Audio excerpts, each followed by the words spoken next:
Hello, I'm Eric. Welcome to Eric Reads, where stories come alive. Close your eyes, relax, and let me take you on a literary journey. Subscribe now and never miss a chapter. The Heron's Cry by Ann Cleeves. Chapter 1. Jen had drunk too much. They were in Cynthia Pryor's garden, lounging on the grass, and it was just getting dark. The party had moved outside, become quieter and less frenetic. Jen could smell cut grass and honeysuckle, the scent intense, heady, and oversweet. She found herself mesmerized by the rhythm of the flashing fairy lights that Cynthia had strung along the high brick wall and woven between the ivy and climbing roses. Cynthia's place was the kind of gaff to have a wall around it, a large detached house looking out over Rock Park, only a few hundred yards from Jen's narrow terraced home, but a million miles in terms of class. Jen was a Liverpudlian and carried the idea of class with her like a badge of honor. Her dad had been a docker and her mother still stacked shelves in a supermarket. Although it was dark, the air remained hot and the fire in the pit was there for effect, and to toast marshmallows not because it was needed. They'd had an early heat wave. It was only the end of June, but already there were calls for water rationing, talk of standpipes if the weather didn't break soon. In North Devon, they weren't usually short of rain. Earlier inside the house, there'd been loud music and, despite the warmth, dancing. Jen loved a good dance and could move like a demon. Her husband had disapproved, but she no longer had to care what he thought. Now they'd all drifted outside and Louise, one of Cynthia's arty mates, was playing guitar, something moody and slow. Nobody could do moody like Louise. Jen had fancied him like crazy when she'd first met him, but then she fancied most of the single men she bumped into. She was a tad desperate. Louise was brooding, dark-haired and fit, the stuff of Jen's dreams. Later she decided that a weed-smoking musician who lived with a bunch of hippies in the hills and supplemented his income by making weird furniture from driftwood wasn't the best fit for a woman with soul response. Ability for two teenage kids, who was also a cop. Next to the wall, a table had been set up and covered with a cloth. The cloth was Cynthia all over and showed how classy she was. With the general exodus, Cynthia had brought out all the bottles and put them there, proving to the world that she was still organized and in control, though she must have had just as much to drink as Jen. Jen poured herself another glass of red and sat on the grass too. She told herself and everyone else within earshot that it had been years since she'd been to such a great party. Bloody years. Later, only a small group was left close to the fire. Jen found herself talking to a middle-aged man, one of Cynthia's neighbors. She'd seen him inside earlier before they turned up the music, working the room, chatting politely to the other guests. He was small and sturdy, built like a troll from a fairy story, with a square head and short legs and a wide smile that just prevented him from being ugly. Jen didn't fancy him in the slightest, but everyone else seemed to have paired off, and she hated that sense of being the only single person in the group. Since her divorce, the world seemed made up of happy couples. She even envied the ones who weren't so happy. This man wore a check shirt and walker's trousers, lightweight, easily dried. Jen could imagine him a member. A Ramblers Club. She thought he might be an accountant or a lawyer. Cynthia was a magistrate, sitting in the lower court, passing judgment on the petty criminals, the misfits and saddos, whom Jen was trying to convict, and she knew lots of lawyers. She and Jen had first met in court. Despite their different roles, they'd always got on. Cynthia's husband was something important in the local hospital trust, and she didn't need a paid job. Now Jen was at that stage when she knew she'd had enough to drink, but she couldn't quite stop. Her ex-husband had always said she had an addictive personality, the words spoken with a sneer and an edge of pity just before giving her a good slap and then blaming her for provoking him. She thought Nigel had been holding the same glass of dry white for most of the evening. "So, Nigel, what do you do for a living?" He'd already told her his name, slightly apologetically, as if it wasn't a name to be proud of. Nigel Yeo. Yeo being a local name means he's obviously from the West Country. Nigel ages him, though. Who calls their kid Nigel these days? She smiled, her best flirty smile. He might be older than she usually liked her men and was probably a boring sod, but chatting to him was better than sitting here on her own like a Billy no-mates. Although Cynthia always said she shouldn't try so hard and that the right man would come along eventually, Jen couldn't bear the idea of being lonely for the rest of her life. Soon the kids would be flying the nest, and she imagined her little house as silent and cold as a grave when she got in from work. "I work in the health sector." His knees were bent and she could see his shoes. Good quality, recently polished. "Oh, a medic." That made him more interesting. Jen might never want to think of herself as a snob, but she liked the idea of hanging out with a doctor. "Not anymore." He smiled too, as if he knew what she was thinking, and again there was something lovely about the smile, something that made up for the troll-like stature. You could say I'm in the same line of business as you, sort of, though I'm more of a private investigator at the moment. In fact, there was something I wanted to discuss, but I'm not sure this is the right place after all." He seemed distracted for a moment. "Actually, it's probably time for me to head home, I think."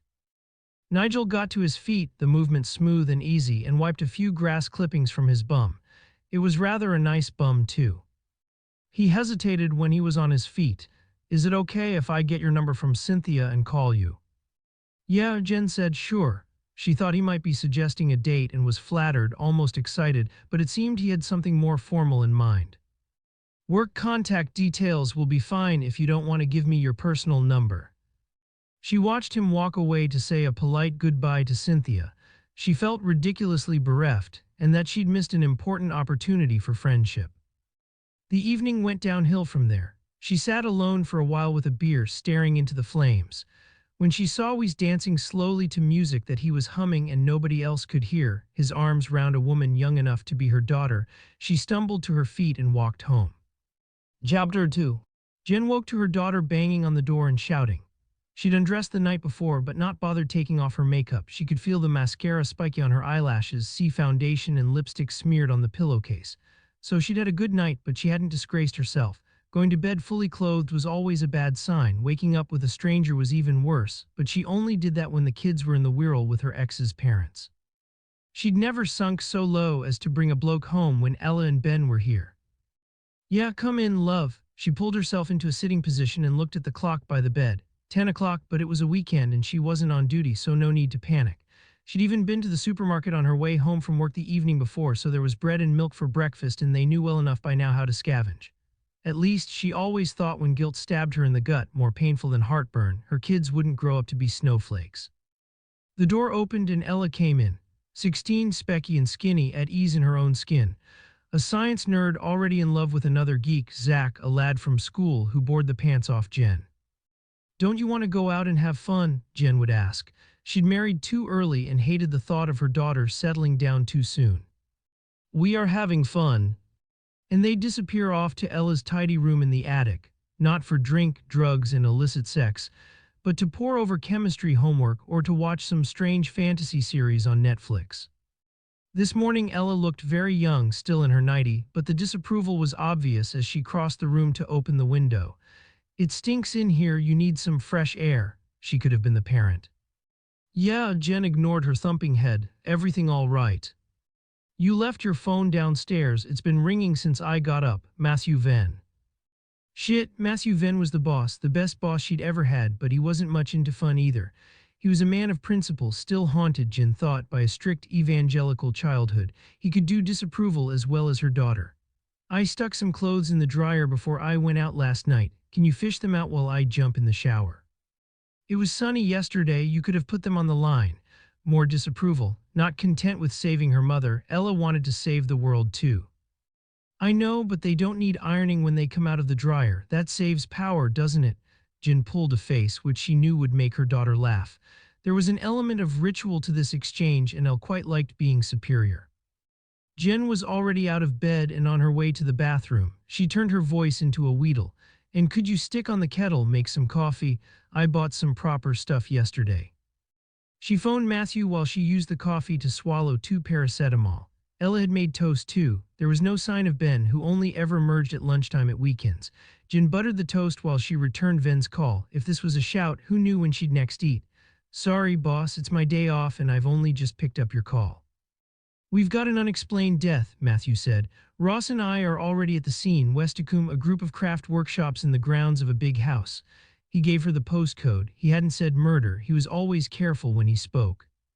"I'll be there as soon as I can, as soon as I've finished my breakfast." "You are okay to drive." She could hear him trying to keep the judgment from his voice, but she knew what he was thinking. "If you had a skinful last night, you might be over the limit." "Sure," she said. "Sure, see you soon." At least Westicombe was inland, and she was driving against the flow of the tourist traffic. She lived in North Devon for 5 years now, and she'd become used to the narrow, twisting lanes, the high banks and hedges which could hide sneaky tractors and oncoming traffic. She never quite got used to the summer traffic, though, to the endless streams of huge cars carrying children, camping gear, and surfboards. The road climbed away from the coast, and at one point, as she pulled into a lay-by to let a Land Rover and horse box go past, she had a view over the whole estuary, the two rivers, the Taw and Torridge, spilling into the Atlantic, glistening in the sunshine. This was her patch now, but she still missed the Mersey, with its ferries and the view from Birkenhead of Live. Arpool's astounding skyline, with a passion that felt like bereavement. Classic soppy Scouser, she thought. You live as close to paradise as you can get, but you're still not satisfied, still dreaming of home. The sat-nav on her phone directed her down a single-track lane. There was no room even for two small cars to pass. Grass grew in the middle of the road. She turned a corner and she was there. The lane fizzled out into a yard. There was a rather grand house built of warm red brick, the same color as Cynthia's wall, but older, crumbling in places. It had 2 stories and above them what must be attic bedrooms, with little dormer windows built out of the slate roof. To one side of the yard a cottage, on the other a large barn. There was a row of smaller outbuildings with stable doors. This was one complex, but with multiple uses, all converted from the original farmhouse and farm buildings. Jen knew this because as she'd driven into the yard, she realized she'd been here before. W. Esticum was less than 3 miles from the busy seaside village of Instow, but felt entirely cut off, a world of its own. That was what she remembered, the sense of having wandered into somewhere a little magical and not quite real. She'd only visited once, but she hadn't forgotten it. The visit had felt like an act of transgression, but also a celebration of freedom, of getting her life back. She'd never had a wild, irresponsible youth, and this was as close as she'd got. Louise had brought her one Easter when the kids had been staying with their grandparents in Hoylake. Jen had been fretful and tense, anxious that her ex's mother and father were poisoning her lovelies with stories about her fecklessness, her inability to look after them properly. Not that Robbie, her former unmissed husband, had wanted them full-time. He never made a claim for custody. He liked his new, single life too much for that. Ella and Ben never stayed in his grand apartment in the old Albert Dock during their increasingly irregular visits, but instead with Reg and Joan in their Victorian villa by the coast in the Wirral. Robbie deigned to call in occasionally to meet his children, when work and his private life allowed. Sunday lunch was a favorite time. Nothing much happened in his world at Sunday lunchtime, and his mother was a decent cook.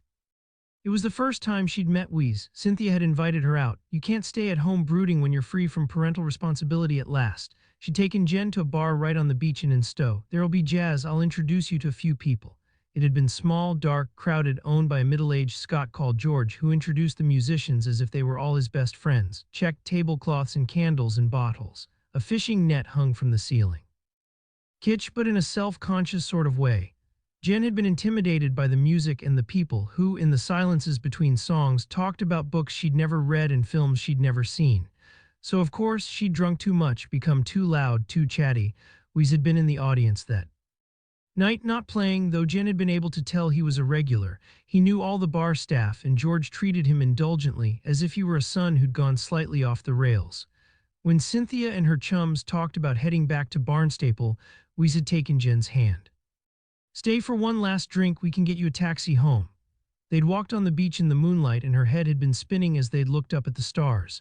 When the taxi had arrived, it had taken them to Louise's place, to this house where he had a couple of rooms in the attic. Jen, of course, had paid the fare. It only occurred to her now as she climbed out of the car that the unexplained death might relate to Louise. Matthew and Ross were standing in the yard, suited and booted like the sea-sis, but recognizable even in their paper suits and masks. Matthew was upright, almost military in stature, and his eyes were as gray as granite. Ross May was as skinny as a whippet and fidgeted like a child. She joined them, took a suit for herself, and while she was climbing into it, spoke to Venn. Male or female, I've been here before and know one of the guys who lives here, or who used to live here. He might have moved on. It was a couple of years ago. It was best to let Venn know how things stood before the investigation developed. Male, Matthew said. What was your friend's name? Jen was going to say that he wasn't a friend, not really, but that would have been protesting too much. Besides, Matthew liked straight answers. Louise, she said. Wesley Curnow. She hesitated for a moment. Actually, I saw him last night. Matthew shook his head. That's not the name. He looked at her. What do you know about this place? Jen shrugged. I only came here once. The morning after hooking up with Louise, he made her breakfast in a large, untidy communal kitchen on the ground floor, flagstones on the floor and an aga pockmarked with grease. Another hangover, more coffee and bacon sandwiches on fresh white bread, dripping with fat. A couple of other people had drifted through, but she'd not taken much notice of them. Louise had been the focus of her attention. He'd been barefoot, in tatty jeans and a loose t-shirt. Even with the hangover, she'd been smitten. He'd been a kind and thoughtful lover, and that had been a novelty for her. Even now, she found a smile drifting across her face as she remembered the night. It's a kind of artist's commune. The owner lives in most of the house, but he rents out a lieu of flats in the attic to craftspeople, and they have their workshops here too. Ross sneered, seemed about to say something cutting about artists or communes, then thought better of it in front of the boss. He was learning. Jen went on, the guy I know makes recycled furniture, driftwood sculpture, that sort of thing. He's a musician too. Jonathan will probably have come across him. Matthew nodded. Jonathan, his husband, managed the Woodyard, a large and successful community arts center in Barnstaple. He mixed in such bohemian circles. The Woodyard wasn't Matthew's natural home, but he was learning too and making more of an effort to get on with Jonathan's friends. Perhaps because of his evangelical upbringing, Matthew found it hard to consider an activity that was fun, creative, or exciting as real work. He joined the police service because it provided the sense of duty and community that he'd missed when he left the Brethren. Jonathan sometimes mocked him because he took himself so seriously. He turned his attention back to his colleagues. Shall we see what we've got then? Jen tucked her hair inside the paper hood, pulled on her mask, and followed him. A row of farm buildings had been turned into studios and workshops. Who found our victim? His daughter Eve. She lives and works here. She's a glassblower. She found him in her studio at 8:30 this morning. Matthew paused. The cause of death is obvious enough apparently, but Dr. Pendley is on her way. There was a stable door leading directly from the yard into one of the outbuildings, a long, low room. Jen was expecting the space to be dark and claustrophobic, but much of the roof had been replaced by a skylight and sunshine was flooding in. It was almost unbearably hot. The heat seemed to be coming from a furnace in the corner. Jen wondered why nobody had thought to switch it off, but of course, nothing could be touched until the CSIS had finished their work. Getting closer, she realized that the furnace wasn't lit but must still be hot from the day before. On the wall there were racks from which a series of long metal pipes, a steel shovel with a square, box-like end, and a flat-bladed shovel dangled. There were shelves containing devices and objects which could be NTS of torture, pincers and tongs, and a couple of blowtorches. The whole place had the air of a torture chamber. Jen thought it resembled an image of hell as described by one of the more imaginative nuns who taught her. A man was lying on his back in front of a polished workbench, caught in the sun's rays. He was surrounded by shattered glass, and a shard as long and sharp as a knife had pierced his neck. There was blood, a lot of blood, spread all over the floor and spattered on one of the walls. So it seems that he was killed where he was found, Matthew Venn said. Jen hardly heard her boss speaking. I know him, she said. At least, I've met him last night. I was at a party at Cynthia Pryor's place and he was there. His name's Nigel Yeo. She paused. He works for an organization that monitors the health authority, something to do with investigations. He wanted to talk to me, but said it could wait. He wanted to talk to you professionally. The workshop door was still open and they were standing just inside. Matthew had turned towards Jen. She shrugged. That's what I thought he meant, but it was a party. I'd had a few drinks, you know what it's like. But Matthew wouldn't know what it was like. He drank very little and certainly would never lose control. Jen tried to imagine him going to bed, too drunk to take off his clothes, but the idea was ridiculous. She looked again at the body, remembered the heavy smell of honeysuckle in Cynthia's garden, the kind smile, and found herself feeling a little faint. He seemed like a kind man. His daughter, Eve, is in the kitchen. If you've been here before, you'll know where it is. Go and take an initial statement while things are still fresh in her mind. Jen nodded and went out into the yard. She stood for a moment taking deep breaths. The sun was already hot. The kitchen was cooler, though. There were still stone flags on the floor, but the range she remembered from her previous visit had been left to go out. A new electric cooker stood in one corner, and the room seemed cleaner, tidier. Otherwise, little had changed. A woman in her late 20s or early 30s sat at the table. She was wearing dungarees and a striped t-shirt, red sandshoes. To Jen's relief, she was alone. There was no sign of Louise. Leave? The woman turned around. She was still crying. Jen thought she'd been crying for hours since she'd found her father. I'm so sorry, Jen said. I met him only once last night, in fact, but he seemed lovely. He was the best. I'm a detective. I need to ask some questions. Is that okay? Eve nodded. Can I get you something before we start? Tea, coffee? Jen thought she could do with a coffee herself. There was still a dull ache in her forehead. Just some water, please. Jen filled 2 glasses. Even straight from the tap it was clear and cold. It comes from a borehole, Eve looked up. Dad said it was the best water in the county. Did he live here? Jen found it hard to imagine. Nigel had been tidy. He'd stuck out at Cynthia's party because he was so straight, so obviously respectable. And she was certain Cynthia had introduced him as a neighbor, but it was as well to be sure. Despite her grief, Eve gave a little laugh. No way, he had a house in Barnstaple. It was where I grew up, but he visited me lots. Does your mother live there? Jen had assumed the man was single when they'd met, but it seemed more likely that there would be a wife. Someone competent and caring. She knew Matthew would have asked, that the woman would have been notified of Yeo's death and that someone would be with her. Mum had early onset Alzheimer's, Eve said. She died 2 years ago. The words were flat, hard. Don't ask me about that. I can't bear it, not now. Jen wanted to reach out and take the woman in her arms. Do you have siblings? Eve shook her head. Just Dad and me, we were so close. A pause for a beat, and now I'm on my own. She was speaking quietly, but still it sounded like a cry of desperation. Jen was going to ask about friends, a partner, but she could tell that friends wouldn't be any comfort yet. It was quite late last night when I met your father. Were you expecting a visit? Not last night. We'd planned to meet this morning. Dad helped me to make the glass. You need an assistant for most of the work I do. It's skilled and it takes practice, but before Mum died, he asked for an unpaid sabbatical from the hospital and took a course just so he could help out and have more time to care for her. That's the sort of father he was. The idea was that we'd be at it all day. I've got a commission from a gallery in London, someone Frank put me in touch with, but the deadline's very tight.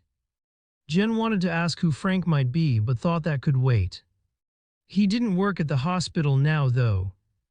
Oh, he headed up North Devon Patients Together. It's a kind of watchdog monitoring the NHS trusts locally, representing users. She paused. He'd been thinking of leaving medicine for a while. The shifts didn't fit with him wanting to spend more time with Mum. But the NDPT is usually 9 to 5 and more flexible. He could pretty well set his own hours. She paused. Mum died just as he was appointed, but he decided to leave the hospital all the same. A new challenge, he said. You have no idea why he might have come to Westacombe last night, why he would be in your studio without telling you. Eve shook her head. None at all. We had planned quite an early start, 7:30. I came in at 7 to get everything set up. A moment of silence. From outside there came rural sounds, still unusual for Jen, birdsong and sheep. You live here as well as work here? Jen asked. Yes, I've got a flat in the attic. Small, 2 bedrooms, though one's so tiny I'm not sure you'd be able to sleep there. A bathroom and a living room with a little fridge and a hob in the corner. I share this big kitchen with Louise, the other artist on site. But the views are beautiful and it's good to be so close to the workshop. Who else lives here? There are 4 of us tenants plus a couple of kids. Louise Kerno has a flat in the attic too. It's even smaller than mine. Jen gave no sign that she knew the name. And then there are Sarah and John Grieve and their twins who live in the cottage on the other side of the yard. John manages the farm and Sarah's uncle owns the place. He lives in the rest of the house. What's his name? Francis Lay. Eve looked up. You might have heard of him, the economist. We all call him Frank. So that's the Frank who arranged the commission. Jen nodded. She recognized the name. Lay had been all over the news at one time, not courting the limelight himself. He was notoriously shy but celebrated by journalists and commentators. He predicted the financial crash before it happened, had somehow survived it and made a fortune, out of other people's misery, Jen thought. Somehow the bankers and money makers came out unscathed. She never lost the politics of her childhood. How did you come to be here? Through Sarah, who lives in the cottage. We grew up in the same street in Barnstaple, and when the workshop in the flat became available, she suggested I meet up with Frank. He seemed to like me and my work, so I moved in. She paused for a moment. He was actually here yesterday evening. He travels a bit, but when he comes to stay, he invites us all in for drinks. A ritual. This isn't his permanent home. He still has a place in London, but he's talking of selling up. He likes it here best. Eve's voice was warm, affectionate. She could have been talking about her own favorite uncle. Is he still here? If so, Jen thought Matthew could do that interview. He was good at being polite, even to people he disliked. She'd never got the knack. Oh, I don't know. I presume so. He didn't say anything about leaving when we talked to him last night. You haven't seen him this morning. Jen thought the man must surely have been aware of the fuss in the yard, the cars, the white-suited CSIS. No, Eve said. He doesn't come into the yard much. He doesn't need to. He uses the main entrance to the house, looking out over the estuary, and his garage has a separate exit straight onto the lane. Louise and I get to our flats through the back door here and through the kitchen. Jen excused herself. I'll be back in a moment. We've not finished, I'm afraid. Outside, Sally Pendley, the pathologist, was making her way to the workshop. She was short, plump, red-cheeked. Jen had once heard a fancy barrister describe her sneeringly as that pathologist who looks as if she works on a farm. But while Sally Pendley might look like a farmer's daughter, she was sharp and brave enough to stick her neck out on occasion. The team liked her. Matthew was standing in the yard, checking his phone. He looked up to greet them both. One man owns all this. Jen waited for Sally to move inside the studio before she continued speaking, then waved her arm to take in the yard and all the buildings. He lives in the big house, but he's not a permanent resident. She paused again. It's Francis Lay. Matthew raised an eyebrow but said nothing. I thought you might want to catch him in case he decides to disappear, Jen said. He has his own front door on the other side of the building. Have you done talking to the daughter? Nah, she's deeply upset. They were very close and her mum died a couple of years ago. I'm taking it gently. Another pause. She wasn't expecting to see her dad until 7:30 this morning. Apparently he acted as a kind of assistant when she was making glass, and she can't explain why he might have been here earlier this morning or late last night. Venn nodded. I suppose he could have been here to see one of the other tenants.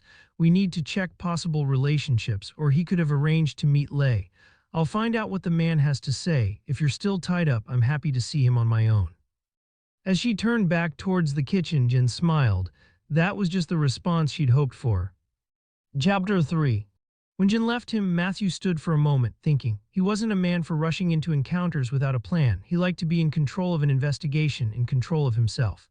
His husband, Jonathan, was creative, impulsive, but Jonathan could read people and situations easily. Matthew didn't have that skill. His face to the sun, he trawled through his memory for information about Francis Lay. At one time, The Economist had been featured in all the newspapers, set apart from most financiers by his West Country accent, the fact of being an outsider. 10 years after the crash, there'd been a television documentary about him, but he hadn't appeared himself. Former friends and colleagues had appeared, speaking of the prophecies that had been ridiculed, the warnings had been ignored. If he'd been to a different school, a first-class university, people might have taken notice of his warnings, one had said. We might have avoided the worst of the crash altogether, but he was never really a city person. He never fitted in. The impression was given that Lay was now rather eccentric, a recluse, disenchanted by the world that had made him a fortune. He'd inherited his father's farm, this farmhouse presumably, and returned to his roots, then set about regenerating the surrounding villages, buying up failing businesses and working his magic behind the scenes. There were a couple of pubs now thriving and famous for their food, a fish restaurant in Stowe with a Michelin star, a handful of village shops saved from extinction along with their post offices but transformed into delis, artisan bakers or potteries and galleries. Not all the changes had been popular. Gentrification, as Jonathan, who'd grown up on a farm on the edge of Exmoor, was fond of saying, especially after a few glasses of wine, wasn't only a problem of the cities. Locals could feel alienated in the countryside too. Matthew Venn couldn't think what connection Nigel Yeo, who'd worked for an obscure organization linked to the NHS, might have with Francis Lay, but Eve Yeo's daughter lived and worked on Lay's property and her father was a regular visitor. Matthew would have liked more time to explore possibilities, to do some research. But Lay was here now, and as Jen had pointed out, he might leave at any time. Matthew left the row of workshops and walked round the house to find the man. The door into Lay's part of the building was reached by a gravel path leading around the house, and it faced not inland, but out to the estuary. There was a garden, a lawn with old-fashioned herbaceous borders, and a view of the Taw all the way to Crow Point, and of the Torridge in the towns of Appledore and Bideford. To the far side of the house stood a newly built garage, from which a paved drive led to the lane, avoiding the yard. Matthew stood for a moment to look at the house and thought the building was strangely schizophrenic. This side was well-proportioned, classic Georgian, with the original sash windows, symmetrical on each side of the door. The brick glowed in the morning sunlight. Once it must have been the home of a gentleman farmer, and it had been restored here to its former glory, the door freshly painted black, the brass knocker gleaming. It seemed very different from the buildings which looked out at the yard and the flats in the attic.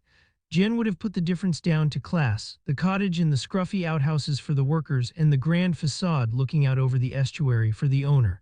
Matthew saw it rather differently. He saw one portion as arty and slightly disreputable. This side of the house, from the outside at least, seemed the height of respectability. It was hard to see how the two groups might coexist. He knocked at the door. After a while, Lay opened it himself and stood framed in the entrance, blinking. He was a big man, round and soft. His size was what people remembered. Before disappearing from public view, he'd made awkward, self-deprecating jokes about being fat, about how his chefs should be less skillful so he wasn't tempted to sample so much of the cooking, and how he would never settle with a woman if he didn't lose a little weight. As far as Matthew could recall from the rumors locally, Leigh had never found a woman. He was wearing an old-fashioned tartan dressing gown over striped cotton pajama bottoms and a pair of leather slippers which flapped as he walked. The dressing gown hardly met across his waist and was held together by a plaited cord. His bare chest was pink and almost hairless. Something about the outfit made Matthew think of a 1950s schoolboy, Billy Bunter or just William. Yes, Leigh seemed flustered, a little anxious, but not angry at being disturbed by a stranger. Matthew introduced himself. Perhaps you've noticed my team in your yard. I've just woken up. I haven't had a chance to notice anything yet. He was still blinking. His eyelashes were sandy and fine. The voice was slow and pure North Devon. It was hard to imagine him doing hard-headed deals in a high-pressure financial market. One of your tenants found her father dead in her studio this morning. What? He stared at Matthew as if he was talking a foreign language. I don't understand. Eve's the only woman with a workshop. Are you talking about Nigel? I'm afraid I am. There was silence. Leigh shook his head as if he was still struggling to make sense of the words. Again, Matthew wondered how someone so slow to respond could have become so powerful. How did he die? Leigh asked at last. He stepped back into the hall behind him, assuming that Matthew would follow. He seemed so fit, some sort of heart attack. He was murdered. We can't discuss the details yet. Leigh seemed to stumble and put a hand against one wall to steady himself. He turned back to face Venn. I can't believe anyone would want him dead. Nigel was a good man. You'll discover that for yourself when you make your inquiries. You'd better come in. Give me a couple of minutes to make myself decent and I'll be with you. The hall was shady, impressive but not intimidating, with a scratched oak floor and faded rugs, a large chest against one wall. Leigh opened a door and showed Matthew into a big sitting room. More wood, more rugs, a fireplace with a vase of flowers on the hearth, the vase so wide at the rim that it was more of a bowl, a window seat with cushions and hand-woven covers. The furniture might have been there since Leigh's childhood, a worn leather Chesterfield and a couple of sagging armchairs. The art on display was quite different, though. There were huge abstracts, shocking blocks of color. In one corner, a life-size sculpture of a curlew made from driftwood. Venn supposed these had been created by the Westicombe tenants, past and present. He looked again at the vase containing the flowers. Blue swirling glass, made perhaps by the murdered man's daughter. It seemed Leigh wasn't only the craftspeople's landlord, he was also their patron. The only sign that he'd hosted a drinks party the night before was a single glass on a coffee table. The other debris must already have been cleared away. Venn wondered if there was a housekeeper, or if Leigh managed the place by himself. The man returned more quickly than Matthew had been expecting, but still he'd found time for a shower. His hair was wet. He was dressed in large, wrinkled gray trousers, which made Matthew think of an elephant's legs, and a baggy black t-shirt. Surely, he thought, Leigh wouldn't have dressed like that when he was a city trader. Matthew liked to hide behind the uniform of a suit. Even his casual clothes were freshly laundered and well-pressed. I'm making coffee, Leigh said from the door. I'm afraid I can't function without it. Would you like some? He seemed diffident, as if he was the visitor, not the host. Matthew could smell the coffee and was tempted. The kitchen must be close by, please. Leigh disappeared and came back with a mug in each hand. No milk, he said. I don't take it. I can probably borrow some from the tenant's kitchen. Black fine. Matthew stood up to take the coffee, then returned to his seat by the window. Leigh stood for a moment, looking out of the window, before landing on an armchair close by. You're saying that Nigel Yeo's been murdered? Yes, Matthew paused. I'm afraid that I am. Shit, the reply was explosive, more personal than might have been expected if Yeo were simply an acquaintance, the father of a tenant. The word and the emphasis were unexpected. Leigh gave a quick, shy smile. I'm sorry. Dr. Yeo was a friend. No, a pause. Well, I suppose he was in a way, becoming one at least. Eve came here a couple of years ago after finishing her master's degree. Matthew said nothing. Silence, he'd found, was an ally and a weapon. At last, Leigh continued. Nigel worked for North Devon Patients Together, NDPT. It represents patients' views to the trusts. It's a small organization but very efficient, I thought, important and well-respected. Since Nigel took over as boss, he's widened the brief to look into anomalies and to explore patients' complaints. Venn nodded. That chimed with what Jen Rafferty had said. Leigh looked up at him, weighing his words. A young friend of mine suffered from depression, nothing major at least, that was what I thought, not life-threatening. I've had bouts myself. It didn't suit me being in the public eye, and then I was low again when my mother died, but I took the drugs and came through it. We talked about it, the two of us, and shared experiences. I thought Mac's illness could be as easily treated. Leigh was staring at the flowers in the fireplace. I blame myself for not realizing it was more serious, perhaps a different illness altogether, and then I was away in London when the real crisis happened. He paused and pulled a grubby handkerchief from his pocket and wiped his eyes. Matthew said nothing. He knew there was more to the story. In the garden, blackbirds were singing, joyous, inappropriate. Mac killed himself. He was talented, bright, and he had a family who loved him. But he went out late one night, walked along the cliff path above Seal Bay, and he jumped. He left a note by the path, in a little plastic bag in case it rained, weighed down by stone, everything planned. A couple of ramblers found it the following day. His body wasn't discovered until 3 days later, what was left of it, washed up on the north end of Lundy Island. When was this? Matthew asked. He couldn't remember the case, but he wouldn't have been involved officially in a suicide. The autumn, the end of October. And his full name? Alexander Mackenzie, known to us all as Mac. A pause. His parents, George and Martha, run the bar on the beach at In Stowe, the Sandpiper. Matthew nodded his head slowly. Details of the case were coming back to him. Jonathan knew the family and had been horrified by the boy's death. It should never have happened. Leigh's voice was raw with emotion now. His parents knew how ill he was. They called the hospital, but nobody would do anything. He was just 19 and caught between children's and adult services. He seemed to fall into the gap. They ended up calling the police because Mac was paranoid, imagining all sorts. The police took him to A&E and he was sectioned, taken to the psychiatric hospital in the grounds of the General. But after a night there wasn't a bed, or for some reason the clinic let him out. There was supposed to be community support, but that didn't happen either. Mac was desperate, still paranoid apparently, dreaming of conspiracies and strange men following him. He even believed that his family were against him. In the end, I suppose he couldn't stand it, so he just walked off the cliff and into the sea. A way out, some kind of peace. You were very close to him. It was a statement, not a question. I know the family. Mac was almost like a nephew or maybe a surrogate son. I understood him because he didn't fit in. As I said, we confided in each other. There's a daughter, lively, pretty, very bright, not long out of university. Mac was more challenging, more troubled. Leigh looked up, more like me. And Dr. Yeo was involved in the case professionally. Matthew was trying to see how this all hung together. Yes, George and Martha made a formal complaint against the health trust. Nothing was happening. All they got was a standard response. It could have been written by a computer. It probably was written by a computer. I talked to Nigel and he got involved. Leigh paused. The family are not going to sue. Nothing will bring their boy back, but they need to know what happened, to know that it won't happen again. Another pause. We trusted Nigel. He was conscientious. No stone was left unturned. I'm not sure any of the medics or officials within the trust will be so diligent. There was a moment of silence while Matthew processed the information. Outside the window, the morning light made the colors in the garden shimmer, turned the view into an impressionist painting. Had Nigel reached any conclusion about what might have happened? I don't know. He was very careful about what he told me, very professional. I saw him recently about another matter entirely. I asked him how his inquiry was going, but he didn't say anything. Of course, I could understand that, the need for confidentiality. Do you know why he was here last night? It must have been late when he arrived. We know he was at a social event in Barnstaple until 10:30.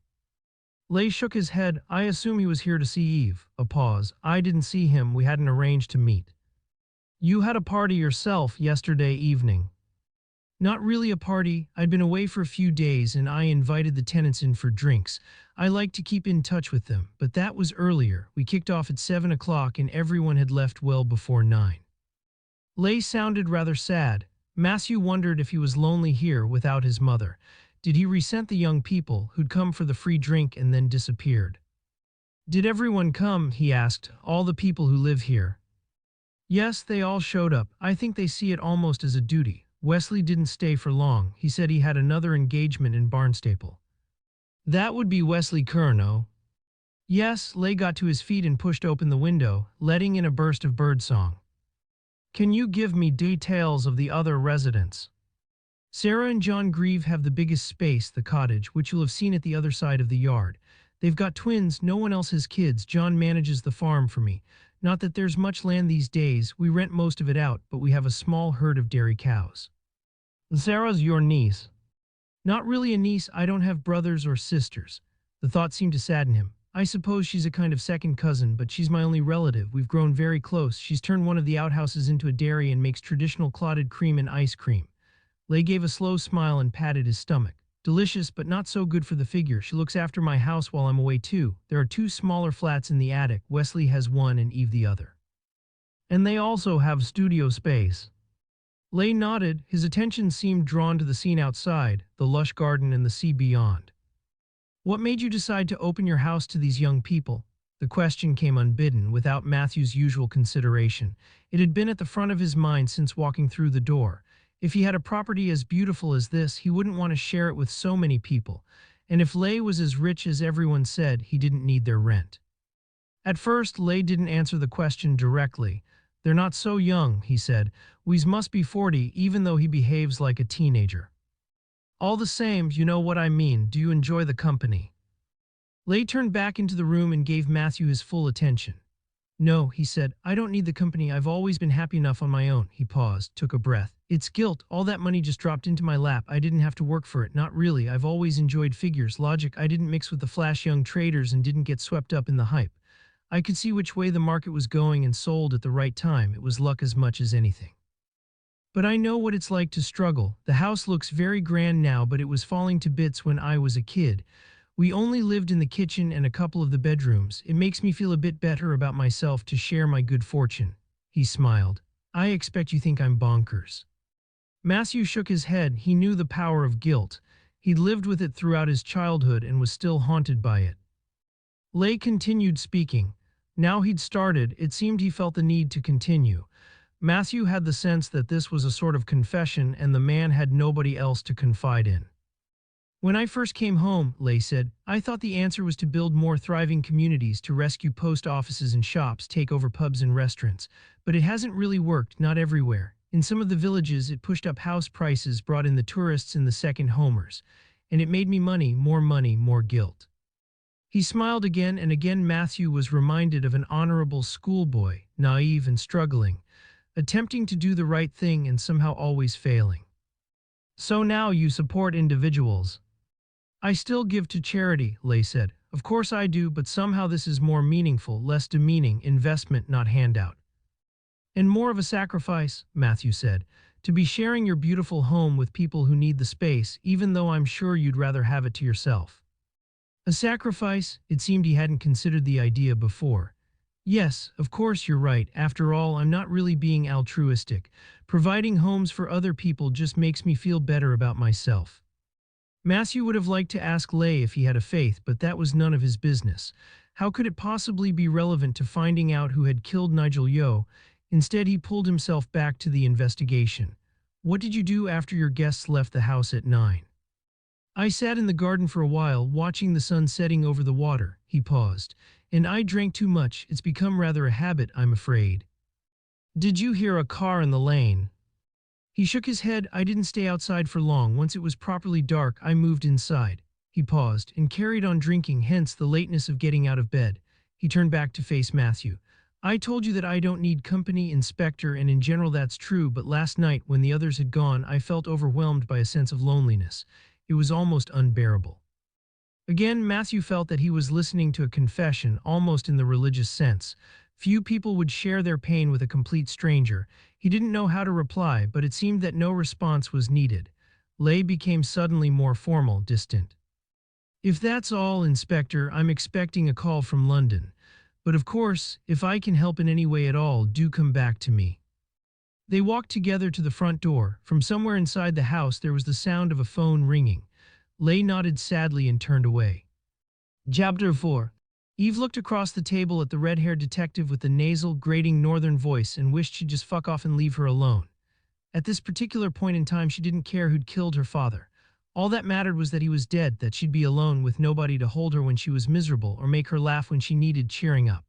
Her anger was undirected, or perhaps more directed towards him for leaving her than at the person or persons who'd made it happen.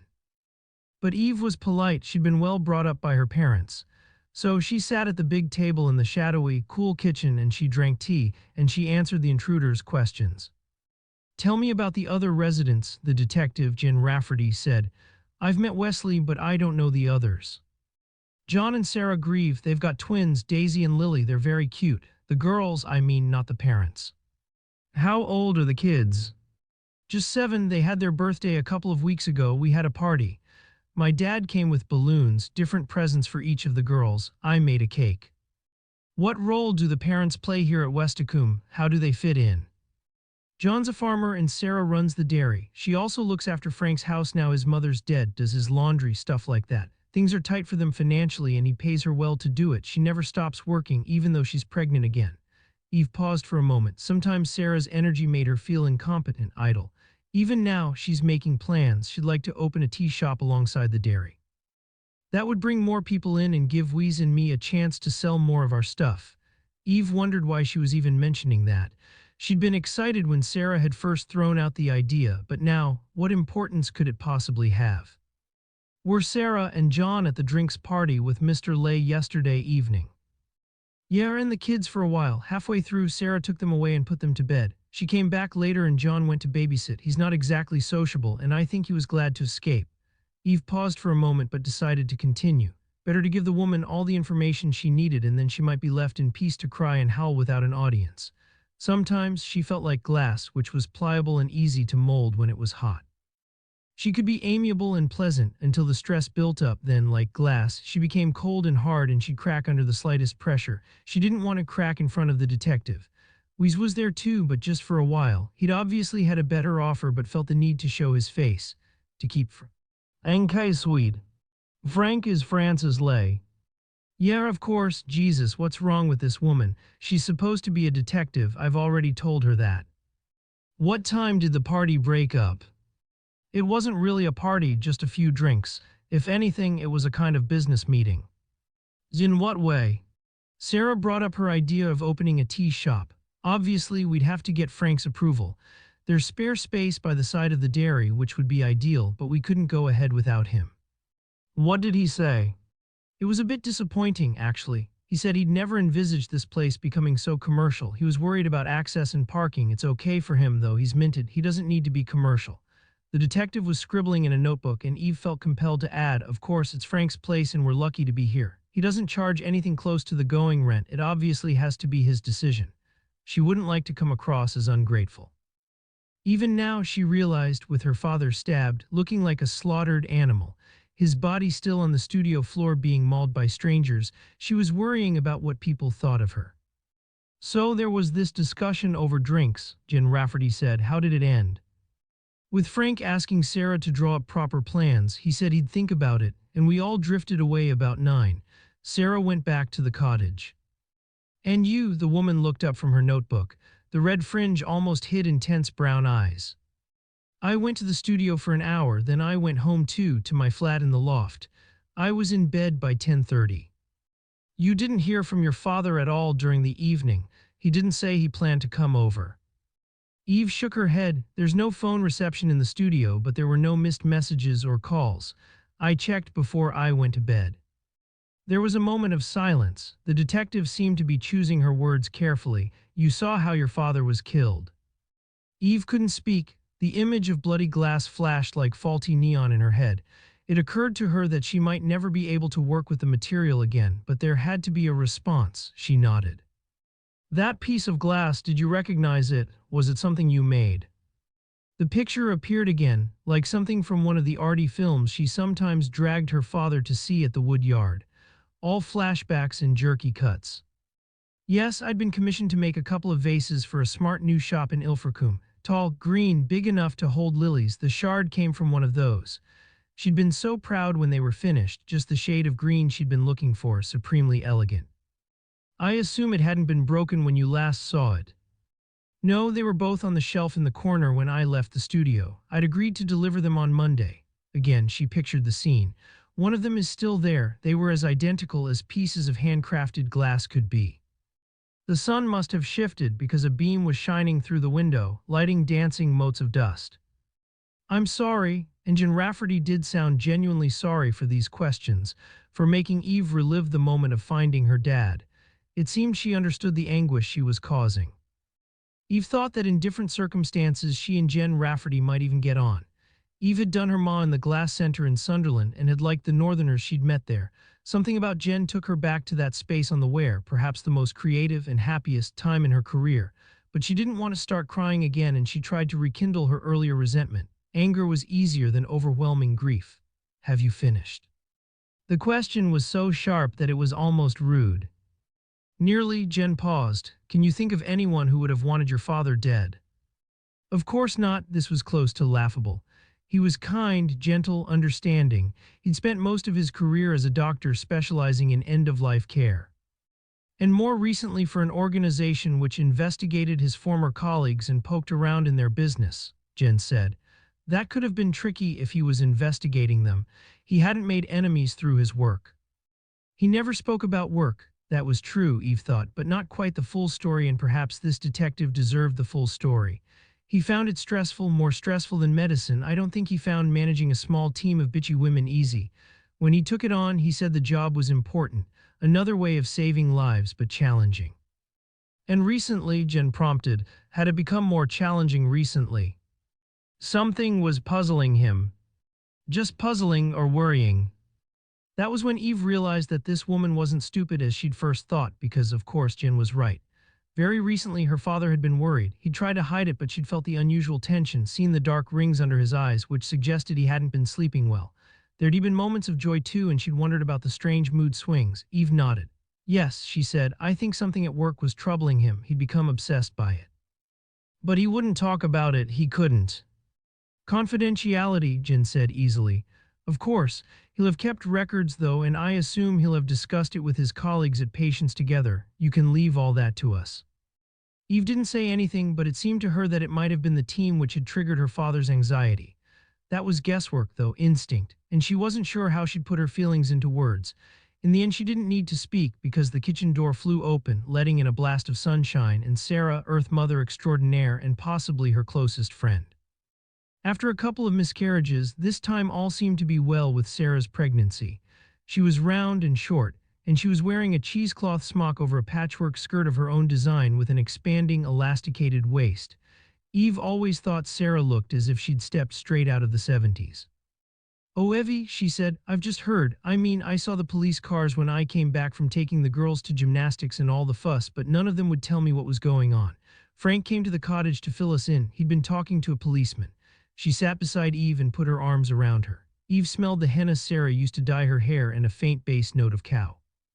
Eve pulled herself gently away and thought that Sarah was a bit like a cow herself, placid and wide-eyed. Soon she would be full of milk. "This is Detective Sergeant Rafferty," she nodded across the table towards Jen. "She's been asking me some questions." Oh, Sarah turned her attention to Jen, and Eve was aware of her friend's ritual hostility to the police. She was already bristling. "Don't you think this is a bit soon to be hassling her? She's only just lost her father." Jen didn't quite roll her eyes. Eve had a moment of amusement and then felt guilty to be enjoying the standoff between the women. "It's okay," Eve said. "Really, I want to help find out what happened. And besides, we're finished for now." The detective smiled at Eve. "If you think of anything, though, give me a shout anytime. Here's my card." Jen got to her feet, stood for a moment silhouetted in the doorway, the bright light behind her, and then she disappeared. "Come into the cottage." Sarah could have been bossing around one of the twins. "I can get you tea, wine, whatever you need. You can't be alone at a moment like this." Eve was tempted to go along with the idea. Politeness was a habit. But really she couldn't stand the idea of Sarah's cluttered house, kids, toys, and shoes everywhere, half-finished craft projects, half-eaten plates of food. The dairy was always immaculate, but the cottage was her idea of a nightmare.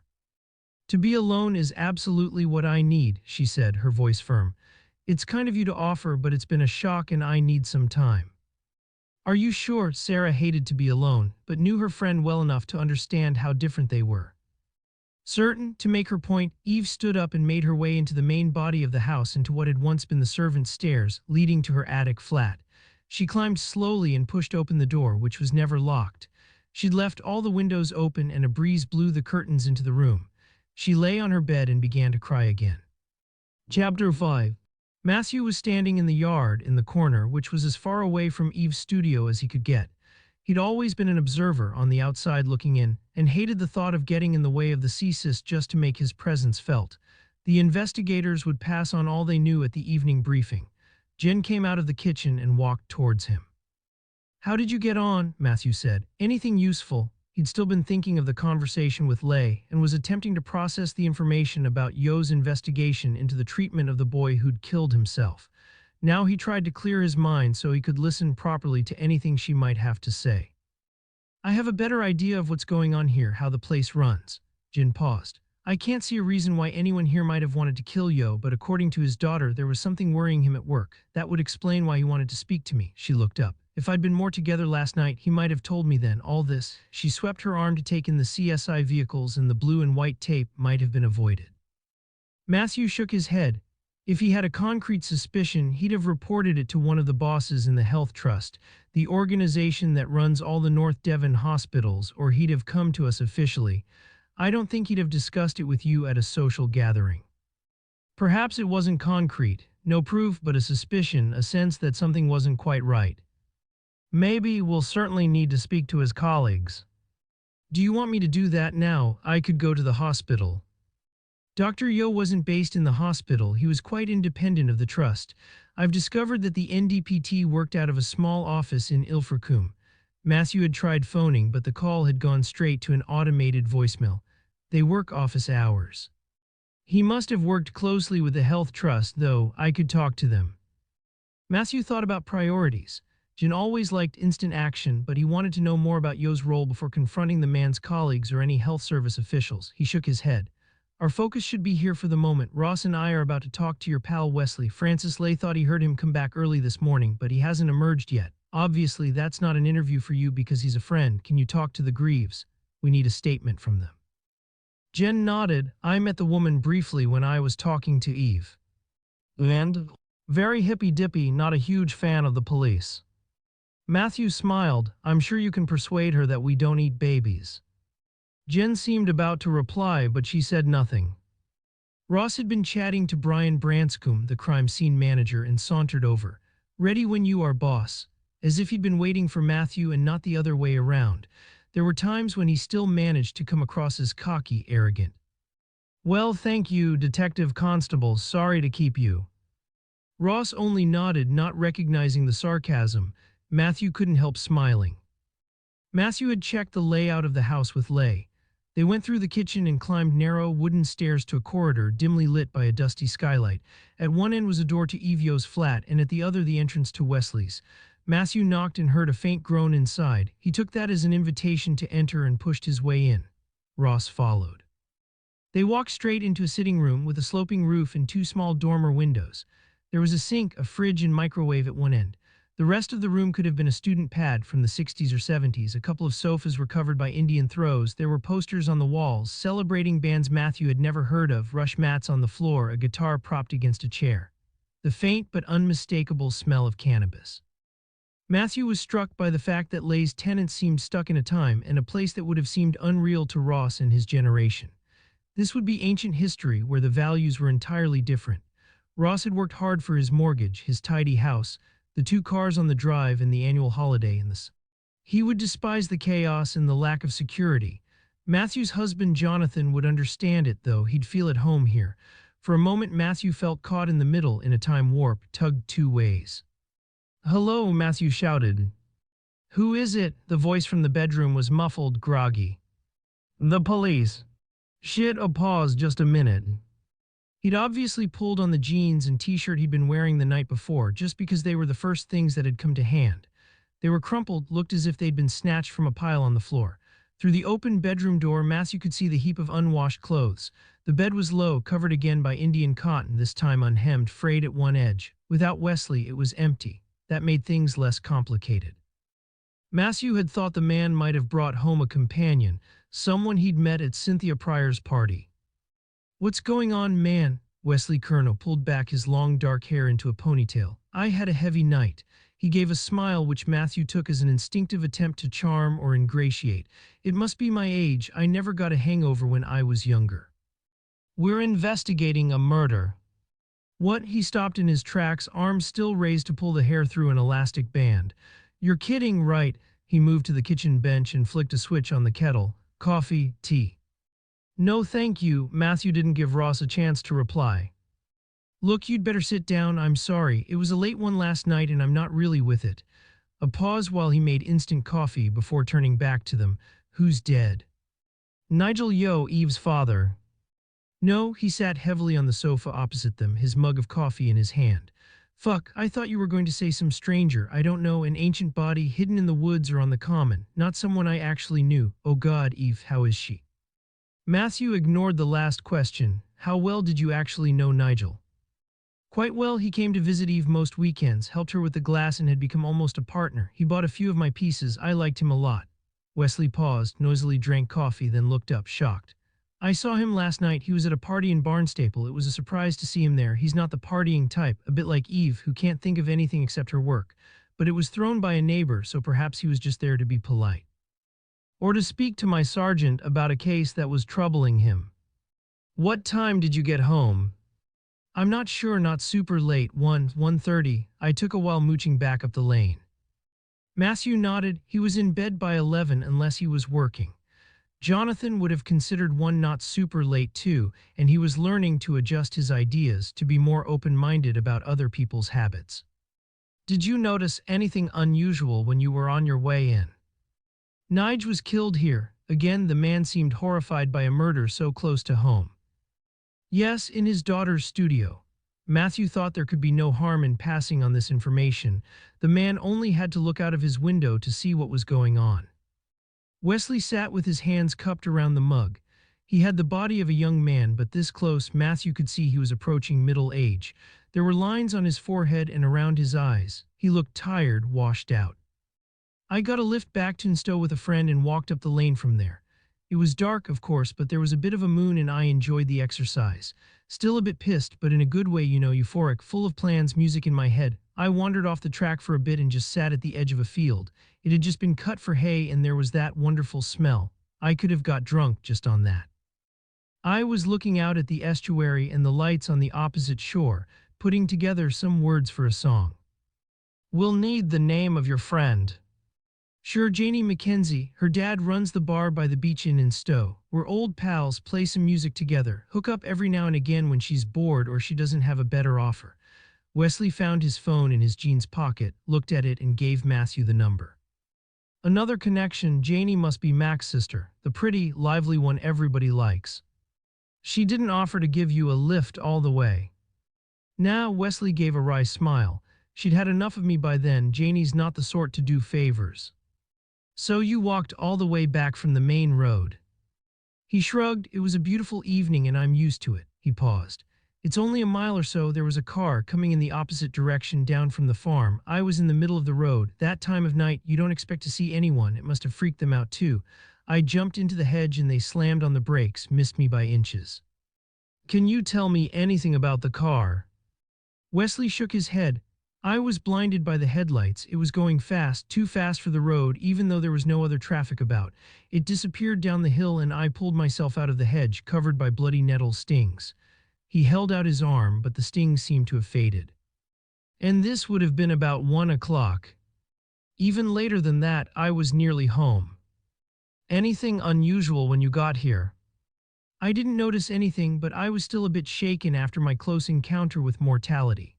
He leaned back and closed his eyes. Matthew thought he was trying to picture the scene, the late-night starlit farmyard.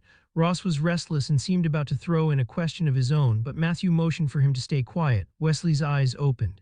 I'm pretty sure there weren't any lights on in the building. I'd have noticed. Sarah is like the planet police and gives us grief over any wasted energy. Eve follows the rules, so it would have struck me if she'd left a light on in her studio. Everything was quiet. I let myself into the kitchen and came up to the flat. You and Eve have keys to the kitchen door. Yes, that's how we get into the house. Frank has the rest of the space and uses the front door overlooking the garden. What about the studios? Are they kept locked? Matthew thought Jen would have asked about that, but it was worth checking. Yes, even though most of my work uses stuff that people are trying to get rid of, my tools cost a fortune. Nobody much finds their way here, but I wouldn't take the risk, and Eve's the same about her place. Some of her commissions take hours to make and her equipment is worth a bomb. Her dad bought the furnace as a 21st birthday present. Matthew thought that made sense. Would Nigel have had a key?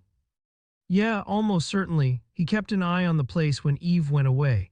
She's got uni mates in Exeter and spends weekends with them sometimes. Did you see Dr. Yeo's car in the yard when you arrived back from the party? We shook his head, but that doesn't mean it wasn't there. We all park in the far corner so John can get his tractor through and that's in shadow. Matthew would have liked to close his eyes now to run through various scenarios. Nigel's car had been found in the yard, so he'd driven here. Jen had said that he'd hardly had anything to drink at the party. Had he arranged to meet someone? Why here and not his home in Barnstaple? But a detective inspector couldn't look as if he was sleeping in the middle of an interview, so he kept his eyes open and stood up. I think that's all we need for now. I'm sure we'll have other questions. Of course, come at any time. He seemed very relieved that they were leaving. Matthew wondered if that was because of the cannabis, or because the man had something more important to hide. Chapter 6. In the low, white house by the shore, Jonathan was enjoying a lazy Saturday morning. Matthew was at work. He'd been woken very early by his phone. Jonathan had got up too, made coffee for them both while Matthew showered. Then as soon as he'd heard his husband's car drive away down the toll road, Jonathan had gone back to bed. He'd woken again to full sunlight streaming through the open window, the long call of herring gulls and the sound of waves on the beach. Somewhere in the distance, a dog was barking. At this time of year, Crow Point attracted lots of dog walkers. Now he was in the kitchen planning. The following day, Matthew's mother would be coming for Sunday lunch. Such a simple event was fraught with difficulties. They'd invited her before, but she'd always refused. Too proud or too bigoted to meet her son's husband, or too anxious, Jonathan thought, about what her friends in the small, tight, uptight religious community to which she belonged might think. More worried about appearances than her son's happiness. Matthew had grown up in the same community, and despite rejection, seemed not to have a strong sense of resentment against the brethren. There was more a cold reluctance to engage, either with his former friends or with his mother. Tomorrow would be her birthday. Jonathan had issued the invitation in writing, in a card, and a small formal note of acceptance had been sent back. That was when he'd told Matthew what he'd done, and Matthew had been worried about it ever since. Matthew was a worrier in every situation. He'd rushed off to his murder scene this morning almost with a sense of relief. Work would be a distraction. Jonathan would cook, of course. He loved cooking and sometimes had dreams of leaving the woodyard and setting up a restaurant, something unpretentious and welcoming to celebrate local food. He knew he'd never do it, though. The woodyard, the arts center and community hub on the banks of the Taw in Barnstaple, was his baby, his creation. He'd found the funds, set it up, and from the magical opening evening, he'd managed it. Now he couldn't imagine life without it. Lunch would have to be a roast because it would be a Sunday and Dorothy Venn would expect it. She'd be traditional in her tastes. He never met her, but he thought he knew her, and a roast would make Matthew happy. Jonathan was almost entirely veggie these days, and because he did most of the cooking, so was Matthew, at home at least. A large slab of meat, a rib of beef perhaps, would be a treat, and it would give Jonathan the chance to show off his Yorkshire puddings. Afterwards there would be cake. A special birthday cake, still to be decided on. Something spectacular with a lot of whipped cream and the first strawberries from the garden. He made more coffee and went outside to sit and drink it, lazing on the wrought iron bench with its view of the estuary. He was wearing shorts and sandals, and the sun was already hot on his bare legs. He was writing a shopping list, planning his trip into town, when his mobile rang. It was one of the young craftspeople he'd encouraged to exhibit in the woodyard when it had first opened, and he was looking for the support of younger artists. Soon afterwards, Eve Yeo had become more than another work contact. They'd become friends when her mother was in the final stages of Alzheimer's disease, close to death. Eve had come into his office one day and burst into tears, spilled out her grief and her guilt and her rage. He'd comforted her and she'd come back a few weeks later with a jug a Dev from cloudy blue glass with a clear twisted handle, just to say thank you. He'd gone to Helen Yeo's funeral a fortnight later. Now Jonathan was pleased to hear from her. He was proud that she liked to keep in touch. He wasn't quite old enough to be Eve's father, but if he'd had a child, he'd have loved them to be someone like her, passionate, creative. He loved her energy and her dedication to her art. Hi Eve. Can I meet you? They got together occasionally on Saturday mornings for coffee in George Mackenzie's bar in Stowe, but plans for the meal were still at the forefront of his mind. He never liked to rush when he was creating. Sure, he said easily, one day next week. I was hoping you'd be able to see me today. Something rather dreadful has happened. I need to get away from Westicombe for a while." Only now could Jonathan tell how upset she was. She was just about holding it together. He didn't want to pry over the phone, though. Eve had always been a private young woman. The only time he'd seen her break down was the time she'd cried in his office.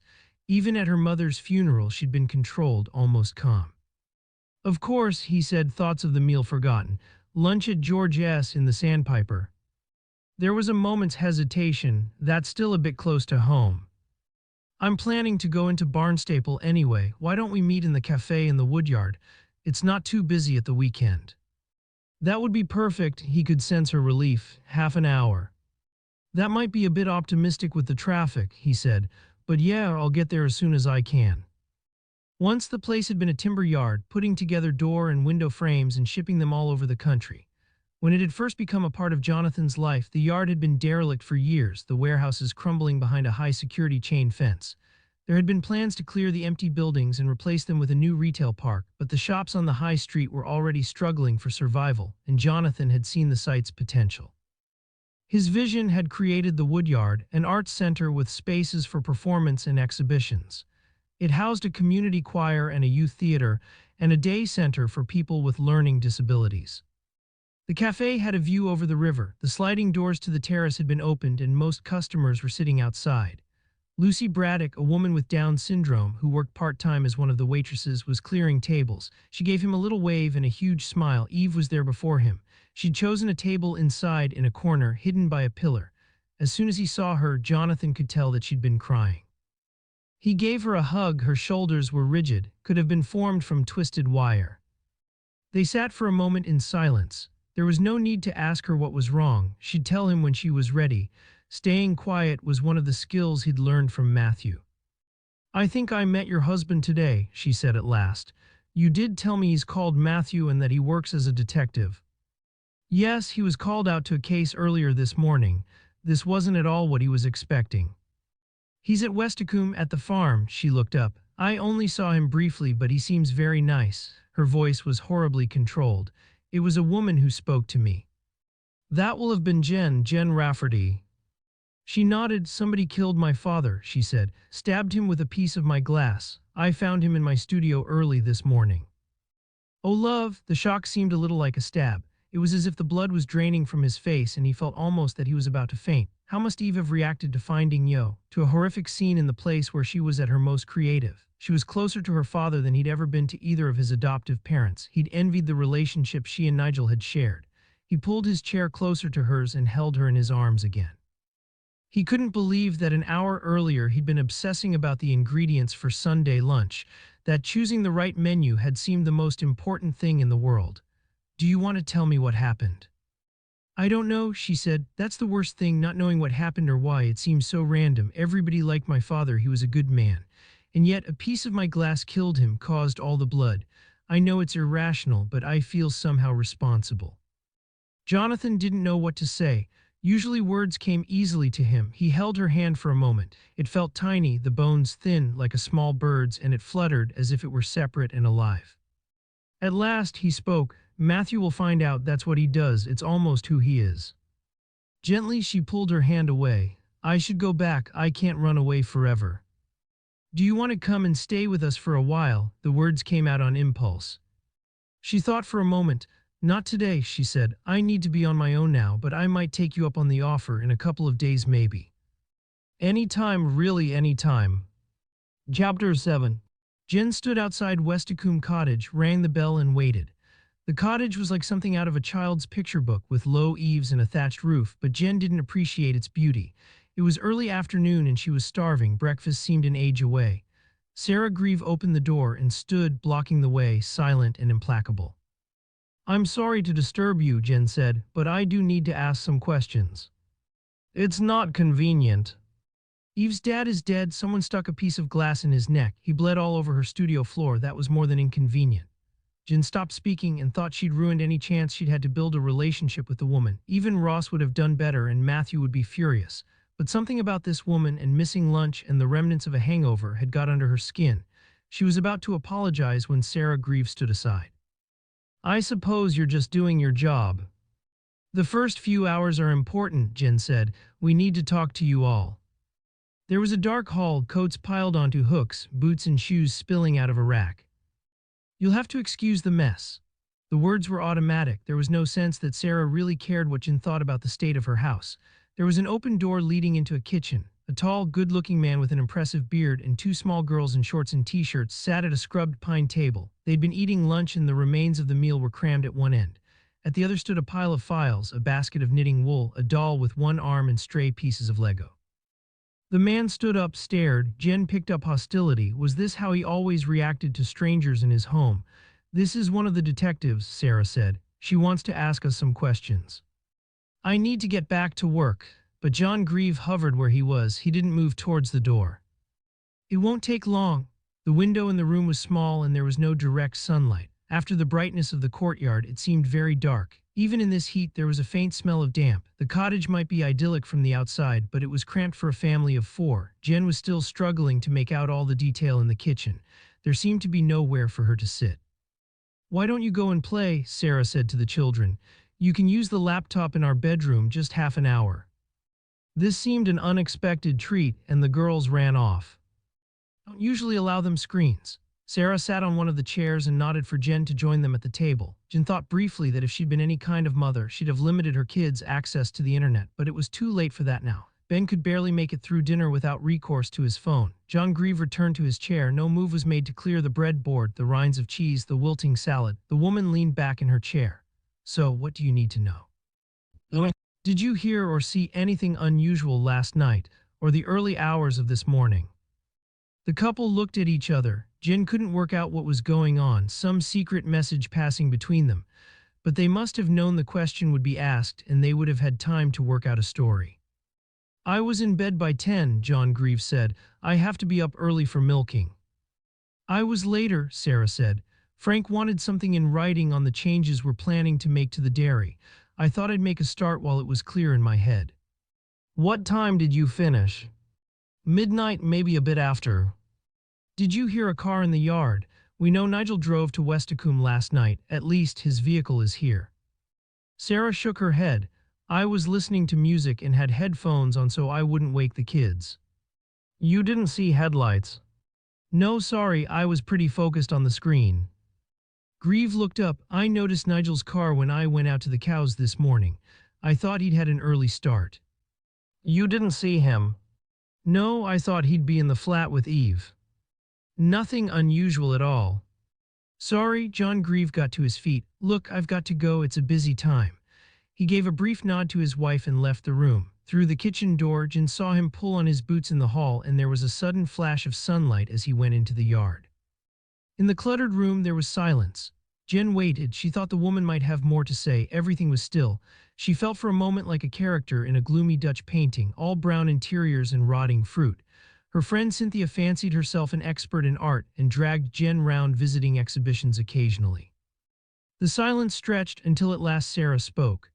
Everyone thinks it's paradise living here. We're almost rent-free because I look after the big house for Frank when he's not around, and he gives Louise and Eve a great deal too.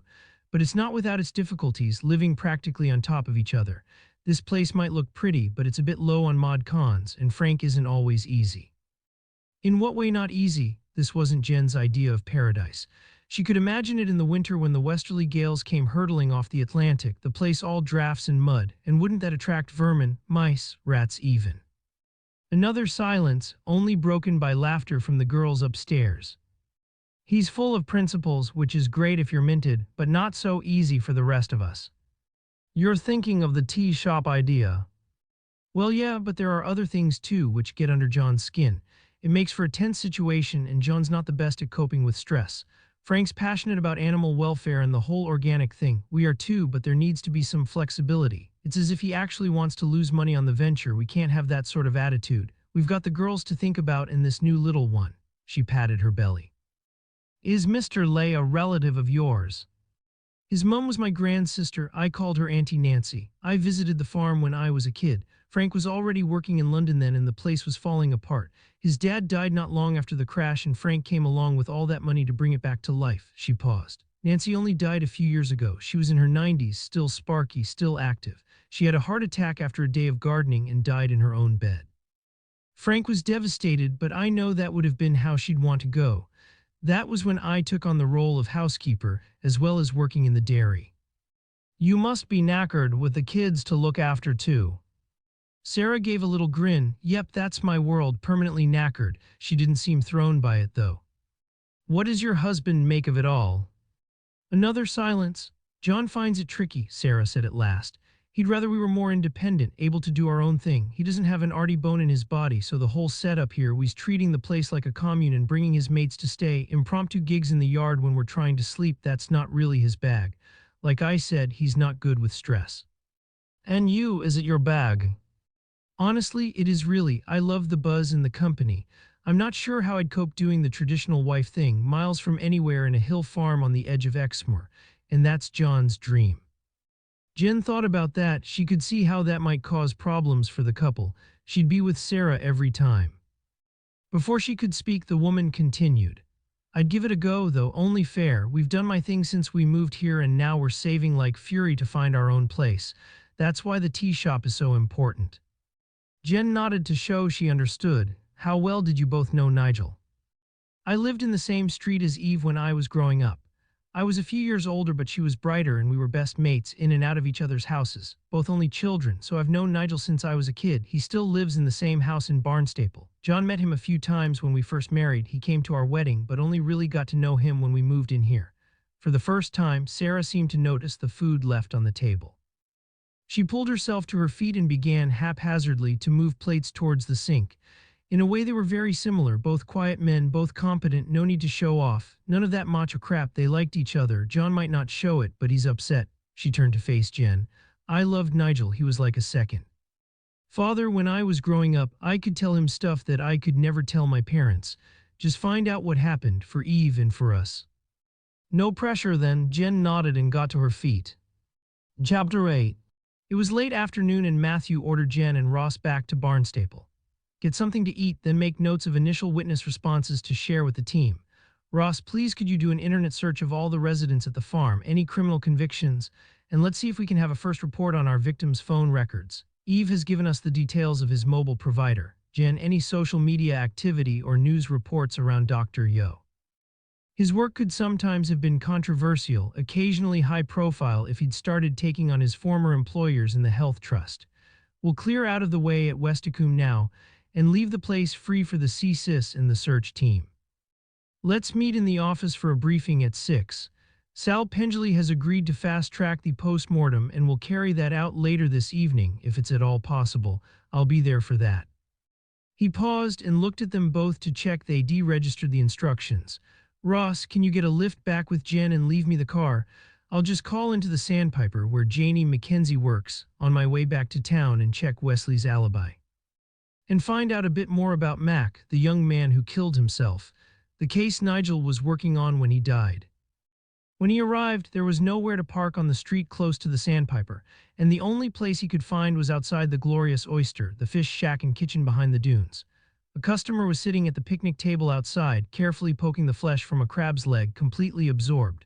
Matthew knew Lindsay, the owner, because this was one of his and Jonathan's favorite places to eat, and she waved agreement when he asked if he could leave the car. I'll be packing up soon anyway. It's been manic and we've almost sold out. He walked back to the bar through hordes of families, people greasy with sun cream or pink with the heat. At the Hawkins ice cream van there was a queue which led over the low wall and down to the beach. Suddenly, Matthew was shot back in time to his childhood. His mother had disapproved of any form of processed food. The good Lord created my body, and it's a sin not to take care of it.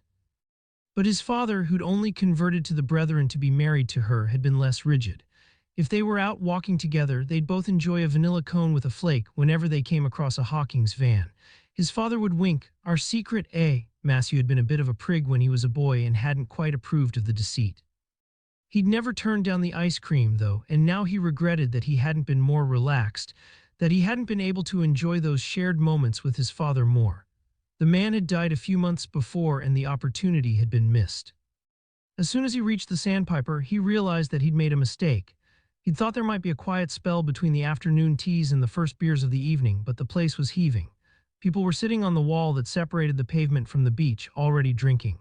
Inside, there was a queue at the counter that reached out into the street. The noises from the coffee machine, raised voices and raucous laughter battled against each other and made his head ache. He was bombarded by a sensory overload and felt completely out of place. Like the glorious oyster, this was somewhere he'd come with Jonathan, but only in the evening when it was quieter, more intimate, to listen to the music. He stood at the door, thinking he'd go away and make a proper appointment to come back when George Mackenzie saw him.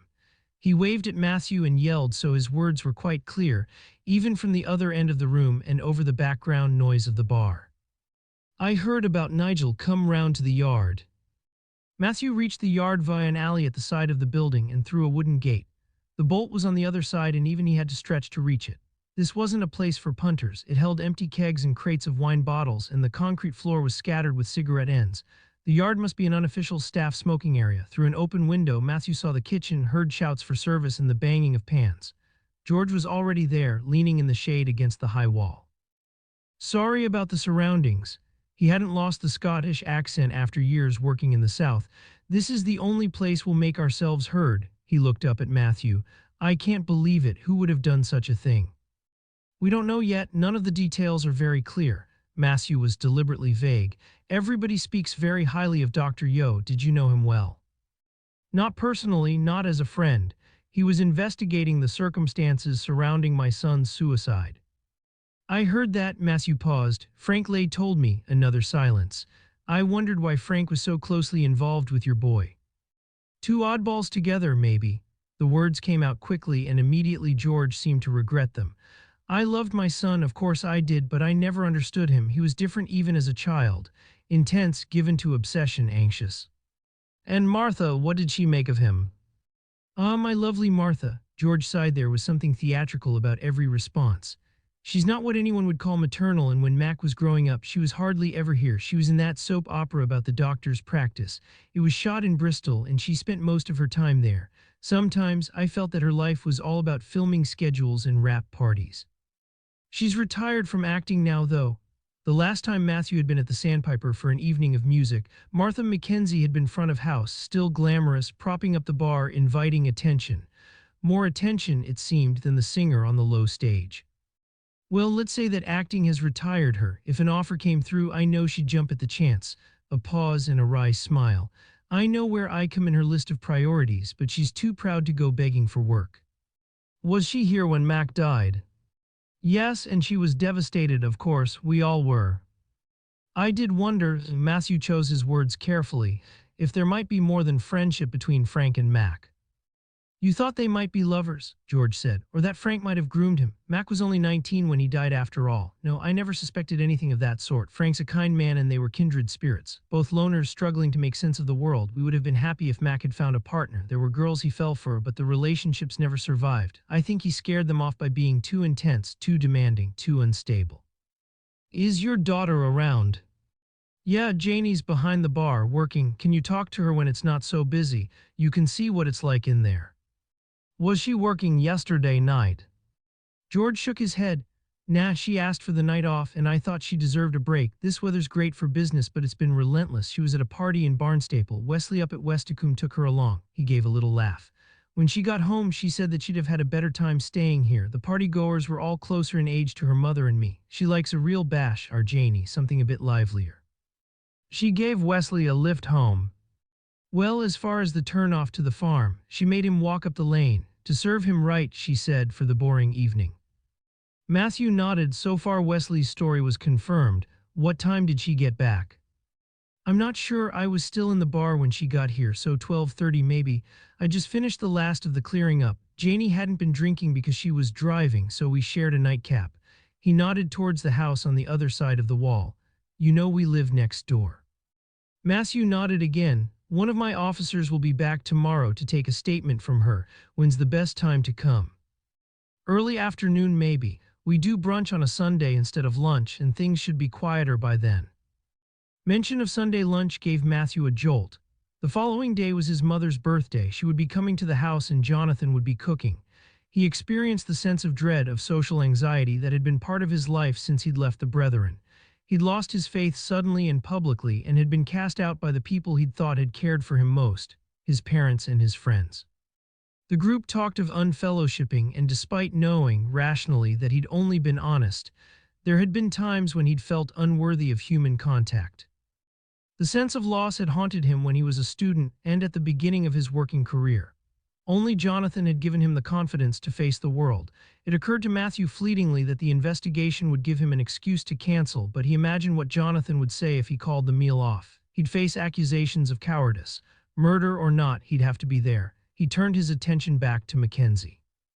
"How do you and Frank Lay know each other? You didn't grow up here. How did he get so fond of Mac?" The question seemed to surprise Mackenzie. He'd thought the conversation over. "Frank helped us out," George, usually so urbane and relaxed, was almost embarrassed. 3 years ago, we were going through a difficult time financially. We were more of a traditional cafe then, breakfasts, lunches, and afternoon teas. Martha had just been dropped from the telly show, so no regular income and no savings. She spent everything she earned as it came into her account. It was desperate, actually. There was a chance we'd lose the business. Lay had bought up a restaurant 2 doors away, and they were taking all our lunchtime business. I was furious and got in touch with him. He asked me up to Westicombe, came down specially from London for the meeting. George paused. It wasn't what I was expecting. I had my pitch already, had managed to stoke up the righteous indignation. But in the end, he just listened. And he invested. Yeah, he invested, but more than that, he came up with ideas, or he got me to come up with ideas. You don't seem that enthusiastic about the place, not passionate. Ideally, what sort of business would you like to run? I'd expected a half-hour confrontation, but I was there all evening, drinking his very good wine on the terrace, watching the sun go down over the estuary. I started talking about music, Martha's experience of the theater, all her contacts, and he came up with a plan. Seems to me you should turn the Sandpiper into a performance space. I'd put money into that. And he did. He was right, Matthew said. It's what makes this place unique. How does it work? Are you partners? George shook his head. He gave us a loan, interest-free. We paid it back after the first year, but we became friends, and he's still there if I feel I need advice or to share ideas. And that's how he got to know Max, through you. That first night, we didn't just talk about the business. As I said, he was a great listener. He could have been a shrink or a priest. I talked about the family, about Mac and his problems. Mac was 16 and struggling at school, in danger of permanent exclusion. Frank said he needed someone to look after the garden. Maybe Mac would be interested in the work. Only weekends, and it wouldn't need anyone skilled, someone to mow the lawn and keep the beds weeded. His mother, Nancy, had designed it all, and Frank wanted to keep it going in her memory. Their friendship started like that. George paused. When Mac died, it was as if Frank had lost part of his family. He was as upset as we were. A pause. He asked to speak at the funeral and had us all in tears. So, he got Nigel to look into the circumstances surrounding the suicide. George nodded. Frank has a way of making things happen. Perhaps money can do that. It helped that someone was taking our concerns seriously. We knew we couldn't bring Mac back, but there were all those unanswered questions about his care. His voice tailed off. Matthew understood how stretched the community mental health teams had become. His police officers seemed to be the first point of call for troubled people these days. Time which in the past had been used to investigate burglary was now spent tracking down a response from the community mental health team or driving to A&E. He wondered if Mac's care had been any worse than that of other young people similarly struggling with depression or addiction. He looked at his watch. It was getting late, and soon his team would be gathering for the briefing. And still, he hadn't eaten. "Thanks," he said. "I'll let you get back to the fray." He was about to ask if George could get him a sandwich to take away, but that would have meant jumping the queue at the counter, and his principles, as strange and as rigid as those of his mother, couldn't quite allow him do it. They were gathered in the ops room in Barnstaple Police Station. The building was brutalist concrete and scheduled for redevelopment. The Civic Center had already moved on to other premises, and sometimes Matthew felt as though they were stranded, forgotten by superiors nearer to the center of things. North Devon still felt isolated and miles from the mainstream. He'd picked up a sandwich and bad coffee from a service station on his way back into town, consumed them too fast in his office, and was almost the last to get to the room. Matthew stood at the front and waited for the team to settle. It didn't take long. They'd learned by now that he wasn't a man for shouting to get attention. He was patient, and most police officers were. They nudged the colleagues still talking until everyone was quiet. He didn't shout when he was addressing the team either. They had to sit close to him, and they had to listen carefully. Our victim is Dr. Nigel Yeo, a former doctor at the North Devon Hospital, who worked with a small organization which represents patients' views and experiences to the Health Trust, the governing body of the hospital. He seemed to have broadened the brief and had started following up complaints about care. North Devon Patients Together is based in Ilfracombe, and he headed up a small team of 4 people. Matthew had gained the last piece of information from the organization's website. His body was found by his daughter, Eve, in her studio at Westacombe Farm. Eve's a glass blower, and she'd expected her father to come early on Saturday morning to help her work. But by early she meant 7:30. It seems likely that death actually occurred at about 1 in the morning because of Whitney. SS says he saw a car driving at speed down the lane towards the coast. The lane only leads to Westacombe. As yet, we have no idea what might have taken Nigel to the farm late yesterday evening or in the early hours of this morning. In the front row, Ross May had stuck up his hand. He looked young and eager, a schoolboy trying to impress a teacher. Matthew thought the constable had realized that his mentor and guardian, Superintendent Joe Oldham, would soon be forced into early retirement and was trying to curry favor with his more immediate superior. As soon as this idea came into his head, Matthew thought he was being unfair. With more experience, Ross would make a good detective. Yes, Ross. Might we have more of an idea of the time of death after the post-mortem? The irritation deepened. This was going over old ground, a lesson not properly learned. Most unlikely. Can anyone tell me why? Jen answered immediately. Research shows that it's impossible to pinpoint time of death with any accuracy. Matthew gave her a little smile. Quite right, as Dr. Pendley never fails to tell us, so we have to rely on old-fashioned policing, not a pathologist's magic or guesswork. Jen, you were actually the last person we know to see Dr. Yeo alive. What time was that? It was at a party held by Cynthia Pryor in Newport. I can't be positive about time, but I'd say between 10:30 and 11 p.m. She looked at Matthew for understanding. I'd had a few drinks. I wasn't looking at my watch. Can you talk to any of the other guests? See if we can pinpoint it more precisely, or find out if he told anyone what his plans were for the rest of the evening. Yeah, sure. Although Wesley Curnow, another of the Westacombe residents, claims to have seen the vehicle leave the farm in the early hours, we can't assume that the killer was someone from outside. Curnow could have made up the story, or the car might have strayed up the track by mistake, so we need more information on the residents. Ross, you were going to do a background check. Ross stood up and faced the room, practicing, Matthew thought, for the promotion he felt he deserved. Then he chided himself again for his meanness of spirit. Wesley Curnow, age 42, he's been cautioned once for possession. Cannabis, a small amount. The officer assumed it was for personal use. A moment of silence to express his disapproval.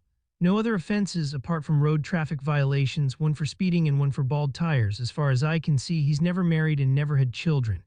Eve Yeo, our victim's daughter, hasn't been involved with us in any way. Neither has the couple who live in the cottage, John and Sarah Grieve, or the house owner Francis Lay. Thanks, Ross. It was much as Matthew would have thought, and didn't take them any further forward. I have managed to prise some info out of his mobile provider. Calls and texts were much as you'd think, lots to his daughter. I haven't had a chance to look at all the others in detail, but there's one recurring number which appears even more frequently, to someone called Lauren Miller. The name seemed familiar to Matthew. He remembered he'd seen it on the NDPT website. She was one of his colleagues at Patients Together. You'd expect that. Some of them were very long calls made late at night. Ross allowed the implication to sink in before taking his seat. That is worth following up, but of course we won't jump to conclusions.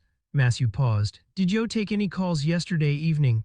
Something must have prompted him to go to Westacombe that late at night. Ross shook his head. Last one was to Lauren Miller late afternoon. Matthew thought about that, so there'd been no urgent, last-minute call summoning him to Westacombe. He turned to his sergeant. Jen, did you dig out anything interesting? There's loads of archive news material on Lay. You just have to Google and you come up with pages of the stuff.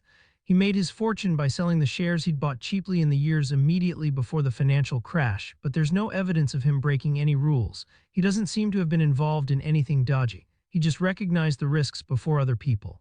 I had an interesting conversation with Sarah Grieve this afternoon. Her husband's desperate to move away from Westacombe to some Exmoor Hill farm, but she's not so keen. She likes the arty setup and would miss her mates, especially with a new baby on the way. She caught Matthew's eye. I'm not sure how relevant all this is, but I know you like background. Oh, I certainly do. Gossip is our friend. He scanned the room. I'm tied up over lunchtime tomorrow. Important family occasion. Jen, can you talk to the partygoers, see if we can get a precise time of Nigel's leaving and some idea what took him to the farm that late? Ross, I'd like you to head round to the Sandpiper. Apparently, early afternoon is best. I talked to George Mackenzie today, but his daughter wasn't available. We need a statement to confirm Kerno's story, but also anything she might have on the Westacombe residence. I'll see what I can make of Nigel Yeo's home. He might have kept work records there. I can do that early in the morning. Leave Jonathan the kitchen to himself, still be back for lunch. The nauseous sense of dread about his mother invading his home ground returned. He smiled at his team, sent them on their way and made his way to the hospital mortuary, where Sally Pendley and the corpse of Nigel Yeo were waiting for him. Chapter 9. Eve didn't go straight back to the farm after meeting Jonathan at the woodyard. She couldn't face Sarah's smothering love, with awkward pity. She had another coffee after the center manager left, then chatted for a moment to Lucy Braddock, whose smile could light up any room. Eve started crying again, despite herself. "Are you all right?" Lucy asked. "Not really, my dad just died." She saw a shadow pass over Lucy's face and the smile fade, because Lucy's dad was in his 80s and Lucy was aware that nobody lived forever. Eve gathered up her bag and made her way to the car. There'd been no shade left to park in and it was roasting inside, the seat burning even through her dungarees, the steering wheel almost too hot to touch. On impulse, she went to the woodland burial site where her mother had been put to rest in a willow coffin. It was inland from Barnstaple on the back road to Ilfracombe, a small copse of newly planted trees close to the river. She and her father had planted a sapling on top of the grave, and their friends had given a lusty rendition of Yellow Submarine, led by Wesley. She and her father had chosen the song. It was what they'd always sung on journeys when she'd been a child, and this, they decided, was a journey of a kind. There were no stones or memorials, but she knew where the grave was. The last time she'd visited, she'd been with her father and there were pools of bluebells. Sitting in the shade, with the noise of the river running low over pebbles, it was her mother she thought about now. Helen had been a medic too, a GP passionate about her patients and a furious activist fighting for the NHS. Spiky and funny, given to bright unprofessional clothes and angry letters to the papers. It was Helen who'd first suggested her husband should consider taking on a new role, her tone flippant, only half serious. Eve had just come home from Sunderland after completing her MA and she remembered the discussion. They'd been sitting at the dinner table, eating buff bourguignon cooked in her honor, drinking smooth red wine. After a student house in the northeast, it had felt wonderfully luxurious. "You need a new challenge," Helen had said to her husband. "You're starting to get bored." "You're not suggesting management, are you? Can you imagine?" They'd all laughed, but perhaps that conversation had sown a seed, given Nigel permission later to give up medicine. Not long afterwards, Helen had started to notice the first signs of early-onset Alzheimer's. She'd gone secretly to a specialist for tests, kept the panic to herself until she was sure of the diagnosis, excluding them both. Then there'd been another dinner, more good food, more wine, the revelation which would change all their lives. "I could tell I was losing it," Helen had said. "The first tests weren't conclusive, but I knew." And there'd been another discussion about Nigel's future. "I'm thinking of applying to head up Patients Together." He'd taken Helen's hand across the table. "You said I needed a new challenge." "You're doing it because you think I'll need a carer." "I'm thinking of it because I want to spend more time with you. That was what we always planned for this stage in our life. This'll be office hours, no ridiculous shifts." There'd been a silence. Eve had felt herself holding her breath, waiting for her mother's reply. Certainly, she'd been trying to hold back the tears. "Your decision," Nigel had said, his attention completely focused on Helen. For the first time in her life with her parents, Eve had felt in the way that she was intruding. Helen had nodded, decision made. "Of course, there's no guarantee that I'll get the job." "You'd better fucking get it." At that point, Helen had still been very much herself. The illness had taken hold very quickly and soon Helen had become frail and confused. There'd been occasional flashes of her old self, but they'd become scarcer. Her mood had swung between frustration and good humor, but Nigel had always been there, patient and uncomplaining. Eve had often visited, of course, and Helen had seemed pleased to see her. There'd been moments of laughter. One day, however, she'd arrived and Helen had treated her as a stranger. She died soon after, only months after Nigel had taken over his new role at Patients Together. A relief, everyone agreed that it hadn't dragged on, that she hadn't had to go into care, but Eve knew her father hadn't seen it like that. She'd wondered if he'd go back to a post in the hospital, lose himself in medicine again. But Helen had wanted him to take the job in NDPT, and so he'd stuck to it. Now, as a slight breeze brought some relief from the heat and moved the leaves above her, scattering light across the undergrowth, Eve wondered if that decision was what had killed him. Chapter 10. Sally Pendley was waiting for Matthew in the mortuary, gowned and booted. "Thanks for doing this so speedily at a weekend." Matthew knew she had a family, a husband who was head teacher of a village primary school, and at least 3 children. He and Jonathan had been invited once to a barbecue at their home, a rambling place with a garden and orchard, a paddock with ponies. There had been a lot of children there, all running wild, and he hadn't quite worked out which of them belonged to Sally. It had been a chaotic and good-humored evening. Jonathan had loved it, Matthew not quite so much. There had been insects and they'd had to sit on the grass. "This suits me better than tomorrow morning," she said.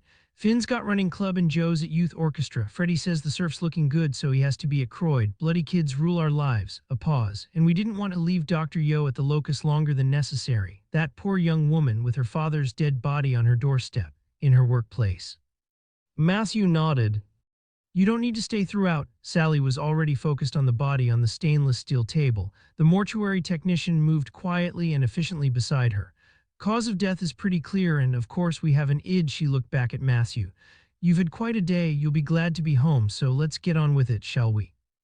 Her assistant started cutting away Nigel's clothes, and Sally provided the running commentary. "In the trouser pockets, we have a handkerchief and 2 sets of house keys, no car keys." She turned again to Matthew, a question. "They'd been left in his car," Matthew said. He wondered if that was significant. Had Yeo been distracted when he arrived? Did he trust the Westacombe residents not to steal the vehicle? But wasn't locking a car automatic? Matthew kept a running log throughout an investigation, and now he opened the blue, hardback notebook and wrote a reminder to check with Eve if her father usually left his vehicle unlocked when he was at the farm. Sally was still speaking. "The cause of death is a stab wound to the neck and severing of the artery and critical nerves controlling cardiac and brain function. Bleeding will have been brisk, at least until the blood pressure dropped, and we noted the pulsatile nature of the spatter on the workshop wall." Matthew closed his eyes for a moment and pictured the crime scene, the blood. It was hard to imagine that one man could produce so much. Sally continued. "The murder weapon was this piece of glass. The axial strength meant that it didn't shatter, though there is evidence of deformation where it hit the bone." She turned to Matthew. "Really, this is all as we thought at the locus." "I did wonder," he said, "if the glass was window dressing there for effect."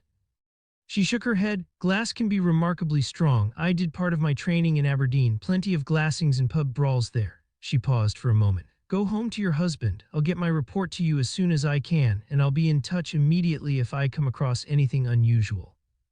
For a moment he hesitated. Duty had become a habit, almost reassuring, an excuse to avoid the personal, but Sally was right. There was nothing more for him to do here. It was dark when he got home, but Jonathan was still in the kitchen, music playing, something cool and bluesy that Matthew didn't recognize. Jonathan was at the sink, peeling vegetables. He turned and took Matthew briefly into his arms, no words until they'd separated. "I met Eve today. She told me what had happened. Will she hold it together, do you think?" Matthew took a seat at the long table. "Yeah, in the end, but to lose her father so soon after her mother." Jonathan paused. "I invited her to come and stay. I don't think she should be on her own there, so close to where her father was killed." Matthew looked up sharply. For a moment he couldn't quite believe what Jonathan had said. "She's a witness to a murder, a potential suspect. You can't see that it would be impossible to have her here." "You really believe that Eve could have killed her father?" Jonathan's face was set, stubborn. "And that protocol is more important than kindness." "The rules matter." Matthew was aware of his voice rising, that he was almost shouting, and made an effort to remain calm, reasonable. "Sometimes they're the only thing between us and chaos." They stood staring at each other in silence. Matthew broke it first. He nodded towards the sink. "I'm sorry, but I'm really not that hungry." "This isn't for tonight," Jonathan said. "I'm getting prepped for tomorrow, your mother's grand lunch." His voice was brighter. In his mind, at least, the tension between them was over. He was clearly looking forward to the occasion. He put his arm around Matthew and kissed him lightly. That was Jonathan all over. He hated confrontation and never saw the point of letting an argument drag on. He thought that a moment of tenderness could make everything better. Matthew felt the old dread settle like a headache, but said nothing. Chapter 11. Ross and Mel had a routine for Sundays if neither of them was working. Sometimes she had to go in. She was manager of an old folks' home and took her job seriously. It wasn't fair, she said, for the care staff to work shifts if she didn't take her turn. She'd started working there when she was 16, fitting it in around taking the care qualification at the Fee College on the edge of the town. They'd already been going out then, childhood sweethearts. She'd worked her way up from care assistant, from wearing the ugly pink tauberts to her own clothes, always smart. Ross hadn't liked to think of her wiping the old men's bums, had been a bit embarrassed about her job, but he was proud of her now. Mel and Ross had met at school. She had always been the prettiest in the class, and not just good-looking, but easygoing and even-tempered too. Not one of the stuck-up girls who thought it was clever to bad-mouth or tease, not pushy or overly academic either. Despite her looks, he had never found her intimidating. They'd first started going out when they were 15 and had been married in their early 20s. Ross's parents had been through hard times, and he didn't want that for himself. He'd already mapped out his life before Mel walked down the aisle to be his wife. Security was important. He and Mel had bought their own home while their friends were still renting or spending their cash on travel and flash cars instead of investing in their future. Ross had grand plans for his future, promotion, a bigger house. That would be the time for fancy holidays. Sunday morning started with the park run. Ross liked his sport. In the winter it was rugby. Joe Oldham had introduced him to the club when Ross was still a boy, and the superintendent came along to cheer at most of the important matches, though he usually retired to the bar at halftime. This time of year Ross still wanted to keep fit. He had a horror of ending up like his dad, flabby, his belly hanging over his belt, taking no pride in his appearance. Mel was a good runner too and went out with her mates some mornings, coming back glowing, laughing just with the pleasure of the exercise. Ross thought that was when he loved her most. She was a credit to him. He tried to persuade Jen Rafferty along to the park run, but she looked at him as if he was crazy. "Are you joking? On a Sunday morning?" Ross wished Jen would take him more seriously. Everything was a joke to her because he only had her best interests at heart. At her age, she could use more exercise, and it wouldn't hurt if she cut down on the booze. Not that he said anything about that. Jen had a way with words that made you wary, that could cut into you like a knife. With one sentence she could slice away his confidence and his self-belief. If he'd known her at school, she'd have been one of the girls he'd have avoided like the plague. After the run, Mel always did a cooked breakfast. It was the high point of his week. Some of their running mates went out for brunch in a cafe close to the park, but Ross could never see the point. It all cost money, and anyway, the food wasn't great. There was nowhere decent to eat in Barnstaple, and Mel was a great cook. Today it was scrambled eggs and smoked salmon on sourdough toast. Afterwards, she made a pot of real coffee. On weekdays, they made do with instant, and they took their mugs out into the garden. He sat with his face to the sun and thought this was all he'd ever wanted, to be a good cop and a good husband, maybe a good father when the time was right. Mel got up from her deck chair and began to pull a few weeds from the flower bed next to the path.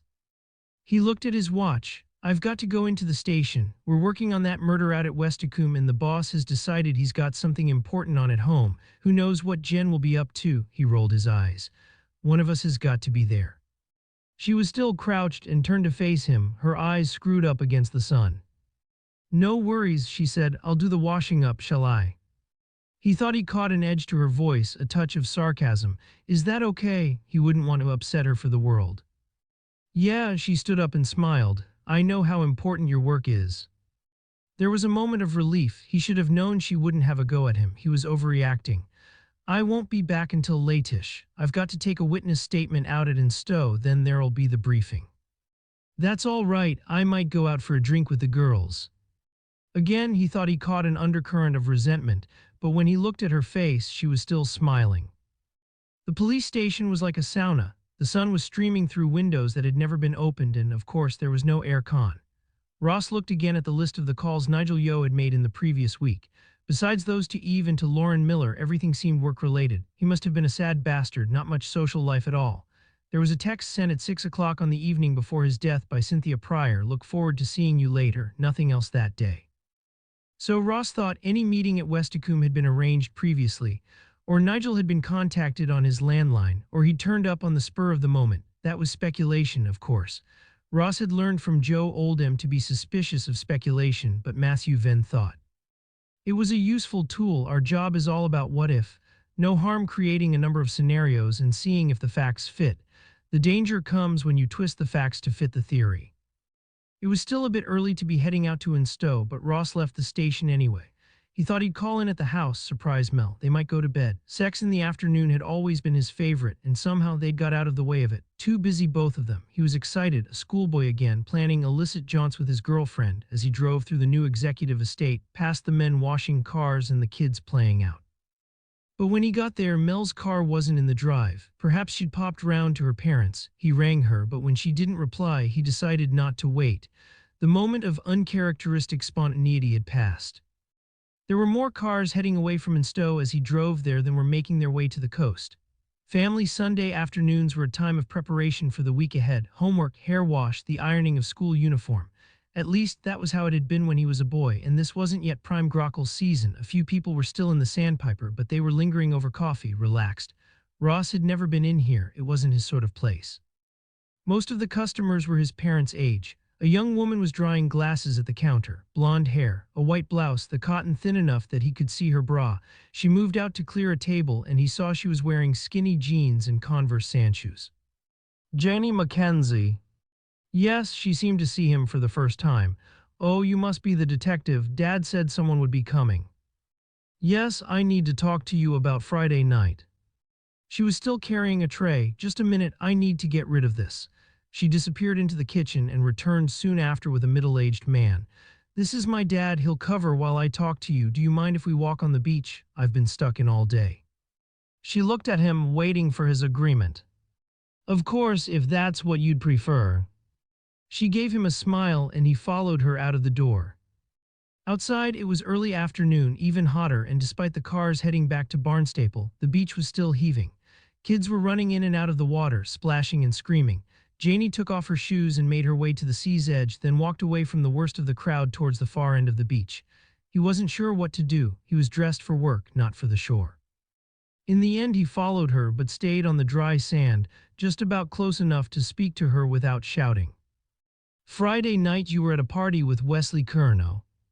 Yeah, not exactly my idea of fun. She pulled a face that made him smile. How did you go then? Ross wasn't sure where the question had come from. How could this be relevant to the investigation? But something about her intrigued him. He'd expected her to be confident, arrogant even. She'd been to a fancy university, was good-looking in a way that would catch attention wherever she went, and she had a mother who was a minor celebrity. Ross was always suspicious of people who were better educated than him. He sensed they were judging him. Janie didn't give that impression, though. There was something of the little girl about her, nervy but precocious. He thought she'd say the first thing that came into her head, no filter, no matter how that might seem to the listener. She shrugged. She was wearing big sunglasses now, and he couldn't really see her face, couldn't tell what she was thinking. I was bored. I thought anything would be better than staying in or working. And Weeze's a mate, he asked. He didn't quite tell me what I was letting myself in for. Did you see Nigel Yeo there? She turned her back to the sun. It was white and bright, and she was almost a silhouette. Yes, he didn't stay very late. Long enough for you to speak to him. We had a quick chat. He and I were probably the only sober people at the party. She gave a little laugh. Middle-aged drinkers, what are they like? I know. They walked on for a moment in almost companionable silence. How well did you know him, Dr. Yeo? Ross was trying to put himself into Matthew Venn's shoes to ask the questions the boss might ask. He hadn't wanted to like Venn when he'd first arrived, but the way the new detective had dealt with the body at Crow Point and all the drama of the aftermath had earned a grudging admiration. Not well at all, Janie said. He was a friend of my parents, at least a kind of friend. He was trying to find out what happened to my brother, why he was allowed out of hospital to commit suicide. What do you think happened to your brother? Another Venn-like question. It seemed to surprise her, and she paused for a moment. I think he was ill and he killed himself. He had pretty shit treatment from the NHS, but I don't think anyone could have stopped him if he'd wanted to do it. He was really quite stubborn. I think my parents feel guilty because they couldn't love him. Not really. He was so fucked up and so different from them, so they're looking for someone else to blame. Could you love him? For a moment Ross was afraid she'd laugh at him. If anyone had asked him a question like that, he'd have been embarrassed and covered it up with laughter. But Janie considered it seriously. Yes, she said, I loved him. He was demanding and self-obsessed, and there was no protective wall between him and the universe, so he made everyone around him believe they had a duty to look after him.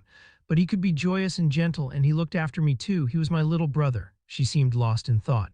We came on holidays to North Devon before we moved down for good and took over the business.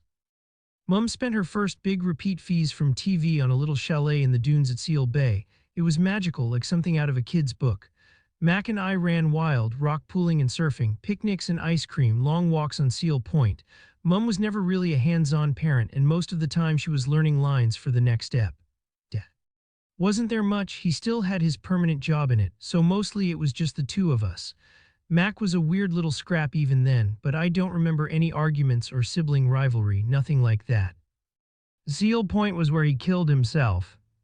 Yeah, I guess it was his happy place. She looked at Ross. Somewhere he felt at peace. They walked on. Ross could feel sand in his shoes, gritty between his socks and his skin, but it didn't seem the time to take them off. What would that look like when Janie was so at home on the beach? On Friday night, you gave Wesley a lift home, but not all the way. I dropped him at the end of the lane leading towards the farm. He was pissed, and I thought the walk would do him good. Besides, he didn't have anything to wake up for, and I knew I'd be working on breakfasts. This is your full-time job, working in the cafe. For the moment, she walked out of the shallow water and joined him. I've got a degree from Oxford, but there's not much call for students of Victorian fiction in contemporary Britain. Ross didn't know what to say to that. Wesley says a car passed him, going very fast, coming down the lane from Westacombe, but he was quite vague about it. As you say, he was drunk, so he wasn't terribly convincing. No details. Something about that might come back to him, but it's not very helpful at the moment. You didn't see a speeding car going up towards the farm when you dropped him off. Not then, but later there was some maniac driving through the village much too fast. Can you describe the car? Black, one of those MTBs.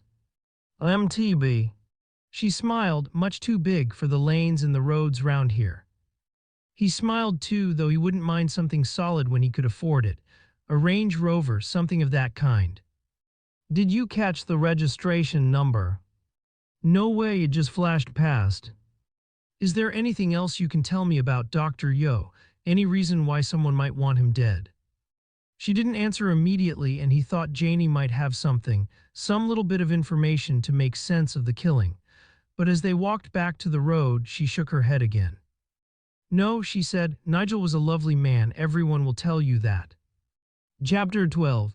On Sunday mornings, if she wasn't working, Jen usually stayed in bed until lunchtime.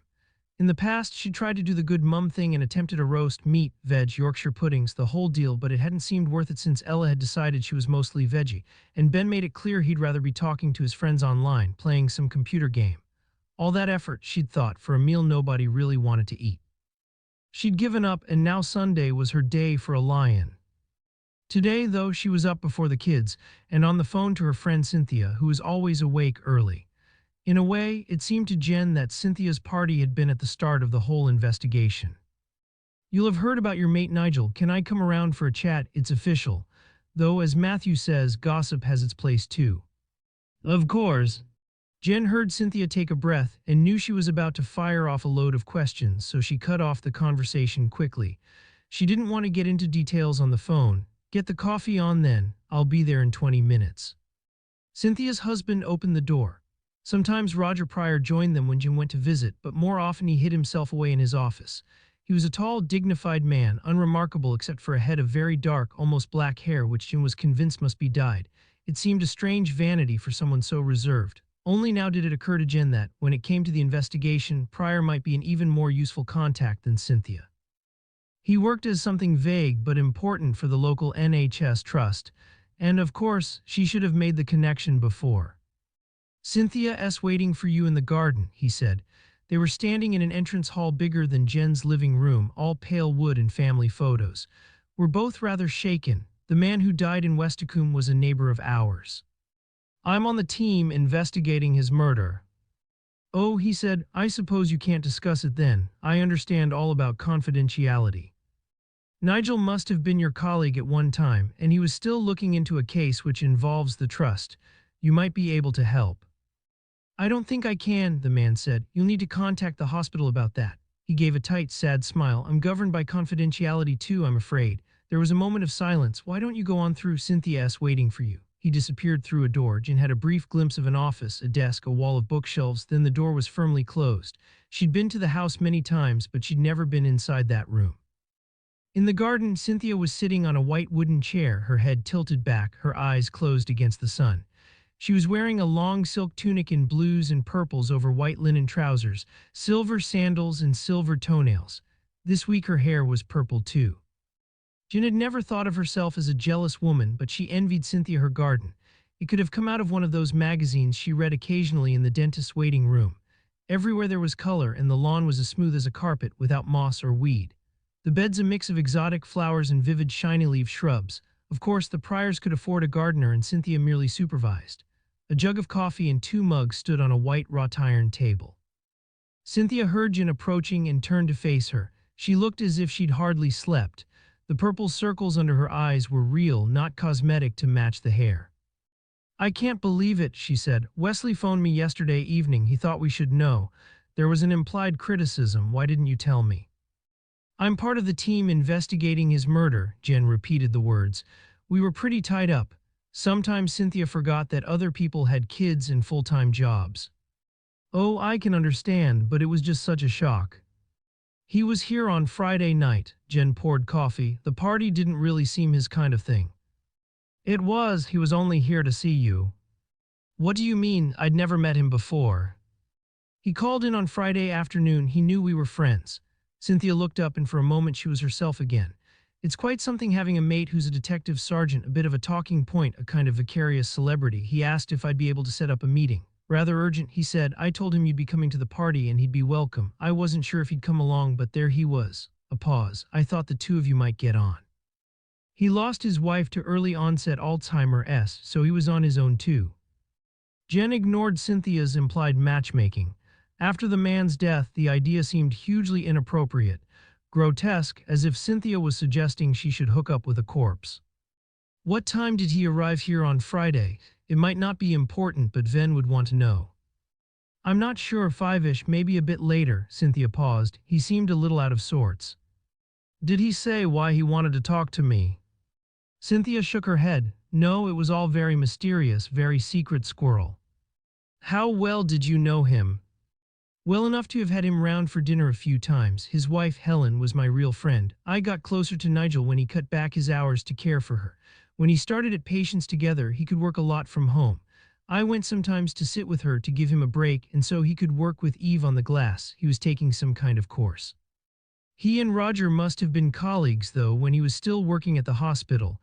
That must have been another point of connection." "Oh," now Cynthia seemed deliberately vague. "I don't think so. Roger's just an admin person, really. Nigel was on the front line.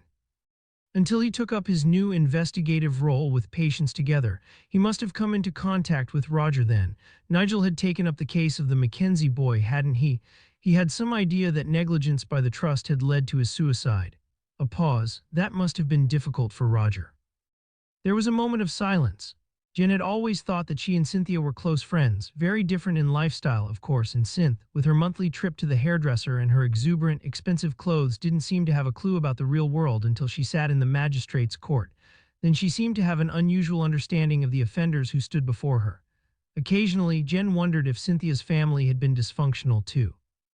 Perhaps the woman's empathy came from her own experience. "Honestly, Jen, I can't talk about Nigel's role in the Mackenzie case. I think there's an ongoing investigation within the hospital, and you'll have to ask Roger about that." Now the woman sounded uncomfortable. "I just did. He ran away into his office without answering." Another silence. In the distance, a neighbor was mowing a lawn. There was the scent of roses and cut grass. It was all very perfect. At this moment, Jen didn't quite believe in perfection. She hoped she hadn't offended Cynthia, but she had warned her friend in advance that this conversation would be official. Jen thought her work would always come before personal considerations. Her husband had never quite realized that. It had been one of the many matters of contention. It was his view, often stated, that she should be a wife first. For a woman, work should come way down the list. "Actually," Cynthia said at last, "Nigel was becoming a bit of a thorn in the authorities' side, a bit overreaching. The brief of Patients Together was traditionally quite narrow, but he extended it." "In what way?" "In the past, it represented patients in a more general sense. They advised on policy, provided feedback on services. Nigel seemed willing to become involved in more personal disputes between patients and the health authority. Roger thought it was a little unprofessional. He felt it almost as a betrayal. He said that Nigel was acting like a sort of private detective, not a former employee of the NHS. And it was the Alexander Mackenzie suicide that was causing the particular problem. Cynthia, usually so composed and confident, seemed to squirm a little in her seat. Nigel had taken an interest in other cases previously, but he appeared to have got a bee in his bonnet about the way George Mackenzie's son had been treated before he committed suicide. She looked directly at Jen. You can see how awkward that was for me as well as for Roger. George is a friend. I've been going to the Sandpiper since he started doing music there. I sympathized. But Roger's my husband and he needed my support through it all too. The last thing he wanted was a press witch hunt about the trust's mental health provision. Nigel wasn't a psychiatrist and he should never have involved himself in something so close to home. There was a definite conflict of interest. Is that why Nigel wanted to see me on Friday night, to discuss Alexander Mackenzie's death? I don't know. Cynthia gave a quick glance back at the house, to make sure her husband isn't listening in. To be honest, I didn't want to know. I didn't speak to Nigel for very long. Jen had never seen Cynthia quite so jumpy, not even when a guy out of his head on spice had threatened her with a knife when she was coming out of court. Did you talk to him before he left? He came to say goodbye, Cynthia said. Of course he did. He was a gent. He wouldn't have just wandered off. She was speaking very quickly, like a kid rattling off an excuse to a teacher. Too much coffee? She'd already topped up her mug and she liked it black and very strong. Or was she hurrying to move the conversation on in a different direction? Did Nigel say where he was going when he left here? We found his car at Westicombe, so we presume that he drove himself there either that night or early the next morning. Jen tried to keep her voice even, but she was losing patience. And she was hurt because she'd thought they were friends, proper friends. And here was Synth treating her like some sort of moron who could be lied to. There was no answer. Cynthia, someone stuck a shard of glass 1/2 meter long into his neck. We're not fucking about here. This isn't a couple of lasses shoplifting from Marx's. He said he was meeting someone, polite as always. Brilliant party, Cynthia, but I've got to go, I'm afraid. It seemed a bit weird. I mean, why would you arrange a meeting so late? Perhaps Jen thought he'd realized I was in no fit state for an intelligent conversation, and he just made an excuse to leave. So, she said, he was expecting someone at his house. That's what I thought he meant. He might have had guests coming to stay. He's close to Helen's parents. I suppose he could have been waiting for a phone call. Cynthia looked up, part defiant, part pleading for Jen to believe her. You know what it was like here on Friday night, music, background noise. I can't really be sure what he meant. He didn't mention going to see his daughter, a trip out to Westicombe. I don't think so. Honestly, Jen, you spoke to him as long as I did that night. There were lots of other guests and I wanted to make sure everyone had a good time. The lawnmower in the neighbor's equally perfect garden chugged on, a blackbird sang. But Jen thought Cynthia wasn't being straight. She was keeping a secret or secrets and things would never be the same between them again. Jen pushed herself out of the chair and stood up. Cynthia stayed where she was, eyes closed. Where was Roger on Friday night? The question came out more loudly than Jen had expected. The eyes opened. He stayed out for the evening, keeping out of the way. You know he has to be in the mood for a party. But where was he? Cynthia stood up too, slowly and carefully, making a point, and they stood staring at each other. What's this about, Jen? Do you think he needs an alibi? Should I be phoning for our lawyer? Her accent was even more upper class than usual. Don't mess with me, pleb. I only asked Synth. Now Jen just felt tired. She wished she could have had her usual lie-in and a proper breakfast. I just need to know where everyone who had any dealings with Nigel Yeo was that night. It's my work, like it's Roger's work to protect the health authority. He stayed in the office at the hospital, Cynthia said, each word spoken a bit too clearly, a bit too slowly. He was working late. It's a stressful job, keeping the show on the road with too little money, too few nurses, too few doctors. He often works late. What time did he get home? Cynthia shrugged. I haven't got a clue. I was out in the garden with 6 guests who stayed on until about 12. We was playing music. Janie joined in singing until she got bored. It was all very chilled, all very ordinary. When I went to bed, Roger was already there, fast asleep. She turned to face Jen, and her words became hard, sarcastic. I suppose he would just have had time to drive to Westicombe and stick that piece of glass in Nigel's neck, if Nigel headed for the farm as soon as he left here. But I'd have thought there would have been blood. Roger's work suit was hanging in the wardrobe and his shirt was in the linen basket. I put it in the washing machine this morning. There were no stains, I can promise you that. She gave a harsh little laugh. You do see. W ridiculous this is. Jen didn't answer. She thought there was nothing faintly funny about the violent death of a good man. Normally they would have hugged before they left each other and made some arrangement to meet up soon. Today Cynthia marched ahead of Jen around the side of the house to the front gate, assuming that the detective would follow. It seemed Jen wasn't even to be allowed to take the shortcut through the house, through the kitchen with the shiny granite worktops and the hall with the pale wood panels, past the firmly closed door where Roger was working, or hiding. She was being treated like a tradesman, the gardener or the window cleaner. At the fancy wrought iron gate they paused for a moment, awkward, both of them prickly, two strong women facing off. Ridiculous, Jen thought. She opened her arms. It's just my work, she said. It gets in the way of friendship. Cynthia hesitated and Jen thought she would come in for that hug, but in the end she didn't move any closer. Let's hope this gets quickly sorted, then maybe we can be friends again. The magistrate turned and walked away, the long silk tunic floating behind her, leaving Jen standing, her arms still outstretched, waiting for the embrace. Chapter 13. On Sunday morning, Matthew Venn woke early, as he always did. There remained the sense of unease that had nothing to do with the investigation. He'd always found work easier, certainly less complicated than the personal baggage which weighed him down. This was his mother's birthday, and she would soon be sitting at their long kitchen table eating Sunday lunch. He still couldn't quite believe her change of heart and wasn't sure if he'd be hurt or relieved if she called the meeting off at the last minute, making some excuse about a sick sister or brother. Not talking about a relative, but a member of the Brethren, the community into which he'd been born. By the time he'd showered and dressed, Jonathan was up too. There was music playing and Jonathan was singing along loud and tunefully and starting to pull out the ingredients he needed for the grand birthday cake. A rib of beef had already been taken from the fridge and would cook slowly, Matthew was told, until it melted in the mouth. Jonathan loved entertaining, everything about it, the preparation and the cooking and the sitting down with friends. Matthew still couldn't quite enjoy it, but he was starting to get there. Not with his mother, though, not with the crabby, anxious woman whose life was fixed with certainty and who despised everything that her son had become. They had coffee and toast together with the music still playing. Outside, the sun was shining, but they took that for granted. They'd all come to expect it now, the clear skies and the heat wave. We could have lunch in the garden, Jonathan said.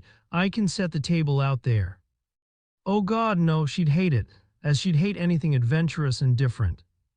Okay, in here then, but I'll bring in flowers, loads of flowers. Jonathan set down his coffee cup. And give me a ring just as you're about to pick her up. I'll have everything ready. A pause. You will be on time, won't you? This is more important than work, for today at least. Matthew nodded. Now all this was started, he had to see it through to the end. It was a relief to be on the road and heading to Barnstaple. The traffic wasn't too heavy yet, and without needing the sat-nav he found the house where Helen Yeo had died and where Nigel Yeo had mourned her. It was a pleasantly proportioned house, substantial not grand. It backed onto the road out of the town, but was close to the shops and pubs of Newport, not far from Jen's little terrace, a part of the community, not separate from it. There was a high wall to keep the traffic noise from the garden, and Matthew struggled at first to find a way in. The entrance was from a side street and led into a shadowy garden, an oasis away from the town, with the muffled rumble of cars and lorries in the distance. Eve had given him a key. The crime scene team had been through the house, but hadn't yet done a detailed search. They'd found no indication of violence there. It was clear that Yeo had been murdered where he was found. Inside, it was cool. Matthew moved through the house to get a sense of the place before looking at it in any detail. This was a family home, but no longer lived in by a family. It was tidier than it would have been when Eve was a child. They already knew that Nigel had employed a cleaner, a woman who'd worked there for years, coming in on Thursday mornings for 3 hours to clean the bathrooms and the kitchen, but there was none of the clutter that had probably been there when Nigel's wife was alive and when Eve was still at home. One mug, rinsed and ready to go in the dishwasher, on the draining board in the kitchen. A pair of slippers carefully placed together close to the entrance to the hall. A copy of Friday's Guardian, neatly folded on a coffee table in the living room. Hitch looked out over the garden. There was a small television, the controls tidily arranged on the shelf beside it. It seemed that when the illness had taken over Helen's mind and her body, Yeo had moved her downstairs to a pleasant little living room with a view of trees. The bed was still there, with its mattress cover and 3 pillows piled at one end. The nightstand had a cassette recorder on a shelf and a pile of audiobooks and music. Perhaps he couldn't quite bring himself to clear the place. Matthew wondered how he'd cope if Jonathan were suddenly ill, if he'd have Nigel Yeo's dedication and patience to look after his husband this well. He hoped that he would, then he thought ill health would probably hit his mother first. When he asked himself the same question about caring for her, he had no reply. He moved upstairs and into Yeo's study, which had been converted from the smallest bedroom. It faced the road and a row of smaller houses opposite. Matthew saw a gaggle of people going into the Baptist church on the other side of the road. He started opening drawers in the desk, not quite sure what he was looking for, and came across a large diary with a page for every day. The diary contained both work and personal appointments. The writing was tidy, a little cramped. It seemed to Matthew that this was a man in control of his life. He checked the entries for the week before Yeo's death. There were a number of appointments marked. One said team meeting. Beside it, he'd drawn a face with a downturned mouth. It seemed he hadn't been looking forward to that one. Others all seemed to be work-related, sessions with community groups and one with a social worker, a visit to a care home in a rural village. On the Friday of Cynthia's party, it seemed he'd had 2 meetings in the hospital. The first seemed more significant. 3 names were listed, but one jumped out, Roger Pryor. Matthew knew Cynthia Pryor through court, and this must be the husband who worked for the health trust. Another connection. Further down the page there was another entry, party Jen Raff. This was another indication that he'd engineered an invitation to Cynthia's gathering just to meet the detective. What a shame, Matthew thought, that Jen hadn't spent more time with the man and listened to his concerns. But he knew Jen would already be thinking the same, would be haunted by guilt, and he didn't intend to make her feel worse. On the same page, hardly legible and scribbled at the last minute, it seemed, in different ink, Yeo had written a number, 8531 or 8537. Matthew wasn't quite sure, some sort of reference or pin. He put the diary in his briefcase and moved into the bedroom overlooking the garden, which Yeo must have once shared with his wife. The room wasn't at all what Matthew had been expecting. It had none of the bachelor austerity of the downstairs rooms and was quite different in tone. There was a faint smell of fresh paint, and one wall was vivid red. A huge black and white photograph of a lighthouse with cliffs beyond hung there. The style seemed more Eve-esque than Nigel's, and Matthew wondered if this had been the daughter's attempt to cheer him up, to move him on from the period of grieving.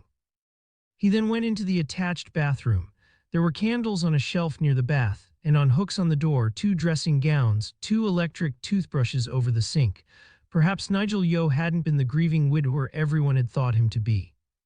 Matthew looked at his watch. It was still only 10:30. He checked the number Ross May had provided for Lauren Miller and punched it into his phone. A woman answered, and when he introduced himself, she said, "Of course, you want to talk about Nigel. I saw the news yesterday evening." The voice was ageless, pleasant, educated. "I live in Appledore." She gave him the address and the postcode. "I'll be waiting for you." When Venn was a boy, Appledore had been known as a rough place, a center for drug dealing and teenage violence. It had the shipyard, as close to an industrial enterprise as anything in this part of the county. His mother had discouraged any social contact with the boys who lived in the town. Now the shipyard had closed, and Appledore, at the mouth of the Torridge, North Devon's second river, had transformed itself into an arty place of immaculately painted cottages along the narrow streets, artisan coffee shops and expensive restaurants. Former council houses on the edge of the town were now mostly in private ownership. There was an annual book festival and galleries exhibited local artists. Few locals could afford to buy properties here, and in the winter many of the houses' second-hand homes and holiday lets were empty. Matthew supposed it was an improvement, but on a sunny Sunday morning he knew it would be a nightmare to find somewhere to leave his car, and he felt some nostalgia for the past. In the end, parking was no problem because Lauren lived a little out of the town, in a settlement of smart new houses. If she could afford to live here, with the landscaped gardens and the view over the Torridge to the estuary beyond, she hadn't started working at NDPT for the money. The house was minimalist, almost bare. Matthew couldn't imagine children here. There was one enormous seascape on a white wall. Matthew found his gaze pulled into it. The wild sky and the space made him feel dizzy, vertiginous. "Brilliant, isn't it?" Lauren was standing behind him. She was almost as tall as he was, elegant, silver-haired, not elderly, but not feeling the need to dye her hair to prove that she was still stylish. Perhaps because of the name, he'd been expecting somebody younger, and there'd been a moment of awkwardness when she'd opened the door to him. He hadn't been quite sure that he'd found the right place. "I got it from a student's degree show when I was living in London, but the artist is Cornish." "I think you can tell. When did you move here?" "Just over a year ago. I grew up in Bideford and was here until I went to university." She turned, gestured for him to take a seat on one of the sofas. I came back because of my mother. She's almost blind now. We live together. It's not that she can't manage on her own, but after my father died, she became more isolated. She'd always been such a lively, companionable soul, and I couldn't bear the thought of her being lonely. We sold her cottage in the town and moved in together. There was a pause, but of course, I had selfish reasons for running home too, a messy divorce. We'd never had children, and my share of the flat in Highgate easily bought me this place and gave me enough to live on until retirement. And yet you decided to go back to work. Ah, that was to keep me sane, Lauren smiled, and because Nigel asked me to. You were friends. She didn't respond at first, rather more than friends, I hope, in the last few months at least. You were lovers, although he'd already suspected that there was more to the relationship. Matthew felt himself blushing. The Puritan upbringing could come back to shock him when he was least expecting it. Only recently, we'd been close friends for a while. Why are you so surprised, Inspector? Is it our age that makes it so unlikely? Eve didn't mention a relationship, Matthew said. I thought she would have done.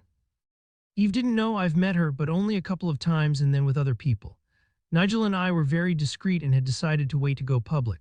It would have been very tricky because of working together, and Eve was so close to her mother. Besides, she gave another sad smile. There was something exciting about the secrecy. It made us feel young and foolish, romantic. We wanted the chance to be selfish for a while. I hadn't even told my mother.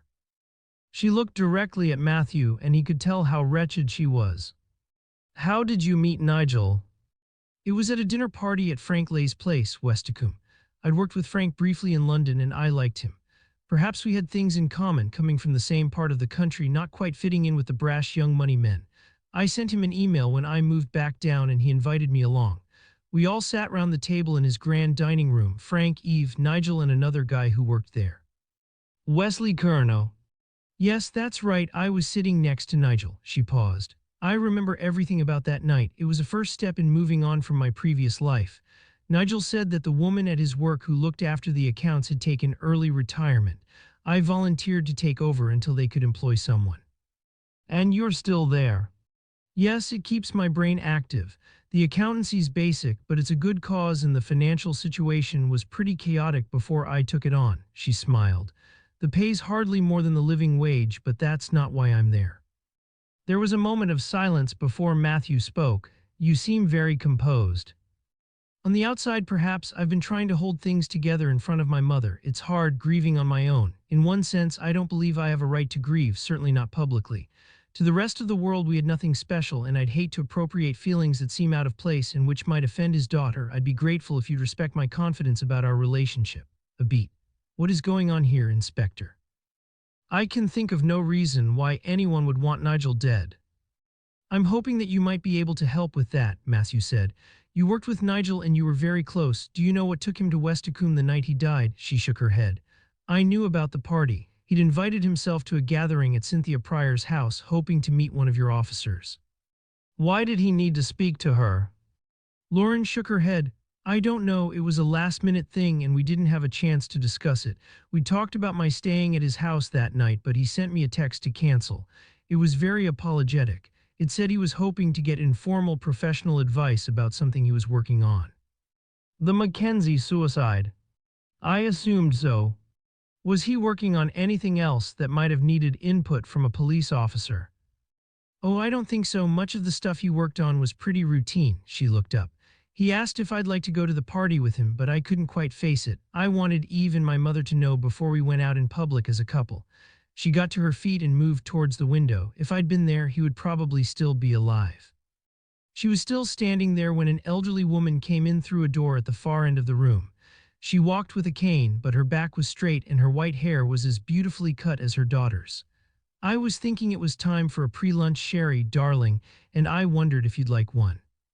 We've got a visitor, Lauren said. Inspector Venn, he's investigating Nigel Yeo's murder. Good afternoon, Matthew got to his feet. It seemed a politeness, even if the woman couldn't see him. She turned in his direction. I don't suppose you'd join us for a sherry, Inspector. I'm sorry, he said. I'm afraid it's a busy time, and of course I'm working. Of course, she hesitated for a moment, as if choosing her words carefully. I never met Dr. Yeo, but my daughter's a fine judge of character, and she says he was a good man. I have a sense that she's missing him more than she wants to acknowledge to me. There was another hesitation. She moved towards Lauren and reached out with the hand that wasn't using the cane to touch her daughter's arm, a gesture of tenderness. My sight is very poor, but there's nothing wrong with my hearing. A mother hates to hear her daughter weeping in the middle of the night. She's been so happy in the past couple of months and I was delighted for her. And now there's this. Please find Nigel's killer. I know that won't bring him back, but it'll give us a story. Something to help Lauren understand this terrible nightmare. Of course, Matthew said, we'll do all we can. He wanted to promise a result to provide some reassurance, but in the end, he thought there was nothing more he could say. When he let himself out, the two women were still standing by the window at the far end of the room, their arms around each other. Chapter 14. When Jen left the Pryor house, she was tense, restless. The encounter with Cynthia had upset her and she found herself brooding about it as she walked into the town center. It was still not quite 11 o'clock. The river taw was low, the tide was out, and it smelled of mud and rotting vegetation. In the police station, Vicky Robb, a uniformed PC attached to the team, was poring over CCTV, but Ross and Matthew weren't there. Vicky looked up. I'm trying to find a record of Dr. Yeo's car leaving the town on Friday night. There's a camera in Bikington, and you'd think he'd have gone that way. Nothing yet. Nah, I'm stopping to grab a coffee. The quality's really poor and I'm going boggle-eyed. At her computer, Jen looked up everything she could find on Roger Pryor. No criminal record, but she'd been expecting that. Some press coverage, though, and some brief mentions on social media, which she found interesting and which she decided to follow up on. It seemed the Pryors had moved to North Devon not long before Jen.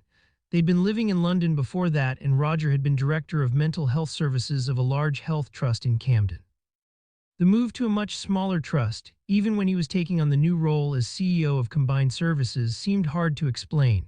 Had Roger, so controlled in private, suffered from some stress-related crisis or burnout? Perhaps it was simpler than that. Perhaps Cynthia had had a romantic notion for a life away from the city and Dee persuaded him to move. She was a woman who liked to get her own way. Jen pulled up past copies of a local North London newspaper for the time 9 months before the Pryors moved from the capital. Soon she was finding it as hard to keep focused as Vicky, who'd returned from her coffee break to stare at the CCTV footage, but Jen persisted. In the end, the piece was easy to find, a front-page article with a photo. Roger looking dignified, standing outside a hospital at a press conference. The article reported the finding of a serious case review into the death of a young man. The headline read, "Review finds no individual to blame." Jen read on. A 16-year-old lad had hanged himself in his hospital room. Staff, only meters away, had been chatting by the nurse's station. The young man, whose name was Luke Wallace, had been suffering multiple mental health problems and had been brought into the hospital by the police. They'd been called out by the family after the boy had become violent at home, smashing furniture and threatening a younger sister.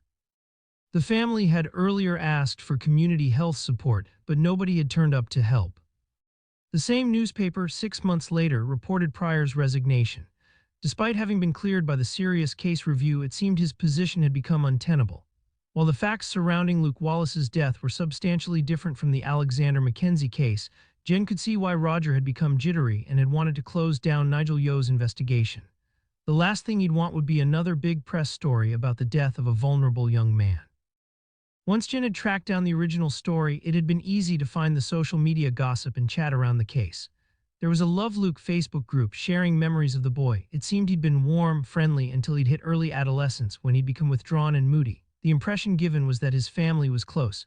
His father worked in a library and his mother was a social worker. His younger brother was bright and popular. The mother had posted a plea to other parents. We'd thought he was a classic moody teen and that he'd grow out of it. We were complacent. We thought bad things didn't happen to people like us. He was ill and we were too busy with our own lives to notice. We allowed him to spend too much time on his own in his room, too much time online. Don't be like us. Be aware of your children and what they're doing. She'd taken all responsibility for her son's death, all the guilt, but Twitter had found a different target. The hashtag #LoveLuke accompanied tweets blaming the trust and Roger Pryor in particular. Don't let this man wreck more young lives.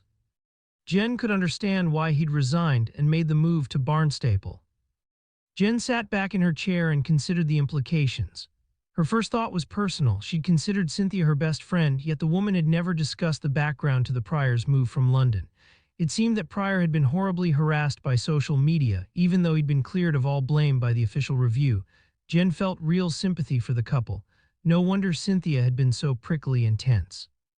But this must be relevant to their investigation, and she had to work out the best way to move forward.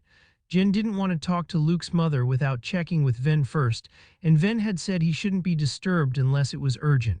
She was too close to the Pryors to challenge them about this now. That would be down to somebody else. Jen's thoughts returned to Cynthia, so loud and proud, with her size and her colored clothes, and considered what an effort it must have taken her friend to put on such a show each day. Because the move from London to Barnstaple felt close to disgrace. Perhaps over the years it had become easier. Perhaps the couple were beginning to forget the reason for their move to the southwest. Then Alexander Mackenzie had killed himself, and it would have seemed that the past had come back to haunt them. They'd escaped the Luke Wallace story by moving, but surely it wouldn't have remained hidden if Nigel Yeo had had his way. There was a real temptation to go back to Cynthia's grand house, not as a police officer but as a friend, to say she understood, to share a bottle of wine and let Cynthia pour out her worries. But she was a cop, so in the end she stayed where she was, and she pulled together all the facts she'd gleaned into a report to pass on to Matthew Venn when he returned to the office. She was still staring at the computer screen, checking what she'd written, when she heard Vicky Robb give a whoop from her end of the room. It was a relief to get up, to stretch her back and her legs, and to walk to where Vicky was sitting. "What have you got?" Jen kept her voice as upbeat as she could. His car, at last, not from the street camera in Bykington, but from the petrol station just outside in Stowe. It's a late-night one, closes at midnight. He was there at 11:30. Vicky was jubilant. She'd almost given up on finding anything. Wouldn't he have turned off for Westacombe before hitting in Stowe? Maybe he was just low on fuel and wanted to stock up before heading out into the wilderness. Yeah, that was probably it. At least it gives us some sort of time frame. But Jen made a note in her briefing report. It was just another detail to pass on to Matthew Venn. She was thinking she might go home, check up on the kids. She thought of Ben, a moody teenager who spent too long in his room in front of a computer screen. Ross May came in then, and he wanted to tell her about his talk with Janie Mackenzie. That was classic Ross. Impatient, wanting to spill out everything he knew, like a kid coming home after the end of a school day, full of what had happened in class, forcing his parents to hear every detail. She sat down again and thought she'd give him 10 minutes. No longer. That was when the phone rang. Chapter 15. On Sunday morning, Eve woke early after a restless night of odd, unremembered dreams. She'd surfaced from sleep at intervals, her heart racing, her limbs rigid, only to drift back into the nightmare. At 7, she got up, stood by the window and looked out at the farmyard and the hills beyond. There were the sounds of birdsong and distant sheep, the background noises to her life since she'd moved here. She picked up her phone and saw a list of missed calls and new emails, friends asking after her, offering hospitality, condolence, wanting a chance to be a part of the drama. She felt swamped by the attention. What she really needed was a day in the studio to lose herself in the rhythm of glass making. The constant movement of twisting the pipe, the concentration needed in heating. Melting and blowing would fill her mind and let her escape, at least for a while. She had the sense that today she might create something fine, a pleasing shape, an eruption of color, something entirely unique. But the studio was still a crime scene with a police officer standing outside it, looking bored. She made coffee and thought she should take a mug down to him. In the end, though, a kind of lethargy took over, and even walking down the stairs and through the big, cool kitchen seemed far too much effort. She looked at her phone again and scanned through the messages. There was one from a woman called Lauren Miller, a colleague of her father's, asking if they might meet. No way, that was the last thing she needed, someone else wanting a part in the drama of her father's death. Eve poured more coffee and returned to her seat by the window. John Grieve was releasing the cows from the parlor. She watched him walking them back down the lane to their field by the common. Sometime later, Sarah Grieve came out of the cottage. She was wearing green overalls, so she looked like a gooseberry, round and plump, juicy. From this angle, her head seemed very small, like a gooseberry stalk. Sarah looked up at her, waved, and made a gesture to suggest that Eve was being invited into the cottage for a drink or something to eat. Eve shook her head. She knew then that she had to get away from Westacombe for the day. What could be worse than sitting in the flat while the police officers and crime scene investigators, in their nightmare white suits and masks, pulled apart her studio and her father's life? She switched on her phone and sent a text to Sarah. Need to get out for a while, sure you understand. Don't worry, if anyone asks, I'll be back at tea time. She was pleased with tea time. It was flexible and could mean anything from late afternoon to well into the evening. Sarah's husband John called dinner tea. She switched the phone off again. She was tempted to leave it in the flat, but at the last minute she picked it up. How dependent everyone had become on these devices. Even in the midst of this crisis, she couldn't imagine leaving home without it. Her car was in the yard and a different police officer on the gate stopped her as she pulled out. This was a woman with a round baby face and short blonde hair. "Hi, I'm Sharon, just here to keep an eye out for you all." A pause. "Have you let Devon know where you're off to?" Her voice was kind enough, but the question rankled. "I don't think I'm under house arrest." The comment shocked Eve. It was as if someone else had spoken, and she felt her hands gripping tighter on the steering wheel. She wondered if she should have taken up Jonathan's invitation and moved in with him for a while. But that would have meant living with the detective who was investigating her father's death, and how weird would that feel? "Course not, he'll just want to make sure you're okay. He's a bit of a mother hen, our Inspector Venn." "And you're talking to me as if I were an 8-year-old, but the words remained unsaid. Eve had never been good at confrontation, and today she was too exhausted to make a fuss. "Sorry if I was rude, I just need to be away. You'll appreciate that, and I've got my phone with me if anyone needs to get in touch." "Of course, my love, just take it easy, okay?" The officer gave her a little wave and sent her on her way. Eve drove the car. A Mini felt like a place of safety. Her parents had given it to her when she'd graduated. Her dad had offered to replace it with something a bit newer a year ago, but she'd said she'd keep it, maybe wait to replace it until the electric model came out. Do what she could to save the planet. She had no direction in mind. When she hit the main road near Instow, she headed towards Bideford, the town on the River Torridge, and then out towards the coast. She parked up at Northam Burrows, put a random amount of cash into the pay and display machine, and walked along the top of the pebble bank, which separated the estuary from the golf course.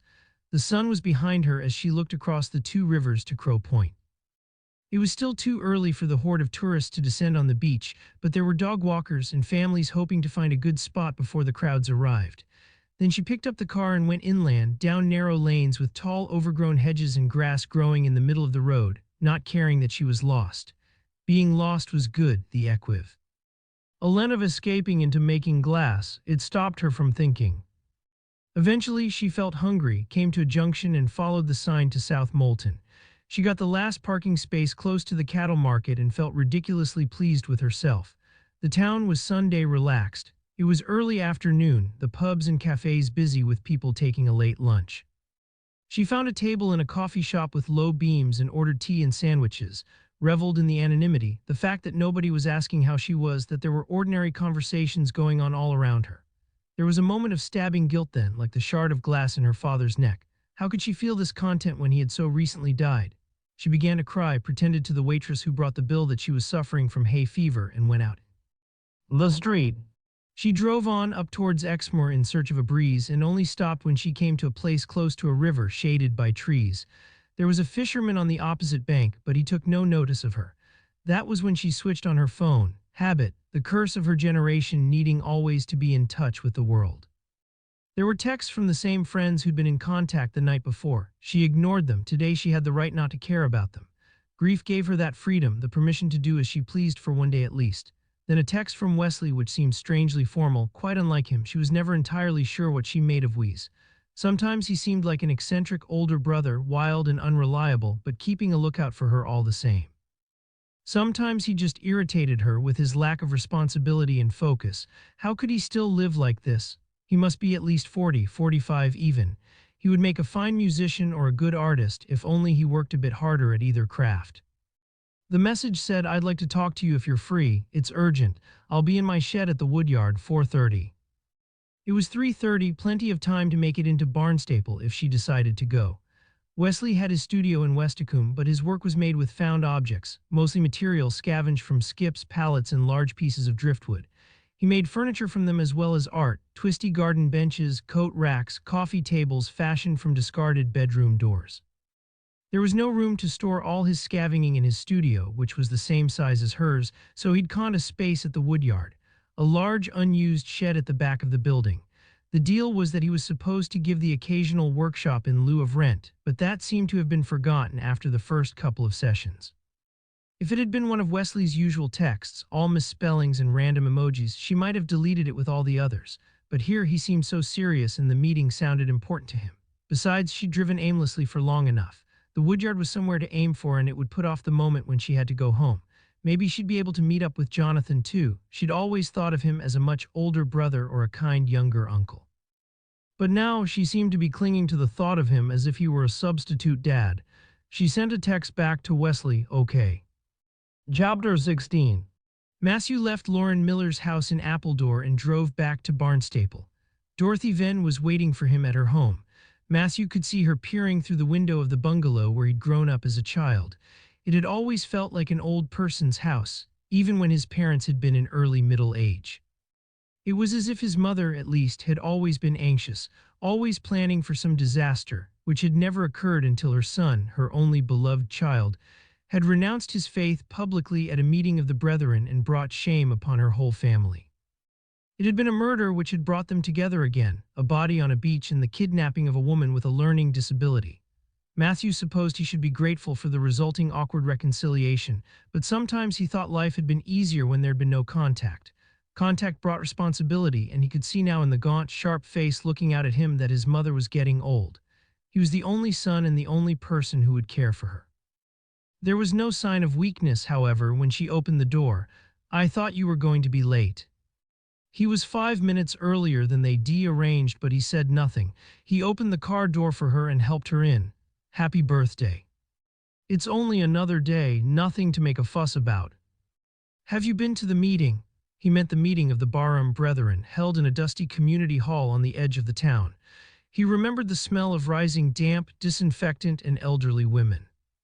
"Of course, Brother Anthony gave me a lift and brought me home." Of course, the Brethren might have been riven by scandal and corruption, but she'd chosen to maintain her loyalty. Matthew could understand that. It had been hard enough for him to break away as a young man, and the community was all that his mother had known. Like him, she'd been born into it. They drove the rest of the way in silence. She sat with her handbag on her lap, her knees firmly together. She was still in the clothes she would have worn to the meeting, a green skirt and a long-sleeved white blouse. Despite the heat, she had on a green, hand-knitted cardigan.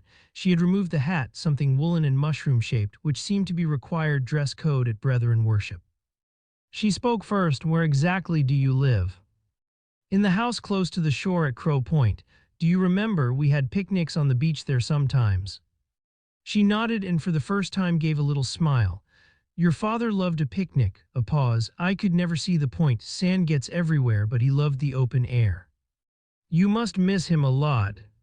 For a while Matthew thought he'd overstepped some virtual mark, become too personal, but at last she answered, "I do, all the time. If it weren't for the brothers and sisters, I think the loneliness would kill me." The comment took his breath away and a wave of guilt swept over him.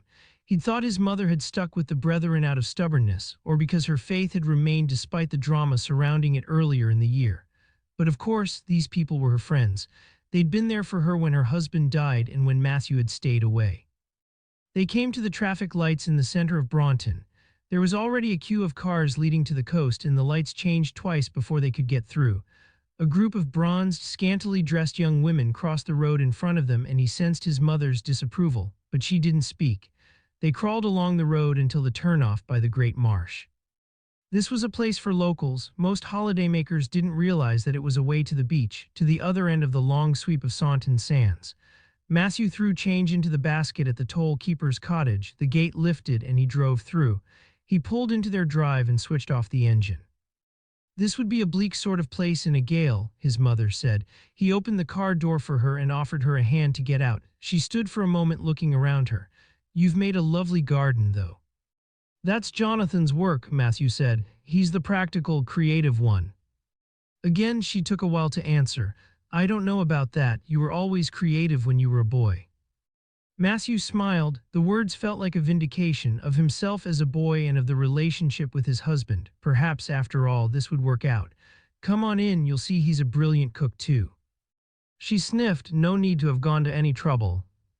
Jonathan had heard the car and was at the door to meet them, arms wide in greeting. "Come in, and happy birthday, Mrs. Venn." He gave Matthew a light kiss on the cheek. His mother pretended not to notice and was looking round the kitchen. "This is very fancy." "We love it," Jonathan said. The table was laid and there were 2 vases filled with deep red roses from the garden. The window was wide open and the curtains stirred in the breeze. It was as close to eating outside as Jonathan could make it. Jonathan took off his apron and hung it on the back of the cupboard door. He was wearing black shorts and a black t-shirt with the name of a craft brewery on the front. Dorothy wouldn't recognize the name. On his feet he wore flip-flops. His toes were wide and flat. Matthew called them hobbit's feet, a silliness and intimacy he'd allowed himself with no other person. His mother stared at Jonathan for a moment, as curious as if he were a being from another planet. "Are you ready to eat?" Jonathan asked, "or would you like a tour of the house first?" "Why don't we have lunch now?" Matthew couldn't bear the idea of showing his mother around the house. Another bedroom with 2 dressing gowns and another bathroom with 2 toothbrushes, and Jonathan wasn't the tidiest person. Who knew what might be left out? Matthew wanted to check first. "I might be called back to work. We're in the middle of a murder investigation." "That makes sense." Jonathan rolled his eyes at the mention of work, but only Matthew could see. "And of course I have champagne." Dorothy still hadn't spoken. The room with its flowers, the copper pans hanging from a rack on the ceiling, and the art on the wall, mostly posters for exhibitions Jonathan had held at the woodyard, seemed to overwhelm her with its space and its color. She appeared almost breathless. Jonathan went to the fridge and pulled out a bottle, only the supermarket brand but real champagne all the same. "Let's have this with the starter." Matthew expected his mother to refuse. Alcohol wasn't forbidden by the brethren, and his father had enjoyed a whiskey most evenings after work, but Dorothy never participated. More, Matthew suspected, because she enjoyed the martyrdom of denying herself pleasure than through religious conviction. Now she stood in the middle of the room, gripping her handbag, looking around her, and he saw that she was nervous. He'd never known his mother be anything other than confident in her certainty. "There's orange juice if you prefer," Jonathan said very gently. She might have been one of his clients at the Woodyard Day Center. "It's your day, whatever makes you happy. Why don't you sit here with your back to the window, then you're not squinting into the sun." He took her arm and led her to the head of the table. Matthew watched, moved as she took her seat. She smiled, at Jonathan, not at him. "I might try a glass of champagne," she said. "I had some at a wedding for the toasts and I did quite enjoy it." Jonathan turned, winked at Matthew and opened the bottle. The phone call came late in the afternoon. Dorothy had complimented Jonathan on the tenderness of the beef, the way the Yorkshire puddings had risen. "I was never very good at batter, not for Yorkshire puddings or pancakes." The cake, with its candles and elaborate decoration, had been a huge success. After a lifetime of healthy eating, it seemed to Matthew that his mother actually had a very sweet tooth, and she had been persuaded to have a second slice. He and Jonathan had sung Happy Birthday, Jonathan taking the lead. The whole afternoon had a strange, surreal tinge to it. It was hard for Matthew to believe that this woman, who had haunted his life and had been the subject of earnest discussions with his therapist, had become elderly, lonely, and powerless. Someone who was willing to compromise in return for kindness and company. By now she was rather pink and had removed the cardigan. Her handbag had been put under her chair. She looked younger, more relaxed than Matthew could remember. Jonathan had been collecting plates. There were 2 empty coffee cups on the table. Dorothy had asked for tea and Jonathan had made it for her in a small pot. She'd like that. She still disapproved of tea bags. Matthew had switched off his phone, but he could hear it vibrating in his pocket. He looked at it. "Sorry, I really have to take this."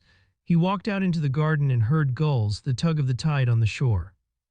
"Boss," it was Jen Rafferty calling on his mobile. "I'm sorry to disturb you. I know you were busy today." "What is it?" "I think you need to come in. There's just been a 999 call, the report of another body." Chapter 17. Eve had taken her time driving back to Barnstaple. When she arrived at the huge, converted sawmill on the River Taw, which had become the Woodyard Arts Centre, the place was almost empty. The day center for adults with learning disabilities was closed at the weekend, and there were no classes on a Sunday, no Pilates or community choir, no middle-aged women learning to paint with watercolors. The cafe opened to serve Sunday lunches, but soon that would be closing too. In the quiet of a hot late afternoon, she imagined the timber yard as it had once been, the workers and the machinery overpowering with its noise. Today, the silence sang out. There was a marked car park at the front for the center's visitors, but she made her way through the big open wooden gates to the back, to the rough concrete yard where the staff left their vehicles. This was close to where Wesley stored his found and scavenged material. Wesley's shed was as large as a good-sized barn built from wood but solid. He once held a party there after hours and Jonathan had gone ape. Someone must have told him it was happening and the center manager had turned up, genuinely furious, yelling about Wesley taking the piss. "We're not insured for this kind of thing. Someone gets hurt or you start a fire and we're fucked. Not just me, but my day center clients and the women who sing in the choir and the artists who are supposed to be your mates. Just fucking grow up, Wesley." Yet Wesley was still here, still using the place. Eve thought he slid through life on charm and the goodwill of others. He was amiable, good to be around. He lightened the mood wherever he went, so they all put up with him. The shed had double doors wide enough to let a forklift in.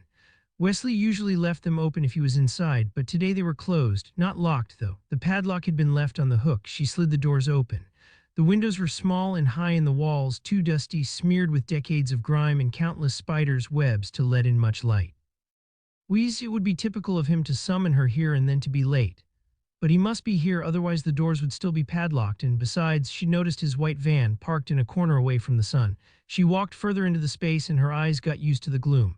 One of the windows had a clear patch in the middle and the sun shone through like a spotlight. There was a pile of pallets, roughly stacked at one end. We's used them a lot in his art.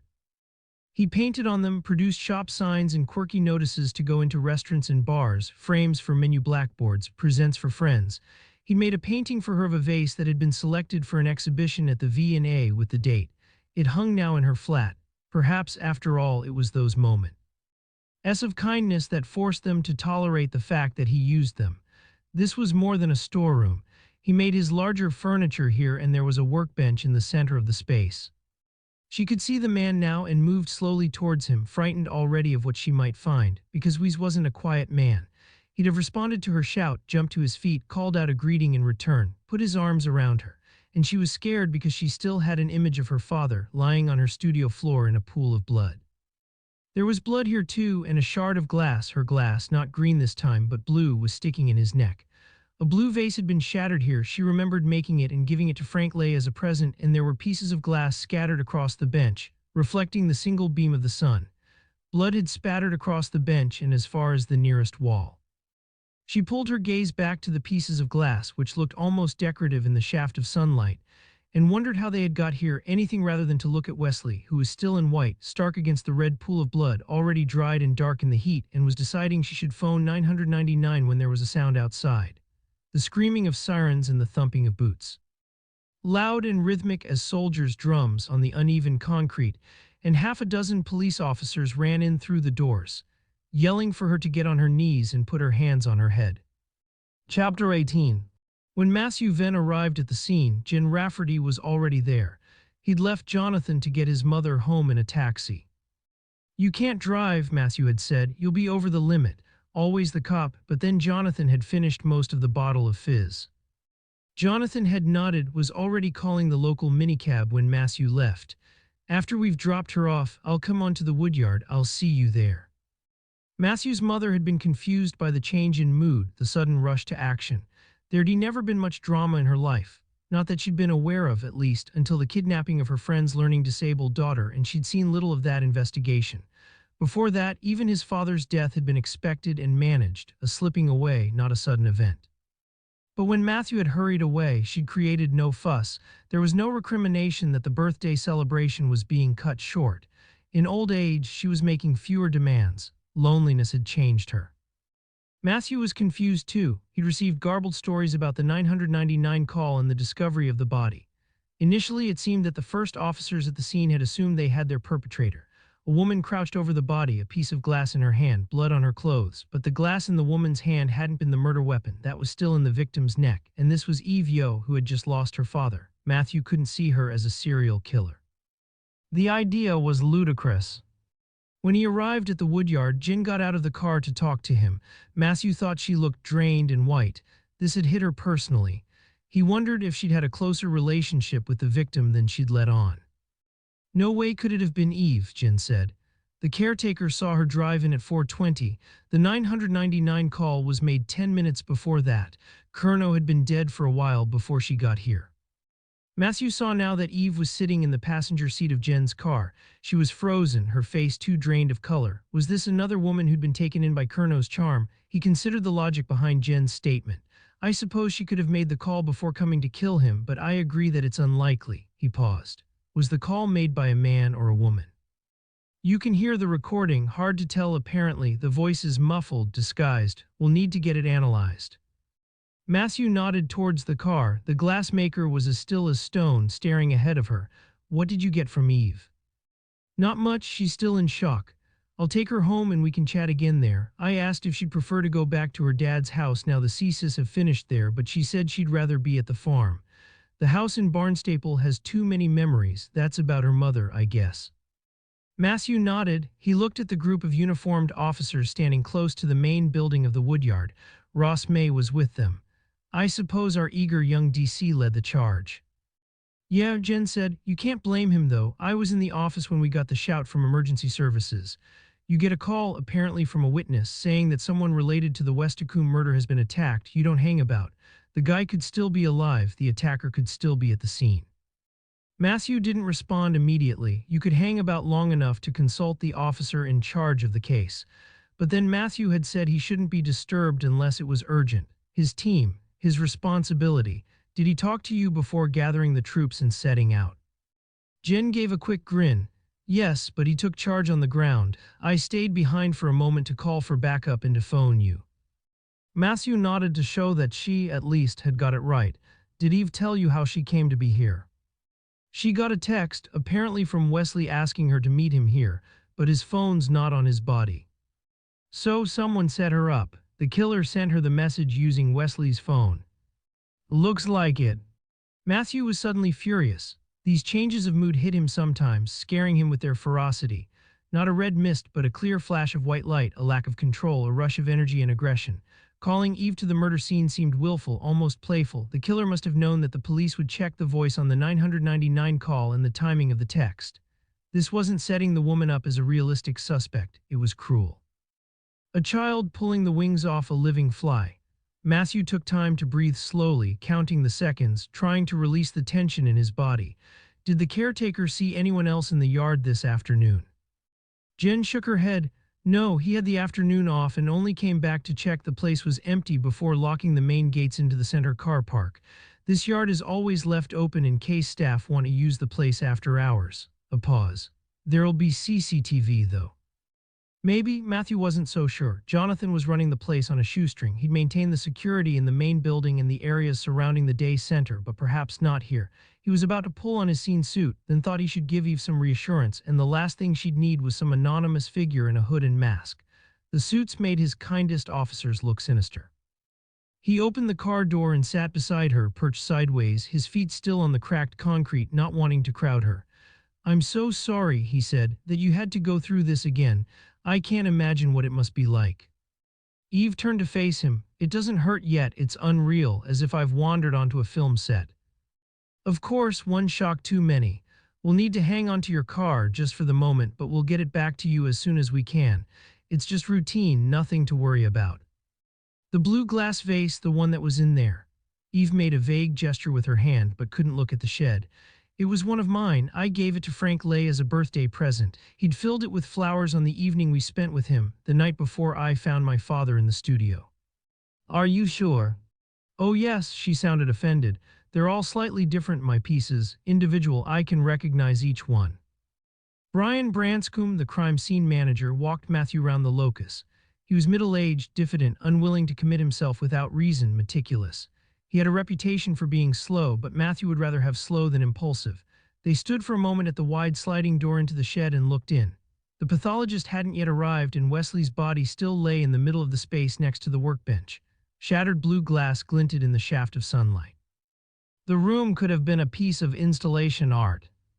So we assume he was killed here.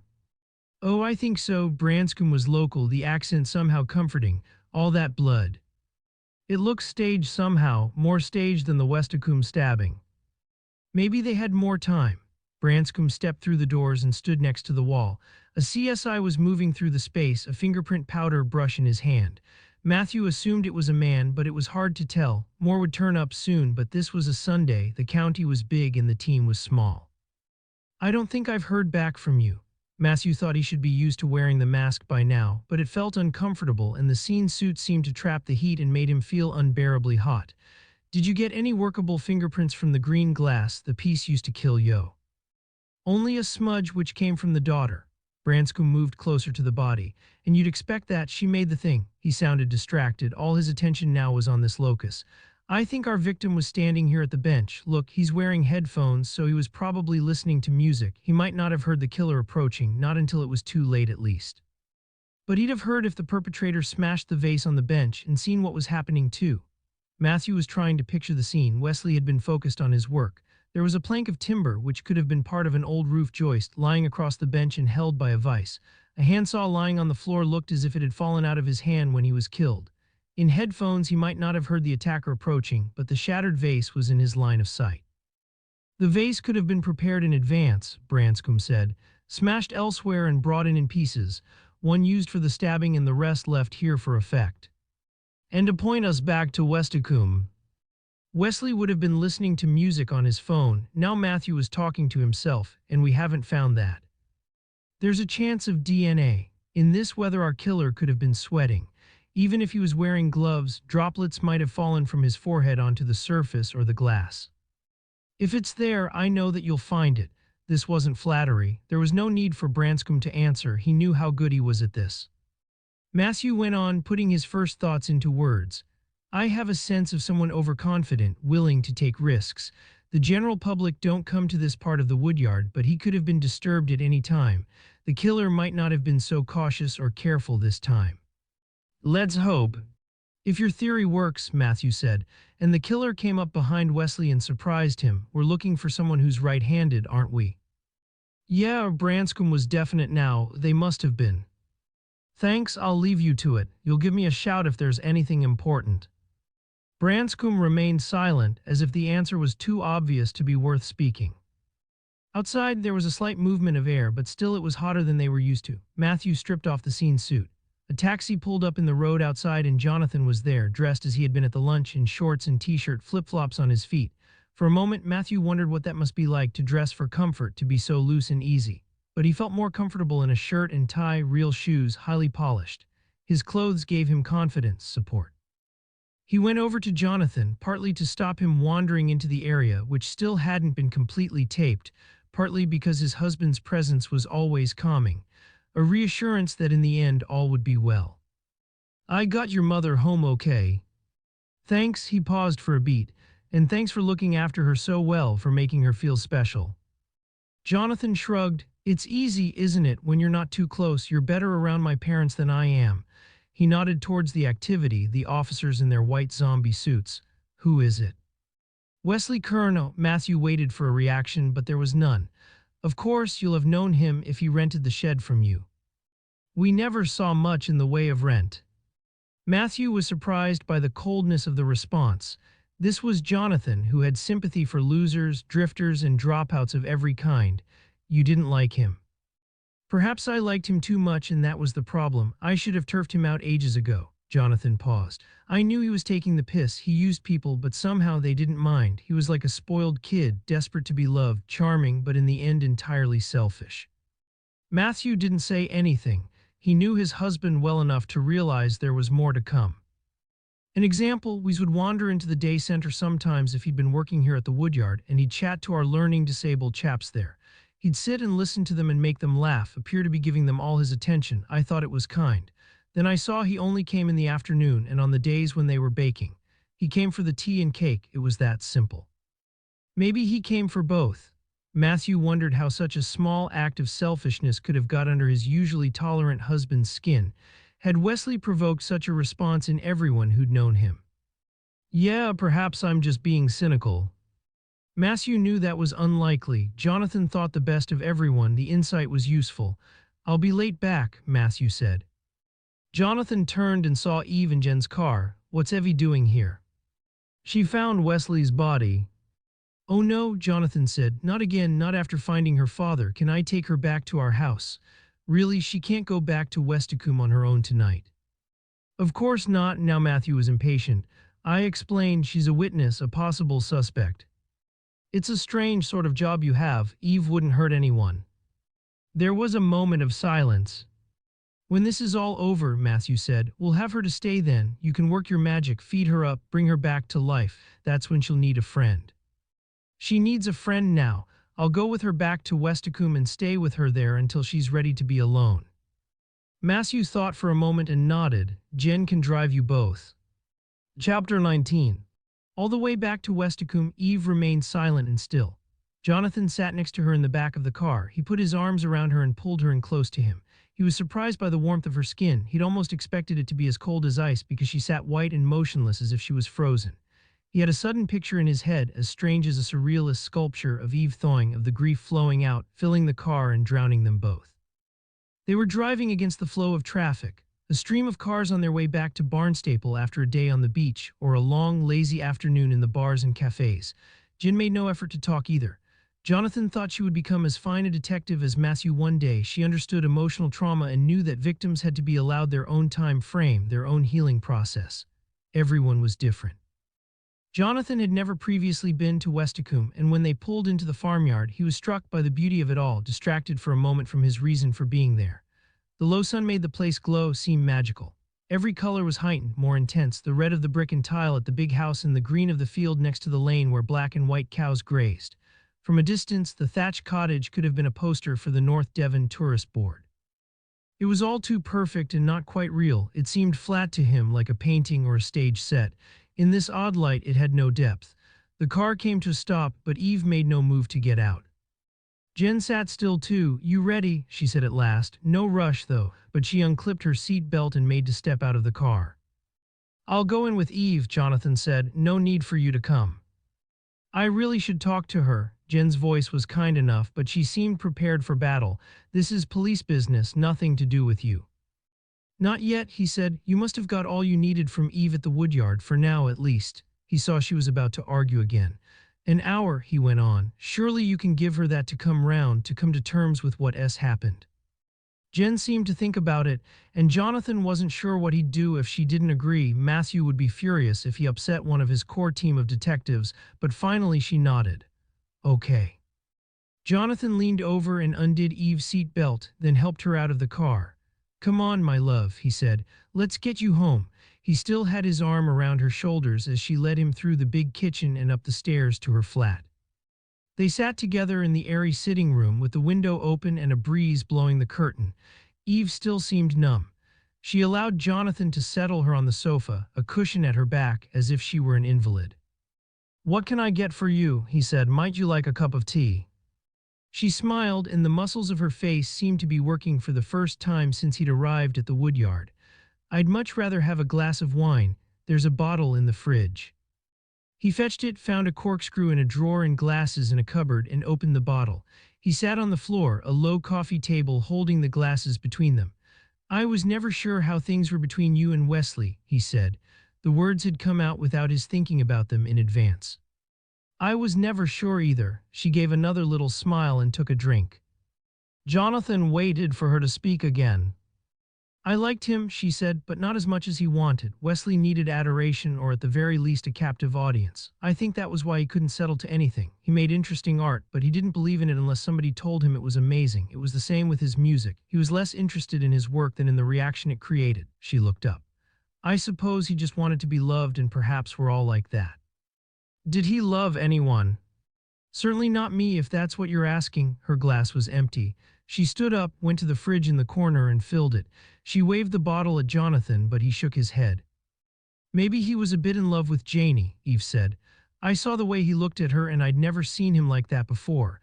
He was always hanging round the sandpiper, and he kind of lit up when she was there." "Did she reciprocate his affection?" Jonathan knew the Mackenzie family. Sometimes there were artistic links between the sandpiper and the woodyard. They had different audiences, and musicians coming to the region played both venues. He'd always dismissed Janie as hardly more than a schoolgirl, pretty but immature, a bit of a show-off, and he found it hard to imagine the pair as a couple. "Oh, I don't think so. I'd have thought she was well out of his league." Eve paused. "I don't know her very well. She's not been back from university long. I always thought I should make more effort to become friends with her. It can't have been easy, losing her brother and then being stuck, working in the family business. But somehow the glass always seemed to get in the way." Jonathan stood up and paced around the room. He didn't want to stay where he was, staring at Eve across the table. Even though he was sitting on the floor, it still felt like an interrogation. Besides, he was always restless and could never sit without moving for long. There was a big family photograph over the mantelpiece, and he settled in front of that. He recognized Nigel and Eve and assumed that the attractive middle-aged woman smiling out at him was Helen, her mother. In the background there was a line of dunes, the spikes of marram grass. He wondered where it had been taken. "I slept with Wesley once." Eve's words broke into his thoughts and pulled his attention away from the picture. I'd been dumped by a bloke I'd been going out with since university. I was lonely, wretched, and Wesley listened. At least he came here and helped me drink the very nice bottle of whiskey Dad had brought back for me from Isla. I thought he was listening and we went to bed, but it didn't mean anything, not really. A comfort shag, Jonathan said. She gave a little giggle. Perhaps she was already on the way to getting drunk. Something like that. Then I realized that crap telly and chocolate worked much better. I regretted it in the morning and neither of us mentioned it again. Wesley used to come into the Woodyard Cafe, Jonathan said. He was always with a woman, not the same woman each time but the same type. Older, a bit arty, and I bet they always paid for the meal. Yeah, Jonathan realized then that he'd never seen Wesley at the counter with cash in his hand. Sarah and I called them the groupies, his fans. He kindly allowed them to take him out and buy him dinner. Who's Sarah? Jonathan thought he was starting to sound like Matthew, asking questions. He should just let Eve talk. Sarah Grieve, she lives in the cottage on the other side of the yard. They sat in silence. Jonathan realized then that Eve was crying, that tears were running down her cheeks. He stood up, fetched a roll of kitchen towel from the bench, tore off 2 pieces and handed them to her. It was my glass that killed him, she said. Just like with Dad, why would somebody do that? They had to go into Frank's part of the house and steal the vase and break it. Then they set me up to find him. Who would hate me that much? I can't believe that anyone hates you. Why use my glass then? Why try to point the blame at me? Jonathan didn't have an answer to that. He sat beside her on the sofa and put his arms around her again, stroking her hair away from her face as if she were a child. Chapter 20. When Matthew drove into the farmyard, he saw Jen still sitting in her car, the windows open. By now it was evening, all long shadows and silence only broken by bird calls. He got out of his vehicle and walked towards her, then nodded up towards the attic. How is she? I don't know, I haven't talked to her yet. Jonathan asked for an hour with her before I started the questions. Matthew felt a spark of fury. How dare Jonathan interfere with his investigation and order his staff around? I was just about to go up. Jen seemed awkward, uncomfortable, a child caught in the middle of rowing parents. It wasn't fair, Matthew thought, to have to put her in this position, to have compromised her authority. Jonathan had used his relationship with Matthew to get his own way. The hour's about up. I'm sorry you were put in this situation, Matthew said. Eve's a witness and you had better things to do with your time. Jonathan should have known that. He was just being kind. She's been through a tough time. She needed the support. We're police officers. He knew his voice was sharp, hard, not social workers. What do you want me to do now? Matthew thought for a moment. Go home. It's not your fault you've been hanging around here with nothing to do. Show your face to the kids. I've called an early briefing in the morning, 7:30, lots to discuss. He paused. In a while, I'm going to talk to Frank Lay. To see if the glass vase is still in his living room, or if Eve is right and it was used to stab our victim. Matthew nodded. And to see what he's been doing with himself all day. I'd like to know what he made of Wesley Curnow, too. He stood until Jen had driven away, trying to calm himself. He was tempted to climb the narrow stairs into Eve's flat and tell Jonathan to go, but a public row wouldn't help now and would only embarrass her. That conversation would have to wait until later. He walked round the farmhouse and into the red light of the setting sun. He saw Frank Lay through the living room window. From this angle, Matthew couldn't tell if the blue vase of flowers was still sitting on the hearth. Frank seemed to be working, to be going through the pile of papers that he'd placed on the arm of his chair. He was wearing little round spectacles, which made him look even more like Billy Bunter. At one point the work seemed to overwhelm him. He took off his glasses and put his head in his hands. Matthew knocked at the door. Frank saw him and beckoned him in. The door was unlocked. Inspector, do you have any news? Have you found out what happened to Nigel? Matthew's eyes were drawn to the hearth. No flowers, no vase. He looked back at Lay. I'm afraid I have other news. Another tragedy involving Westacombe Farm. Wesley Curnow is dead. How did he die? Accident? Suicide? The words were explosive, the tone so out of character that Matthew was shocked. Matthew didn't answer. He kept his voice even, conversational. He knew some of his team considered him dull, but sometimes he used lack of drama as a tactic. A weapon, even. He'd never found that shouting produced results. Was Wesley the type of man who might commit suicide? I'd never thought of him in that way, but when you mentioned his death, I wondered if the two events might be related.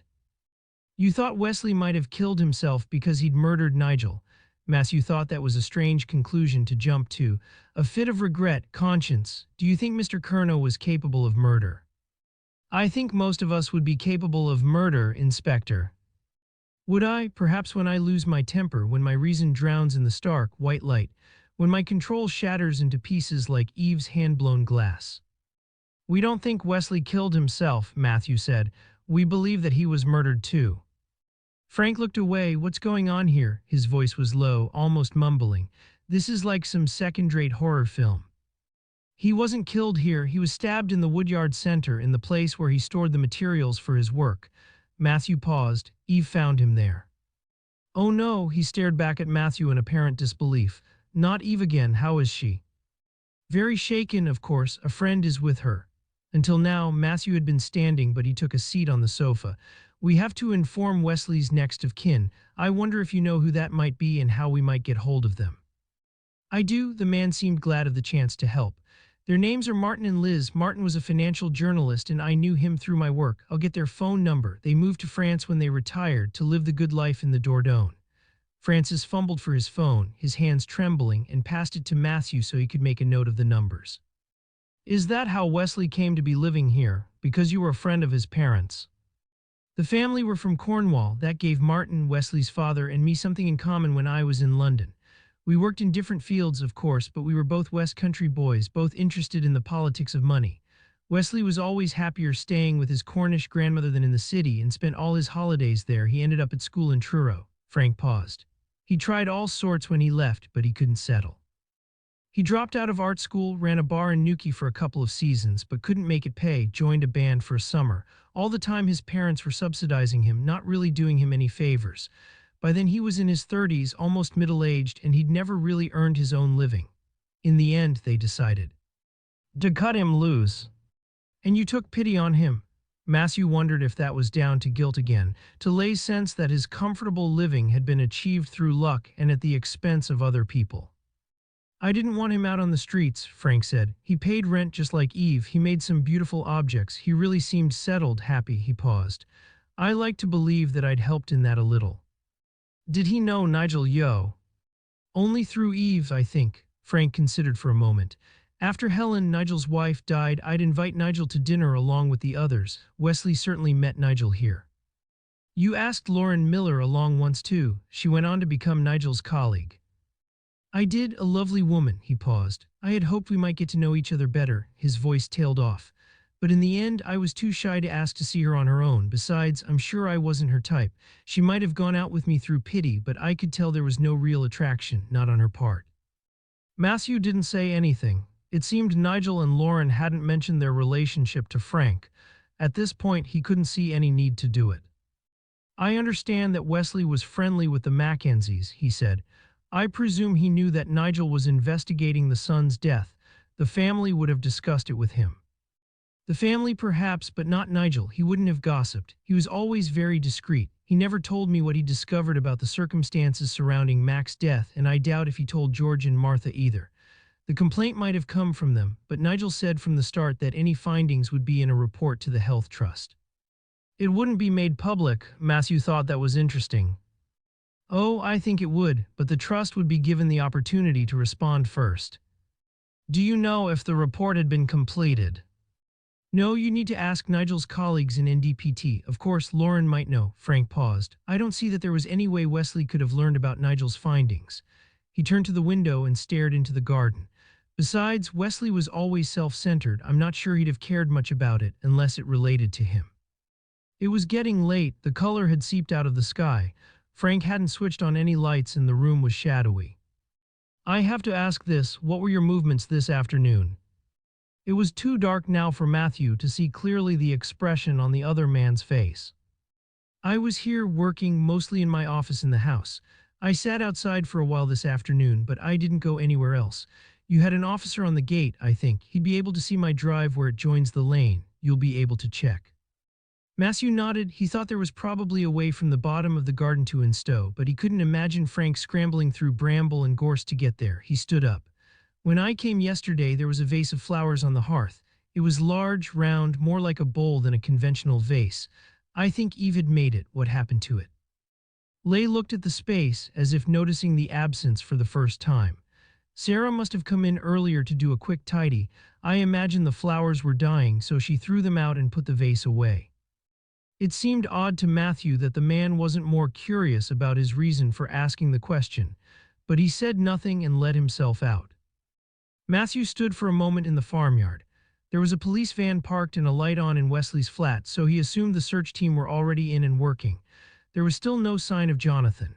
Again, he was tempted to go into Eve's flat to see what was happening there, but his anger had dispersed a little, and he hated the idea of making a scene.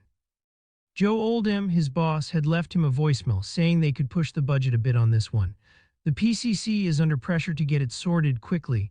They don't want tourists canceling because they think we've got a serial killer on the loose. The press has already got wind of the second murder. Classic Oldham, shifting responsibility to the officers below him, piling on the pressure, taking no real action to respond to the situation beyond giving him a little extra money. Oldham was close to retirement, ineffective, and all he wanted was a final year without confrontation or controversy. Matthew couldn't really blame him. He thought it would be churlish to drive home, leaving Jonathan here to get a taxi, and was about to text his husband to offer a lift when his attention was caught by a view inside the Greaves cottage. The curtains hadn't been shut, and through the window he saw the couple inside, framed.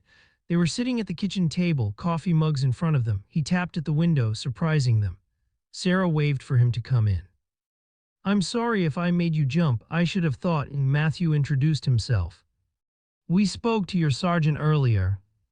"I know, but that was before your neighbor had been killed." "Of course." She paused for a moment. "I can't believe that we won't just wander in, saying the whole thing was some kind of tasteless joke and trying to con a drink from us. The whole thing is a nightmare, so scary." Sarah had got to her feet and automatically switched on the kettle. "We've been trying to work out what to do for the best, wondering if I should take the girls and stay with my mother for a bit, but they've got school and everything we have is invested in this business." Matthew could see that she was exhausted. "Just one question, did you go in to clean for Frank today?" "Good God, no, I haven't had a moment. Things have been bonkers for the last 2 days and we've just been trying to catch up, do the essential stuff." She looked up. "Why, did he say he needed me to go in?" "He told me you'd been in to do a quick tidy." She shook her head. "He must be mistaken. I dropped off a tub of cream in his fridge. He's a bit of an addict, but that was all. Is it important?" Matthew shook his head. "Probably not. We're just trying to work out where everyone was. Did either of you leave the farm?" "I went into Barnstaple to do a supermarket shop," Sarah said. "I took the girls and we went to the park first. They've got all this space to play in, but they do love it and I just wanted to be away for a bit. You do understand." "Of course, Mr. Grieve, where were you today?" The man looked up. "Here," he said. "Working. There's all this drama, but the place doesn't look after itself." Matthew nodded. He wished he could speak to the man on his own. Grieve carried about him a sense of resentment, and if the rest of the family were in Barnstaple all afternoon, perhaps he could have slipped away. He'd know the land, might have access to a vehicle away from the farm, but now wasn't the time for that conversation. Matthew was tired and he felt his concentration wandering. He wasn't in the right mood to listen, and often, he thought, his work was all about careful, intense listening. Back in the farmyard, Jonathan was waiting for him, leaning against the car. His hair looked very white in the dusk. It glowed like a halo. "Was Eve okay?" Jonathan shrugged. "As well as she could be in the circumstances, halfway through a bottle of Pinot, but there's no other booze in the place. I checked. The last thing she needs is to wake up with a hangover." "You should have left Jen Rafferty to do the interview. It wasn't your place to interfere." Matthew unlocked the car and got inside. Jonathan followed. "I wasn't interfering, I was being a friend." He paused. "I'd have left as soon as Jen came up, but I wanted to make Eve comfortable. She was so stressed, rigid with shock." Matthew started the engine. He said nothing and let the tension stretch. "You don't think she killed those 2 men?" Jonathan demanded at last. "Her father and her friend, you don't think she took a piece of glass that she'd created and smashed it and stuck it in their necks and watched the blood flood out?" "No," Matthew said, "of course not." "Then what possible harm could I do?" Matthew was about to talk about the importance of rules, procedure, but he could see that the words would mean nothing to Jonathan. Rules had never mattered to him, so instead they drove back to the coast in silence. Chapter 21.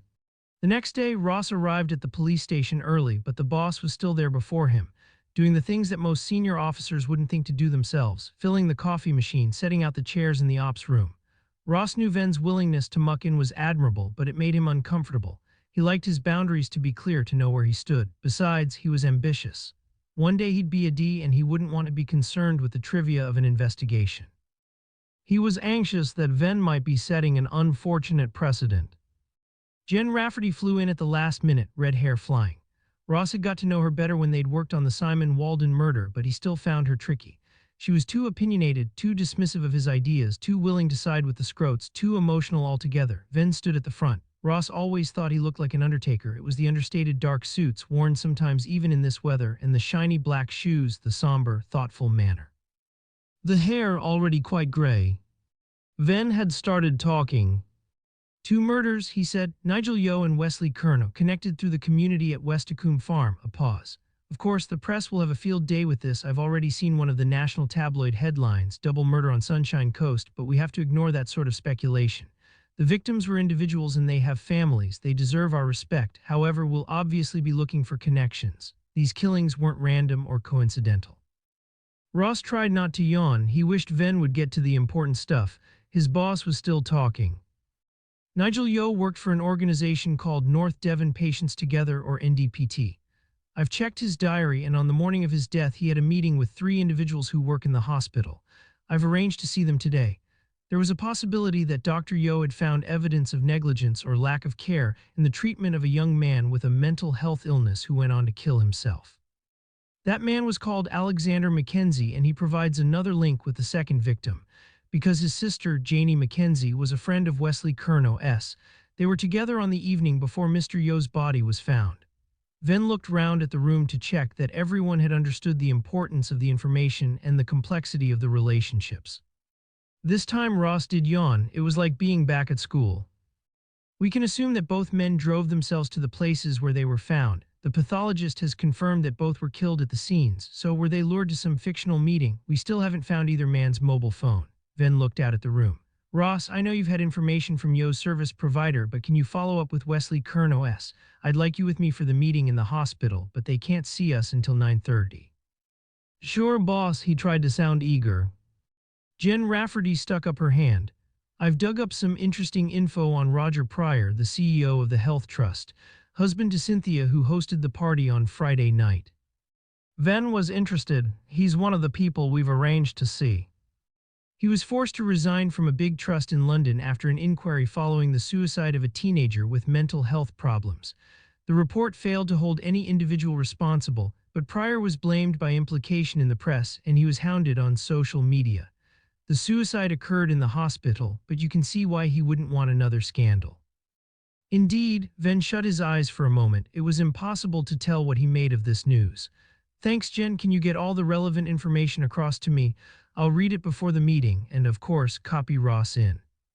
Oh great, Ross thought. An hour of reading boring background information which will turn out to be irrelevant, and chasing mobile phone records. Just what I joined the police for, not. Sure, Jen said. I was thinking I'd speak to the mother of the lad who committed suicide in Camden. His name was Luke Wallace. I'm sure I can track her down and get a few more details. Venn nodded. Good plan, but before that, I'd like you to speak to the Mackenzie family, see if you can talk to them all together. Martha, the actress mother, is home at the moment. Get a feel for what's going on there. I'm not after witness statements just yet. I can't see they'd have motive to kill either man, but somehow they're at the heart of the case. I've been a regular at the Sandpiper, though I'm not close to the family. Are you still happy for me to do that? In the moment before Venn answered, Ross held his breath, hoping that he and Jen might be asked to swap roles. Let her do the phones and sit with the suits in the hospital. He wouldn't mind seeing Janie again. He imagined sitting in the bar by the beach, chatting over coffee, getting to understand her better, while picking up a detail vital to the case. But the inspector only smiled. Most of us have been in the Sandpiper at some time or another. I'm sure we can trust you to keep it professional. He looked out at the room. Anyone got anything else to contribute? Ideas, information, anything that I might have overlooked? Ross stood up. When I chatted to Janie Mackenzie yesterday, I asked about the car Curnow saw driving very fast down his lane. She hadn't seen anything when she dropped Wesley off, but she said that when she was walking from the bar to her home, a vehicle drove at speed through the village. Any description? Ross shrugged. Something big and black. Jen stuck up her hand. Roger Pryor drives a black SUV. Venn smiled. Useful to know, but so do many of our residents and most of the visitors to the county. Vicky, could you go back through the CCTV? Any other contributions? There was a silence, and after a pause, Matthew Venn went on. We'll need good routine policing then. Thanks to Vicky, we have a record of Nigel Yeo's car in the service station just outside in Stowe on the night before his body was discovered. Jen, could you check with the staff there, see if anyone remembers seeing him? And besides checking for our mysterious black SUV in Stowe in the early hours of Saturday morning, let's look at the roads coming into Barnstaple yesterday afternoon. If we can find the same vehicle in both places, we might just have hit the jackpot. I'd like to fix a time for Kerno's arrival at the woodyard, and CCTV might give us that answer too. He looked up again. One more thing. Yeo was in a relationship with a colleague, a woman called Lauren Miller. Thanks for the heads up on that, Ross. Let's see if you can get an equally speedy result on Wesley's mobile records. He collected his papers into a neat bundle and walked away to his office. The hospital was on a slight hill. It was on the edge of the town, but surrounded by trees, so it had the air of being in the country. Ross and Venn waited in a queue at reception behind a wheezing elderly man and a woman with a screaming kid. Ross thought he and Mel might start a family sometime. Mel mentioned it occasionally in a kind of dreamy, wistful voice. But of course, any child of theirs would be well behaved. It wouldn't scream or have tantrums in public. That sort of thing was down to the parents, wasn't it? And Mel would be a brilliant mother. He thought they should jump the queue by flashing their warrant cards, but Venn seemed to have endless patience. At last, they reached the desk and the receptionist pointed them to a square building separate from the main hospital. There in the admin block. 3 people were waiting for them in a long, airy room with a view of the car park. There was a tall, older, black-haired man and 2 women, one sleek and middle-aged, one younger, Asian. The group sat at one end of a rectangular table and looked, Ross thought, like an interviewing panel. It was clear that they had met earlier to discuss tactics, to come up with a shared position. His mother had always given doctors godlike status, and Ross felt suddenly nervous, as if he were the one to be interrogated. Venn introduced himself and took a seat close to the group. This is Ross May, one of my team. Ross nodded and took out his notebook. He wasn't expecting to speak, but the boss would want a detailed record of the meeting. Ross had anticipated that the guy would take charge, but it was the older woman who stood to greet them. Fiona Radley, head of comms. These are my colleagues, Roger Pryor, CEO of the trust, and Ratna Joshi. She's the psychiatrist who worked most closely with Alexander Mackenzie, and I understand you have some questions about his care. Of course, we're all deeply upset by Nigel's death, Pryor said. He was a valued colleague before he retired to work with patients together. He had many friends here and he'll be sorely missed. Please pass on our condolences to his daughter. Ross thought this sounded like a rehearsed speech. You were a personal friend too, I understand, Venn said. The statement seemed to make Pryor uncomfortable. He was a neighbor. My wife and I supported him after the death of his wife. Ross decided Pryor was the kind of witness who'd never give a straight answer. He hated that. I'm sorry, Inspector, the head of PR had a shrill voice, but I think we should stick to the clinical facts here. The clinical facts are that Dr. Yeo was stabbed to death by a person or persons unknown, and that the 3 of you saw him on the morning before he died. The room fell silent. Fiona Radley took a tissue from her handbag and sneezed. Sorry, she said, hay fever. Venn ignored her. What did you discuss at that meeting? I think you know, Inspector. Dr. Yeo had asked for the meeting because he was looking into the suicide of one of our patients. Radley paused. I'm sure you won't expect us to pass on details of a confidential conversation. Venn ignored the question and asked one of his own. Was Dr. Yeo aware that Mr. Pryor had resigned from his previous post in North London following a similar scandal? Silence descended again before Venn continued, because that was a matter of public record and not at all confidential. This time Pryor responded, there was a serious case review, Inspector, and both the trust and I were cleared of any blame. The words were trotted out as if he'd said them many times before. It wouldn't look good, though, if you were caught up in a similar incident. Radley came in again, smooth and composed. Nigel was concerned that our procedures hadn't been strictly followed. Alexander had been sectioned under the Mental Health Act after being brought to A&E by one of your officers. He was admitted to Gorsehill, our acute psychiatric hospital. The following morning, we decided that he had capacity to make his own decisions and allowed him to discharge himself. A pause. At the meeting on Friday morning, we were able to reassure Dr. Yeo that, in fact, the guidelines had been strictly followed. He seemed satisfied by the explanation. And yet Ross thought that evening he went to a party held by the wife of the trust's CEO, especially to talk to a detective sergeant about the case. The facts don't quite hang together. Who took the decision to allow Mr. Mackenzie to discharge himself? Venn's voice hadn't changed in tone. There was no judgment, just a mild inquiry. I did. This was the younger woman, Ratna Joshi. She was slight, dressed in black trousers and a gold silk blouse. Dr. Joshi is a registrar in Gorsey Hill. This was Radley again, trying to keep control. Newly appointed, Joshi said. She had a North Country accent and the words were sharp, uncompromising. In charge of the unit over the weekend, with 2 more emergency admissions to process and no beds. Mac had a family who cared for him. I thought it would be safe to discharge him into community support. She looked up and stared at Venn. But of course, the community team was as stretched as we were. So he fell through a gap in the service. Something like that, the young doctor said. It didn't help that until his 18th birthday he'd been treated as a child, so there wasn't a continuity of care.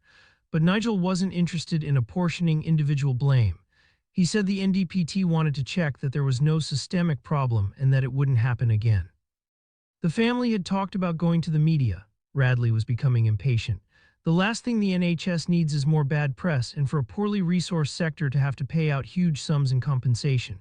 We explained to Nigel that we'd improved our service as a result of Alexander's death. I think he accepted that. I hoped that he'd be willing to explain our change of procedure to the Mackenzies. And was he, Venn asked, was he willing to talk to the family on your behalf? I had the impression that his view on the matter had mellowed a little. He was, at least, listening to our arguments. She looked at her colleagues. I'd say we parted on good terms, wouldn't you agree? Pryor nodded vigorously. Joshi said nothing. Were minutes taken? No, Radley again. It wasn't a formal meeting. A pause. Are you implying that you don't believe our account of events? I'm not implying anything, Venn said, but a record of the conversation would have been useful. A pause. Did Dr. Yeo give any indication of how he intended to proceed with his investigation? No. Venn nodded but made no response. Instead, there was another question. How did Dr. Yeo appear to you at your meeting? Did he seem distracted, anxious? Radley thought for a while. Not anxious, she said. I can't imagine Nigel being anxious about anything, but perhaps he was a little distracted. I thought that he might have had other things on his mind. His diary showed that he had another meeting at the hospital later in the day. Would you know who that was with? Radley shook her head. But of course, I can try to find out for you, Inspector. A bright, professional smile. She was being very helpful, Ross thought. Now the focus had shifted away from Pryor. At the end of the meeting, Venn said, perhaps you talked about other, less formal things, plans for the evening, for the weekend. No, Radley said, I'm sorry, there was nothing like that. They looked at Venn to check that the interview was over. Roger Pryor started gathering together the files on the desk in front of him. Ross thought they were relieved. It was as if this had been less disturbing than they'd been expecting. There was a sense of relaxation, a release of tension. Venn was already on his feet too. Just one more thing. The words caught them all, froze them, so they posed like statues, waiting for the question, dreading it perhaps. There were some numbers in Dr. Yeo's diary, 8531 or 8537. They were smudged and not quite legible. Do they mean anything to you? Could it be a file number, a patient number? Ross sensed relief again. The question hadn't troubled them. Pryor answered immediately. I'm sorry, no, I have no idea at all what they could mean. Certainly not anything related to Nigel's work here in the hospital. They were walking back to the vehicle when they heard footsteps running behind them. It was Ratna Joshi, the young psychiatrist, light on her feet in black ballet pumps. Her hair was in a long plait down her back and it swung as she ran. They were on a tarmac path leading through the car park in full sunlight. The heat bounced off the hard surfaces, and in places the asphalt had melted and was sticky underfoot. The woman was slightly breathless after the run. There's something you should know I didn't want to say in the meeting. Fiona told us only to answer questions, not to volunteer information. Go on, Venn had stopped and turned towards her. I saw Nigel on Friday after we had that meeting. It was early evening. I'd finished for the day and I was on my way out. We bumped into each other in the corridor. So he'd definitely come back to the hospital. There must have been another meeting. Or he'd stayed on all day to see people in different departments. Something routine, he was here quite often. Of course, we'll check that out. Ms. Radley did say that she'd help. Venn smiled at her. How did Dr. Yeo seem? He was angry, Ratna said, furious. I'd never seen him like that. Nigel was usually a calm presence. He said he wasn't going to be silenced. The truth had to be told. Chapter 22. The Sandpiper was closed all day on Mondays. Our one day of rest, George said when Jen called to make an appointment. Yes, we'll all wait in to speak to you. Come to the house, that's where we'll be. The house was whitewashed and, like the cafe bar next door, it faced the sea, only separated from the beach by the narrow road.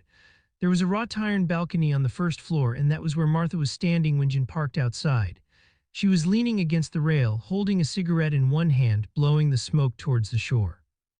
Martha Mackenzie had been part of Jen's childhood. The soap she'd acted in for more than 30 years had been required early evening TV viewing, and despite herself, Jen was aware of the woman's celebrity.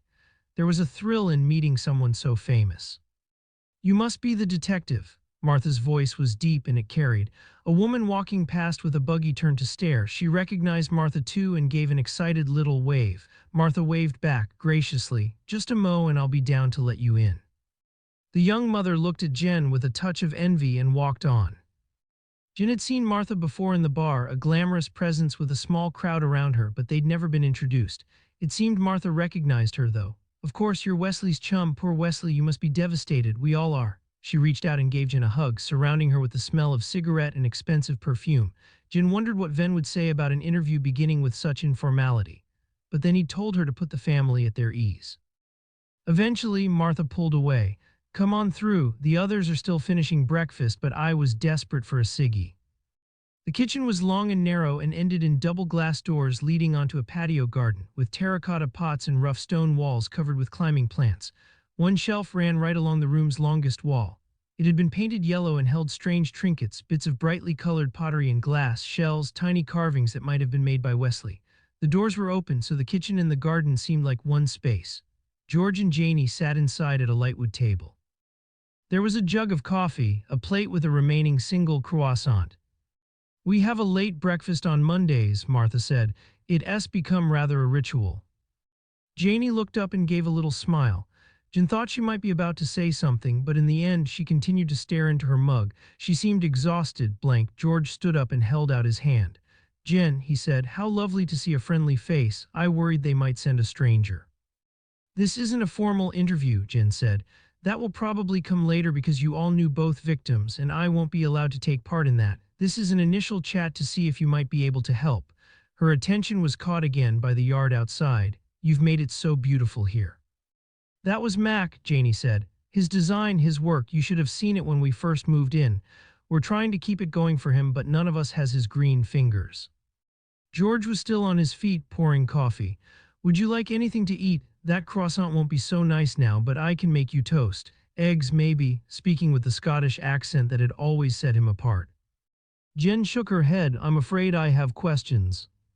Of course you do, darling, Martha said. That's why you're here. Did either of you see Wesley yesterday? You were friends. Perhaps he called in. I didn't see him, George said. One of my chefs was off sick and I was in the kitchen for most of the day. I hardly went into the bar at all, except to cover for Janie when she went off to speak to your colleague. Your staff will be able to confirm that. You're asking if I have an alibi, he sounded amused, unoffended. We close early on a Sunday. There are so many places here serving Sunday lunch and we don't feel the need to compete, so our regulars come for breakfast or brunch and we close in the early afternoon. I have an alibi until then, and one of your officers came to talk to Janie. After that, no. Where did you go? I drove inland, George said. I wanted to get away from the crowds for a bit. There's a place near Torrington where Mac loved to walk. He was a great walker. Seal Point was his favorite place, but I knew that would be packed on a Sunday afternoon, so I headed inland instead. I got back at about 6. It seemed a long explanation to a simple question, but George had always been garrulous. Jen turned to his wife. You didn't want to go too. The woman smiled. All her features were large and her smile was generous, wide. She was wearing lipstick. Jen thought about that, the effort of putting on makeup just to be in the house, every day a performance. Walking's not really my thing, not in this heat. I went and lay on the bed, dozed for a while. The idea of a siesta is very civilized, don't you think? I didn't wake until George came back. Throughout the exchange, Janie had been silent, unresponsive. Now she looked up. I suppose you want to hear about me. Blaze. When I came off shift, I had a shower, changed, then I headed out. I wanted to escape this place too. It's crazy in the summer. Sometimes I long for gray days, a storm from the west just to keep people away. Pouring rain, I wonder why I ever came home. But I couldn't drive. I'd parked in the lane by the side of the bar and some bastard tourist had boxed me in. I was really pissed off, wrote a note and stuck it on his windscreen, made a record of his registration number, thinking I'd dob him into the parking guys. I never did, of course, couldn't be arsed and it seemed a bit petty. In the end I went for a walk, out past the cricket club towards Fremington Quay. It was a bit quieter there, still lots of people about, but not crazy busy. Do you still have a note of the car's registration number? No, Janie said, at least probably not. You might want to look, Jen said, just in case. There was a moment of silence while the implication of that sunk in, but there was no response, no righteous indignation. Janie just nodded in agreement. I'm sure I can dig it out. And the family just has 2 vehicles. You don't have your own, Mrs. Mackenzie. No, the woman said. If I need a car, I use George or Janie S. You all seem to have been close to Wesley. How did you meet him? Jen thought the more general question might put them at ease, start a natural conversation. He was a regular in the bar, George said, and he had a way of making you feel like a friend, of wanting to be his friend. We run a business, but I found myself buying drinks for him. Just as well he was one of a kind because we'd have gone under if I treated all my customers as drinking pals. I'm not sure how close we really were, Janie said. I think at heart he was an actor. It was subconscious. Like you, Mummy, he became the person we all wanted him to be. He was great to have in the bar because he could lift the mood. He'd walk in and suddenly he made everyone feel clever, more amusing. But what lay under the charm? She shrugged. I don't think we'll ever know now. Had he upset anyone recently? Another silence. This is going to sound very petty, Martha said, not something that could ever trigger murder. All the same, Jen said, it would be useful to know. That's why I'm here drinking coffee with you and we're not taking statements. I'm after background, the gossip. He had a way of charming middle-aged women. Martha sounded dismissive. Maybe she didn't consider herself middle-aged. Perhaps he made them feel younger, though he was no spring chicken himself. Wherever he went, they were around him, giggling, buying him meals and drinks. But he had one special admirer, Cynthia Pryor, of course you know her. Jen nodded. Her husband's a dry old stick who doesn't share any of her interests. Cynthia considered Wesley a sort of cultural companion. She'd think nothing of taking him to London to see a show that interested her or dragging him round an exhibition.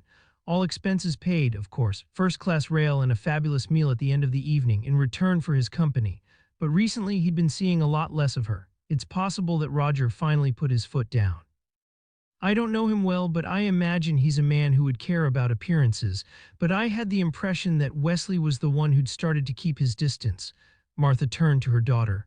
What do you think, Janie? You probably knew Wesley better than the rest of us. Janie shook her head as if she had no answer. I don't know what was going on. Like I said before, nobody really understood Wesley Curnow. He was a mystery to us all. Was he close to Mac? Jen thought that might be another link between their victims. If the two were friends, Wesley could have been supporting Nigel's campaign to investigate the young man's death. Wesley didn't really like people who made demands on him, Janie said. It was always the other way around, and depressed people can be very demanding. I think Mac was hurt because we kept his distance during that last episode of illness. When they let him out of hospital, he got in touch with Louise and asked to see him. When there was no reply to his texts and calls, Mac walked up to Westicombe. He was so restless at that time, so impatient. He was pacing, talking to himself, hearing strange voices. Louise just didn't know how to handle a madman landing up on his doorstep. All that real emotion was too much for him. In the end, he phoned me and asked me to take Mac away. Mac was crying all the way home in the car. I suppose it must have seemed like the worst kind of rejection fr.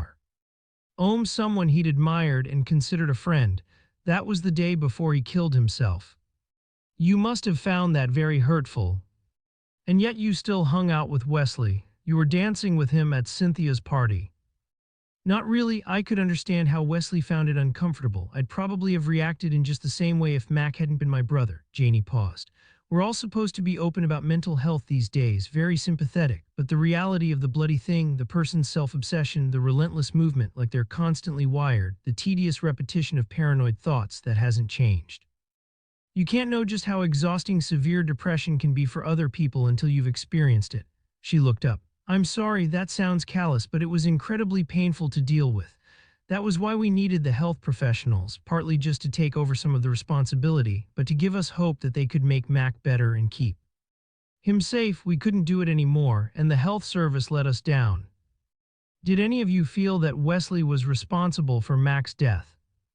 No, George's response was immediate. That was the health service. They mismanaged the whole case. I phoned them when Janie brought Mac back from Westacombe in such a state. I phoned his consultant. His secretary said he'd phone us back, but of course he didn't. I phoned the community support team. Again, nothing. Apparently my son wasn't sufficiently suicidal to warrant immediate intervention, and he had family support. The hospital had prescribed medication to help Mac sleep, and we gave it to him that evening and made sure he was in bed. We thought he was asleep. The next day was Monday, our day off, and the rest of us were later getting up than usual. As Janie said, we were all exhausted. When we woke up, there was no sign of Mac. Maybe he hadn't swallowed the pills, or maybe they weren't as strong as we'd imagined. We all went to look for him, frantic. You can't imagine what it was like. I still have nightmares. Then we discovered that he'd taken his car. Who found his note? Some holidaymaker, Janie said. Dad called the police when we realized Mac's car was missing, and they found it outside our chalet in the dunes. His body didn't turn up until several days later, washed ashore on the north end of Lundy, pulled out by the tide. When George turned to face Jen, there were tears running down his face, and when he spoke, the words were sharp and jagged. That wasn't Wesley's fault. He wasn't trained in mental health. It wasn't even the fault of the poor sods who let him discharge himself too soon and then were too overstretched to respond when he had a crisis. It was the system. And I want the whole world to know how it let my son down. Jen didn't know what to say. She'd been in the bar a couple of times since Mac's death. George had been his usual urbane self, accepting the condolences of regulars with a hug of thanks, a few grateful words. There'd been none of this anger. Now, she thought he must be as fine an actor as his wife, to have persuaded them all that he'd accepted the death of his son with grace. She got to her feet. I don't want to disturb you all any further, but I wonder if I could chat to Janie. Jen turned to the woman. It sounds as if you were as close to Wesley as anyone. We could go into and stow, get a coffee. She thought there were things she'd never want to say in front of her parents. Sure, Janie said. Then after a moment's thought she added, her voice tentative, could we go to Seal Bay, have a little walk on the point? It was Mac's happy place. I was planning to go this morning. It won't be so busy today. Martha put her arm around her daughter's shoulder. Are you sure, darling? Won't that just bring everything back? Janie tensed under the touch. Don't you think these murders haven't brought it back already? The nightmares, the flashbacks. I kept waking up last night. I'd drift back and then be haunted again. Her voice was angry, bitter, and Jen saw that the young woman's hands were trembling. She couldn't imagine what it must be like to be reminded over and over of the loss of a brother. There's nothing I'd like better than a wander by the sea in the line of duty, Jen said, and we'll get an ice cream, my treat.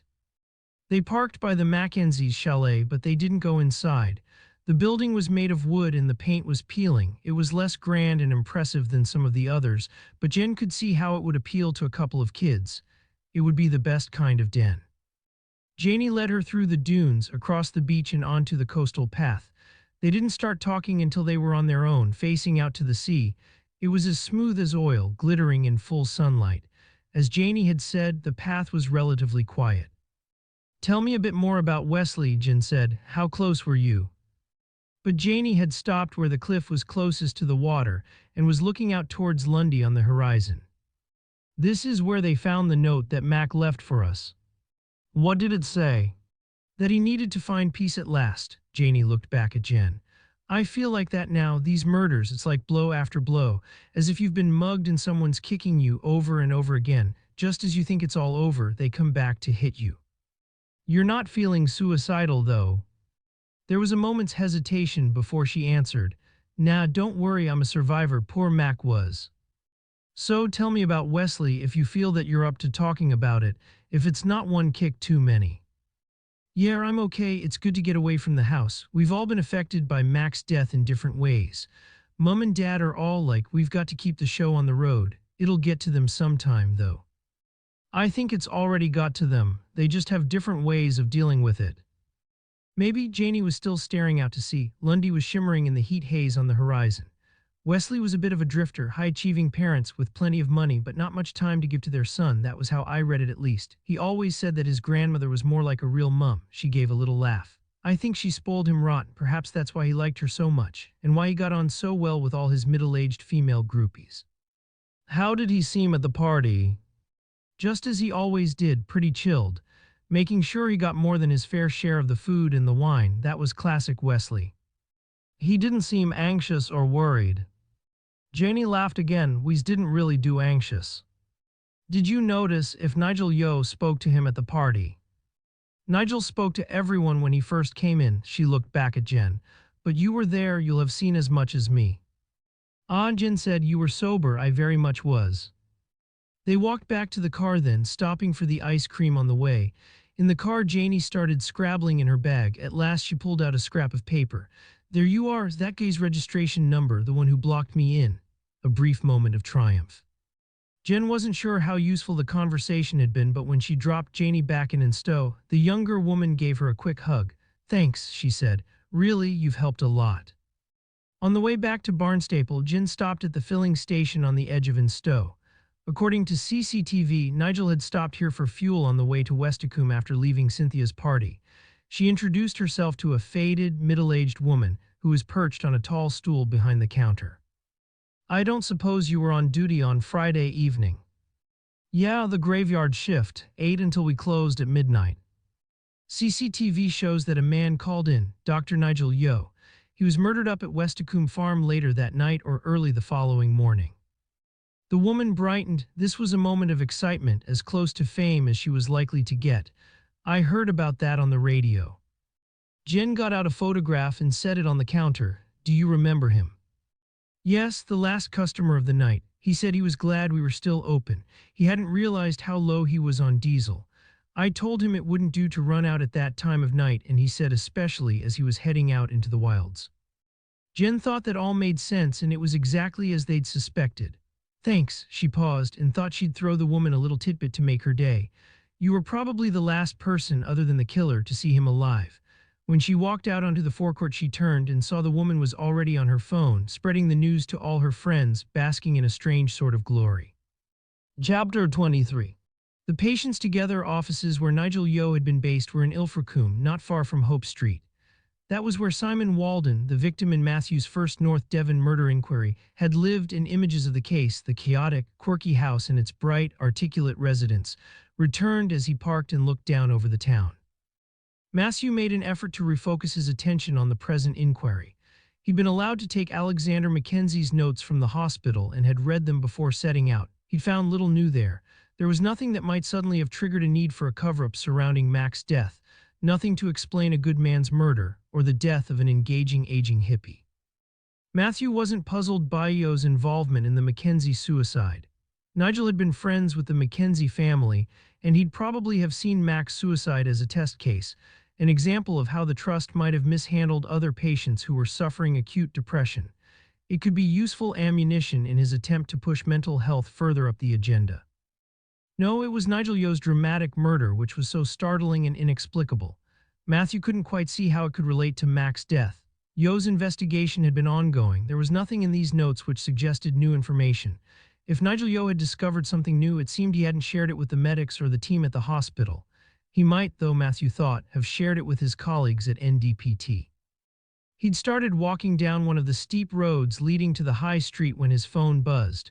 An unfamiliar number. Inspector Venn, it's Fiona Radley, the head of PR who was so protective of Roger Pryor. I've checked with my colleagues here. Nigel had a meeting with the end-of-life team last Friday. It started at 4 p.m., though he was a little late arriving. It was all perfectly routine. They were talking about the transition between hospital and social care, something we're determined to improve here at North Devon, still sending out the corporate message, even in a call to the police. Matthew continued down the steep street. It was empty apart from a cat sleeping on one of the doorsteps. Tourists didn't wander this far from the harbor. He found the office in a converted domestic house, part of an Edwardian terrace. On one side was a dentist's surgery, on the other a family home.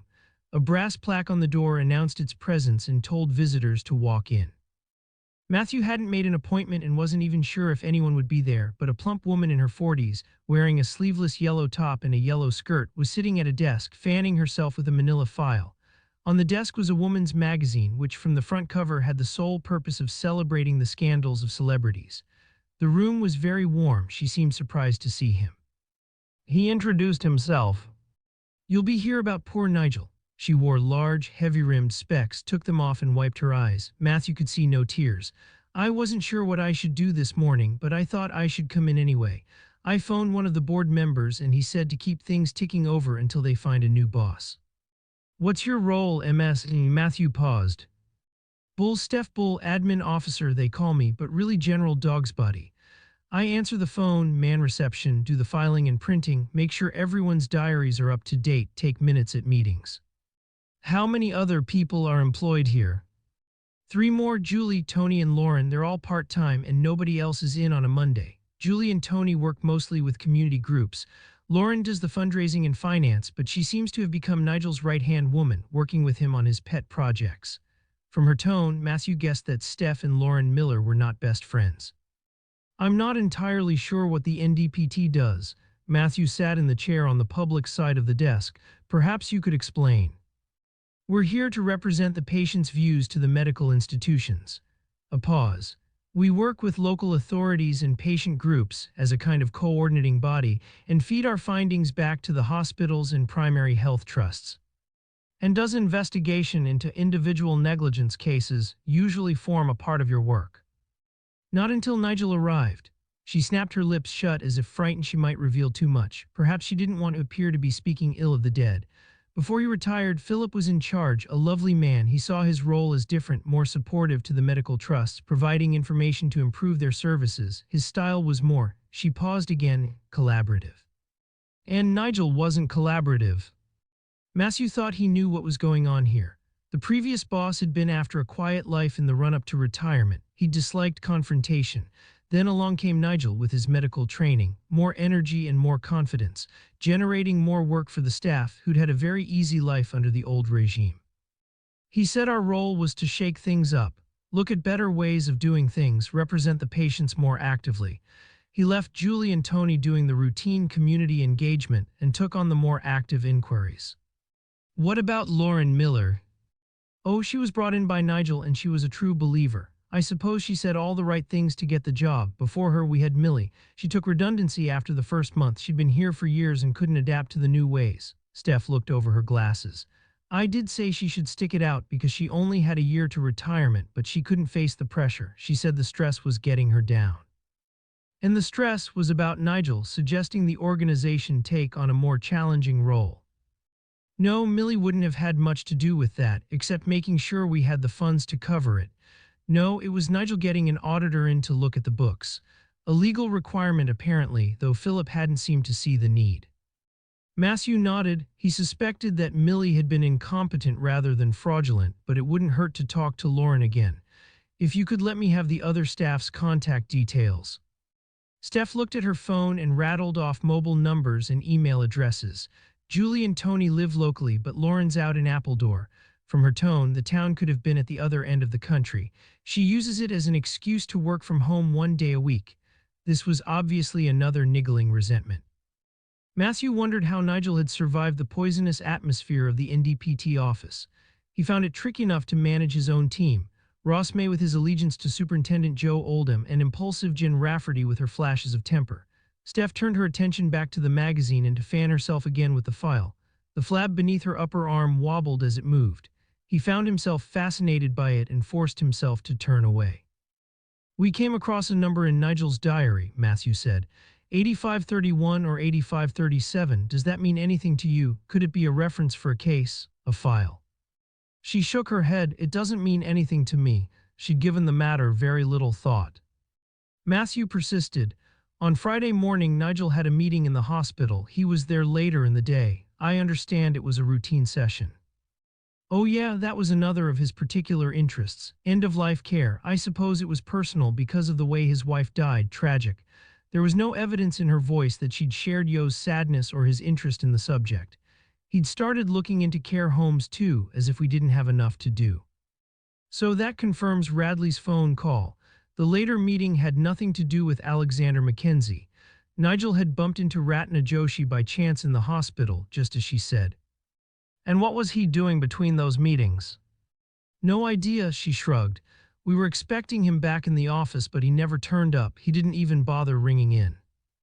Matthew stood up. All the other people in Yeo's life had been devastated by his death, but this woman seemed not to care. He'd reached the door when she spoke again.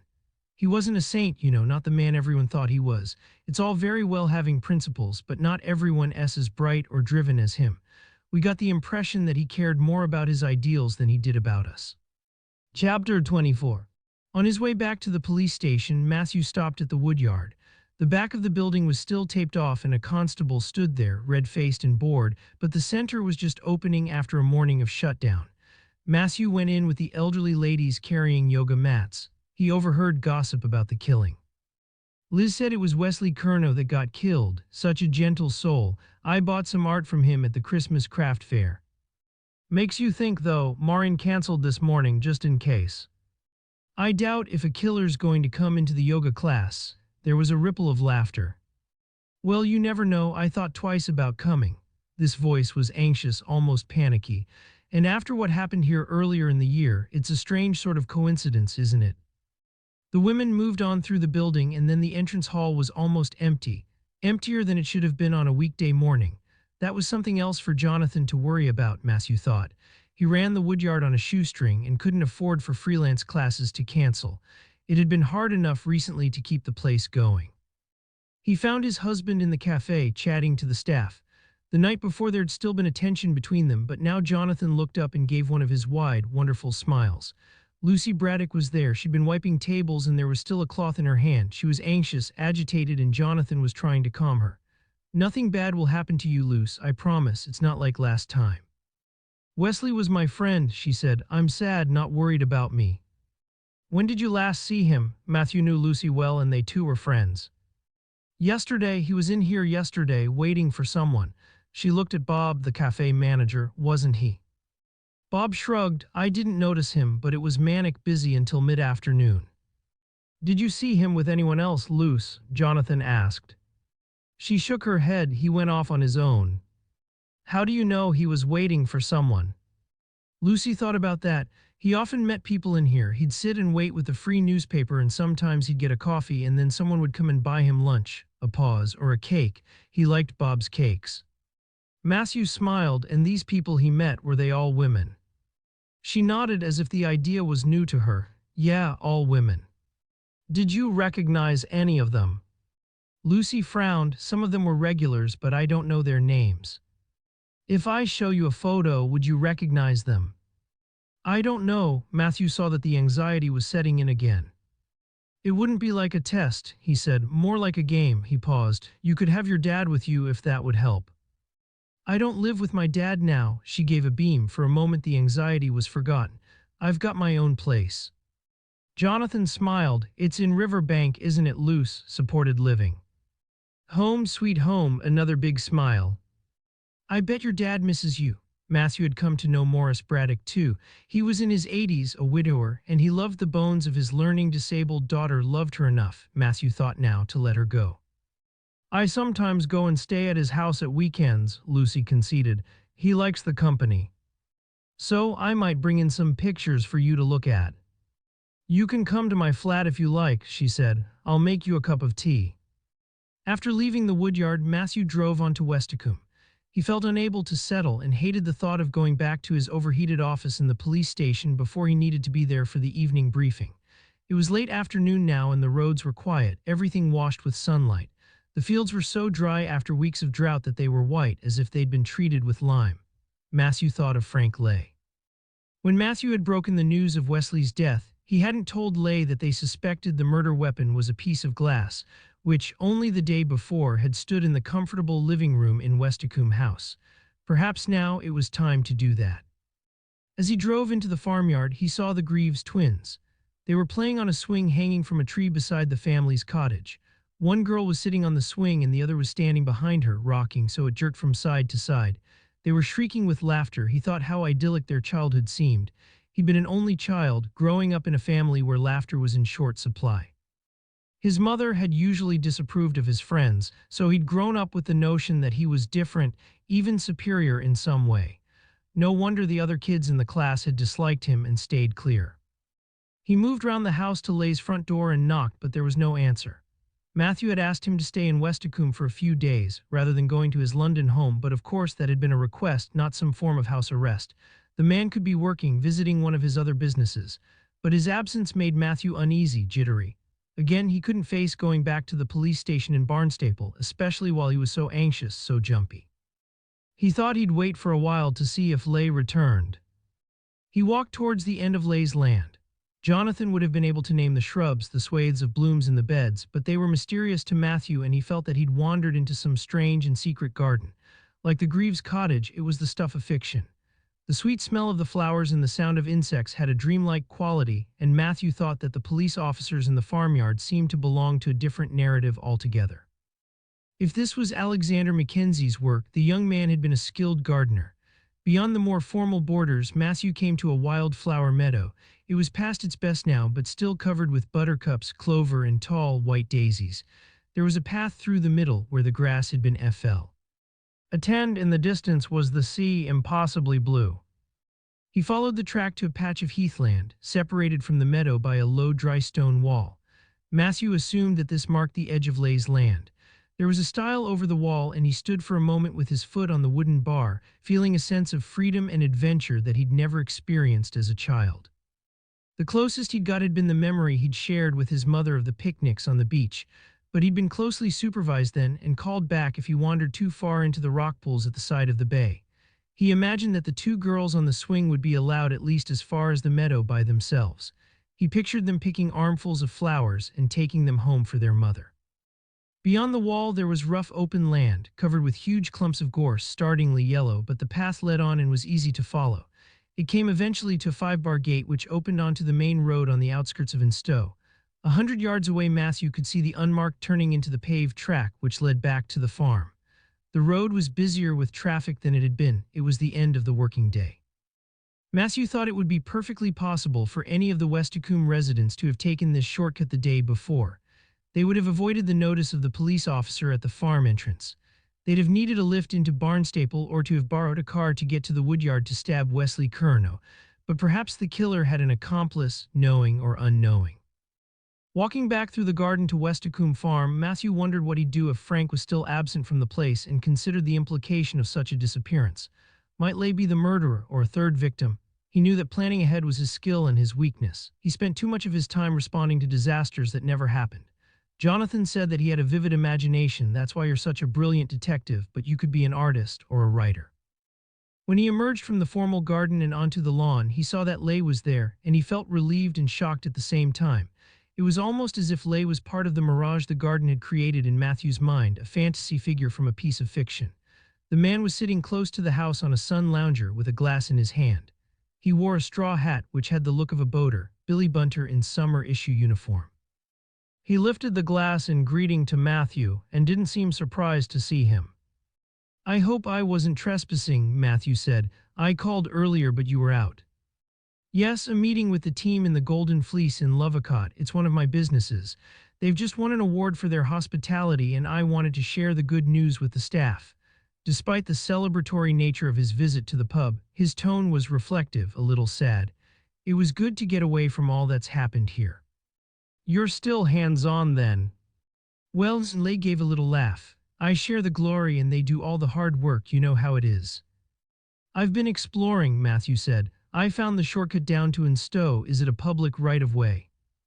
"Not across the garden, though I don't mind if any of the Westicombe residents use it. Beyond the wall and the stile, it's common land and free to anyone." He looked at Matthew. "Do you think an outsider came in that way and attacked Nigel Yeo?" Matthew didn't like to say he was more concerned that one of the residents had left by the path to kill Wesley. "I'm not sure what I think yet," he said. Leigh swiveled his body so he was more upright and his feet were on the ground. "Do you have any news, Inspector?" Venn sat on the low wall which surrounded the terrace. At least now he wasn't looking down on the man and they could have a proper conversation. "When Eve found Wesley's body, she identified the weapon that killed him." He paused. "It was a shard of glass from the vase she'd given you. The large blue vase that held the flowers which were standing in your fireplace when I first came to visit you. Of course, she might be mistaken. You might be able to find the vase for me." "I can look," Lay said, "but I'm sure I won't find it if Eve has identified it. She's an artist. Each piece of glass is individual. It holds her signature." "You said that Sarah might have come in to tidy the house this morning, but she said she wasn't here." "Really? I must have been mistaken then." He gave another little smile. "I'm getting very absent-minded in my old age." "Would you have any idea how the glass came to be in Wesley Kernow's workshop at the woodyard?" "Do you think I killed him?" Lay's mood was quite changed now. He was suddenly sharper, more alert. "I don't think anything, but I need to know how a piece of glass from your living room ended up in Wesley Kernow's neck." "Any of the residents could have got in. There's a door from their side of the house, and the key hangs in their ground-floor kitchen. None of us is exactly security conscious. There were lots of tools in the shed at the woodyard, potential weapons. I'm wondering why a killer would risk coming into your space and stealing the bowl. It seems unnecessarily complicated." "Some sort of message, do you think? Or perhaps the killer wanted to implicate me." "Perhaps, or Eve, or either of the Greaves." "Is there anyone who might have a reason to do that?" There was a moment of silence filled with birdsong. "I've always tried to do the right thing, Inspector. I explained that when we first met, but I haven't been popular. Some of my projects haven't worked out as I would have wished." He paused. "There was one scheme, it caused a negative reaction. I had hate mail threats." "What was the scheme?" "There's a hamlet on the edge of Exmoor called Spannicott. The school was about to close and they'd already lost their shop. The nearest post office is 5 miles away. The community was dying, so I bought it." "What exactly did you buy?" "All of it, well, as much as I could. There were already a number of cottages for sale, too expensive for the locals. Some of them I let out at a reasonable rent to young people from the village. A few I hung onto for holiday lets to provide an income. I took over the pub and put in a manager to bring it back to life, and everyone went along with me. They knew that the new businesses would bring jobs and that would attract families into the area." But things changed. Matthew could see how the story was moving forward. "Yes, perhaps I moved too quickly, too dramatically. There's a big house on the edge of the village, which had been turned into an old people's home years ago, and it was obvious that the business wasn't viable. Social services couldn't afford to pay the fees to keep the place running, and nor could individuals. I put in an offer. A change of management wouldn't make the care home any more profitable. The model just doesn't work, so my plan is to turn it into a boutique hotel." Matthew thought about that. Lay had said he was motivated by guilt, not profit, in his development projects.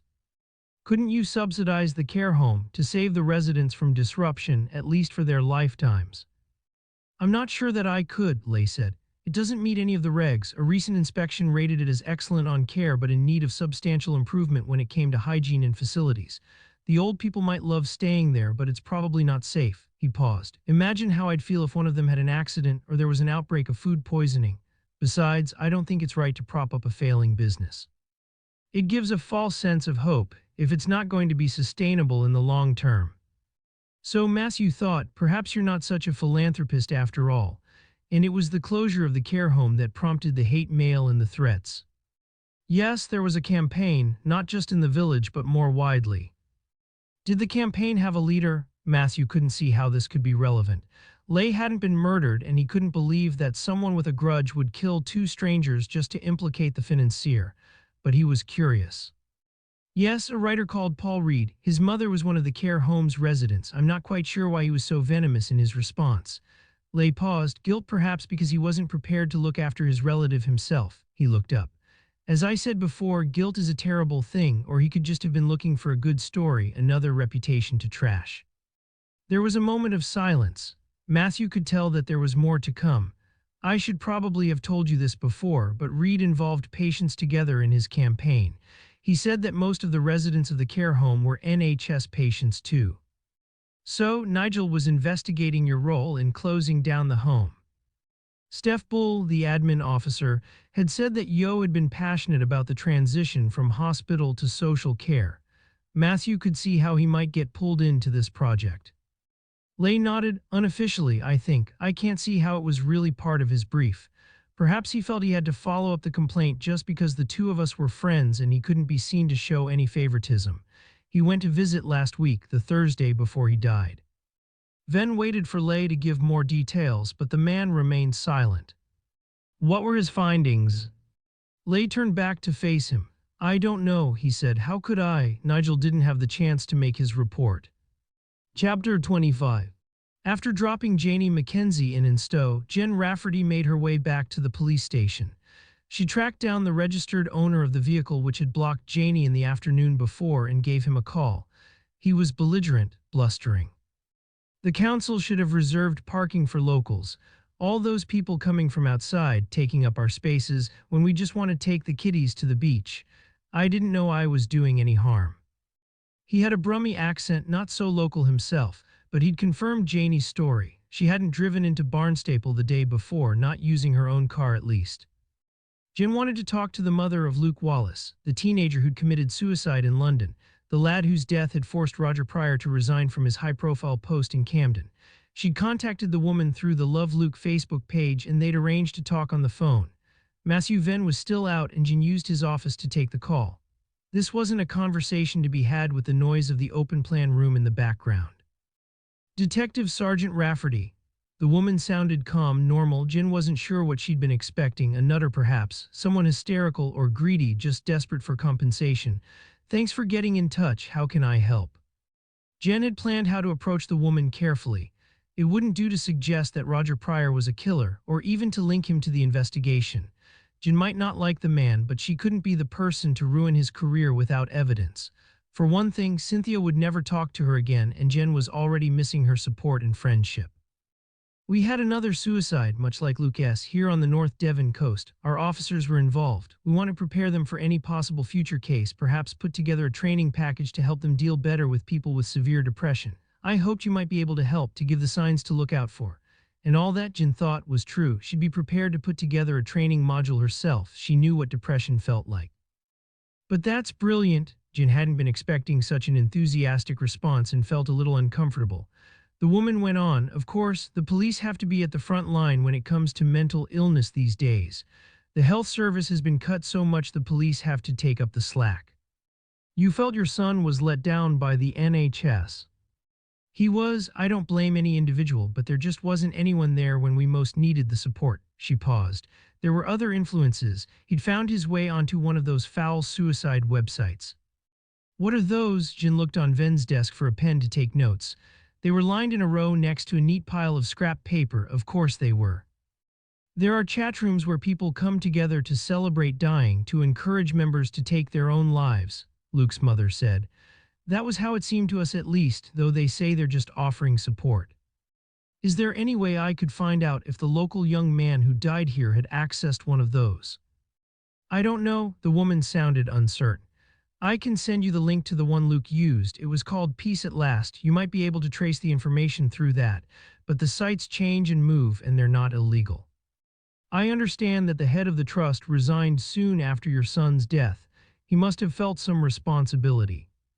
He was forced to leave. Now the woman's words were harsh and bitter, and he moved almost straight into another cushy, well-paid post in a different part of the country. There was no mention of where Pryor had taken up his new post. Perhaps she hadn't cared enough about the details to find out. Has anyone else been in touch with you? Jen asked.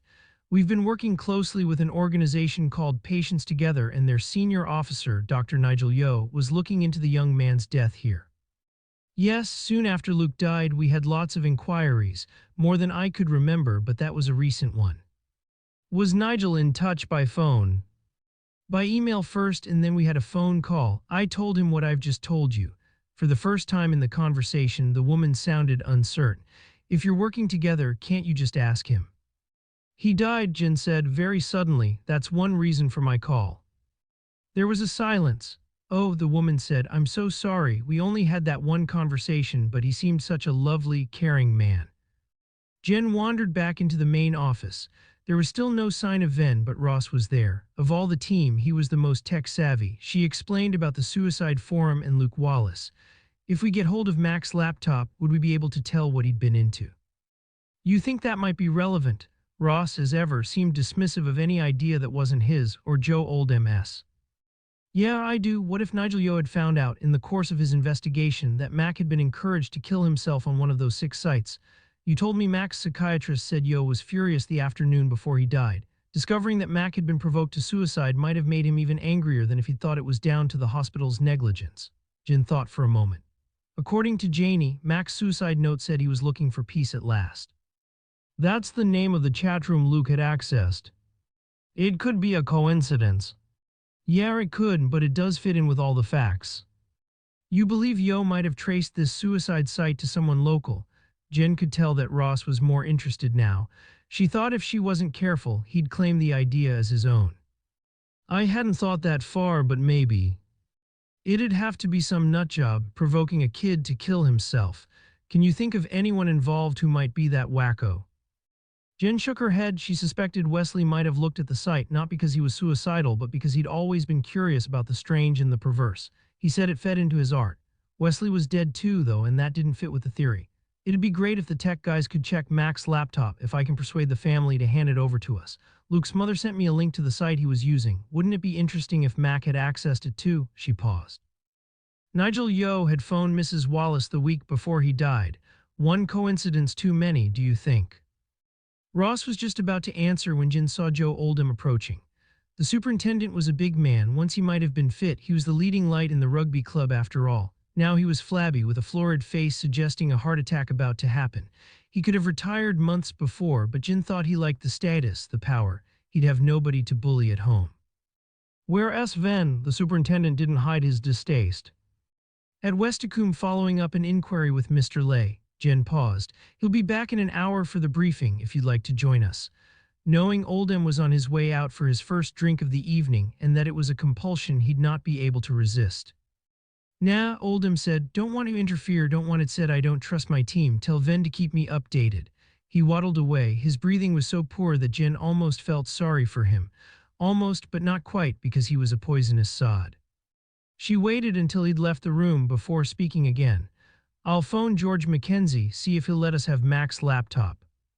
I've got a friend in tech, a wizard, you get it. I'll make sure he does it himself and fast-tracks it. We can sort out the budget later. She smiled. She enjoyed these moments of collaboration with Ross, thought he might not be such a dick after all. She got out her phone to call Mackenzie. By the time she'd finished, Venn was back and the meeting was about to start. Venn was unusually informal, with rolled-up shirt sleeves, no jacket. He looked flushed, as if he'd been in the sun. He stood at the front, beside the large whiteboard, and as always, they quickly fell silent. Jen wished she had that authority. It's been a busy day, he said, though I'm not sure how far we've got. More questions than answers, I think. Ross, can you take minutes and get them out to the team as soon as possible? There's too much information to take in at a sitting. Ross nodded and got out his iPad. Throughout the briefing, Jen heard him tapping on the keypad, a background rhythm to the conversation. Shall I start? As Venn leaned back against the desk, Jen saw that there were grass stains on his pale summer trousers. She was astonished. She'd never before seen him anything but immaculate. Ross and I met the team at the hospital this morning. Their head of comms was very much in charge, and she seemed more concerned about the hospital's image than providing any useful information. Mac's psychiatrist, Ratna Joshi, was more forthcoming when we saw her on her own, though, and implied that something had disturbed Yeo later that day. Jen, could you go and see her tomorrow? Jen nodded and Venn continued. Patients together, headed up by Yeo, seems to have been pretty dysfunctional. I had the impression he was easing out the dead wood. The woman in charge of finance had taken redundancy, and that Lauren was the only staff member he trusted. Sounds pretty ruthless, Ross said. Maybe, or maybe he took his role seriously and wasn't prepared to tolerate hangers-on. Matthew paused and looked around the room again to check that he had their attention. I had a quick visit to the woodyard. Lucy Braddock says Wesley was in the cafe on Sunday afternoon and waiting for someone who didn't turn up. He glanced around once more to make sure they all recognized Lucy's name. They did. Lucy was a hero to the team. Usually he met one of his middle-aged lady friends there, apparently. I'd like to get a handle on who those women were. Wesley might have confided in one of them. A pause. Ross, that's for you. Start with Cynthia Pryor, Jen said. The magistrate. Yeah, she was his biggest admirer, and of course, she's linked to the case because her husband's head of the trust. And Roger Pryor was in charge of the trust where Luke Wallace killed himself. An interesting coincidence. I met Pryor at this morning's meeting. Ross paused. A cold fish. Arctic, she said. Finally, Venn said, I went to visit Frank Lay. While I was waiting for him, I found a shortcut to the main road between Barnstaple and Instow. It goes through his garden and over a bit of common land. We can't assume that just because a Westicombe resident didn't pass through the checkpoint at the farmyard, they couldn't have killed Wesley Curnow. Jen thought Venn had finished and would ask her to take over, but he went on. It seems that Lay has been the target of a hate campaign over one of his developments. I'm not sure how that can be relevant, but if his connection to the murders comes to light, it could be an excuse for the press to start thinking conspiracy theories and cover-ups. I'll check it out. Now, he did nod towards Jen to continue. She described her visit to the Mackenzies' house in Instow. They're much angrier about the way Mac was treated than I'd realized. She turned to Venn and again explained what she'd learned from her call to London.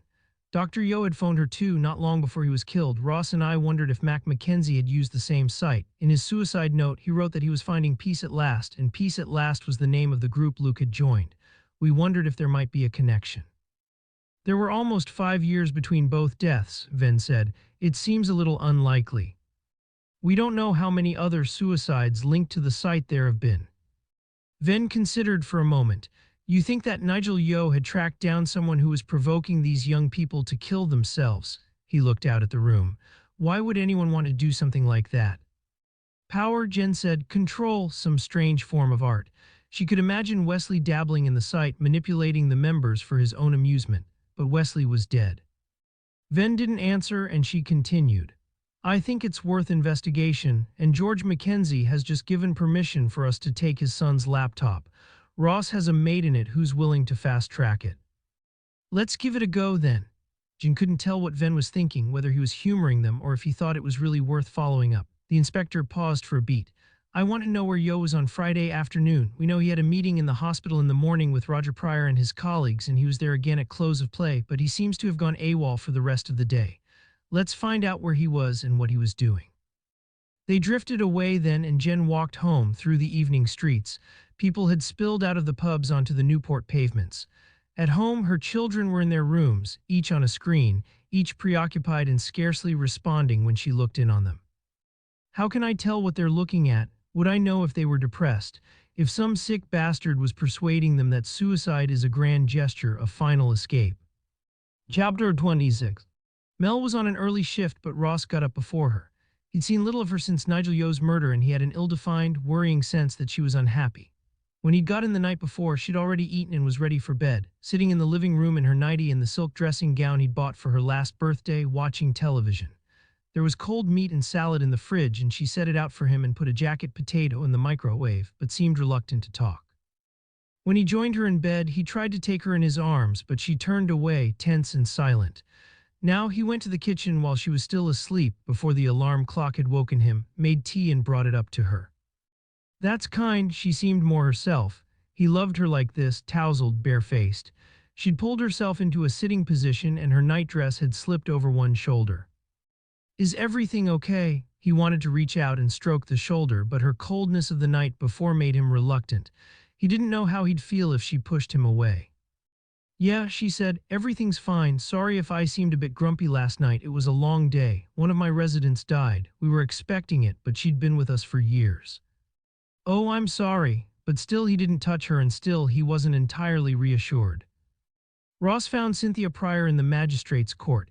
He arrived just before the morning session ended for lunch and slipped in at the back. Cynthia was chair of the bench, and Ross heard her sentence a young woman to probation for shoplifting. He knew the woman and the family she'd come from and thought she was bloody lucky not to have got at the very least a suspended prison term. He stood with the faded solicitor and the scattering of the defendant's relatives as the magistrates left the court, then went to wait in the lobby. Cynthia Pryor emerged on her own. She was wearing an orange linen dress and carried a big straw bag. She recognized him immediately and wasn't pleased to see him. Detective Constable May, do you have a case this afternoon? I thought it was just traffic for the rest of the day. I was hoping to talk to you. The lobby had cleared of people now, and a shaft of sunlight caught motes of dust. About Wesley Curnow. Ah, poor Wesley, I'll miss him so much. She turned away from him, perhaps to hide her distress, and continued to walk to the entrance. I was just going to lunch. I don't have a lot of time. If you must ask your questions, why don't you join me? He followed her around the corner of the street and into a little tea shop where she was clearly well known. A small table furthest away from the window had a reserved sign on it, and she sat there. When the waitress came, she ordered smoked salmon sandwiches and Earl Grey tea without looking at the menu. Ross was hungry, but he wasn't sure about the etiquette of eating with a potential suspect, who was also a member of the magistracy. In the end, he went for coffee and a tea cake. He couldn't see a tea cake as proper food. Wesley was a good friend, Cynthia said once the waitress had left them. What would you like to know? When did you last see him?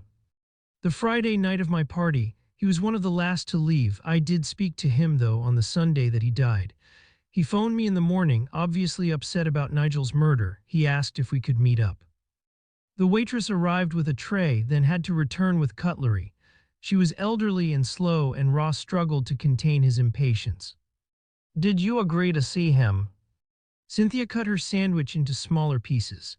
Of course I wanted to. I could tell how upset Wesley was, but Sundays are family time, inviolable, and my husband's not finding things easy either at the moment. You'll know all about Nigel's witch hunt. I didn't feel I could desert him, so I cooked a proper lunch, which we ate mid-afternoon, and we opened a bottle of good wine and then another, and that was our Sunday. Why did you invite Nigel to your party and arrange for him to meet Sergeant Rafferty if you thought his investigation was a witch hunt? She shrugged. I wasn't sure why exactly Nigel wanted to meet Jen. If he'd seriously thought Roger and his team had committed a crime, he'd have made a more formal approach. What did your husband make of your relationship with Mr. Curnow? Ross knew he would never be able to cope with Mel hanging out with another bloke, trips to London, meals in restaurants where all their friends could see what was going on, making a tit of him. Oh my God, it wasn't that sort of relationship. Cynthia gave a choking burst of laughter. I didn't fancy him. I didn't even like him that much. It was a friendship of convenience. I don't enjoy going to the theater or to exhibitions on my own. What's the fun in that? And he did know about art. He could be entertaining too if he set his mind to it. Roger was just glad that he didn't have to turn out unless it was really something he enjoyed. What about Wesley's other lady friends? Ross asked. Did they have friendships of convenience too? Oh, I think some of them imagined they were in love with him. He could be charming, and he had a way of making them feel special in return for a free meal and a few glasses of wine.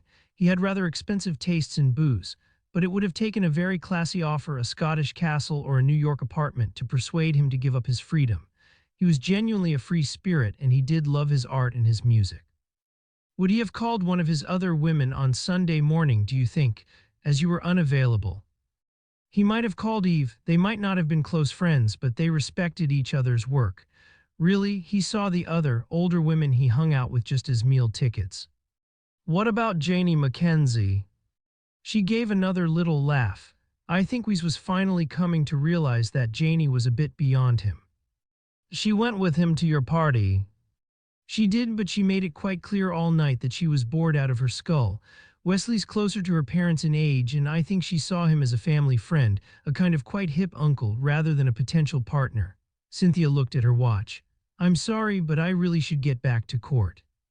Did Wesley ever discuss Alexander Mackenzie's death with you? We was a friend of the family, and he lived and worked with Eve at Westacombe. He must have been curious. Cynthia got to her feet. She'd already paid the bill for his share as well as her own, which had made Ross feel uncomfortable, as if he was playing the role that Wesley once had of kept companion.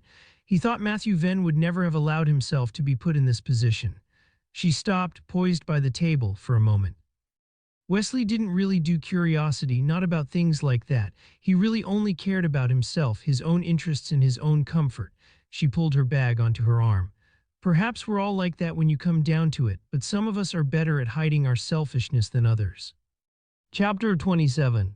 Jen tracked down Ratna Joshi to the psychiatric unit in the grounds of the General Hospital, where Matthew and Ross had spoken to her the day before.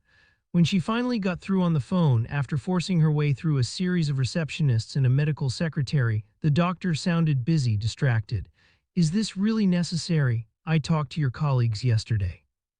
More information has come to light, Jen said. I do need your help. I'm on a long shift today. I won't be free until 8 this evening. Why don't I come to you? Jen could sense Joshi dreaming up excuses and continued before she could speak. I'll be there at 10.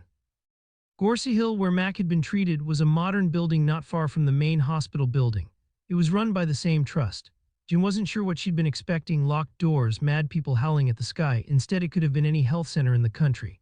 There was the same wide entrance with the Trust logo on a sign outside, the same reminder about parking charges. Outside, a group of men in tracksuit bottoms and t-shirts stood smoking. They ignored her as she walked in. Ratna Joshi came to reception to collect her, and they walked together along a corridor to her office, past a nurse's station where a woman in her 30s was in tears, apparently inconsolable. As they passed, grief seemed to turn to rage, and the patient started yelling at the staff, her words incomprehensible. Ratna approached her and put her arms around her. "Hey Lizzie, take it easy. We'll get you home soon, I promise, but you're not quite ready yet. Let's get you back to your room." The woman sobbed into the young doctor's shoulder, and Ratna held her until she grew calm. At last the patient pulled away and looked around her, blank-faced, suddenly completely unemotional. She walked off, straight back down the corridor away from them, without another word. What was wrong with her? Jen had found the encounter, the transformation, shocking. She didn't expect an answer, but as the doctor stopped to unlock her office door, she responded: postnatal psychosis. She was so unwell that she threatened to stab her 2-month-old baby. We had to admit her for her own and the baby's safety. She has a toddler at home too. She stood aside to let Jen in. We have a limited number of beds and community care is stretched. Those are the decisions we have to make every day. Do I admit Lizzie or a young man with severe depression and a family to support him? She nodded for Jen to take a chair. I assume you are here about Alexander Mackenzie and Nigel Yeo. I am. Jen tried to order her thoughts, still shaken, but not to criticize. I don't know how you do this. People think police officers have it tough, but I wouldn't be in your shoes for a day. I'm going to make coffee, Ratna said. Only instant, but better than nothing. Would you like one? Sure. Someone walked down the corridor outside singing. The noise was loud, tuneful, and joyous. Patient or carer, did it matter? Somehow Jen thought, within these walls, it felt as if they were all in it together, all maybe a little bit crazy and a lot under pressure. So what was so urgent? Ratna asked. Nigel had been in touch with the mother of another young guy, Luke Wallace, who committed suicide. Mrs. Wallace was convinced that her son was failed by the medical staff who should have been caring for him. He lived in Camden, and at the time the trust was managed by Roger Pryor. A pause. Mr. Pryor was the subject of a social media hate campaign and vilified in the local press there. Ratna was listening. Jen supposed a psychiatrist would have to be good at that, but she said nothing.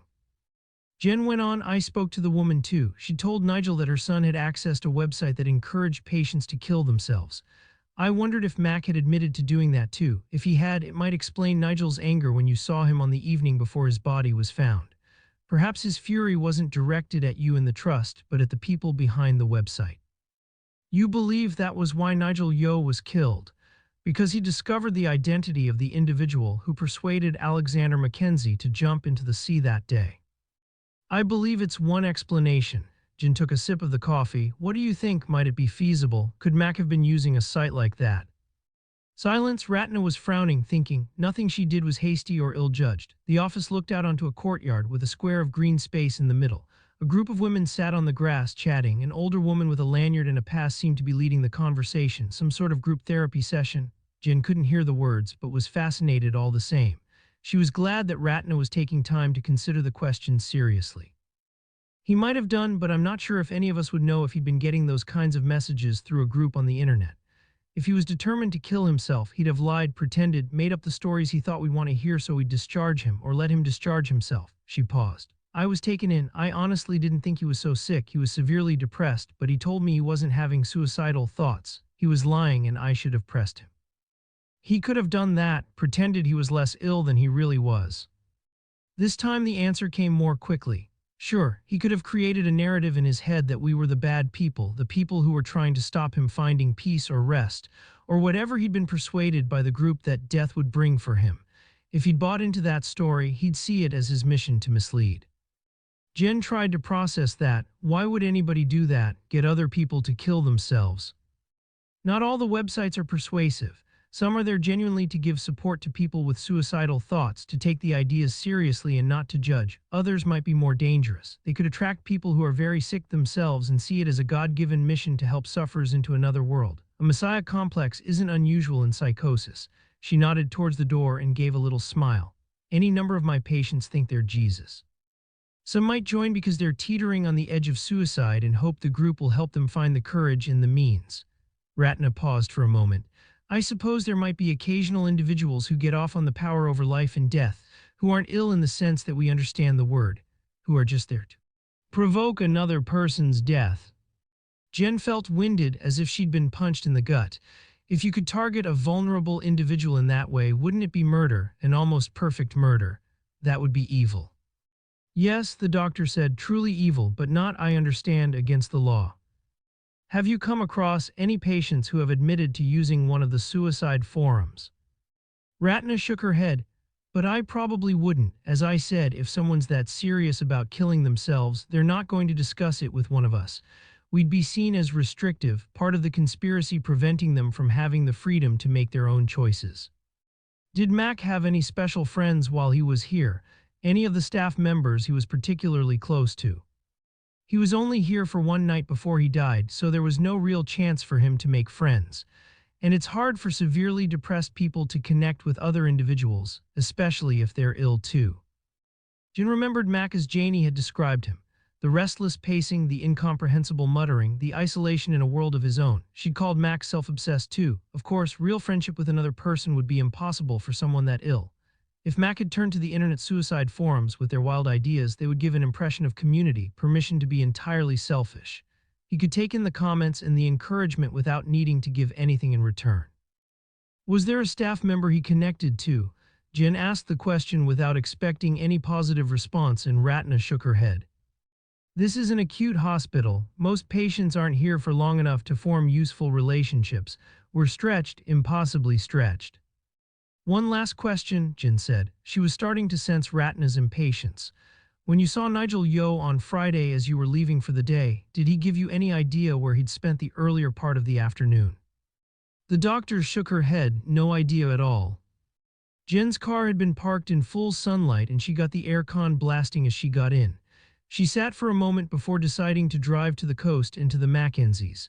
She couldn't think why they might want to hide Mac's laptop or computer or delete his browsing history, but she didn't want to take any chances. Martha was just where Jen had seen her on the previous visit, standing on the balcony, looking out at the beach, cigarette in hand. She waved at Jen. You're becoming a regular, her tone was ambiguous. It didn't make Jen feel that she was welcome. I'm sorry to disturb you again. I'm hoping you might be able to help me. George and Janie are working. They're both busy and I wouldn't want to call them home. Again, the actress managed to give the impression that Jen was intruding. But I'll see what I can do. Just wait there and I'll let you in. Once more, Jen was led into the sunlit kitchen, but this time the place was tidy, almost sterile. It was hard to imagine the family together here eating a late breakfast as they'd been when she'd visited on Sunday. The found objects on the yellow shelf seemed out of place, relics of former days. Martha sat at the table. There was no offer of coffee. What is it? Before he was killed, Nigel Yeo spoke to a mother whose son also died from suicide. We have no exact record of the call, but they discussed a website chatroom where people considering suicide were given tips and encouragement to carry it out. Do you know if Alexander visited a similar site? Martha shook her head. By the end he'd stopped talking to us, to his father and me. At least he stopped making any sense. She was no friendlier, but she looked broken, exhausted, no longer the glamorous actress performing for an audience. He did have access to a computer, a smartphone. Of course, we all do now, don't we? Again, it was hard to tell whether the weariness was real or manufactured. Do you still have his devices? Martha looked up. Not his phone, that was lost when he drowned. He always carried it in his jeans pocket. He was always losing the bloody thing or sitting on it. His laptop? That's in his room. Would you mind if I took it away with me? There was a pause, and that would help your investigation. How? It's a theory, Jen said. If someone Mac knew was part of the suicide chatroom and encouraged him to take his own life and then Nigel found out, that could be a motive for murder.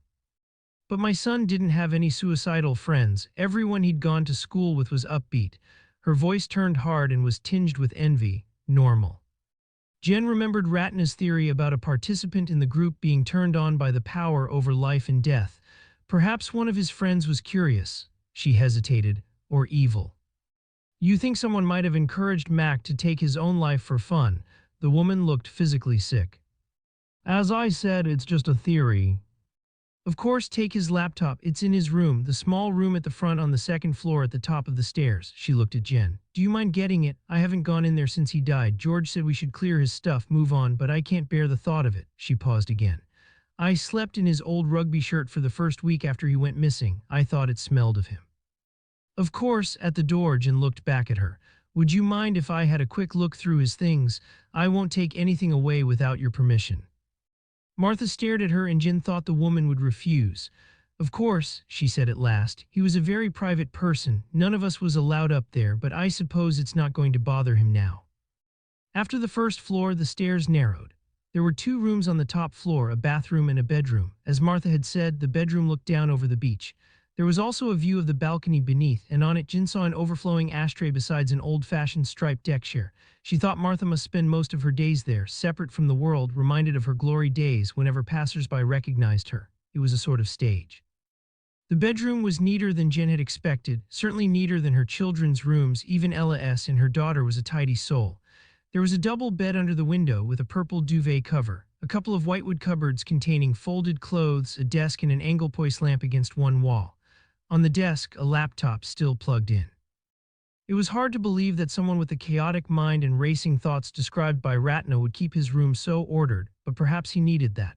Perhaps he needed this clear space when he was contemplating taking his own life. The decision would be spiritual, almost religious. Perhaps if he was so convinced that it was the right thing for him, he hadn't needed any encouragement, and it was a decision he'd taken in a moment. Tea of clarity and reason. Jen unplugged the computer and put it in her bag. She walked down the stairs and paused at the kitchen door. Martha was still sitting there, her face set, apparently lost in thought. I've got the PC, Jen said. I've not taken anything else. Was Mac always that tidy? Yes, Martha said. It was one of his obsessions. She looked up. I hope you get to the bottom of it, all of it. At the moment we're stuck as a family in the roles we had before our son died. George is still playing the jovial mine host, Janie is still the perpetual student with a holiday job while she should be thinking of a proper career, and I'm still the actress waiting for a new role. We go round and round as if we're on a giant carousel, we can't move on. Chapter 28. As he drove inland towards the moor in Spennicott, the village where Frank lay was considered an enemy, Matthew Venn felt like a wicked schoolboy bunking off school. As a child he would never have done such a thing and might even have reported other kids who were behaving so badly. He'd been too scared of the world to be a rule breaker, but today he could understand the joy, the freedom of running away from everyday responsibility. The guilt, which was a backdrop to his life, added spice to the feeling of escape, the sense that he was on the verge of adventure. This was the place that Nigel Yeo had visited in the week that he was murdered, but Matthew couldn't really justify the expedition. He could have sent one of his team or talked on the phone to the leader of the campaign to keep the care home open. Spennicott was in a valley bottom. Beyond it the hills began to rise into Exmoor and the heat haze. It wasn't very far from the farm where Jonathan had lived with his adoptive parents. At first sight the village was unprepossessing, just one road with a narrow pavement on each side and a line of grey houses. There was nothing obvious here to attract tourists, no thatched cottages with roses round the door, no easy, picturesque footpath leading to the moors. The village centre was more appealing. A slow river was crossed by an ancient stone bridge, and the garden of the pub led down to the bank, but Matthew could see why the place had needed Lay's help to bring people in. Although it was too early for lunch, the pub car park was more than half full and a sign outside said it sold artisan coffee. One of the outbuildings had been turned into a shop and post office, and there was a queue leading into the street. A woman came out with a basket of fresh vegetables, carrots with the green fronds still attached, courgettes and loose, ripe tomatoes, and climbed into a new 4x4. Venn went into the building and ordered coffee at the bar. I'm looking for the old people's home. Do you know where I can find it? The Mount, past the school and then take the track on your right. It's a bit overgrown, you might miss it. The voice was local, so Frank Lay had provided this man, at least, with a job. His was the only North Devon accent Venn heard when he was drinking his coffee, and Venn was the youngest customer. The others were older, early retirees on holiday or second homers escaping the city. But after all, what was wrong with that? Matthew thought. He was lucky to have been born here. Why shouldn't other people enjoy the place and sustain the communities which might otherwise die? Still, he understood the permanent residents feeling that they'd been invaded and that a traditional way of life was under attack. Perhaps Jonathan had been right about the dangers of rural gentrification. Matthew had decided to visit the care home before talking to Paul Reed, the writer leading the campaign against its closure. It would be good to understand what had led the man to such a violent reaction. He went back to the car and crossed the bridge. It was playtime in the school on the opposite bank, and through the open windows he heard children's laughter. The overgrown track led up a slight rise through woodland. Earlier in the year there would have been a pool of bluebells, and some of the dying blossoms remained under the trees. The drive ended in a gravel parking circle by the side of a large Victorian house, all gables and chimney pots. At the front of the building there was a paved terrace where 6 elderly people were gathered with a carer in a blue uniform. 2 of the residents were in wheelchairs and all wore white cotton hats to protect them from the sun. Now that he was here, Venn wasn't sure what to do. He'd thought just to see the place, but his car had been noticed, and he didn't feel he could just drive away. He got out and walked towards the group. "Hello, my dear," the woman in the wheelchair waved and shouted across at him. "What's a handsome fellow like you doing here?" He was still a little way from the terrace, taking a shortcut across overgrown grass, so didn't feel the need to answer. Through open French windows leading onto the terrace, he saw a shabby lounge with a threadbare rug over scratched wooden floors and sagging armchairs. It would be hard to lever a frail, elderly person out of one of those. There was the sound of a hoover from deep in the house. The carer got to her feet to greet him. "If you're considering the Mount as a home for a relative, I'm afraid we're not taking any more residents just now." "They're trying to close us down," the woman in the wheelchair said, "but we're not bloody having it." "This is Vive Reed," the carer was laughing. He thought she probably laughed a lot. "She's the Mount's shop steward." "Used to be a labor counselor," Vive said, "and there weren't so many of those around here. I'm still keeping up the fight, along with my son Paul. He's leading the campaign against the closure." "He is," she sounded inordinately proud. "Won't do no good, though." The speaker was a little, shriveled man. "That Francis Lay will do just what he likes. Folks think he's a saint, but it's all about money with him." Venn thought that Steph Bull in the Patients Together office had said exactly the same about Nigel Yeo. He wondered if he'd got both men wrong. Had they somehow generated their own propaganda, cultivated the image of being good and generous men, while being as selfish as everyone else? "I'm not looking for a place for a relative," he said. "I'm a detective investigating the murder of Dr. Nigel Yeo. I understand he came here last week. He was looking into the closure of the Mount." "We heard that he was dead," Vive said. "We thought that's it, our last hope gone." "You had the impression that he was supporting your cause." "He came for tea," Vive said. "He saw how happy we all were." Matthew thought that didn't quite answer the question. Before he could say anything more, the carer joined in the conversation. "The doctor talked about his wife," she said. "The early onset Alzheimer's. He said that he'd been lucky enough to be able to care for her at home and that she'd lived a full life even when she was very ill. He said that everyone should have that right." A pause. "Unfortunately, we don't have facilities to look after patients with severe dementia here. We couldn't cope. I wonder if that might have influenced his impression of the home." There was a silence, broken by the call of wood pigeons in the trees in front of the house. Venn turned back to Vive. "Was your son here when Dr. Yeo visited?" "Of course he was here. He'd invited the doctor to visit." "Did the doctor come back the following day, the Friday afternoon, perhaps for another look? We're trying to trace his movements on that day." The carer shook her head. Venn left them then and walked back to the car. He wondered again what he would do if ever his mother couldn't manage on her own. He was the only child and the responsibility would lie with him. Wouldn't she be happier here with the laughing carers and friendly residents than in a clinical building with easily cleaned floors and specialist equipment? Perhaps she would, until the winter came and the roof started leaking and the bedrooms were cold at night. In the sunshine, it was easy to be romantic about such things, and besides, his mother had never been sociable, even when she was young. Reed's house was beyond the school with a view of the river. It was a rather ugly villa, almost suburban, out of place in the rural setting. Venn had made an appointment and the man was waiting for him. He was unprepossessing too, a gray man in his 50s with strange hairy growths on his face, giving him the appearance of a weasel. His voice was educated, pedantic. It was hard to believe that the joyous Vive had given birth to him. This was clearly not a family home. There was no sign of children or a partner. The door opened onto a corridor, stacked on one side with bundles of newspapers and cardboard boxes, everything dusty. There was brown lino on the floor. Reed led him through to the back of the house to what must have been intended as a dining room, but which was now a large, cluttered office. There was a view over an unkempt garden and the river, but the window faced north and the place was still dark. "A bit of an overreaction this, isn't it? Sending a detective all the way from Barnstaple. As far as I know, I haven't broken the law. As always, it seems to be one law for the rich and another for the rest of us. Francis Lay makes a complaint and I'm under investigation.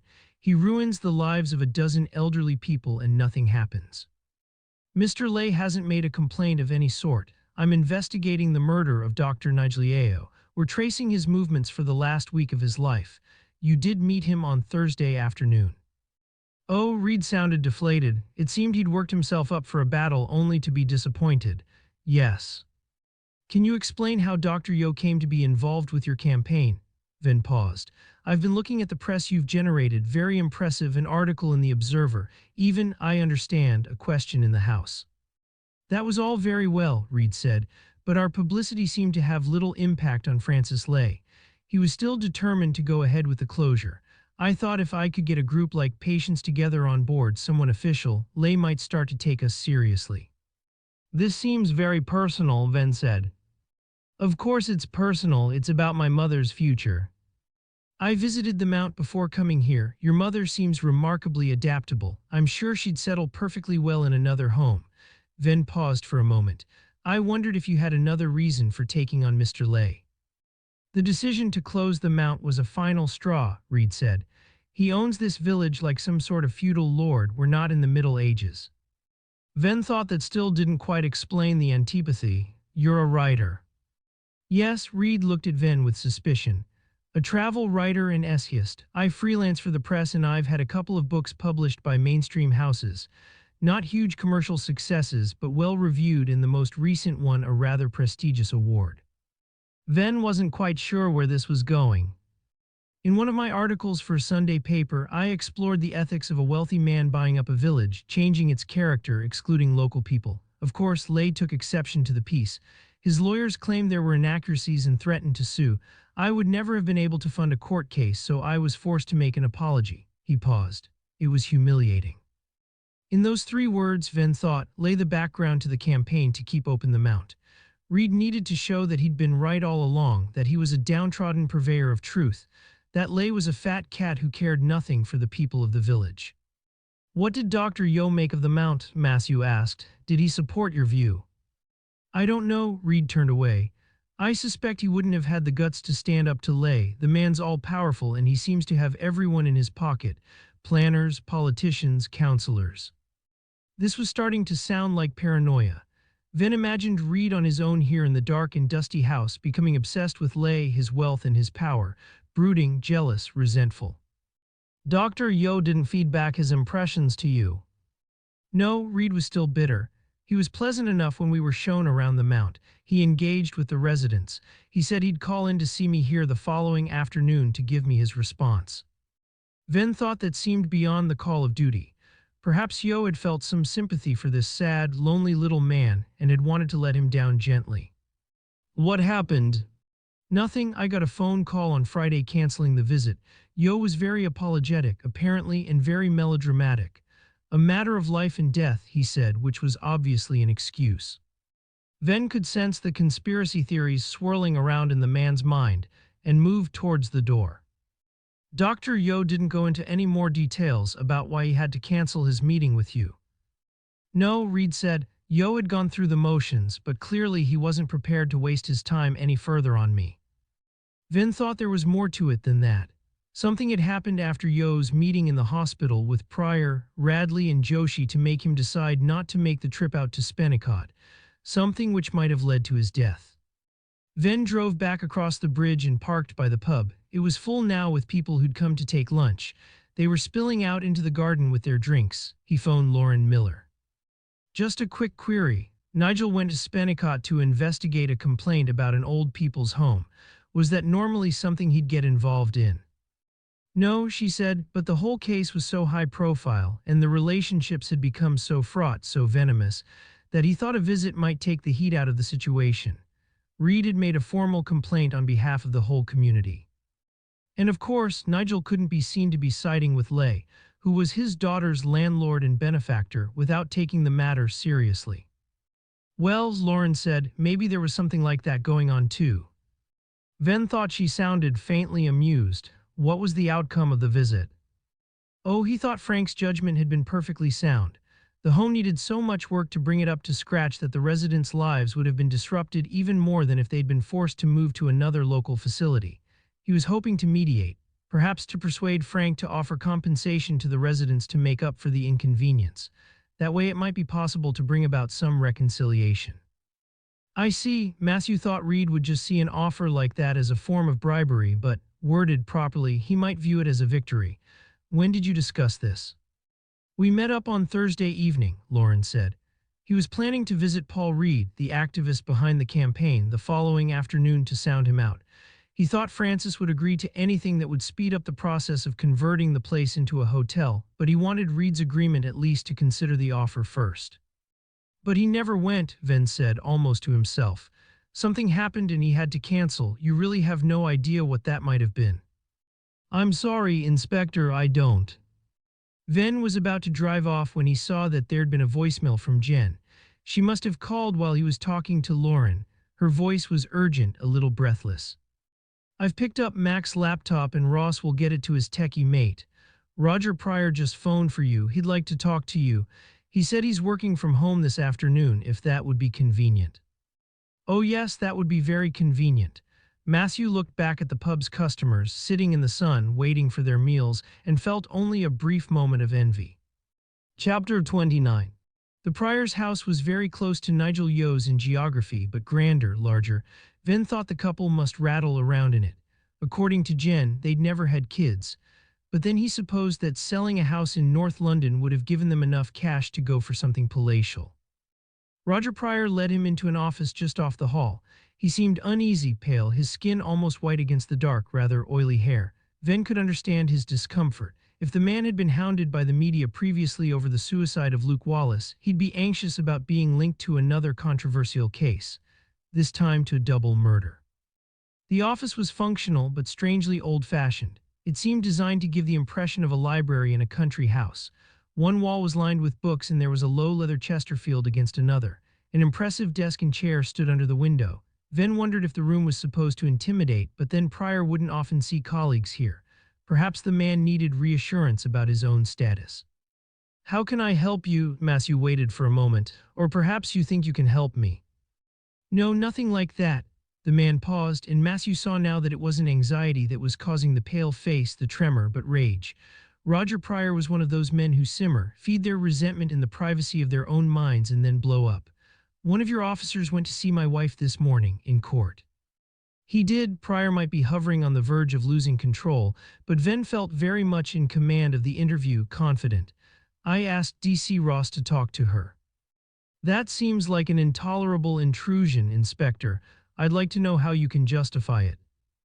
Mrs. Pryor was the close friend of a murder victim, of two murder victims. That makes her a very useful witness. It would perhaps have been polite to make an appointment, not to appear suddenly at her place of work. Pryor was struggling to keep calm now. Venn could sense the tension like a smell. The man's voice was shrill, fraying at the edges. Two men have been murdered, stabbed and left to bleed. I think we've moved beyond a need for politeness. Venn kept his voice deliberately calm until now they'd been standing, with Pryor in front of the desk. Matthew took a seat on the Chesterfield. Now I'm here, I have some questions for you. Why don't you have a seat? This might take a little while. Again, he thought Pryor might explode. It hadn't been a conscious tactic to provoke the man, but Matthew wondered now if he'd been hoping for such an outburst since entering the room. Had he taken the lead in the man's house, given him orders just to goad him to a response? It wasn't his usual way to conduct an interview, but he wasn't often called on to interrogate entitled and wealthy men. For a moment he thought Pryor would demand that he leave. He stood very still, his eyes wide and staring, but instead the man walked round the desk and sat. You were involved in an inquiry into a young man's suicide in your former post. Venn's voice was low, conversational. I was cleared of all responsibility. I think it was suggested that you resign, which isn't quite the same thing. Venn paused for a moment. But the details aren't really important, are they? The point is that, having settled into a new place and with a new role, the last thing you'd want would be more adverse publicity. It was a dreadful coincidence. I felt as if I was being haunted by my past, that the circumstances of the previous inquiry were following me and there was no escape. He looked directly at Venn. I still have nightmares about that time. Venn was going to say that he imagined the dead boy's family still had nightmares too, but he restrained himself. He thought now that Pryor wasn't just on the edge of fury, but on the edge of a breakdown, and he didn't want that on his conscience.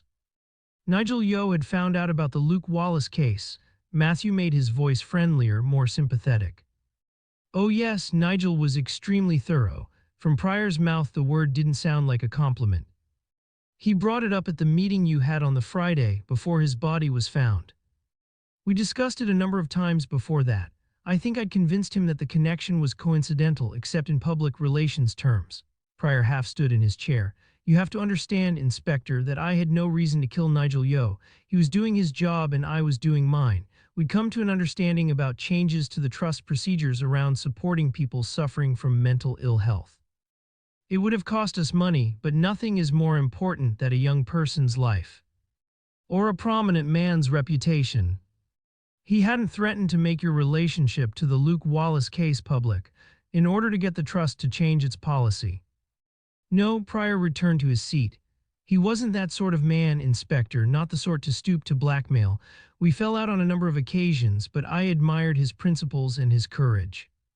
At that last meeting, Venn said, did Dr. Yeo mention the possibility that Alexander Mackenzie had accessed a website promoting and encouraging suicide? No, Pryor seemed shocked by the suggestion. That was never mentioned on any of the occasions when we met, and it didn't appear in any of Dr. Joshi's notes. How well did you know Wesley Curnow? The change in tack threw Pryor for a moment. Not well at all, he was an acquaintance of my wife S. But he came to the house at times. Pryor shrugged. My wife's a sociable woman. She works for a number of charitable organizations and hosts many fundraising events. People come to the house all the time. He seemed to feel the need to explain. We're not the sort of couple who lives in each other's pockets. We live our own lives. It means we have something to say to each other when we finally get together. Venn wondered if the man was protesting too much, if Pryor had felt belittled by his wife's choice of friends, but he didn't push the point. There was a minute of silence.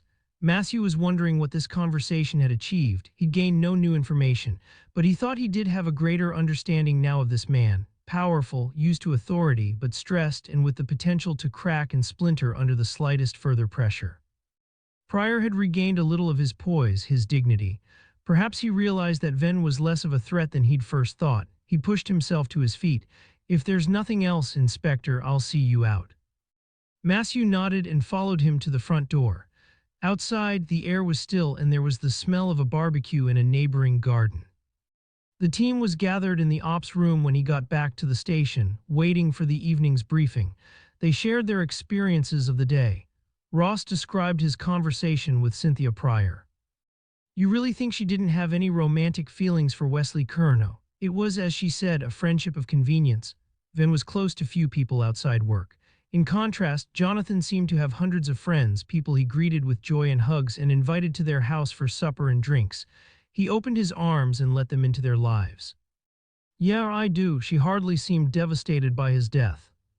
You know her, Jen, Matthew said. Does that sound right to you? Jen nodded. You've met Roger, uptight and wedded to the job, not an arty bone in his body. She needed someone who could share her interests. Really, I don't think there was any more to it than that.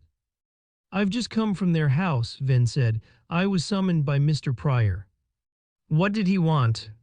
Venn thought about that. Honestly, I'm not sure to find out what we know to lay down a marker. He's certainly stressed, but that's understandable after the press he got following the Wallace case. It doesn't mean he's a killer. He went on to describe his visit to Spennicott and the old people's home. So, we have another connection between Yeo and Francis Lay.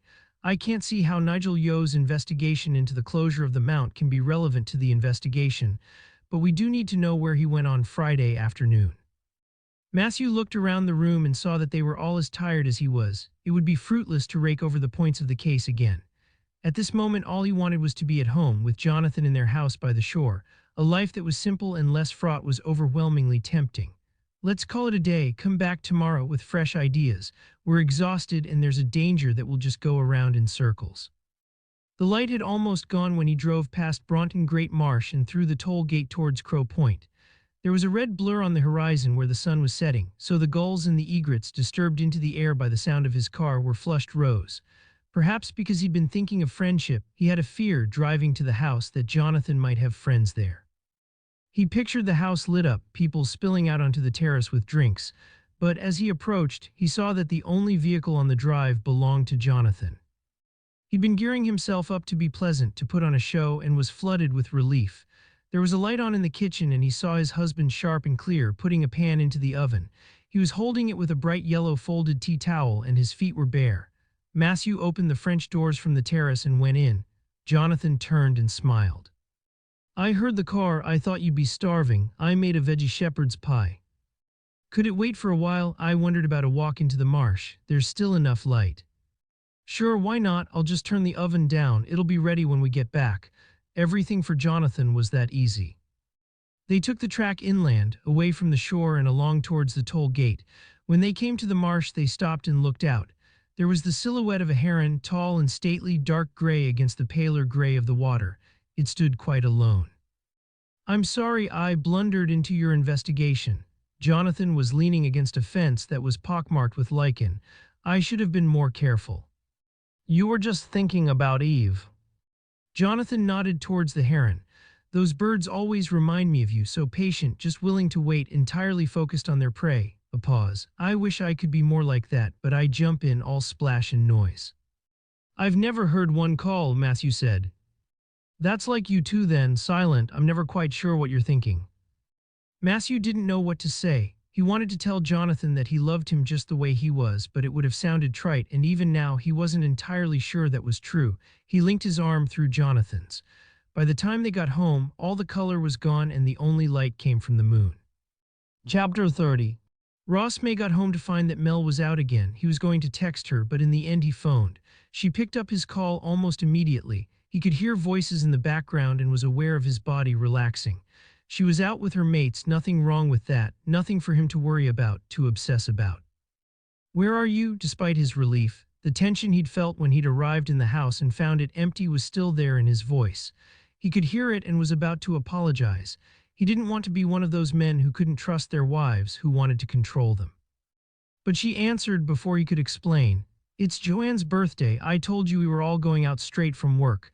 There was that hint of resentment, of the defiance that he'd picked up over the weekend. "Oh, of course, sorry, it's this case, sending everything out of my mind." Now the apology sounded forced and lame. "Have a brilliant time and send her my best wishes." He didn't think he could ask her now what time she planned to be back. In the end, she wasn't late. He'd been listening out for her all evening, for the footsteps on the drive through the open window, for the key in the lock. He stuck a ready meal in the microwave and opened a beer. He'd finished the meal but was still nursing the bottle when he heard her. He'd limited himself to one because Mel might need a lift.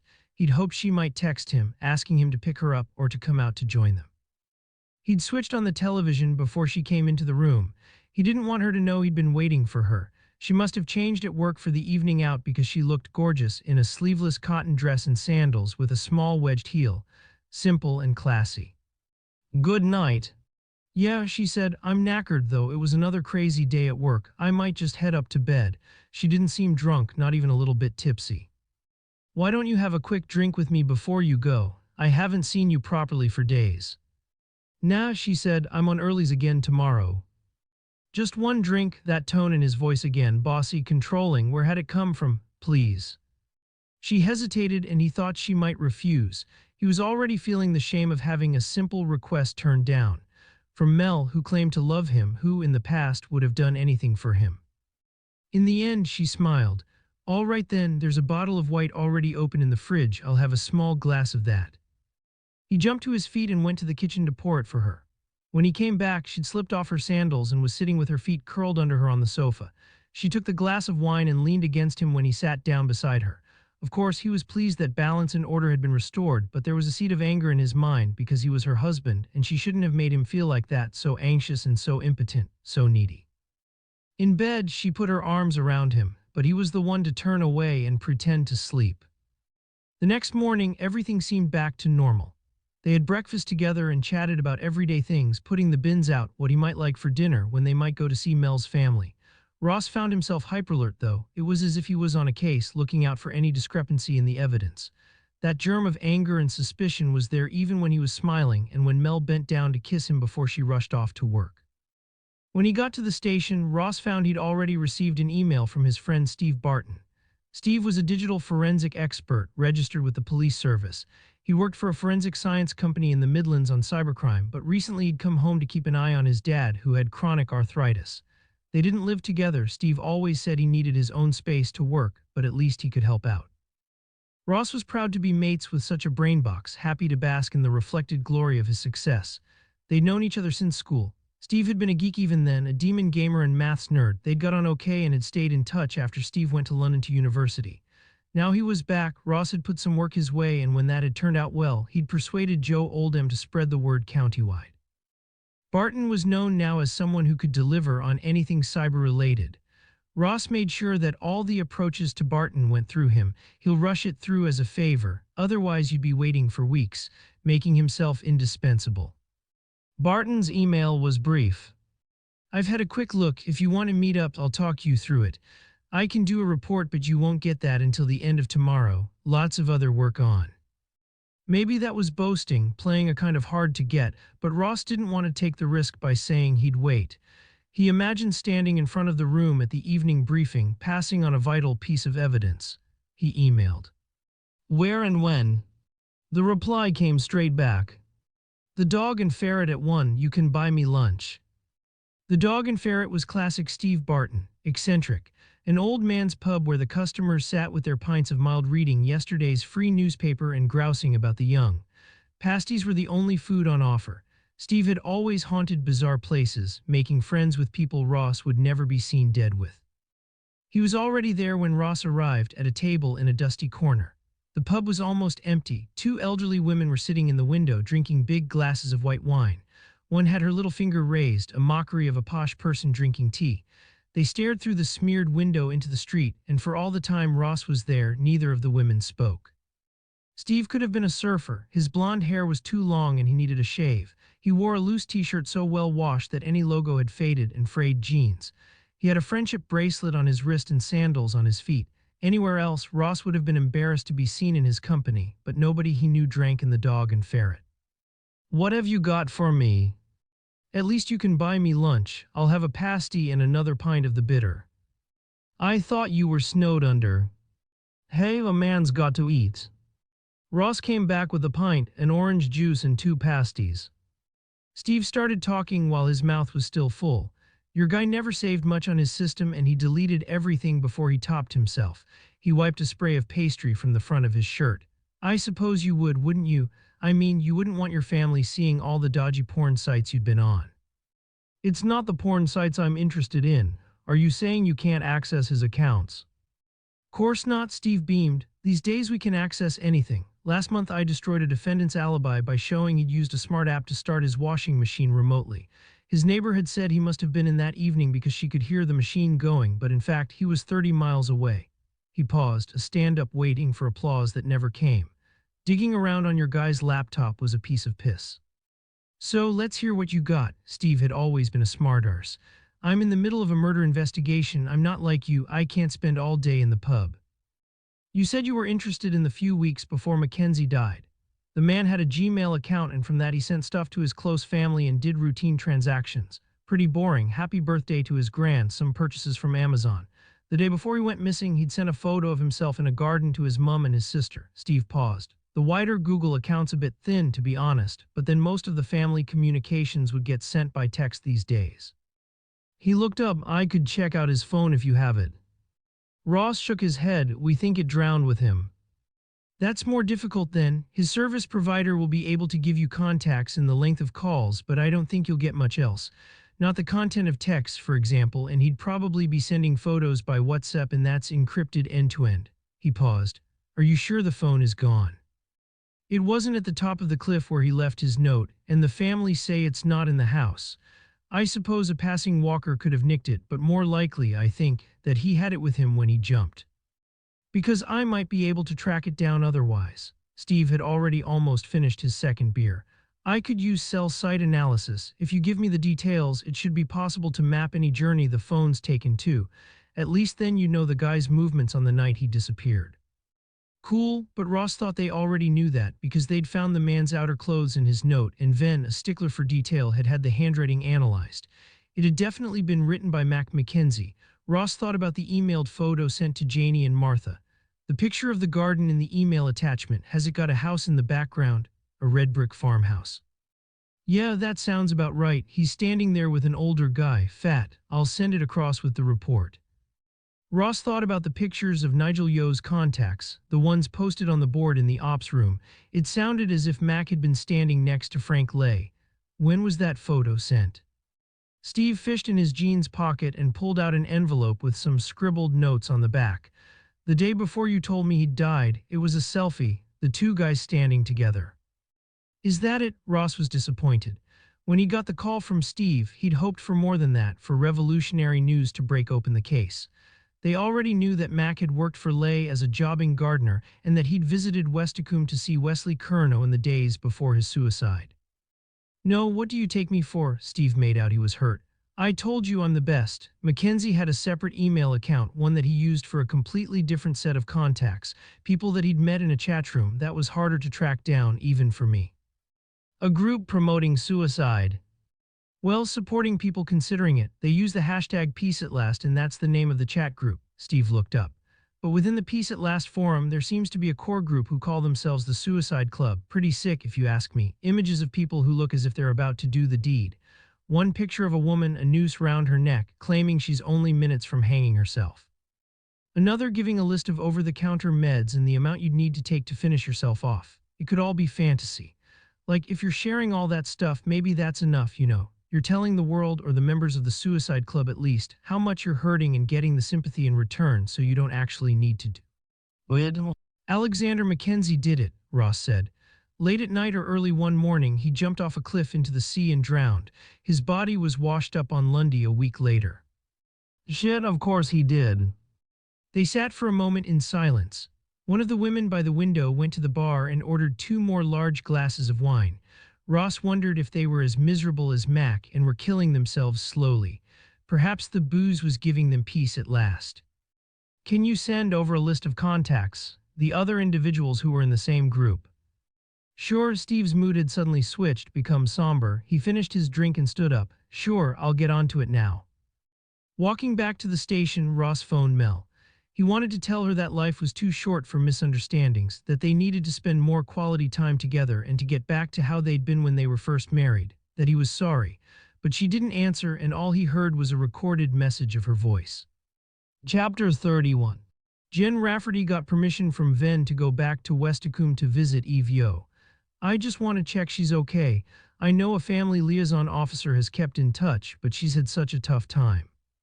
Good plan. Matthew was sitting at his desk, shirt sleeves rolled up, tie slightly loosened. Jen knew Jonathan teased him about the tie. Eventually, Jonathan had told her he would persuade Matthew to come to work without it, but she couldn't imagine it happening anytime soon. Matthew looked up. Talk to the Greaves too. It'd be interesting to know if they were friendly with Mac. As we're following the line of inquiry that Yeo was threatening to expose the suicide chatroom, it'd be good to check out all Mac's contacts' browsing histories. Sarah doesn't strike me as suicidal. Nor me, but belt and braces, you know how I like to work. Oh yes, she thought, I know.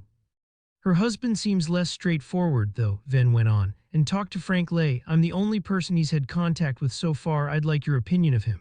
Venn paused. He might find you less intimidating than me, easier to talk to. Jen smiled. She thought there were few people less intimidating than Matthew Venn. It was one of the reasons he was such a good interviewer. Witnesses felt they could confide in him, but he was the boss. Okay, she said, sure. The farmyard had been opened again, no tape, no officer on the gate. Jen squeezed her car past the milk tanker and parked by the workshops. Wesley's studio was shut and padlocked, but the door to Eve's was open. Jen knew that Sarah Grieve had been in to scrub the floor and the walls, a sign of real friendship, and Jen could smell a faint trace of disinfectant. Eve was working with her back to Jen, twisting a metal pipe with a globe of molten green glass at one end, shaping it with a gloved hand. Jen could feel the heat of the furnace from where she was standing by the door. Hiya. Who is it? Eve didn't turn around. Sorry, this is almost impossible to do on my own. I need to concentrate. Jen Rafferty, I can come back in a bit or help. Give me 20 minutes, then I'm all yours. Jen went back into the yard and walked round to the front of the big house. She knocked at the door, no answer. Lay's garage was open and she saw his flashy Range Rover inside. He couldn't have gone far. The vehicle was black, like the car Janie had noticed racing through in Stowe. Jen made a mental note to tell Venn in case he hadn't noticed the vehicle's color, waited a moment, then knocked at the front door again. There was still no response, so she walked to the long window and looked in.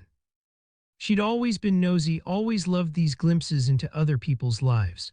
Her favorite time of year was early autumn, when people put their lights on but forgot to draw their curtains. She'd walk down a street and each window held a moment of domestic drama. There was still no sign of Leigh. Jen thought she'd talk to the Cleeves and come back later. Sarah was working in the long, low building she used as a dairy. She shouted out as soon as Jen opened the door. "You can't come in, you're not properly dressed for food prep." She was wearing a white overall and hairnet and looked very like one of the CSIS in their scene suits. Jen had a glimpse of stainless steel counters and bowls. Sorry, again it seemed that she was intruding, interrupting the useful activities of others. This might be a wasted morning. She took a step back into the yard and raised her voice. "Have you seen Mr. Leigh?" "Not since yesterday evening. He had us all in for drinks, a sort of belated wake for Wesley and Nigel. He invited the Mackenzies along too because he wanted us to remember Mac at the same time. He said the negligent treatment that Mac had received made his death a kind of unlawful killing too. Look, can you come to the cottage in a bit? I'll be stopping for coffee in half an hour or so." Cool. Jen thought she might just sit in the sun for a while to catch a few rays, because she hadn't stopped working for days, and anyway, who would know? She was looking in her bag for her sunglasses when Eve stuck her head out of the workshop. "I'm all yours." A low wooden bench stretched along the front of the workshops, and Eve sat there with her back to the wall. She tapped the top of the bench with her hand. "This is one of Wee's creations. I helped him carry the plank up from in Stowe. It was driftwood, washed up on the beach. He found it early one morning and called me down to bring it back." Jen sat beside her. "I just wanted to see how you are."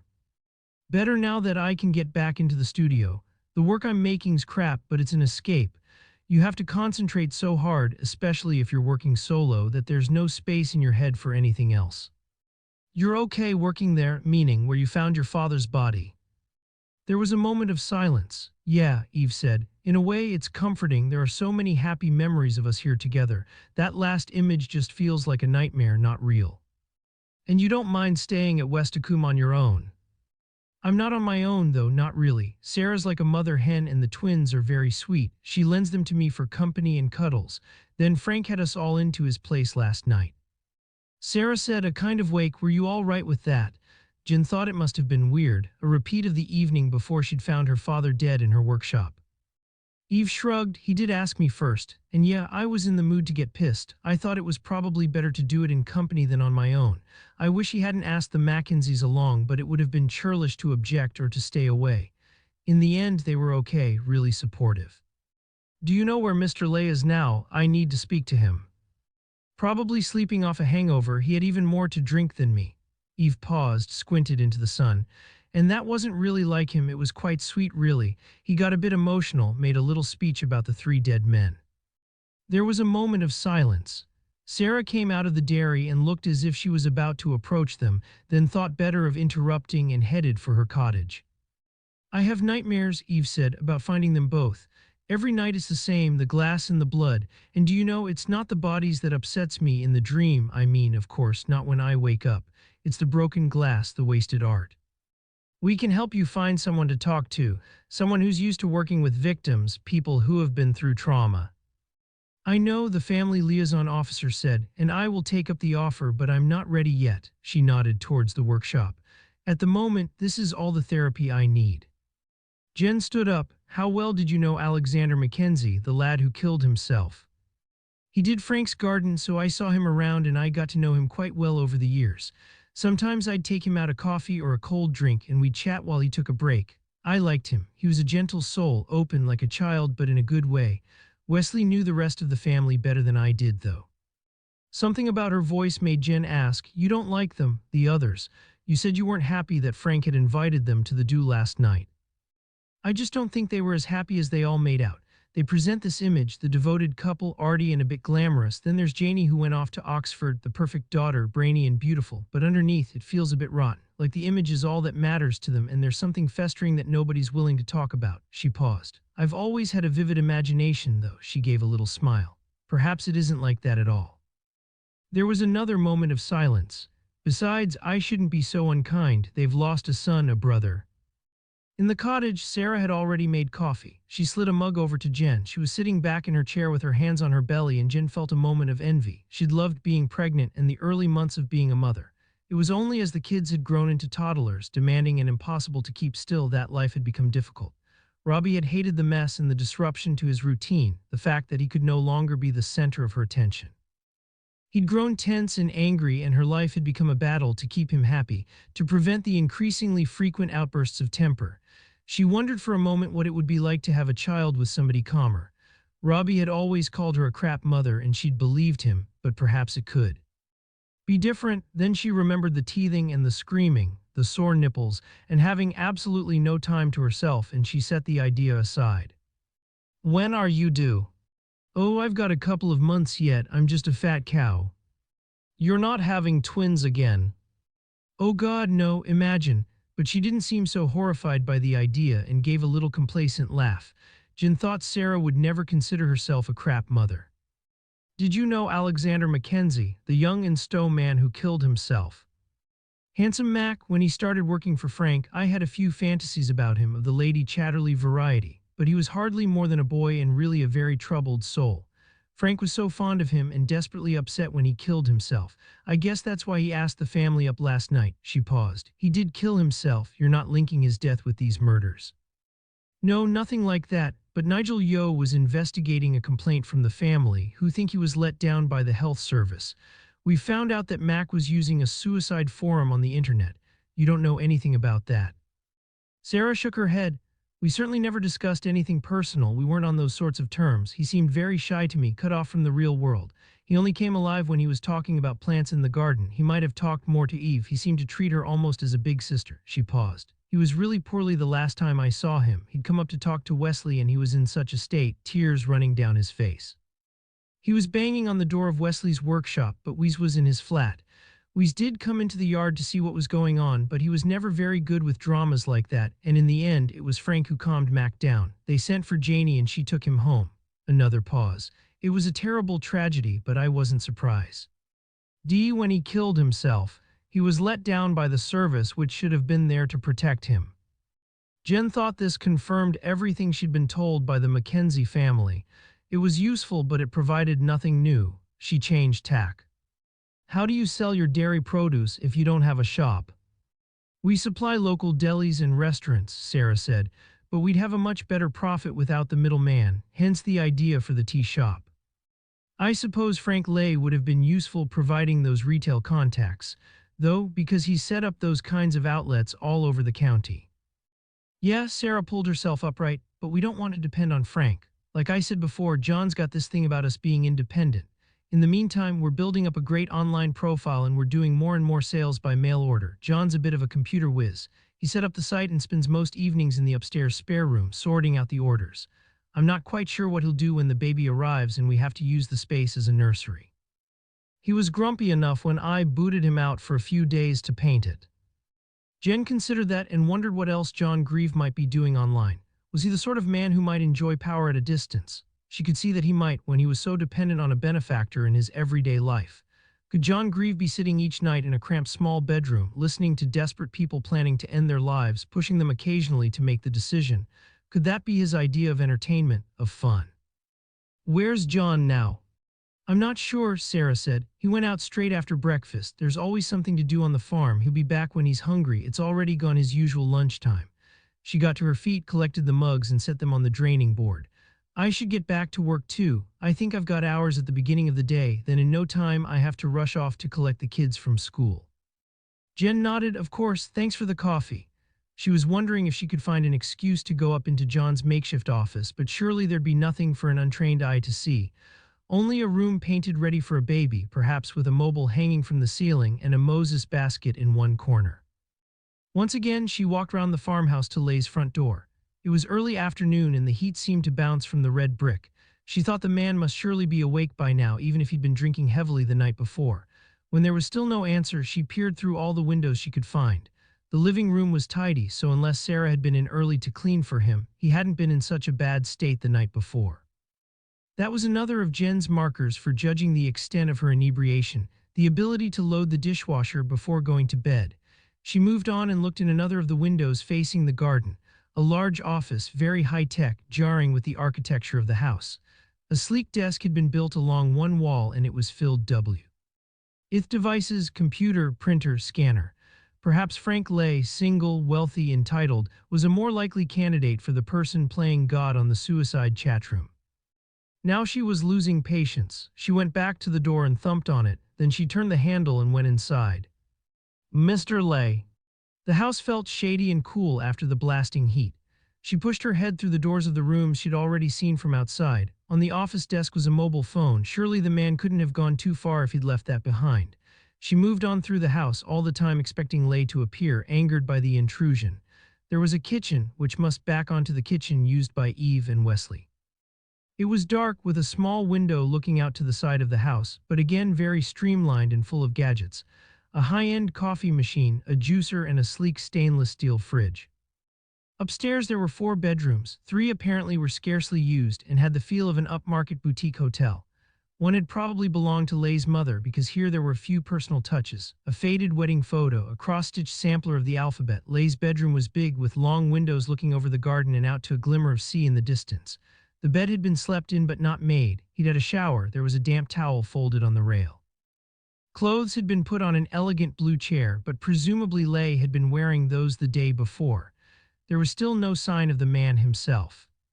Jen went outside again and walked across the lawn and past the borders as far as the boundary wall. It had occurred to her that someone who'd shared Mac's passion for gardening wouldn't be indoors on a day like this. She found a wheelbarrow half full of weeds, but they were dry and shriveled, and had obviously been there for some time. Lay himself seemed to have disappeared. Chapter 32. Matthew Venn was in his office, chatting to Ross, trying to make sense of the information the DC had gleaned from his techie friend.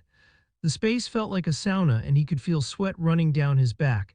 He'd brought in a spare shirt and wondered when he might find a moment to change.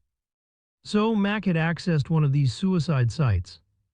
Yes, something called Peace at Last, Ross paused. And we know those were the words Mac used in his suicide note. Luke Wallace had been a member too, so it's a well-established forum. The chatroom seems relatively supportive, but Steve came across a core group who call themselves the Suicide Club, and Mac had been sucked into that too. They seem more actively determined to encourage members to kill themselves. Do we know who pulled him in? Ross shook his head. Steve says tracking down the other individuals will take time. Venn forgot his embarrassment, the heat and the sweat, and felt a wave of pity for the people who'd been desperate enough to consider suicide. He'd had a kind of breakdown after losing his faith. He hadn't just lost his God, but his community, cast out by his parents and the brethren. He'd even had a fleeting longing for the peace that death might bring, but that had been different from taking active steps to kill himself. He couldn't quite imagine that desperation. He turned back to Ross. It would be most helpful if Barton could give us the names of other people using the site, especially the person moderating the suicide club. He said he'd work on it this afternoon.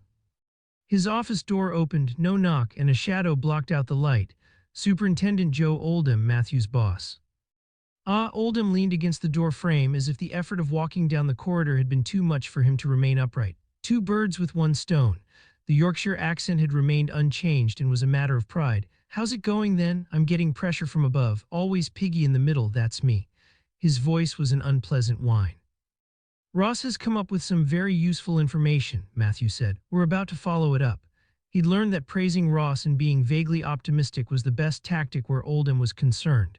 The superintendent considered Ross a protege, and although Oldham insisted that he liked to be on top of a major operation, he'd never been much interested in detail. I can tell Exeter were near to an arrest then. We're hopeful. Grand, the big man levered himself away from the door frame and walked away, once more letting in sunlight. Keep me informed. They watched the large back disappear into the corridor. Ross's phone rang. He listened for a moment, then passed it to Venn. It's Jen. She's been trying to get hold of you. Venn felt for his phone, realized he'd left it in the pocket of the jacket he'd carefully put over the back of a chair in the main office. Sorry, Jen, what's the problem? I can't find Lay. The door to his house is open, but there's nobody in. And nobody's seen him. Not today. He had a gathering in his house last night, a kind of wake for Nigel and Wesley, and apparently for Alexander too, because he invited the rest of the Mackenzie family to Westacombe to join them. I've been into the house.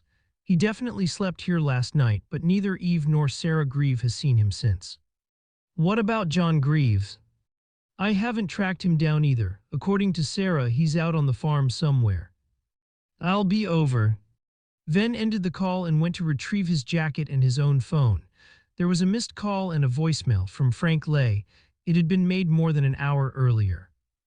If you're coming to Westacombe this morning, Inspector, I wonder if you'd call in and see me. I'd welcome the chance for a chat. The man sounded very tired, a little old. Venn called him back, but there was no reply. He remembered his previous anxiety when he'd not been able to find Lay, the sunlit walk across the common from the Instow Road, the strange panic as he imagined some tragedy at the farmhouse. He wondered if he was overreacting again by rushing off to Westacombe, but still he checked that his phone was in his pocket and he hurried to his car. Matthew found Jen sitting where Lay had been on that earlier encounter. She was flushed from too long in the sun. She had a redhead's pale complexion and her nose was peeling. The skin reminded him of flaky pastry, the remains of a croissant on a plate. I had another look round the garden, away from the paths, in case he'd fallen. I haven't been back to the workshops in case you didn't want them knowing that Francis has buggered off. She paused. I suppose he only has one car. He couldn't have driven off in another vehicle. Only one car registered, Venn said. Do you think he's done a runner? He could have hired a car or got a taxi to the station. No vehicle has been into the yard while I've been here, but it could have come earlier or driven up his private drive. She paused.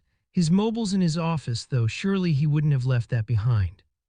He phoned me earlier, Venn said. I missed the call. Can you get onto the provider? Treat it as urgent. Find out who else called him this morning. Jen nodded. Venn tried to think his way through the possibilities. Why would he be running anyway? Why now, I mean? What's happened in the last couple of days to spook him? You were sniffing round the old folks' home in Spennicott. But according to Lauren, Yeo had agreed with Lay that bringing the care home up to standard would cause more disruption to the residents than moving them. It was clear to me that Reed, who made the complaint, had his own reasons for stirring up the campaign against Francis. Venn reran his visit to the model village in his head. Venn couldn't see that Lay would be particularly disturbed by the news that the police had been following Nigel's movements in the week before his death. Lay held a wake here last night, Jen said. A celebration of the lives of Wesley and Nigel and Mac. He invited the remaining Mackenzie family to join them. Venn thought that was more interesting. How did it go? Frank got pissed and made a sentimental speech about all three blokes, according to Eve, but no rows or accusations. At least, if there were, she wasn't letting on. She looked at her boss. But a bit odd, don't you think, throwing a party at a time like this? Perhaps none of them wanted to be alone. Venn considered for a moment. It was too early to panic, to call for a full search. Lay was an adult. He could easily have changed his mind after making the phone call to Venn's mobile when there was no reply. If he was troubled, there were surely other people in whom he might confide. He took out his phone and dialed Lauren Miller's number. It went straight to voicemail. He left a message. This is Matthew Venn. If you pick this up, please could you call me back? He imagined the two of them, Lauren and Frank, friends from London days, sitting in a smart Appledore restaurant, eating a late lunch. Frank would be leaning forward, earnest, sharing his sadness at the loss of two people close to him. There were, after all, very few people close to him. Can you check local taxi firms, he said to Jen, see if anyone picked him up. Sure. He was walking away from Jen when his phone rang. It was Lauren Miller. Inspector, I'm sorry I missed your call. How can I help you? I just wondered if you'd heard from Frank today. There was a silence at the end of the line. Yes, she said. Yes, I have.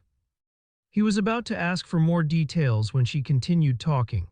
If it's not too inconvenient, perhaps you'd have time to come and see me. This isn't an easy conversation to have on the phone. Of course, I could come now. Thank you. She was as calm and measured as when they'd met previously, but he heard relief in her voice. That would be very kind. Chapter 33. Lauren was waiting for him. She was wearing a cotton dress that reached to her ankles and looked as cool as she'd sounded on the phone. Her feet were bare, long and brown. She made him fragrant tea in a china pot, poured it through a strainer, and offered little sugary biscuits. Thank you for coming, she said. Mother's out with a friend. We won't be disturbed. You said you'd heard from Frank today. Did he come here to see you? He seems to have disappeared, and I thought you might have an idea where he might be." "No, he didn't come here, though perhaps I should have suggested that we meet." There was a pause. She looked more uncomfortable than he'd seen her. "There were 2 phone calls. The first was in the early hours of this morning.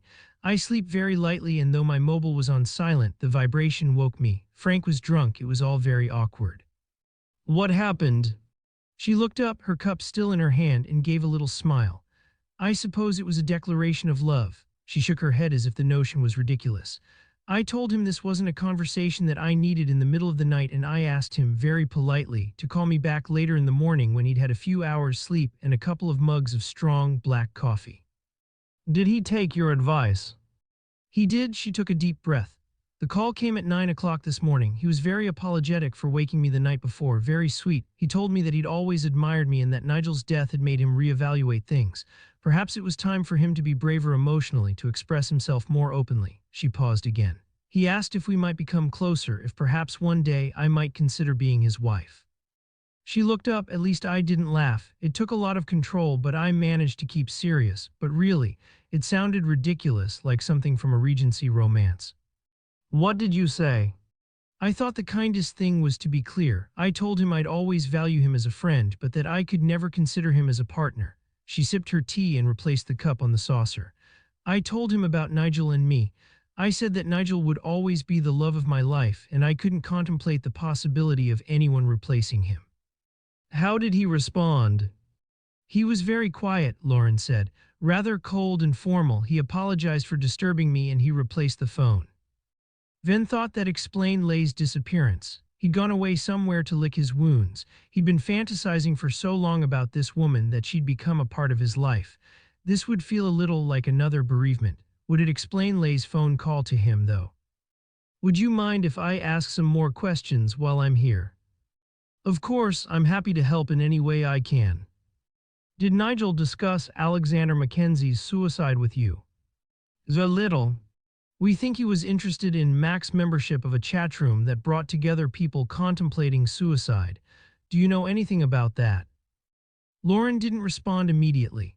"I overheard a conversation between him and the mother of another victim of suicide, his side of the conversation at least. Later, I asked him what it was about. He was reluctant to tell me. He was always very careful about confidentiality, even where patients together was concerned, but I'd picked up most of it anyway." "What did he tell you?" "That he'd discovered this group. They called themselves the Suicide Club. He said it wasn't a group where people with severe depression could share their experiences and support each other. It was a place where people were actively encouraged to kill themselves." "He was angry." "Angry and sad." She looked at the huge seascape hanging on the wall, and Venn thought she was losing herself in it again, remembering Nigel Yeo, the love she'd found in middle age. Angry that the major providers refused to close the chatroom down, and sad that people were so desperate that they felt the need to use it. She looked up. "I've researched them since and found my way into 1 or 2. "What about the one used by Mac?" "Yes, I found that one. Its official name is Peace at Last, but there's a tight group of a few individuals and a moderator within it. They call themselves the Suicide Club." Venn nodded. He already knew that much. "Did you get the name of the moderator?" "Only the name he or she uses online. They call themselves the Crow." She paused. "I didn't have the expertise to track down the Crow's real identity. You need a security expert for that, and even then, I'm not sure it would be possible." "That would be for Ross's friend Steve." "Did you pass all this information on to Nigel?" "Of course." "Was that soon before he died?" "Not immediately before, perhaps a couple of weeks." Venn wondered about that. If Yeo hadn't only recently discovered the impact of the Suicide Club, what had made him so angry on the Friday afternoon before his body was discovered? Ratna had described his mood as changing dramatically in the course of the day. Still, they had no idea of his movements that afternoon, except that he'd told Reed that it was a matter of life and death. Nothing quite made sense. Had Nigel learned anything new about the Mackenzie case on the day that he died? "I don't know," she said. "I didn't see him. He'd asked if I wanted to go to Cynthia's party. He said he wanted to chat to her friend, the woman who's a police officer. I told him I'd rather wait until we'd told Eve we were a couple." She looked up at Venn. "I think I explained all that when you were last here. In the end, Mother and I went out to dinner instead to a rather nice new restaurant in Appledore. I did have a text from him that Friday lunchtime, but there was nothing work-related. It was only catching up, just saying he was looking forward to seeing me over the weekend. We really need to track his movements that Friday afternoon. He had a meeting at the hospital in the morning and then another there at 4:30, but we don't know where he was in between. Do you have any idea where he went? Lauren shook her head. Sorry, I'm afraid I can't help. Nigel had told Paul Reed, the Spennicott campaigner, that he'd go there that afternoon, but he called him to cancel. Do you know anything about that? She looked out of the window and into the garden. Nigel got involved in the Spennicott old people's home against his better judgment. In the end, he considered that the decision to close the mount was justified, though he said Frank could have been less hasty and should have involved the residents earlier. She paused. Nigel was sure he'd be able to negotiate a compromise, some sort of deal which would make everyone happy. He said that the writer, Paul Reed, was a poisonous little man, stirring up trouble out of spite. But really, I have no idea why Nigel cancelled the visit. Do you know why Mr. Lay was in such a rush to convert the place? Matthew wasn't quite sure how that could be relevant to the investigation, but Frank's disappearance made him a potential suspect. Lauren thought for a moment. I think Frank saw Spennicott in the abstract, almost as a mathematical equation. The boutique hotel would benefit the community more than the old people's home, so that was the route to take. She looked up. He was looking at the greater good. If he'd actually visited the home and chatted to the residents, his perspective would probably have changed. He was passionate in his support for the campaign to get justice for Mac's family because he'd known him. I think Frank just didn't have the ability to make the imaginative leap, to put himself in the place of people he'd never met, like the care home residents. Venn nodded. There were people like that in the police service, people who understood the abstract better than the personal. He could well be one of them. They sat in silence for a moment. The shadows thrown by the trees in her garden were already lengthening. It would be a little cooler there. Soon, he'd have to go back to Barnstaple to meet up with the team and to see if Lay had reappeared. Have you heard that there's been another death? He asked. Yes, Wesley Curnow. I read about it earlier this week. Did you know him?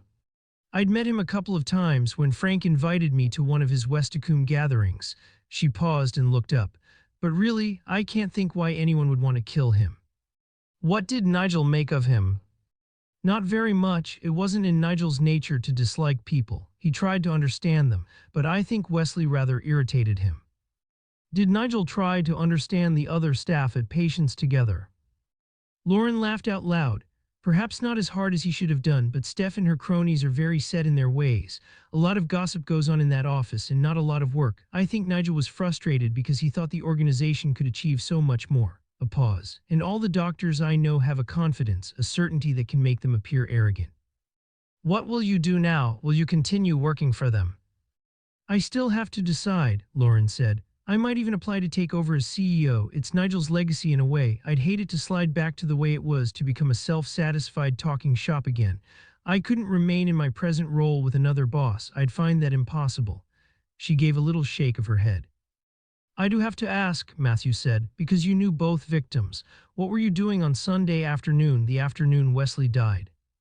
Of course you do, Inspector. She gave the matter a moment's thought. Mother and I went to visit a National Trust garden near Torrington. She might not be able to see, but she loves a garden, the scents and the touch of the plants.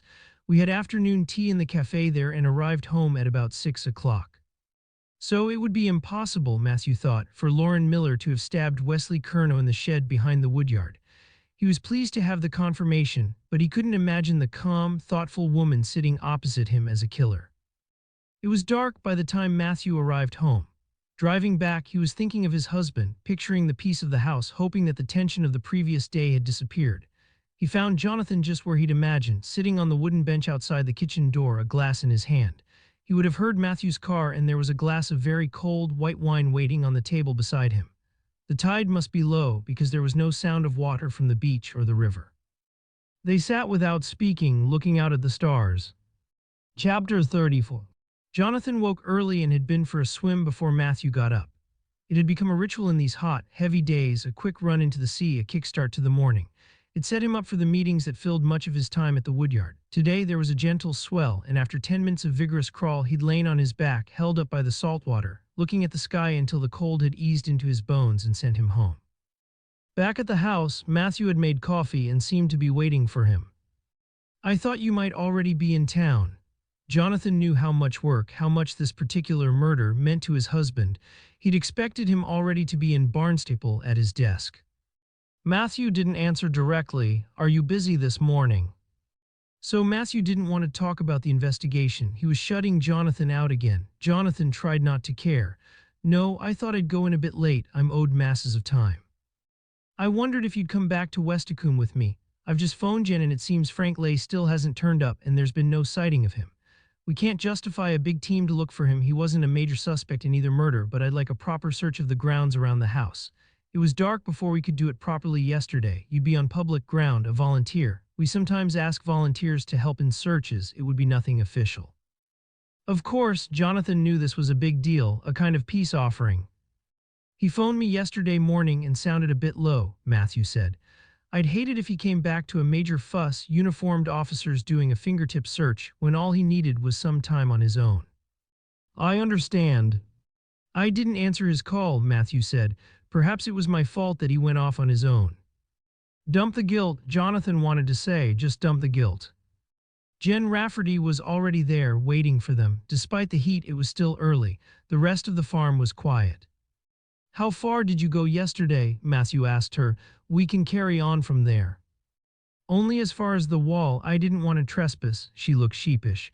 "Besides, there might have been cows in the field." Jonathan couldn't help teasing. "You're scared of cows." "I'm a city girl, freaked out by any animal bigger than me." "It's common land," Matthew said. "There's a public right-of-way and there were no cows when I was there last time." A pause. "But you go and check the garden properly. We'll do the common and the wilder areas beyond the wall." They waited until she'd made a start before setting off. "I'll take the path down to the Instow Road. Can you check the fields on either side? You find anything, you just call me. You don't touch anything." Jonathan nodded. He watched Matthew set off along the path through the garden before following. There was a hedge of lavender and the scent made him giddy, almost faint. In the wild flower meadow, he slowed his pace. The path through was clear, but the clover and buttercups had grown so high that they might hide evidence that Lay had been here. At the stile across the wall leading to the common, Jonathan paused. Standing on the wooden frame, he had a better view. He could see the roof of the Westacombe farmhouse behind him, the ribbon of road below him, and Matthew, straight and purposeful, marching towards it. On the other side of the wall the grass was shorter. Perhaps animals, sheep or horses, were allowed in to graze, but no animals were here now. The gorse was a sunburst of color so bright that it hurt his eyes. Jonathan crossed the common horizontally to his left, following the line of the wall. Soon he came to a barbed wire fence with a field of cows beyond. This land must be part of the farm. He retraced his steps to the right and came to a crumbling wall, much less well maintained than that separating Lay's garden from the common. On the other side of it was a patch of deciduous woodland, shadowy and inviting. With the geography of the common fixed in his head, he began a proper search, moving backwards and forwards over the grass, peering into gorse thickets. All the time, desperate to find something, knowing it was ridiculous, childish, but wanting to prove to Matthew that he could be useful. It almost felt like some sort of weird treasure hunt, with Matthew's approval as the reward. In the end, the man was lying not far from the footpath, but he was hidden by one of the thickets of gorse. He was lying on his back, staring up to the sky just as Jonathan had done earlier when he was floating in the sea. He was about to feel for a pulse but remembered what Matthew had said, and this man had clearly been dead for a while, no need to touch him. Standing upright, he felt faint again for a moment, a little nauseous. It was the heat, the sound of bees on the blossom, the sweet honey smell of the gorse. He made a mental note of the position of the body and ran to find Matthew, shouting down the hill at him until he turned and began to walk back, knowing that nothing he could say to his husband would make him feel better about Francis Lay's death. They stood together at a distance from the body. Matthew had already been on the phone, calling his team, the pathologist, the crime scene manager, the police officer taking over. "No glass," Matthew said. "If it's murder, it's not the same Mo." He was talking to himself. No intelligent answer was expected. "Do you want me to go?" Jonathan didn't want to cause Matthew embarrassment by being here. "Of course, if you're busy, if you should be at work, but you'll probably have to make a statement later." "No," Jonathan said quickly. "No, there's no rush." Matthew kept at a distance from the body, but he began to take photos on his phone of Frank Lay, the surrounding gorse thicket, and a wide shot of the common. He was entirely concentrated on his work. "He looks very peaceful," Jonathan said. "He'd never been very good at silence." Yes, Matthew turned to look at him as if he'd said something of deep significance. You're right. Jonathan was about to walk back to the house when Matthew's phone rang. Matthew rolled his eyes as he answered, then put it on speakerphone and mouthed, "It's the boss." Oldham's words reverberated around the valley. "You told me you were close to making an arrest, and now we have another bloody body." The man seemed to pause for breath. "And not any bloody body, some high-profile wanker. The press will be here in swarms, wasps round a bloody jampot, mosquitoes round a fucking open wound." Jonathan had met Oldham a couple of times and had taken an instant dislike. He pictured the man, tomato-faced, with as little self-control as a toddler in the middle of a temper tantrum, yelling into his phone.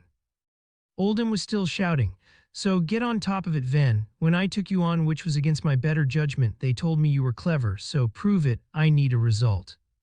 The last sentence came out as such a scream that Matthew held his mobile away from his ear. Jonathan heard the line go dead. He felt fury on Matthew's behalf. How can he speak to you like that, when you're already feeling guilty about missing the call from the man? Matthew shrugged and put his phone away. He won't be there forever. Good. Jonathan looked up and saw a white-suited figure heading towards them. Good. Brian Branscombe, Matthew said, the crime scene manager. What have we got? Branscombe was a local, his voice relaxed, easy. Not sure yet. I'm not convinced this is murder. Can you have a quick look, check his pockets, see if there's anything that tells us what's happened here? Jonathan watched Branscombe bending over the body. He felt like a voyeur, or that this was a piece of theater. He thought again that he should go, that he was only in the way, but something held him at the scene. This was exciting, distasteful, but compulsive. Branscombe reached into an inside pocket and pulled out an envelope.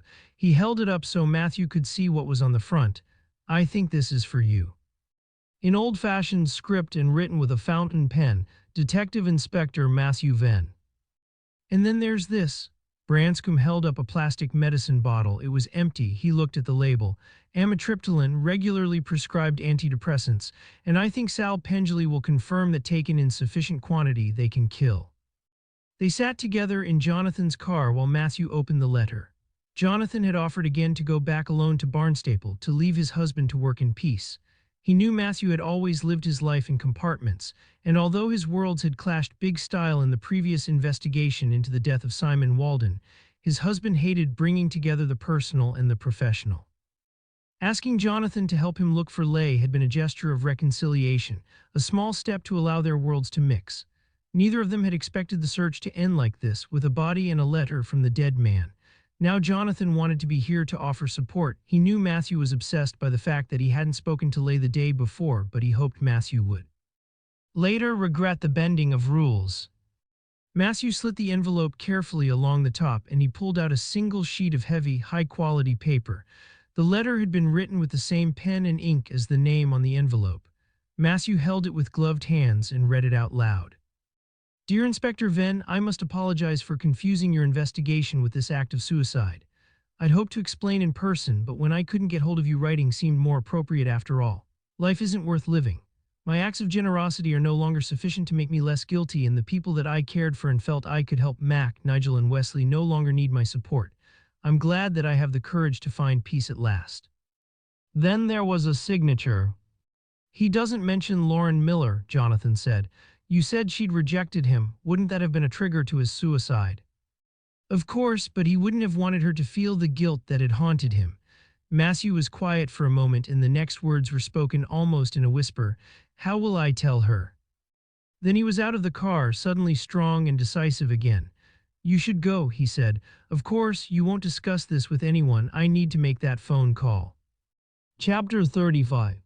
Eve was walking from the house to her workshop when Jen Rafferty appeared around the side of the farmhouse. Something about her face and the way she was hurrying made Eve certain that there was bad news. Another blow. After believing that life couldn't get worse than this, she'd be battered again. "Can we go inside?" Jen's voice was breathless. So they were once again in the big ground floor kitchen, sitting almost exactly as they'd been after her father's death, and the whole episode came crashing back into Eve's head. She was paddling in blood again, staring at the shard of glass, feeling the heat of the furnace. "What?" she demanded. "What's happened now?" "We've found Frank. I'm really sorry, but he's dead." At least Eve thought Jen had come straight out with it. None of those awful euphemisms people had used when her mother had died, passed on, passed away, passed. As if her father had said dryly after the visit of a particularly gushing neighbor, Helen had been asked to give a urine sample. The image of her father came bright and sharp into her head, and she had a brief moment of gratitude. She'd worried that she might lose a clear picture of him. Did a piece of my glass kill him? Eve thought she couldn't bear that, the strange sense that she was somehow complicit, that the victims would still be alive if it weren't for her work. Jen shook her head. We're not entirely sure about the cause of death yet. We don't think that it was murder. She paused. When did you last see him? The night before last, at that peculiar party. You didn't catch a glimpse of him yesterday, not even in the distance. Eve tried to remember. These days, events seemed to run together and felt unimportant, irrelevant, overshadowed by memories of violence. She shook her head. Where was he found? Near a gorse thicket on the common. I wouldn't have seen him then. He'd have gone straight from his side of the house, through the garden, and I didn't go anywhere near. Did you see anything unusual yesterday? Any strangers around the place? No, Eve said, nothing unusual happened at all, except that my father and my neighbor have both died and nothing will be the same again. There was a gentle knock on the kitchen door and Matthew Venn walked in. He came and sat opposite Eve. Jen Rafferty got to her feet and muttered something about making tea. She disappeared from Eve's line of sight. Venn sat on the wooden chair across the table from her. Again, Eve braced herself for information she didn't really want to hear. I wanted you to know, Matthew said, before the rumors start flying, we're pretty sure that Frank killed himself. He took an overdose, he left a note. Why would he do that? He had all this, his work. Eve found it hard to imagine jovial Frank being so desperate. He was depressed, Matthew said. He told me himself he had a history of the illness and then all the chaos and the violence here. He found it hard to deal with all that on his own. He had us. Perhaps that wasn't quite enough. In the background, Eve could hear the kettle coming to the boil, the clink of mugs. Matthew seemed to be reaching a decision to speak again. Eve thought there'd be more information about Frank Lay's death, but the question was quite different. Do you know someone called Lauren Miller? Yeah, she worked for my dad. Another silence. Again, Matthew seemed to be hesitating, uncertain whether to continue speaking. I phoned her about Frank's death. She knew him very well. They worked together in London. Frank introduced her to your father. She and your father were very close. She's here and she'd like to talk to you. Eve struggled to understand what the detective was trying to say, then it became clear. A flash of understanding that explained her father's recent moments of lightheartedness, how he'd started singing to himself again, his words when he'd offered to spend that last day working with her. Something rather wonderful has happened. I want to tell you all about it. She and Dad were lovers. Will you see her? Matthew asked. No pressure at all, she'll quite understand if not. No, what does she think? That she can replace my mother? Or that she can possibly feel as deeply as I do about my father's dying? But then the old politeness and a new curiosity took over. Eve nodded her head and Matthew went off to call the woman in. Chapter 36. After she'd finished talking to Eve, Jen made her way back to the Greaves cottage. The yard had already filled up with vehicles. She recognized Sally Pengelly's car and waved to her. Sarah was standing at the cottage door looking out. What's going on? She sounded anxious. Is there a new lid? Do you know what happened to Nigel and Wesley? Jen shook her head but didn't answer. Where are the girls? At school, as if the answer was obvious. Jen thought she was losing all sense of time. And your husband? He's just come in. I need to talk to you both. A van full of uniformed officers drove through the gate, pulling Sarah's gaze back to the yard, but she turned and went into the house. Jen followed. John Grieve was standing at the sink, washing his hands. He was still in overalls and stockinged feet. The sink was under the window and he nodded outside. What on earth is happening out there? He turned away and took a towel from a hook behind the door. It feels as if we're under siege. How long do we have to carry on like this? There was an edge of aggression, even threat, under the voice which made Jen wary. She recognized the danger signs. For as long as it takes for us to catch a murderer. She wanted to add something sarky, sorry for the inconvenience. But after all, these people's lives had been turned upside down and 2 of their friends had died. Now she had to tell them that there'd been another death, but not yet. First, she needed some information.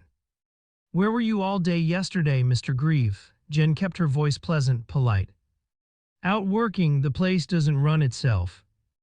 Jen sensed Sarah tense beside her. The woman was worried about the impression John was giving. Jen knew all the excuses. He's tired, stressed about the business. It's a bad time. Jen had had to explain her husband's moods to her friends for years, before things had become really bad and he seldom let her out. Where exactly? Honestly, I'm not being deliberately intrusive. I do have a good reason for asking. Grieve looked at his wife and then back at Jen. I went for a drive, he said. After milking, I needed to get away for a bit. You didn't say. This was Sarah, trying not to overreact. She wouldn't want to make a fuss in front of a stranger. Jen knew how that felt too. I wanted to look at that farm we had our eye on, the one on the edge of the moor beyond Spennicott. He paused. I thought if Frank wants to create his grand model village there, he might support us, invest. We'd still be part of his empire, but at least we wouldn't be right in his backyard. It would have been nice to know what you were doing. No apology now, no anxiety about embarrassing themselves in front of Jen. The words were sharp and fierce. So she could fight back when she needed to. She wasn't as oppressed as Jen had been. Go, girl. Yeah, he said. Look, I'm sorry, I can't explain how tough I'm finding this. All living on top of each other, no kind of space or privacy. And having the police marching all over the place, the press lurking in the lane, just makes things worse. Jen was tempted to ask if he was depressed, if he'd contemplated using a suicide chatroom, but she'd saved that question for when she had Grieve on his own. Did anyone see you this afternoon? She asked. I mean, did an agent show you round the farm or the landowner? No, a pause. I just wanted to get a sense of the place, its potential. Do you know a writer called Paul Reed who lives in Spennicott? He's been running a publicity campaign against Mr. Lay. I've never heard of him. Grieve was losing his cool now. Why do you want to know? What's going on? Why are all these people turning up in the yard? There's been another death. Jen watched their faces, tried to gauge if the information was new to them, but they both stood staring at her, blank and impassive. Shock, she thought, perhaps. Zara spoke first. Who? Frank Lay. It seems he went missing yesterday, and we found his body on the common beyond his house this morning. John spoke first. I wonder what will happen to this place, to us. Jen had been wondering about that too. She'd considered it while she was talking to Eve, though she'd thought the glassblower would be okay. She'd inherit her father's house in Barnstaple and wouldn't be left homeless and without funds, and that might happen to this family. I suppose it depends if Frank had a will and who he left all his land and his money to. But Sarah was in tears. We shouldn't be thinking of that now. We're talking about Frank. I've known him since I was a baby. I loved him. She turned on her husband. How can you be so selfish? Because we have 2 daughters and soon there'll be another child to feed and clothe, and because we have no savings and no pension plan. I'm just worried that we won't be able to hold all this together. He made a sweeping gesture to take in the clutter, the piles of children's clothes, the toys in a plastic box in the corner. For the first time since they'd started talking, Jen felt sorry for him. Did Frank have any other close relatives? She asked. If not, I suppose at least the house and the farm will come to you. Really, I don't think it will. Sarah blew her nose and wiped her eyes with what looked to Jen like a tea towel. Frank always said he didn't believe in inherited wealth. It'll probably have gone to one of his charities. Do you know if he made a will? No, Sarah said, of course not. It's not the sort of conversation you have with a relative, especially a relative who's your landlord. Did he have a solicitor? Yes, this was John Grieve. He drew up a contract when we took over the management of the farm for Frank. It's a chap called Mason based in Barnstaple. Thanks, Jen made a quick note. She couldn't see how the disposal of Westacombe Farm could be relevant to Lay's death. It would have been hugely significant if Francis Lay had been murdered and the first victim, but surely not now. She turned back to the couple. Did either of you see Frank yesterday?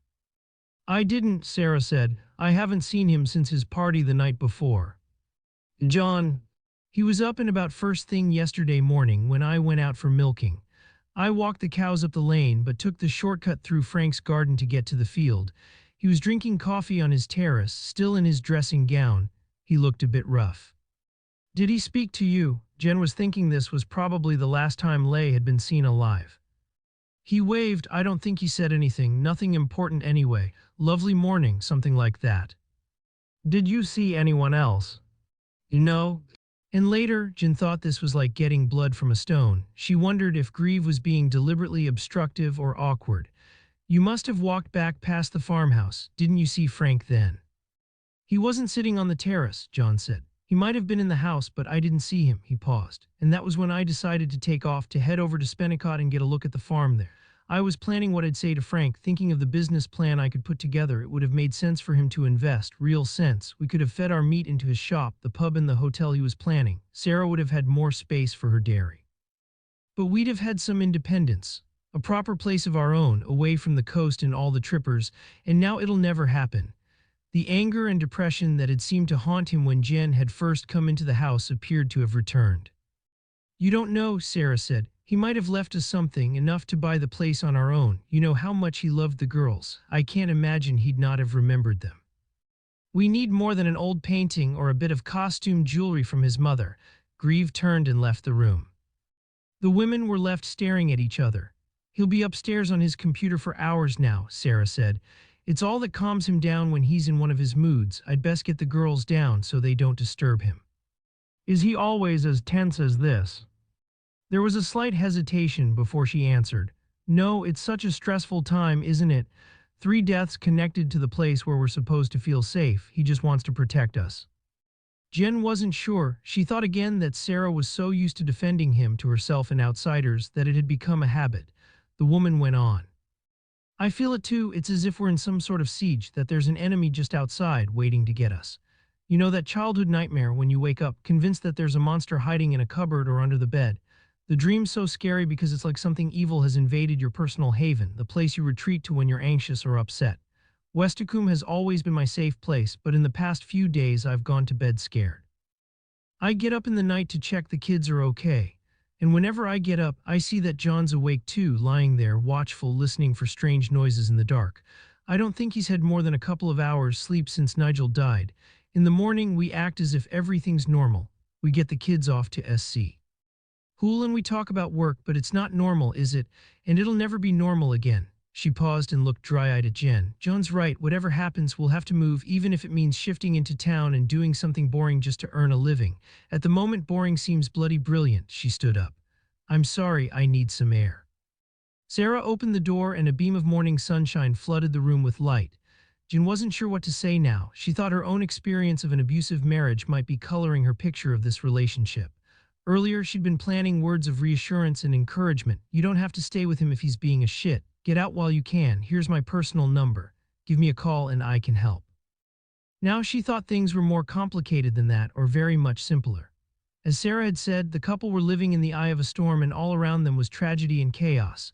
No wonder their nerves were frayed, and John had wanted to leave for a while to plan a future away from Westacombe. Which didn't mean, of course, that Jen wouldn't be searching out CCTV records for the roads leading towards Spennicott to check that his story was true. The women stood together for a moment just outside the cottage door. Chapter 37. Ross found the whole Mackenzie family together in the Sandpiper. Venn had asked him to notify them of Frank Lay's death. They were friends, and another suicide will hit them badly. It'll bring back the details of their son's death. By the time Ross got there, it was late afternoon and the cafe had been closed to the public. Inside, they were preparing for the evening's event. Posters on the wall advertised a play, a performance of Waiting for Godot by a small Cornish touring company. Ross had heard of Beckett but knew nothing about him except that he was obscure. He was put off by anything that reminded him of school. When he pushed open the door, he walked into darkness. There were heavy blinds on all the windows. A loud woman's voice shouted at him from the gloom. "Sorry, we're not open, not even for the bar." It wasn't Janie, someone older. A loud, confident, superior woman's voice that rankled, her mother, perhaps. "It's DC Ross May. I need to talk to the Mackenzies." Just as his eyes got used to the shadow inside, a spotlight was turned on and blinded him. He wondered if that was deliberate, and again he felt awkward. "Sorry," this time the apology did come from Janie. "We're just getting ready for this evening's play." The house lights came on and he saw that the cafe was being transformed. They'd built a low stage at one end of the room and rows of chairs faced it. The counter, which had served sandwiches and cream teas during the day, was now set up to provide wine and cocktails. Ross thought Mel might like it here. He should bring her here one evening, though not to see a piece of theater they would probably both struggle to understand. Janie was wearing a black t-shirt with a Sandpiper logo and frayed jeans. Her parents were at the back of the room, working on the lighting. Ross recognized Martha Mackenzie because his mother was a fan of her TV soap. She shouted out to him again, the voice slightly too loud, slightly patronizing. "This is really not a good time, Constable, and we've told your colleague all that we know." "I have some news," then he repeated with more authority. "I need to talk to you." The older couple moved from the back of the room. Janie pulled 3 of the chairs into a semicircle and they sat, looking at him. Again he felt a little daunted. Martha was wearing a silver tunic over wide black trousers. Her makeup was dark and dramatic, heavy black eyeliner and mascara with dark red lipstick, but still she seemed to glow, to pull his eyes towards her. "Well," she demanded, "what do we need to know? Have you found the killer? Is that it?" "I'm afraid there's been another death." It wasn't how he'd planned to tell them. He'd put together some words driving from the farm. "I know Mr. Lay was a close friend, and this will come as a shock." Who? This was Janie. She seemed horrified by the news. In the strange theatrical lights, her face seemed very pale, her eyes wide and large, like something from a cartoon, not real at all. None of this seemed quite real. "Francis Lay." "Not Frank." George Mackenzie's response seemed the most genuine. "No. He was found on the common near to his garden this morning." "How did he die?" George demanded. "Was he stabbed like Nigel and Wesley?" "We won't confirm cause of death until after the post-mortem, but it seems that he committed suicide." There was complete silence. "He had everyone round for drinks the night before last," Janie said. "The Greaves and Eve and us, a kind of commemoration of 3 lives lost, that was what he said." She paused. "But perhaps it was his way of saying goodbye." "How did he seem?" Now Martha did speak. "Bloody sad, as we all were. We were mourning 3 people close to us, and now, it seems, he was contemplating taking his own life too, and you ask how he was. Good God." She stood up, pushing back the chair so violently that it fell over. "I'm going outside for a fag and to look out for those actors." She left and the room seemed very quiet. "Please forgive my wife," George said at last. "She's very upset." Ross was thinking that this whole conversation could have come straight out of a play. Everyone's response seemed stilted and unnatural. George shifted in his seat. "Look, we should be getting ready for the evening's performance. You don't think we should cancel? We've got a full house." Ross thought for a moment. "No," he said, "no need for that." As he was leaving the bar, a battered minivan drew up outside and half a dozen people climbed out. Martha was there, greeting them, hugging them as if they were all old friends. Ross presumed they were the actors. As he walked away, he heard her loud voice carrying down the street. "Come along in. We've had a bit of sad news today, so we're not quite as organized as usual, but of course the show will go on." He thought she sounded desperate, as if she was trying too hard to convince the world that she was in control. At the evening briefing, they concentrated on the possibility that Lay had been a member of the Peace at Last Forum. "We need your friend to come up with that information," Venn said, as if it was Ross's fault that Steve hadn't yet provided the goods. Could Lay have been the killer? This was Jen. His suicide wasn't triggered by a very different kind of guilt. Superintendent Oldham has already suggested that theory. Venn's voice was bland, but they could all tell he didn't think much of it. "It would be very neat, of course, but really I don't see it. What motive would Lay have for killing Nigel and Wesley?" He looked up at them sharply. "And I refuse to blacken a dead man's name without real cause." It was just the core group tonight. Venn had bought in pizza and they'd pushed a couple of desks together and sat around pulling the slices apart with their fingers. No plates and no napkins, though the boss had found a roll of paper towels somewhere. If there'd been beer, it could have been a student party. "Could Lay have been provoked to kill himself?" Jen asked, "if he was a member of the suicide club." "It's something to consider." Venn carefully wiped his hands. "I presume the Greaves will inherit his estate."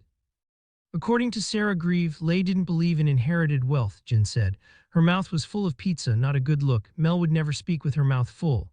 She wasn't very hopeful that their family would get anything. She thought it might all go to charity. A pause. "You might be interested to know that John Grieve claimed to be in Spennicott yesterday afternoon, boss."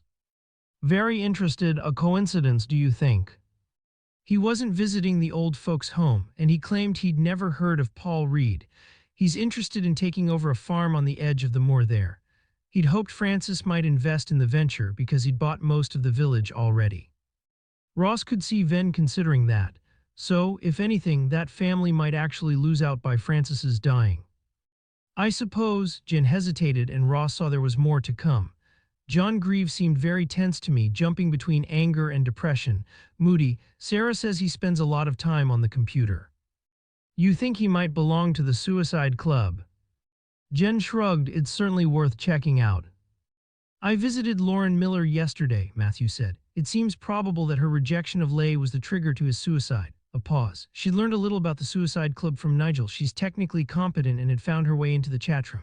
Apparently the moderator, the person who seems actively to be advocating suicide, calls themselves the Crow. Lauren couldn't get beyond the nickname, though. He looked up at Ross. Could your friend Steve do that? It's really urgent that we have that information.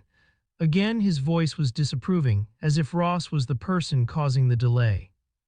If anyone can, he'll be the one to do it. I'll call him as soon as we're done here. How were the Mackenzies? I don't know, Ross said. They're a weird kind of family, but maybe it was just shock. I couldn't take to the mother, Martha. She seems like a real drama queen. Didn't you say that Francis had invested in their business? Jen asked. Could that be significant? According to George, it was a loan, Venn said, not an investment, and they paid it off after the first year. I'll make an appointment with the solicitor in the morning. We'll have more to go on then. He stood up. Let's get home at a decent time. It'll be a busy day tomorrow. Jen, can you go and see Lucy Braddock? Show her some photos of Wesley's lady friends. Try to catch her at home rather than at the woodyard. She's moved into independent living and wanted to show it off. Ask if she remembers seeing any of them on Sunday afternoon. She thought Wesley might be waiting for someone and she might have seen him with his killer. I promised to call in, but I haven't squeezed in the time. Venn paused. Ross, I'll leave the tech to you. Sit with your mate until we can get an answer. I don't want anyone else to jump ahead of us in his queue. And I'll see the solicitor to find out just how much of a fortune Francis Leigh had left, where it's going, and who might have a financial motive for killing him. Out in the car park, Ross called Mel. She answered immediately. Hiya, love, how's it going? She sounded tired, but it was the old Mel. He'd been letting his imagination run away with him. There's been another killing, he said. Another death at least, but we're all done now. Okay then, see you soon. And that was all it took. A few seconds conversation and his heart was singing. It seemed to him that he could have been taking her for granted, that all they needed was some quality time together. He phoned Techie Steve, but there was no reply, and he left a message. I'll be at yours tomorrow at 8. It's urgent. I'll bring breakfast. He set off for home. Chapter 30. Eve only realized as she ate supper in her flat that she was alone in the big house. No Wesley and no Frank. Frank had never made any noise at all, but here in the attic the walls were thin and she'd often been aware of Wesley's presence. His music, his women, the very occasional sound of a hoover. She imagined herself as a pea rattling around in a huge drum surrounded by space. The Greaves were only across the yard in their cottage, but Eve didn't want to see them. She reran the conversation with Lauren. It had been strained and awkward at first. The two detectives had left them alone to talk. Lauren had sat, gripping a mug of tea that never reached her lips. I loved your father very much, the first word spoken. So did my mother. Eve's words had been cruel and hard. They'd seemed to echo around the empty space like bullets. I knows, reallys, I know. More silence, but before Lauren drove back to Appledore, they'd been crying together, and Eve had found comfort in the fact that there was someone to share her grief. By the time Lauren left, all the police officers had drifted away and Eve had retreated upstairs. So much had happened in less than a week that her brain seemed overloaded, heavy. It was a physical sensation. She could feel the weight of her head on her shoulders, down her back and through to her feet. How could she carry so much without collapsing? She sat by the window and watched the sky become darker, richer, until it turned black. Despite the tiredness, she knew she wouldn't sleep, and still she remained in the chair she'd picked up in a charity shop in Bideford, thinking of the people involved in her father's life and her life, the living and the dead, and what could have strung them all together and brought them to this. Her window faced east, away from the sea, and she was still sitting there at the first gray light of dawn. She might have dozed a little, but her mind hadn't stopped racing. Snippets of remembered conversation were threaded to images, faces, places, a giant necklace of memories. And then she thought she knew. It started as a suspicion as faint and insubstantial as the pearly light she could see from the window, a memory of the early morning before she'd found her father, another approaching dawn, a sound filtered through sleep, forgotten in the shock of discovering his body. She got up and made tea because tea was real and prosaic and her ideas were fanciful. She needed to stay grounded. Through her window came the dawn chorus, at first a few stray notes, then the full choir of birdsong, impossibly loud. The noise sounded like a validation of her theories. Now Eve wondered what she should do next. She couldn't imagine talking to Matthew Venn with his polished shoes and his perfectly ironed shirts. He'd expect facts and logic. She wasn't even sure that Jen Rafferty, who was much more on her wavelength, would understand. Besides, how could she accuse someone of murder with no evidence at all after a strange, wakeful night of dreams and fantasies? It could ruin a life. It occurred to her that Lauren Miller would listen to her theories and would help her sort through them. She had a logical mind and a clear vision, but Eve was still confused about her relationship with the woman. To confide these midnight ramblings would imply an intimacy that Eve wasn't quite ready for. Then she thought of Jonathan Church. He was married to the police inspector and he was a friend, a real friend. She remembered him bringing her back to the flat the evening that Wesley had been killed, sitting on the floor and drinking wine with her. That was what she needed, someone she could confide in, who wasn't official, who wouldn't see every word as a formal statement. She'd make another cup of tea and then she'd text him, ask if it was okay for her to call into the woodyard for a chat. The idea of sitting in his office with the bustle of the art center going on all around them, of the man himself, solid and square in his cotton t-shirt and his baggy khaki shorts, was reassuring. Jonathan had always reminded her a little of her father. It was his ability to listen, to take her anxieties seriously, but somehow to take them onto his own shoulders to share them. She made the tea and got out her phone. Jonathan must be up early too because he replied soon after, of course. Busy all day, but what about coming over to the woodyard for an early supper, 5:30? She wished she'd been able to see him earlier and felt a moment of impatience. Perhaps she should talk to somebody else. Then she thought that there wasn't really any rush. She'd probably got the thing all wrong anyway, losing perspective after her sleepless night. It would be good to spend some time in the studio making glass. In the meantime, there might be a way to check if her nighttime imaginings had any truth in them at all, to prove to herself and to others that she was still quite sane. Chapter 39. Matthew and Jonathan ate breakfast together. Jonathan had already been outside for his daily swim. He'd come back exhilarated, his hair still wet, his sandy feet leaving marks on the kitchen floor. He squeezed fresh orange juice and made coffee, and by then Matthew was up too, amazed that his partner could have so much energy. "How's it all going?" Jonathan hadn't asked the evening before, and Matthew had been grateful for that. When he'd arrived home exhausted, he'd preferred to hear Jonathan chat about normal things, an art exhibition at the Woodyard, the touring theater company bringing a new play, Morris Braddock's adaptation to Life Without Lucy, Bob's new menu in the Center Cafe. "It's muddled," Matthew said now, drinking the last of the coffee. "Too much going on, too many connections, too many motives." He paused. "After the early briefing, I'm meeting Lay's lawyer. That might throw a bit of light." Eve texted. Jonathan was spreading homemade marmalade on thick, brown toast. "I'm meeting her for supper tonight in the woodyard." "What does she want?" "I guess a bit of support and a shoulder to cry on. She's lost 3 people very close to her." Jonathan paused. "And even that'll be light relief after the trustees' finance meeting, which is happening for most of the rest of the day." Matthew smiled. The Arts Center thrived under Jonathan's care, but figures seemed too abstract a concept for him to grasp. Lay's solicitor had an office in Barnstaple, in an elegant terrace looking out over the River Tawe. With its long windows and decorative shutters, it wouldn't have looked out of place in a provincial French town. Matthew had walked from the briefing through the town center and along the riverbank. Above the tide line, the mud had been baked hard and edged white with dried salt. The solicitor was waiting for him in reception.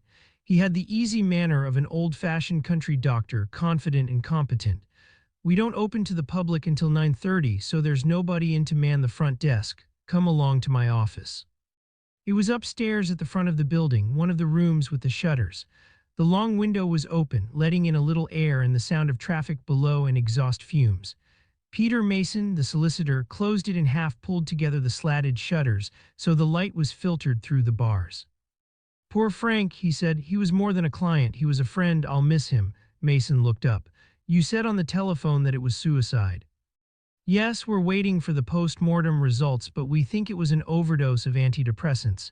He'd been prescribed them during a previous bout of illness." "Does that surprise you?" "It does rather. I think he might have considered suicide rather an indulgence." "You'd known him for a long time."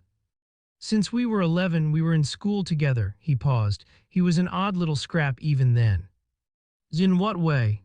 "He was fascinated by figures, patterns, money, not for what it could buy, but for the way the market worked. He was the only teenager I've ever met who read the Financial Times. He didn't go to university. He was bright enough but couldn't see the point, joined a city trader and worked his way up. I was more conventional and didn't stray so far from home. I went off to Exeter to read law. Matthew decided to let him continue without interruption. He found the story of Leigh's youth fascinating. There was a gap in the conversation while Mason collected his thoughts, and Matthew heard the gulls on the river against the background rumble of traffic below. He was an only child, of course, Mason said, and Westicombe seemed a bit old-fashioned even then. The family scraped a living from the land. He was very much a loner. Now, I think you might say Francis was somewhere on the autistic spectrum. He found social contact a bit tricky. He was happier with his numbers and couldn't understand people who were less logical, more emotional in their response to the world around them. I was really his only friend at school, but he didn't care. Matthew thought about that. It made sense, and perhaps it explained Leigh's decision to close the mount. It was rational, inevitable, and he hadn't quite seen how it would have a personal impact on the residents. You kept in touch as adults. We weren't close when he was working in London, but we'd meet up when I was back during university holidays and he was home to visit his mother. Mason smiled. Perhaps we were both misfits. I was a bit of a geek too. We shared a love of cricket, so we had that in common. Then when we both moved back to North Devon and he asked me to look after his legal affairs, we saw more of each other. Did he ever have a partner? There were women that he fancied, lusted after at a distance, but he didn't have the confidence or the skills to approach them, to get close to them. I'm not sure that he ever had a proper relationship. Mason paused. There was one woman he'd worked with. She was married to someone else, but recently the marriage broke up and she turned up here in North Devon. I think Frank hoped something might come of it. Matthew felt a fresh stab of sympathy for Frank. How galling it must have been. He'd worshipped Lauren from afar for years, invited her for a meal in his home, and she'd fallen for Nigel Yeo, one of his other guests. And then, when Frank had shared his true feelings, she'd rejected him. Had you seen Mr. Leigh recently? We met up for dinner about a month ago. Mason paused. It was a regular arrangement. Frank was a very generous man. He always took me to his favorite restaurant. It was a treat and I looked forward to it. How did he seem? His usual self, not particularly low or depressed? The solicitor shrugged. No, I don't think so. Had Mr. Leigh made a will? He had. Mason went to a filing cabinet and pulled out a manila envelope.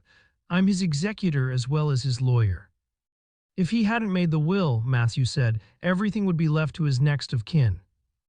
Yes, a woman called Sarah Grieve, who was the granddaughter of his mother's sister. There was no other close living relative. Barton pulled the will from the envelope. Would you like me to explain the major points? Then I can give you a copy to take away. Please. You have to know, Inspector, that while Frank was still a wealthy man, he'd been a philanthropist since making his fortune, and much of his money had already been given away. However, of course, he still did have considerable assets. Now Matthew was tempted to hurry him along, but after all, Mason had already given useful information and he might still have more to pass on. Best to let him give the details in his own way and at his own speed. Westicombe Farm, the house and all its land, was bequeathed to Sarah Grieve and in the event of her death to her heirs. Ah, Matthew said. He thought the Grieves should be pleased, relieved. Francis had told them that he didn't believe in inherited wealth and they were anxious about their future. There is a stipulation, Barton went on. The land should not be sold for commercial development and the family should live in the house and continue to farm traditionally. He looked up from the desk. He'd grown up there and had been very fond of his mother, who died there. He had an uncharacteristically emotional attachment to the place and was concerned that its character shouldn't change. Matthew wondered what John Grieve would make of that. The man had clearly wanted a fresh start away from Westicombe, but perhaps being allowed to farm independently without an on-site landlord would be enough for him. Barton was continuing. The freehold of the studios and workshops created from farmyard outbuildings have been left to Wesley Curnow and Eve Yeo respectively, along with £20,000 each to support their businesses. He looked up. Of course, that's no longer relevant now that Mr. Curnow's dead and that workshop will revert to the rest of the farm estate. Is there any specific mention of the Spennicott project and the properties Francis owned there? Matthew remembered his visit to the old folks' home and wondered if there would be any reprieve for the residents. Indeed, yes, that's one of the more complex and unorthodox stipulations added relatively recently. Frank left the cottage's public house shop in the Mount, currently in operation as a care home for the elderly, to a community trust of villagers and stakeholders yet to be formed. Mason gave a grimace. My firm was charged with setting that up. I must say I'd rather hope that Frank would outlive me or that I would have retired before that became necessary. I'm not looking forward to the inevitable endless wrangles and the committee meetings running into the night.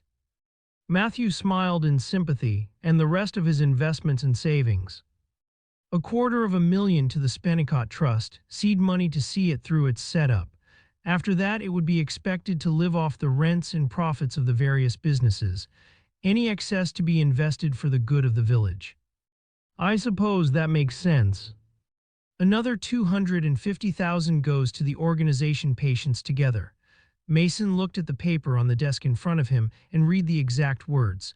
To allow this valuable organization to continue to hold the North Devon Health Trust to account. So another of the inheritors is no longer alive to benefit, Venn said. Nigel Yeo, who ran it, was our first victim. He wondered what Roger Pryor would have made of the bequest in the wording. Oh, that sum didn't go to any individual but to the organization. The money will still go to Patients Together. Had he told any of the beneficiaries that they were mentioned in his will? Venn remembered his last conversation with Lauren. She'd told him that she was considering applying to run the NDPT. He wondered if the information that she wouldn't have to scratch around for funding, at least in the short term, could have influenced her decision. He thought it unlikely. That I don't know. Were you involved in Mr. Lay's investment in a family business in Stowe, the sandpiper owned by the Mackenzie family? Not personally, Mason said. Not my area of expertise, but one of my partners drew up the contract. As I understand it, the money was an interest-free loan rather than a formal investment, and it has already been repaid. Could you confirm that? I'd need to check with my colleague, but it's the sort of arrangement Frank might have made. Very generous. As I said before, Inspector, Frank was a very generous man. Mason put the will back into its envelope. The remainder of his wealth will go to a number of national and international charities, but I don't think there's anything else relating to your inquiries. When will you inform the people who'll benefit from Mr. Lay's will of their good fortune? Letters will go out today to the individuals and organizations involved. Of course, probate will take a while and they won't receive the money for some time. But it's important that the Greaves continue to manage Westacombe, and they're more likely to do that if they know they have a stake in the place. Venn nodded and got to his feet. Mason walked down the stairs with him to show him out and shook his hand at the door. Outside, the air felt a little different. The sky was still clear, but it was humid and sultry, as if soon the heat wave would break, as if they were on the brink of a thunderstorm. Chapter 40. Jen stayed at home long enough to have breakfast with the kids. Since Nigel Yeo's murder, they'd all been working ridiculous hours, and no way would the overtime budget stretch to cover it all. She was due a bit of time off, and it felt as if she'd hardly seen them for days. Ella was up, showered and dressed without any prompting, but Ben was still in bed when Jen had everything on the table. She knocked at the door of his room and went in. It was a small room, always dark. He never drew the curtains. It smelled of teenage boy, unwashed sheets, and stale pizza. On the desk next to the bed, his computer seemed more alive than her son. Something was flashing. He'd probably been on it for most of the night. Some game with his friends, killing people for fun. Or checking out unsavory chat rooms. She was tempted to look, but he woke, looked at her, grunted. You'll be late for school. She couldn't bring herself to be cross. He looked very young, half asleep. Breakfast is on the table. When they were both on their way to school, Jen made herself more coffee, then followed Matthew's suggestion and arranged to meet Lucy Braddock in her new flat in Riverbank, a small complex of apartments for learning disabled adults. She phoned Lucy's dad, Morris, to find out when would be a good time to visit. Well, really, he said, you should be phoning our Luce. The social workers say that I should be letting her make those sorts of decisions. She should be speaking for herself. His voice was slow, his accent as rich and broad as his daughter's. I don't have her phone number, though. Jen left a pause. I was hoping you might be there, Morris. She'd be a bit more confident with you around, and I don't always understand her speech so well. She's not on shift at the woodyard until this afternoon, Morris replied. I suppose I could phone her and ask her to stay in this morning, warn her that we'll be calling by. Jen could tell that he was delighted to have an excuse to visit his daughter. I was planning to come into Barnstaple to do a bit of shopping anyway. While she was waiting until it was time to visit Lucy, Jen pulled together images of the women Wesley Curnow had known. She was reminded of the Simon Walden investigation, another occasion when she'd shown photographs to a woman with Down syndrome, but then Lucy had been a potential victim, not a witness. Jen found pictures of Martha and Janie Mackenzie. They'd appeared in the local newspaper at the time of Mac's death. Both women were wearing black and looked gaunt. Even Martha was looking away from the camera, not playing up to the crowd. George was there too, and the article used his words as he'd railed against the system that had let his son down. Cynthia was easy to find. Jen chose an image of her friend wearing a vivid red and pink silk dress. She looked at it for a moment. And experienced something akin to grief because the friendship they shared was slipping away. It felt like a kind of bereavement. Lucy lived in a 3-story block of new flats built on land which had once been owned by the timber factory.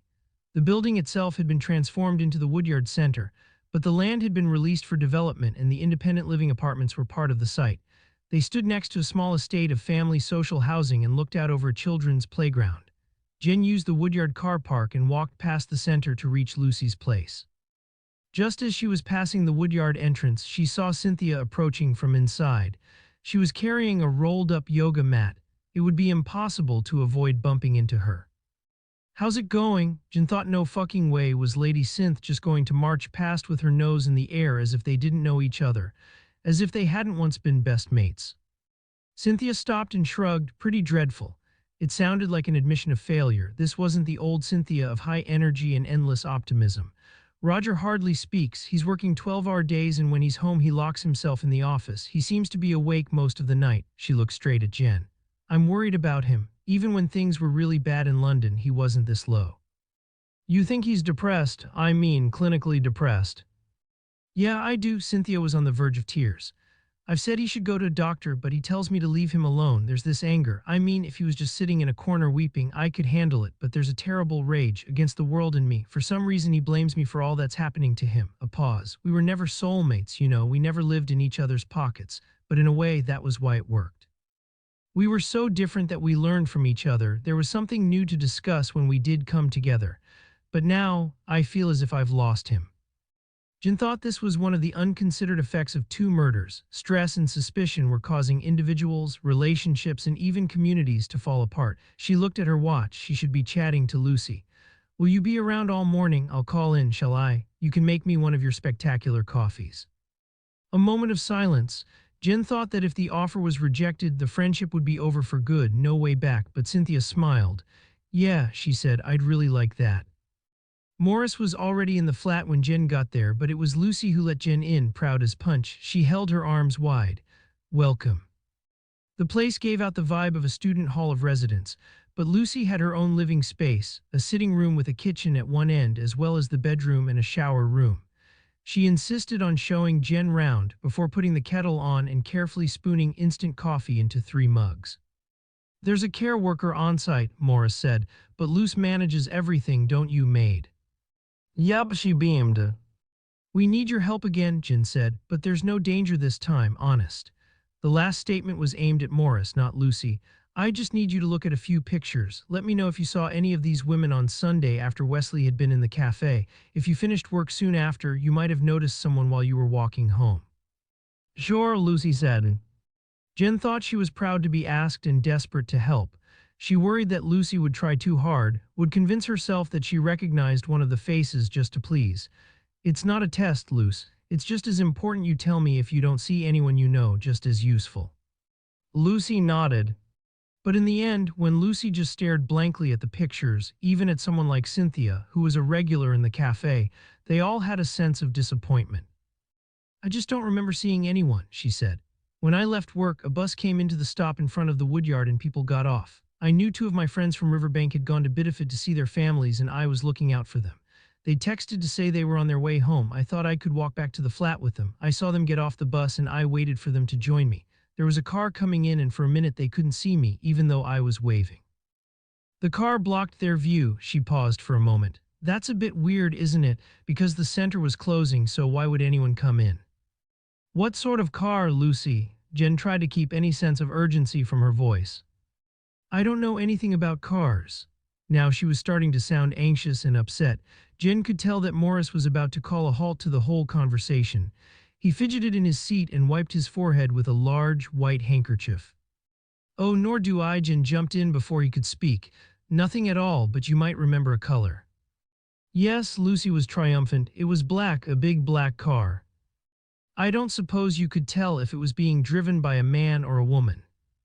Lucy shook her head. I didn't see. I was looking out for my mates getting off the bus and then we were chatting. Jen left Morris and Lucy sitting together and drinking more coffee. She was thinking that the father needed the company far more than the daughter did. Jen went through the garden gate and round to the back of Cynthia's house, so she didn't have to go into the house past Roger's office. Even if Cynthia wasn't outside, she'd be in the kitchen and Jen could knock on the back door. In the end, Cynthia was in the garden, in the chair where they'd had their last conversation. There was a bottle of Pinot Gris in an ice bucket and she'd already poured herself a glass. No chance of a fancy coffee then. You're starting a bit early. Jen took a seat beside her. She thought this was like being in an entirely different country or continent, the rainforest or some Maharaja's garden in India. She'd never been to either, but despite the drought, there was something exotic about the bright colors and the lush vegetation. It's lunchtime, Cynthia said. It's civilized to have a small glass with lunch. On the table there was a tray of cheese and cold meat, salad, French bread, a bowl of grapes and strawberries, 2 plates, 2 knives and another glass. You will join me. Are you joking? Of course, I'm starving. Cynthia pushed across a plate and a knife, then poured Jen a glass of wine. She seemed more composed than when she'd bumped into Jen outside the woodyard, more in control. She'd prepared herself for the encounter. I shouldn't have the wine, you know the boss, a stickler. But Jen took a sip all the same. This was more important than Venn's rules. What do you think's going on with Roger? She pulled a piece of bread from the loaf and cut a slice of oozing brie, gave all her attention to the taste. Re-establishing a friendship was important, of course, but so was eating when you were given a chance in the middle of an investigation. Well, I don't think he killed Nigel Yeo and the others. Cynthia was prickly again. The tension made her voice shrill. I'm here as a mate, Jen said, not a cop. You're always a cop. There was no real answer to that, and it was Cynthia who spoke next. He's so stressed, I'm worried about what he might do. I know he would never harm other people. He's given his life to the NHS, to saving lives. He might not be a medic, but he supported them, fought for them, battled with the government for more resources, more staff. It was that passion that made me fall for him. Do you think he might be so depressed that he'd consider taking his own life? Is that what you're saying? There was a moment of silence, broken by the raucous call of a magpie. Yes, Cynthia said. You know, really, I think that he might. Do you know what he's doing when he's spending all that time in the house in his office? What do you mean? Cynthia had drunk her wine. She poured herself another glass. We've been investigating Mac Mackenzie's browsing history. He was a member of a chat room called Peace at Last. It's a support group for people considering suicide. Within that, there's a core group who call themselves the Suicide Club. That seems to be made up of more desperate members. We're worried that one or more of those people are actively encouraging or provoking people to kill themselves. You think Roger might be a member? Now soundless tears were running down Cynthia's face. That he could be considering suicide. I'm worried that it might be possible. He was in touch with the professionals treating Luke Wallace as well as those looking after Mac. We know that both young men were members of the group. And they both killed themselves. Yes, they both killed themselves, and Roger might have had access to enough information from the medics treating them to find the site. Jen paused. It could have started off as professional interest, a way of proving that something other than healthcare negligence had contributed to the suicides. I don't know what to do. The tears were still streaming down Cynthia's face. She turned from a confident, competent woman into a child desperate for reassurance, looking for someone to make decisions for her. Do you have the passcode for his computer? We could get in and look, and I could find out whether or not he calls himself the Crow. No, Cynthia said, the office is his personal space. I never go in when he's not here. Jen was forming an argument in her head. If you're anxious about his safety, don't you think that's more important than intruding on his personal space? But she didn't have time to speak because the phone in her pocket buzzed. A text from Matthew Venn, asking her whereabouts and requesting that she come back to the station as soon as possible. I've got to go, she said. Work, sorry. Cynthia stood up. Of course, it always is work, isn't it? There's no escape for you. The words sounded like an accusation. She was still crying. It was as if all the liquid in her body was leaking through her eyes, as if she might drown in it. Jen took the woman into her arms and squeezed her tight. For a moment, Cynthia relaxed enough to allow herself to be hugged. See if you can keep Roger away from the office when he comes in tonight, Jen said. If he's found that website, I can see it could become a kind of obsession, an addiction. It's probably as compulsive, as exciting as it gets, watching someone deciding if they're going to live or die, then deciding yourself if it's your turn next, or if you can persuade them to take the final step. Cynthia nodded, but Jen could tell she wouldn't stand up to her husband, and she wouldn't ask him about the website or his mood. The couple had got into the habit of leading separate lives and had forgotten how to talk about anything important. Chapter 41. Techie Steve had a flat above a florist's shop in a lane just off Boutport Street. The smell of the blooms soaking in the buckets outside hit Ross as he waited to be let in. Next door there was a rowdy pub, and even this early in the day there were few people in the beer garden.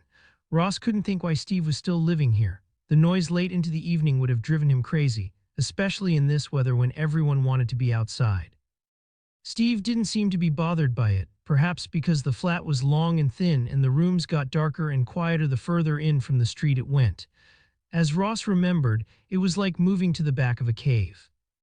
At the top of the steps that led up from the nondescript door off the pavement, there was a kitchen littered with pizza boxes and foil containers from takeaway restaurants. Empty beer cans, a smell that would set alarm bells ringing with environmental health. This is where Steve was waiting after Ross had pressed the buzzer and climbed into the gloom. The cyber expert was wearing a filthy fleece dressing gown, nothing else as far as Ross could tell. He stood, blinking. "Fuck man, what do you want? This feels like the middle of the night." "It's mid-morning and this is urgent. Where have you got with tracing the Suicide Club members?" "Something else came in," Steve muttered, still half asleep. "Something well paid." "Well, this is a matter of life and death." Ross looked at him with something close to disgust. How could someone who was so bright and so minted live like this? "And you promised you'd stay on it." "I was up all night on the other case." Steve turned away. "That was urgent too. I need some sleep." "Get in the shower and put some clothes on. I've been told to stay with you until we have an answer, so if you want any kind of life you'd better get one for me." A pause. "And we'll pay your going rate for a quick turnaround." Ross wasn't sure how he'd be able to honor that promise, but it seemed to have the required effect. Steve disappeared down the corridor, and Ross heard the sound of the hot water boiler firing up for the shower. He couldn't bear waiting in the chaos all around him. It made his skin crawl, and he found a black bin bag, began to fill it with the fast food containers and banana peel. There was a small dishwasher, and he stacked that too. By the time Steve returned, dressed in jeans and a black polo shirt, the worktops had been wiped down. He seemed not to notice any change in the kitchen and didn't thank Ross for his efforts.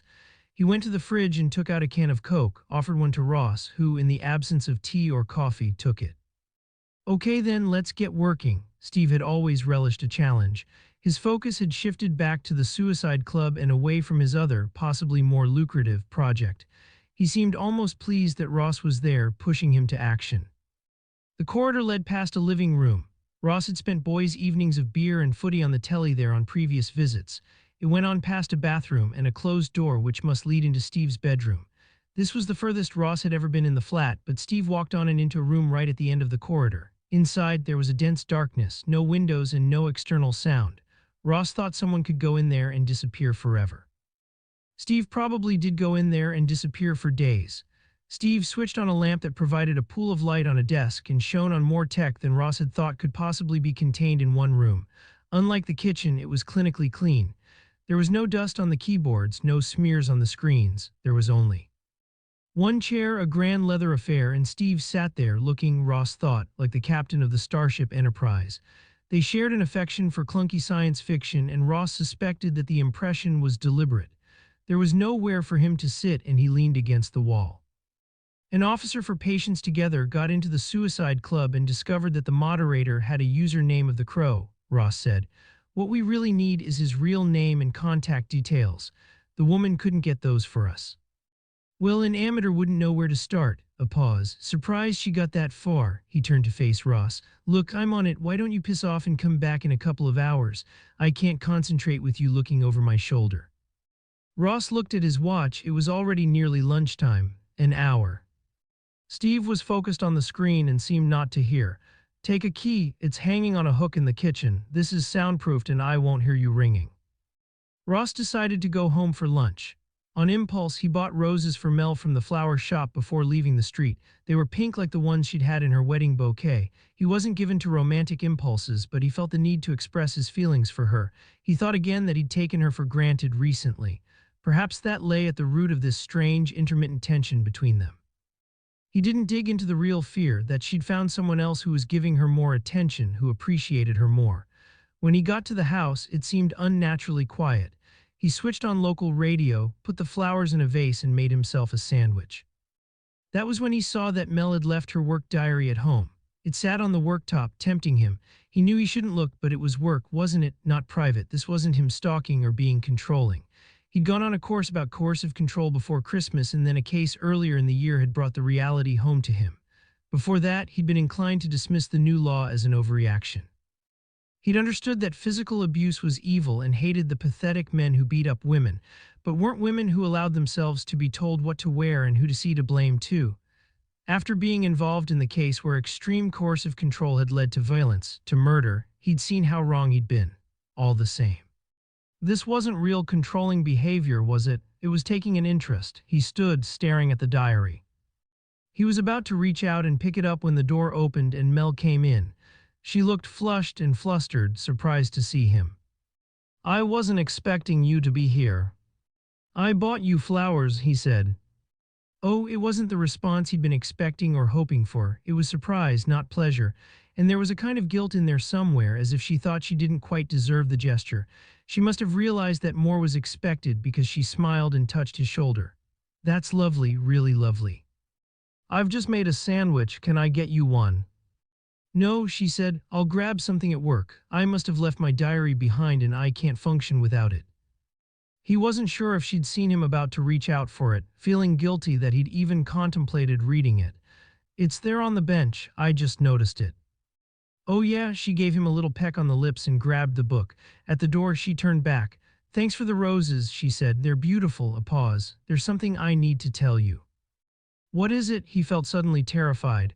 All that he'd known, taken for granted, seemed to be sliding away from him.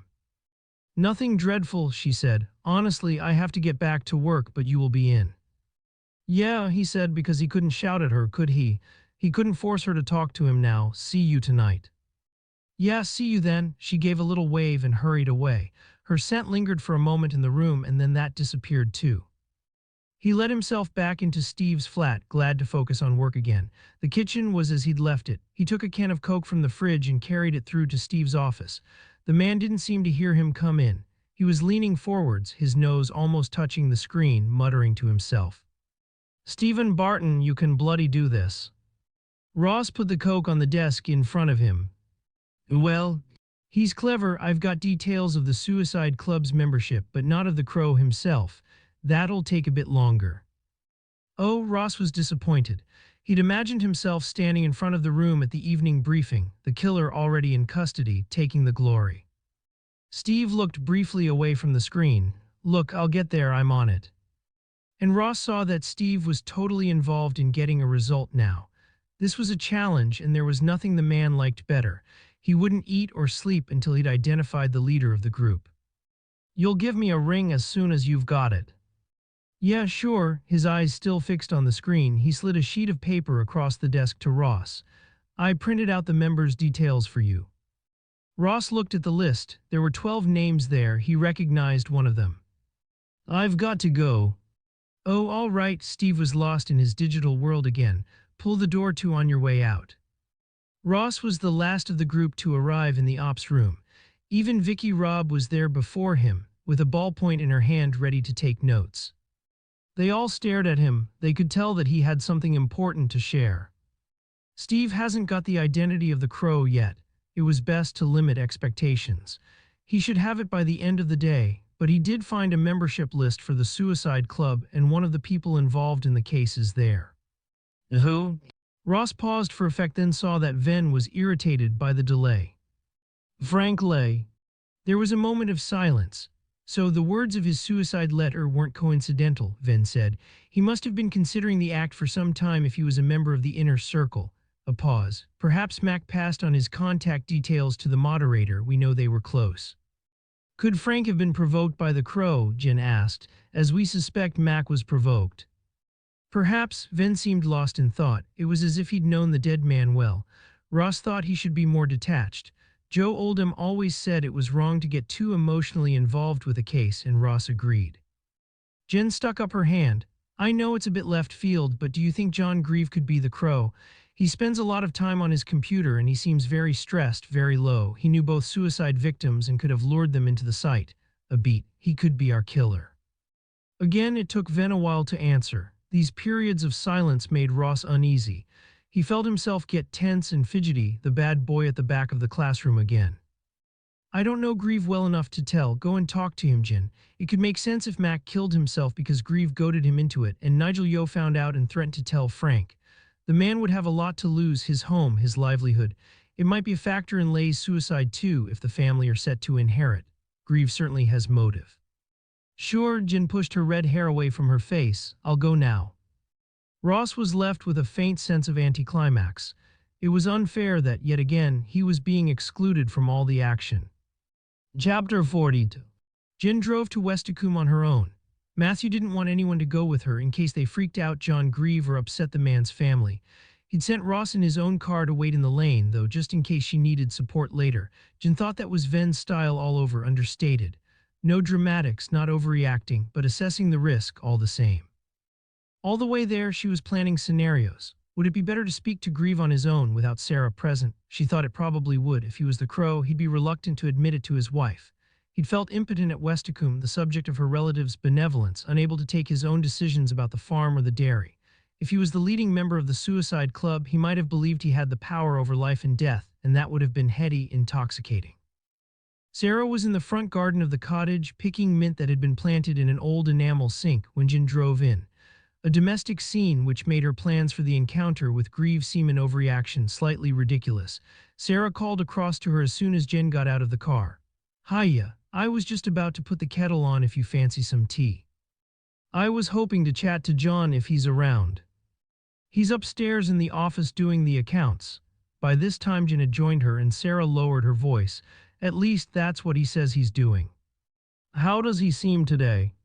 Sarah shrugged, still pretty low. I haven't wanted to leave him alone. He was on his own when I took the kids to school, but apart from that I've been around. I even went with him to bring the cows up for milking. I said I fancied the fresh air and the exercise. She was speaking very quietly, though there was nobody around to hear. Come on in, I'll call John down. Where are the girls? It's one of their friends' birthdays. They've all gone to the leisure center in Barnstaple for swimming and tea. One piece of luck. Sarah switched on the kettle, then stood at the bottom of the stairs and shouted up to her husband. There was no reply. I'll go up to him, Jen said. You should be putting your feet up this stage of the pregnancy. Make the most of having the girls out of the way and enjoy some tea in peace. She was halfway up the stairs already and pretended not to hear Sarah shouting after her that this really wasn't a good idea. John was in the little room that they'd already started decorating as a nursery. He was sitting at an IKEA desk with headphones on. As Jen had imagined, there was a mobile hanging from the ceiling close to his left ear. Penguins with bright red beaks, a polar bear. He didn't hear when Jen tapped at the door and only noticed her when she was right inside the room and standing beside him. There was nowhere else for her to sit, so she perched on the edge of the desk. He reached out to shut down the computer, but she took hold of his arm before he could touch the keyboard and gestured for him to take off the headphones. Who are you encouraging to kill themselves today? The words were fierce, but her tone was calm, curious, even friendly. He stared at her. I don't know what you're talking about. The surprise seemed entirely genuine. She sat on an easy chair and for a second imagined Sarah sitting here, nursing her new baby in the early hours of the morning. Have you ever felt like killing yourself, John? There are people who could help if you have. He stared at her as if she were crazy. No, I couldn't. I have responsibilities. Something in his voice made her uncertain, though, and she waited for him to continue. Besides, haven't we all felt like that at one time or another? What are you doing up here on the computer all the time? He put his head in his hands and she saw he was shaking. He looked up straight at her. I play, he said. What, computer games? Trying to keep the judgment out of her voice. Maybe he was one of those grown men who play computer games. He didn't answer. What then? Still no answer. Perhaps we should continue this conversation at the police station. I gamble, the words came out as a scream. When I'm up here, I'm betting online. I know it's a problem. I keep meaning to stop, but then I'm sucked back. Bigger prizes, free bets, and I've lost so much. How can I tell Sarah when she works so hard? She hasn't guessed. He shook his head. She's always left the financial side of the business to me. She always said I was good with money. There was a silence. He looked out at the garden, at the swing hanging from the tree where his daughters loved playing. For a brief moment, Jen imagined Grieve hanging there too, his body limp. She wondered if, despite his earlier denial, he'd ever contemplated it. It crept up on me, Grieve's voice was whining, grating. It started as a bit of fun, an adrenaline rush after a boring day. It's an addiction, an illness you don't understand. No, Jen said, I don't. His self-pity was making her angry now. She knew she should contain it, but she wanted to shake him. You've got a lovely wife and 2 kids, another on the way.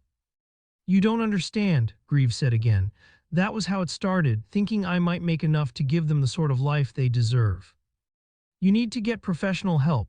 She was seriously losing patience, more than losing patience.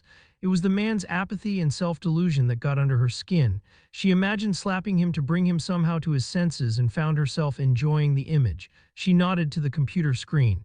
Getting caught up in that nonsense is just pathetic.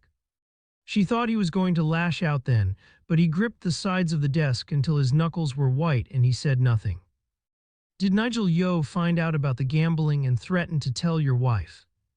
No, again the man just seemed confused. What would it have to do with him? If John Grieve was lying, Jen thought, he was good. He might be a gambler, losing money he couldn't afford, deceiving his wife about his obsession, but she didn't see him as a murderer. She couldn't imagine him sticking a weapon into a person's neck and watching the blood spilling out, and then doing it all over again. He was too weak. He might lash out in a rage, but could he organize all the details around Wesley's murder? Could he have been sufficiently ruthless to lure Kerno to the woodyard and then send the text to Eve? It seemed unlikely. John, it was Sarah calling from the bottom of the stairs. John, what's going on? Sarah Grieve was just where Jen had left her. There was anxiety in the tension of her body, the face, which was pale despite weeks of sunshine, the protective stance. Her relationship to Grieve was almost maternal.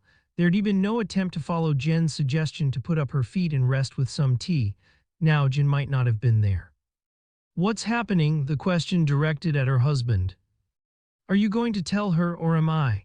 Jen knew it wasn't her place to interfere, but she hated to see this family falling apart. Is it about these murders? Sarah's voice was squeaky with stress. No, he was yelling. What sort of man do you both think I am? Neither woman answered. I'm going outside, Jen said. I need to speak to a colleague. I'll be back in a couple of minutes. Give you 2 a chance to talk. She stood outside the fairy-story thatched cottage with its clematis on the wall and the swing hanging from the tree and phoned Ross. Grieve's not the crow. He's been holed up in his office gambling online, not provoking poor depressed souls to kill themselves. You might as well go back to the station. She expected him to say something scathing about her having jumped to conclusions during the briefing, but he was almost sympathetic. No worries, you had to check it out. Back in the cottage, Sarah and John were sitting at the kitchen table. Tension fizzed between them. Jen joined them. Do you need to pick up the girls? Sarah shook her head. They're getting a lift back. Grand, one less thing to worry about.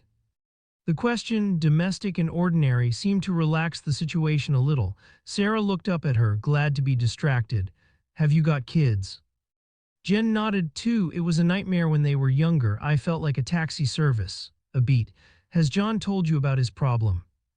The woman nodded. Some problem. Thousands of pounds in debt when I've been working every hour there is.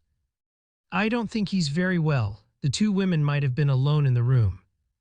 I didn't know what he was doing up there all those hours on the computer. The words flashed back. Sarah was flushed. I thought it was porn, okay? I'm not up for sex much these days, not with this weight and this heat, so I thought just let him get on with it. Don't ask, enjoy the peace. She pushed her hair away from her forehead. I thought he was just being moody and I let it go. I had enough on my plate with the dairy and the kids and looking after Frank's house. I thought we were going through a tough time and everything would get back to normal once the baby was born, but it won't, will it? Things will never get back to normal again. On the other side of the table, John Grieve sat in silence, his head in his hands. It was as if he was trying to make himself invisible and the conversation was going on without him. Really, Jen said, there's no reason why not. Now you know and John can get help. She paused. Frank had made a will. He left all this, the house and the farm, to you, but you won't be able to sell it for development. You'll have to farm it traditionally, as you have been doing. There was another longer silence as Sarah seemed to be assimilating the news. She looked at her husband, then back at Jen. So the cottage and the farm will be ours. And the big house, as long as you meet those conditions, Eve would still keep her workshop in her flat. You're joking, we'd have all that space, she seemed astounded. John, do you see what this means? He lifted his head. Jen wondered if he was thinking he'd never escape from Westicombe now. He'd never have that farm on the edge of the moor he'd been dreaming of, gambling on. It'll be a whole fresh start, Sarah said. Maybe Jen didn't think it would be that easy. She'd never quite believed in simple happy endings. You really didn't know what Frank was intending. Sarah shook her head. No idea at all. Frank was always ranting about inherited wealth, worthless people who had power just because their parents had made a fortune. Perhaps he didn't think you were worthless, Jen said. Perhaps he thought you both deserved it. God, she thought, that sounds like one of those quotes that my soppy friends spread around on Facebook, along with the images of their perfect families, the ones that make me want to throw up. Sarah, though, seemed to buy into the idea and to take the words seriously. She was probably the sort to share deep and meaningful words of calm and meditation all over her social media. It's horrible that Frank killed himself, of course it is, but it's like he's giving us a second chance. She got up from her seat, walked behind her husband and put her arms around his shoulders. We can get through this together, can't we? John stood up too and held his wife close to him, but he still didn't answer. Walking across the yard to her car in the rosy evening light, Jen thought the air seemed heavy. It felt hard to breathe. She reran the conversation with John Grieve in her head. Her response to him had been unprofessional and out of proportion. He was clearly addicted to gambling. Police officers had been trained to be sympathetic, controlled, and he'd got under her skin. She'd almost lost it. The memory of the interview triggered another idea, a possible explanation for Nigel Yeo's murder, which was so unlikely that she wasn't sure she could share it yet with Matthew. She'd reached her vehicle and was wondering if she should do some private investigations of her own when the phone rang. Matthew Venn could read minds, it seemed, even at a distance. Where are you? Just walking back to the car. Did Ross tell you? John Grieve was spending all those hours on his computer because he was betting online. His wife had no idea. That was why he seemed so secretive and ashamed. Yes, did you believe his story? Absolutely, he was shit scared of telling Sarah about it. We can get someone to look at his browsing history, though. Could you go back and check something out for me? I suppose so. Jen knew she didn't sound enthusiastic, but she thought she'd escape the farm and its inhabitants for one day. Could you go to Eve Yeo's flat in her studio? It seems that she's gone missing. Chapter 43. Jonathan was in his office, focused on spreadsheets and the minutes from the last trustees' meeting, and didn't realize that Eve was late until an extra half-hour had passed. It wasn't like her not to be on time. Once, she described her punctuality as a curse, something she'd inherited from her father. Mum always kept us waiting. It drove Dad crazy. He'd had his phone on silent and checked it for missed calls and messages. Nothing. He called her mobile and heard it go straight to voicemail. Leaving his office, he wandered downstairs to look for Eve there. She could be waiting in the lobby or in the cafe. The place was satisfyingly full. That evening there would be a production in the Woodyard Small Theater, and the audience was already arriving, catching up with friends in the bar, having an early supper. He looked into the cafe, but there was no sign of her, at the table he'd reserved for them, or chatting to Bob. Jonathan went to the counter and called into the manager. Have you seen Eve Yeo? Bob was so busy that he barely looked up. Nah, sorry, but you can see what it's like. Is Lucy around? Lucy would recognize Eve. Her shift finished at 5. She'll be back later, just before the play starts. That was when Jonathan had a real sense of unease, so he called Eve again and left her a message. Hayes, love, where are you? Can you give me a ring? And that was when he went back to his office to call Matthew. After the call, he sat for a moment, staring at the blank computer screen, but he knew that it would be impossible to concentrate on work. He'd asked Matthew if he should go to Westicombe to check on Eve. No need, Matthew had said. Jen's already there, I'll get her to look. So Jonathan was left, helpless and restless, with nothing useful to do. He locked his office and went back to the lobby. Lucy Braddock was just walking in, dressed in a bright green dress, swinging a big straw bag. Hi, Luce, you back to help with the play? She nodded. I just went home for my tea. I'm looking for Eve Yeo. I don't suppose you've seen her. Eve who makes the glass? That's right. She was here earlier. Lucy gave one of her delightful smiles. She was waiting for you. Are you sure? Course I'm sure, Lucy sounded offended. Was Eve on her own when you saw her? Yeah, she was just coming out of the ladies' loos. And what time was that? It's really quite important, Luce. It was 5 o'clock, Lucy was definite. I was just on my way home. Back in his office, pacing now, not able to sit, Jonathan was on the phone again to Matthew. Is Lucy certain? Matthew paused. You know what old Em'll say if we shift the whole focus of the investigation to the woodyard on the evidence of a learning disabled adult, and Eve's car is still at Westacombe. Well, she wouldn't be driving if she was going to meet me for supper. Despite his anxiety, Jonathan allowed a trace of amusement into his voice. We always shared a bottle of wine when we met up. I'd already booked a taxi to get me home, and yeah, Lucy was positive. Was Eve with anyone when Lucy saw her? Jonathan thought he could sense Matthew holding his breath, waiting for an answer.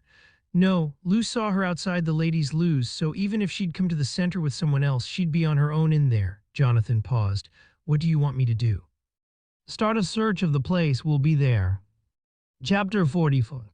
It was nearly 8 o'clock when Jonathan phoned to say that Eve had been seen in the woodyard, and by then Matthew was frantic. He could feel his self-control unraveling. Outside, the humidity, which had been growing all day, seemed unbearable, and in the station there was little light. After the full blast of sunshine that had lit up the building for weeks, it felt as if they were suddenly in a different season, a different world. Stress had been ratcheting up throughout the evening as they failed to get news of the glassblower, and Matthew had been left with a sense of failure and fear. His team had been squashed into his office, their focus still on Westacombe Farm. Jen, you looked in Eve's flat and workshop, anything?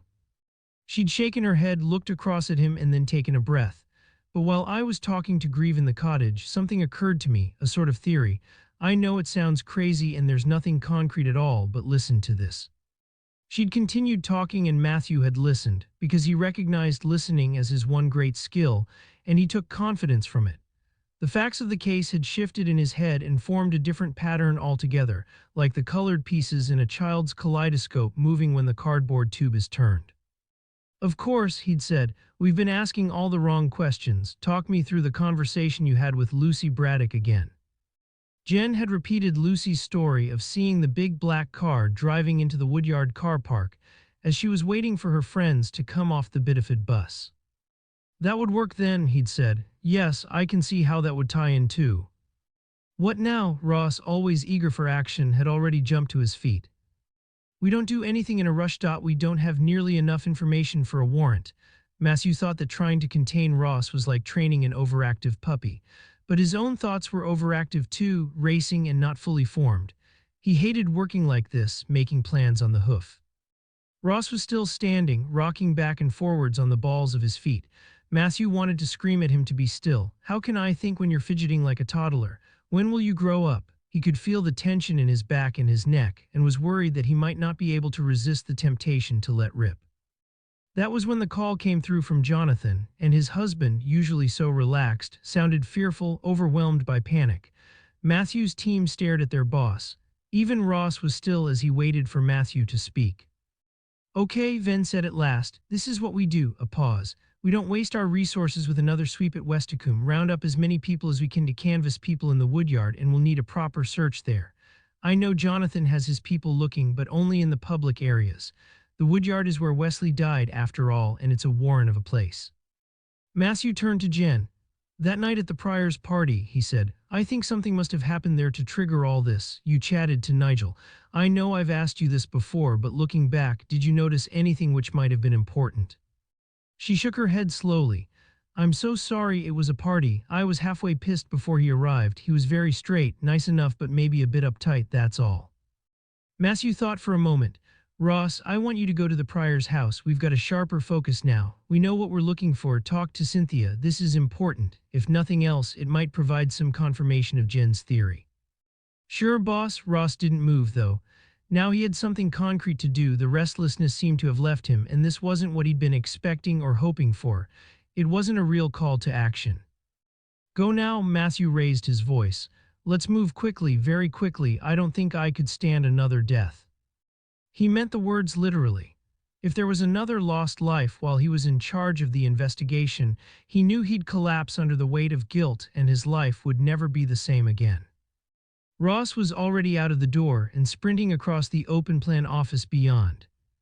"What do you want me to do?" Jen had finished her call and was on her feet too. Matthew couldn't answer immediately. He had another moment of panic, caught perhaps from Jonathan, incoherent thoughts followed by a desire to run away. Anything not to be forced to make decisions, to take responsibility, to fail. He supposed this was how Leigh and the other members of the chat room must have felt. Suicide, after all, was the ultimate escape. Then everything clicked back into place. Some measure of confidence was restored. He wasn't good at much, but he was a competent detective. He made decisions all the time. "We go to the woodyard," he said, "to the last place Eve was seen, and we find her." Chapter 45. The rain started as they were running to their cars outside the police station, a couple of huge drops that soaked into the parched ground and disappeared. By the time they reached the arts center, there was a deluge, and a crack of lightning in the distance lit the woodyard, making it look gothic, Jen thought, like a building in one of the fantasy films Ella loved to watch. By the time they reached the entrance hall, where Jonathan was waiting, they were drenched. "Where's Lucy?" Matthew was talking to Jonathan. Jen could sense both men's tension. She was shaking the rain from her hair, wiping it from her face with her hands, but the boss seemed not to notice her presence. "In my office. I thought you wanted to talk to her." Jonathan reached out and touched his husband's shoulder. Now Matthew did turn to her. "Jen, will you do that? You saw her last. I'll get the search organized." Jen nodded and followed Jonathan upstairs. Lucy was staring through the office window, fascinated by the rain streaming down the pane and the lightning in the distance. "My dad's scared of thunder and lightning," she said, turning back into the room. "I hope he's okay." "I think he'll be fine," Jonathan said. There was no anxiety now in his voice. "You know Jen, don't you? Can I leave you to talk to her? You understand that Eve's gone missing and we're trying to find her." "Like when you tried to find Chrissy." "Yes," Jen said. "Chrissy was a woman with Down syndrome who disappeared from the woodyard during a previous murder investigation. You helped us then, Luce. We're hoping you might be able to do the same thing tonight." Jonathan gave them both a little wave and left the room. Jen perched on his desk. "How well do you know Eve, love?" "Quite well. She displays her glass here and comes into the cafe. She likes cappuccino and Bob's carrot cake." "Does she? You've got a good memory." "Customers like it when you remember stuff like that." Lucy flashed her a quick grin. "And sometimes they leave you a tip." "Tell me about seeing Eve today." "I was just finishing my shift and I needed the toilet, so Bob said I could go a few minutes early." Lucy looked up. "I'm supposed to be working now. I came back after my tea because there's an event in the theater and it started at 7. Jen could tell Lucy was about to launch into a detailed description of the event, so she broke in. "You were on your way back to Riverbank and went to the toilet, and that's where you saw Eve." "Yes, well, just outside after I'd finished." "Let's play a kind of memory game." Jen thought that must sound patronizing, but continued all the same. "Tell me everything you remember about Eve, what she was wearing and what she was doing. You pushed open the door from the ladies' toilets, and what did you see outside? Was Eve already there?" Lucy shook her head. "She must have been using the loo and she followed me out." Jen nodded and Lucy continued. "She noticed me and said, 'Hello, Luce,' and I said hello back." "Anything else you can tell me?" "She was wearing a summer skirt." Lucy shut her eyes for a moment. "It was yellow and white and sandals." A pause. "No cardigan, no waterproof. If she's gone outside, she'll be soaking." "She will." Jen tried to picture the scene. "And you were the only people there, Luce, in the corridor outside the toilets." Lucy shook her head. "We were the only people there then. Someone might have been there earlier." "No," Lucy said. "Later, a man came along as we were chatting." "Do you think Eve knew him?" "I'm not sure," Lucy said, "but I think the man knew Eve. As he walked down the corridor, I saw his face. It was almost like he was pleased to see her, like they were friends." "But he didn't say anything." "I didn't hear. I was in a hurry, thinking about what I'd have for my tea." "Can you tell me what he looked like, this man?" Lucy hesitated. "I just walked past him. I didn't notice very much." "How about age? Was he the same age as Eve?" On this, it seemed Lucy was certain. She shook her head vigorously. "No, he was much older. He could have been her dad." She paused for a moment. "But her dad's dead, isn't he? So it couldn't have been him." "No, sweetie, it couldn't have been him." Lucy shook her head, disappointed, it seemed, not to be able to help more. Thanks, Luce, Jen said. You've been absolutely brilliant. I'm sure it'll be fine for you to go home now. Bob won't mind. We'll find someone to take you across to Riverbank safely. Back in the Woodyard lobby, people were streaming out of the theater. Uniformed colleagues were showing a photo of Eve to everyone who passed. Jonathan had found the image on a poster they'd made advertising Eve's glass exhibition and had printed it out, but most people barely stopped to glance at it. They were looking at the downpour, as excited as children, bemoaning their lack of foresight and a failure to bring umbrellas or suitable clothes. Jen paused for a moment, looking around her, and her attention was caught by another image. She had a flashback to one of the briefings, Ross reporting back on one of the interviews he'd done in the early stages of the investigation. Then another image, and a sense, if not of hope, of a resolution, a kind of ending. She phoned Matthew, and when there was no reply, collared one of the PCS. Where's Venn? He's searching the empty studios right at the top of the building.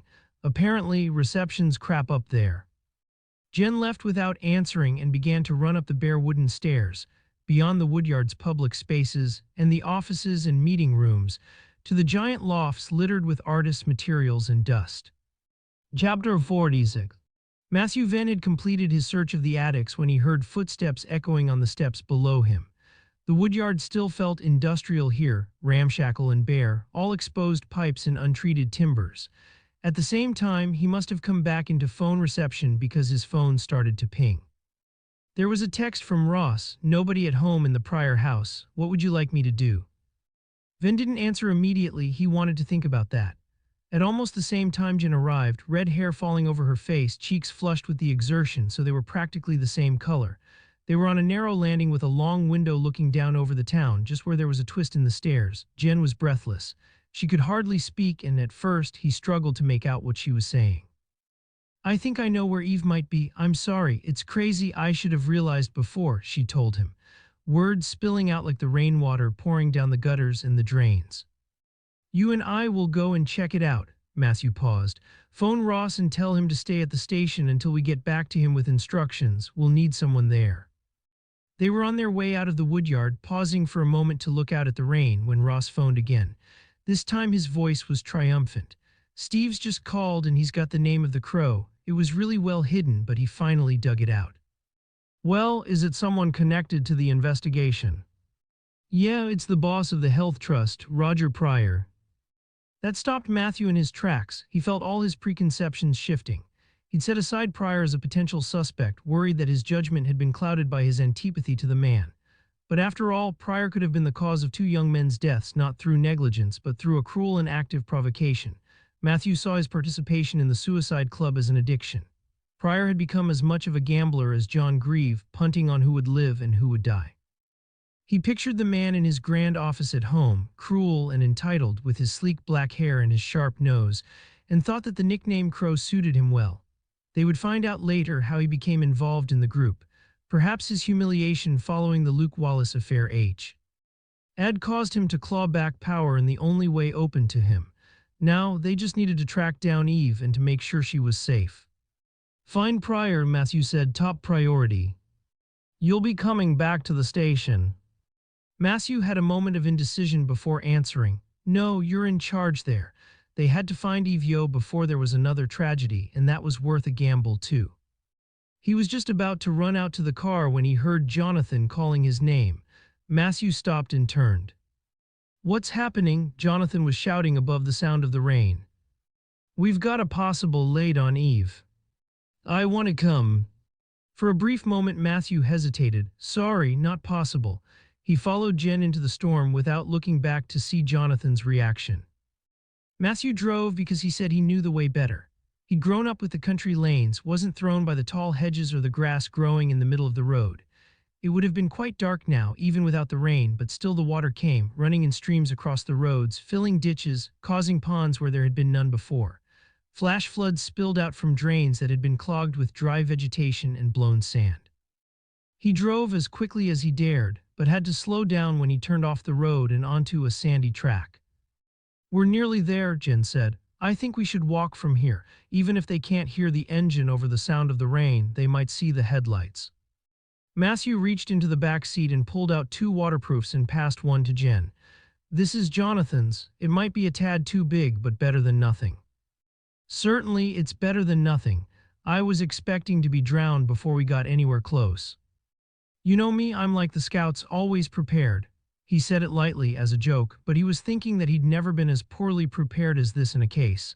This was all guesswork and intuition, and he hated it. A minute out of the car, his legs and feet were soaking, and rain was seeping into the gap between the collar and his neck. Jen was walking ahead of him, using a torch. Her coat had a large hood, and something of the shape it formed reminded him of a monk's habit. They were walking down a narrow path through dunes, which seemed to tower on either side, and he fancied it was like a religious procession in a monastery or priory. Occasionally, a flash of lightning would illuminate the scene with a sharp, white light, then everything would be black again. The sand beneath their feet was sticky, and in places deep puddles had formed.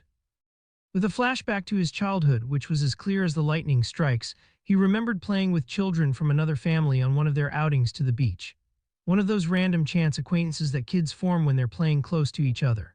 The children were building an obstacle course for their parents, with pits dug deep in the sand and bridges made from driftwood, and when it was completed, the adults played along, allowing themselves to be blindfolded and led through. The trips into the holes and the falling off the rickety bridges were accompanied by good humor and laughter. His own parents had sat in their old-fashioned deck chairs looking on, his father with interest and his mother with horror. Now he thought this was a similar obstacle course. They were blindfolded too, and he had no idea where or how it would end. They were at Seal Bay in the dunes behind the wide sweep of beach, not far from where his parents had brought him to picnic, and the boy and the man seemed to collide to become one person. Jin broke into his thoughts. I must have got this all wrong. The place is all shuttered and there's no light inside. When I saw the poster at the woodyard, I was convinced that this was where they'd be. The theater group put on the same play at the Sandpiper, and according to Ross, the Mackenzies support them all over the county. So I thought members of the family could have been at the woodyard at the same time as Eve. But maybe I got that wrong and it was just another coincidence. No, he said, I don't think you're wrong. He'd seen the glint of a brass-numbered keypad on the door. It had been installed instead of a padlock or a bolt. He pointed his own torch at the ground, saw that it had been churned up with tire tracks. Someone's been here relatively recently. I was here earlier this week with Janie, Jen said. He shook his head. I think these are more recent. Let's see what's inside. He banged on the door. There was no reply, but he hadn't expected one. If anyone was there, they'd be silent, hiding. They wouldn't expect a stranger to be able to get in. It shouldn't be hard to break down that door. No need for that. Matthew had the numbers he'd found in Nigel Yeo's diary firmly fixed in his head. He'd been carrying them round for nearly a week, knowing that eventually they'd be useful. Yeo had a classic doctor's handwriting, so I'm not sure which combination is the right one, but let's try this one first. He punched the numbers 8531 into the brass keypad on the door. Nothing happened. He tried again, 8537. This time there was a click and the door opened. Eve, he stood outside and shouted in. The noise seemed to echo around the space. No reply, and he moved inside. It was dark and hot, no air. If someone had been in the shack recently, they hadn't opened a window, but there was a lot of noise. The rain beating on the plank roof battered his nerves and seemed to drum into his skull. Without thinking, Matthew felt for a light switch, but of course the chalet had no mains electricity. In the torch beam, he saw matches and a paraffin lamp. He put a match to the lamp, hung it from a hook in the ceiling, which seemed to be there for that purpose, and the room was lit by a gentle glow, which in any other circumstance would have been warm, comforting. Matthew saw that there were two rooms. They were standing in the living room, furnished by a couple of sagging armchairs with a folding scrubbed pine table against one wall. On it, a camping stove and a small Calor gas fridge. Against another, a dresser with a cupboard underneath and shelves above. On the shelves, a selection of tattered paperback novels and a pile of notebooks and files. Matthew was tempted to look at them, but that could wait. There was no sign of Eve. Jen had already moved into the second room, which was furnished with a small double bed and two bunks against the wall. Matthew stood in the doorway and looked in. There was no space to join her. For the Mackenzies, this must have been more like camping than staying in a real holiday home. There was no Eve and no possible place where she could have been hidden. It seemed that this drive through the rain had been a wild goose chase. He should have been more cautious, thought things through more steadily. He should be looking for Pryor, and what would he be doing here? They'd have to start from the beginning and search for the man elsewhere. Matthew tried to bring his thoughts into some kind of order. Nigel had found the code to the door. It had been written in his diary on the Friday before he'd been killed. It made sense to believe that this was where he'd spent that afternoon and that something he'd found here had made him very angry, so perhaps this wasn't an entirely wasted trip after all. When Eve had been found, they would come back here and they'd check all the files, but now they had to find the woman. Boss, Jen's voice broke through his thoughts. She's been here and today. She leaned across the bed and picked up a silver earring shaped like a fish. Eve was wearing these when I saw her yesterday. So where is she then? The words came out like a scream. When Janie brought me here, she took me up the coast path onto the cliff. Apparently, that was where Mac jumped off and killed himself. But there's no car here. I don't think Eve was brought here by just one person. In the end, Matthew thought, perhaps it all comes back to the family. They were out in the storm again, biblical rain and distant thunder, but fewer flashes of lightning, and those that appeared seemed further away. Matthew couldn't see the beach from here because of the mountainous dunes, but he could hear the waves breaking on the shore. He wondered if Jonathan was home yet, sheltering, anxious, angry about being excluded again. He'd be listening to the breakers too.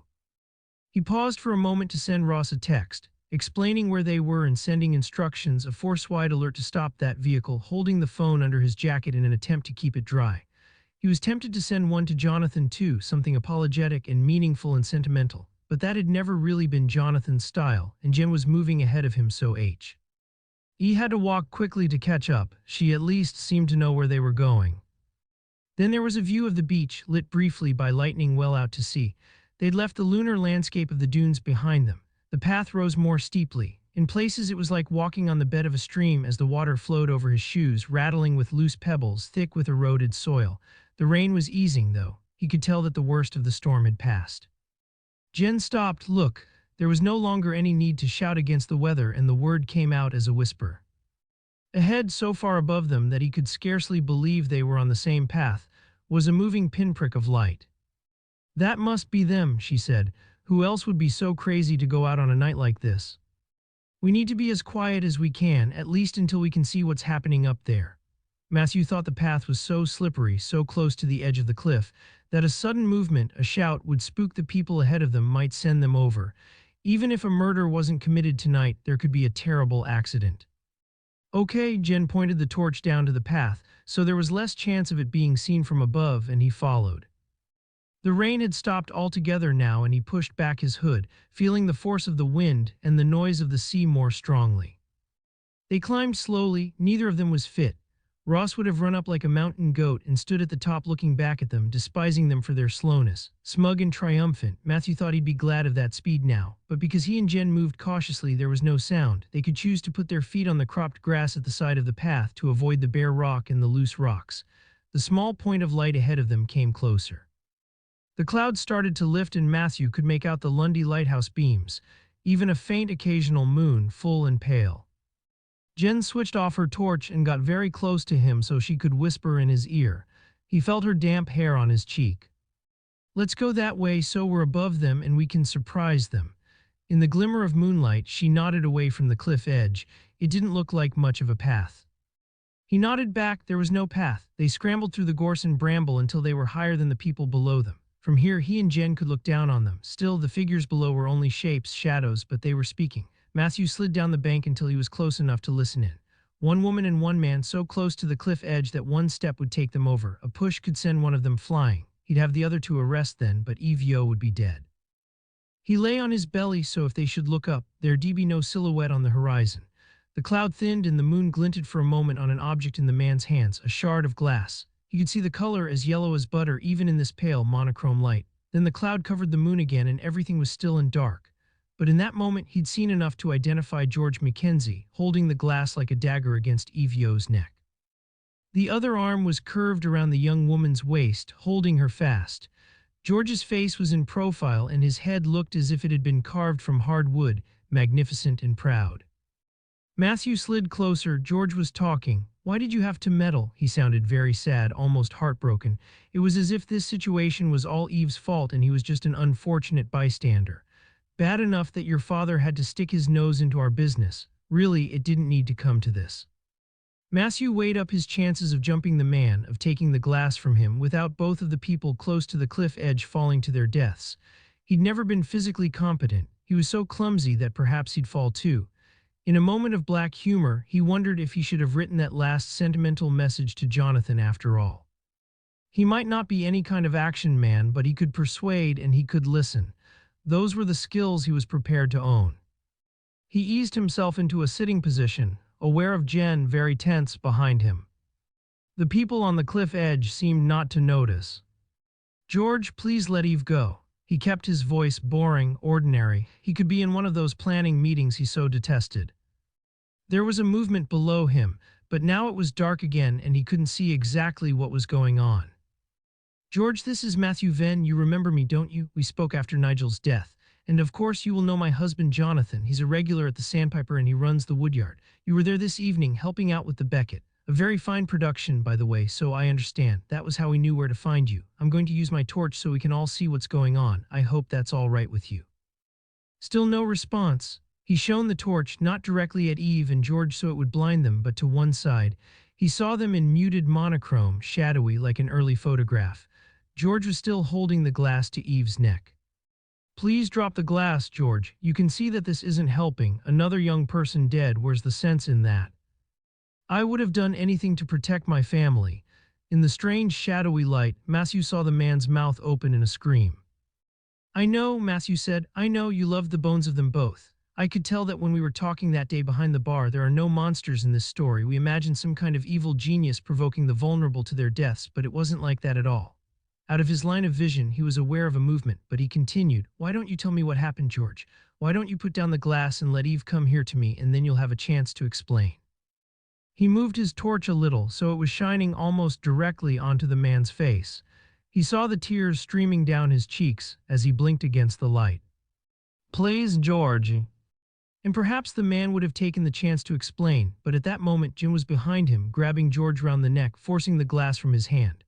Matthew saw the shard fly over the cliff and imagined he could hear the sound of it reaching the water. He slid down to the path and took Eve into his arms. She was shaking like a tiny bird fallen from the nest, cold and scared. She was still in a cotton blouse, a yellow and white skirt and sandals. "It's okay," he said. "It's over." "No," she said, "it'll never be over."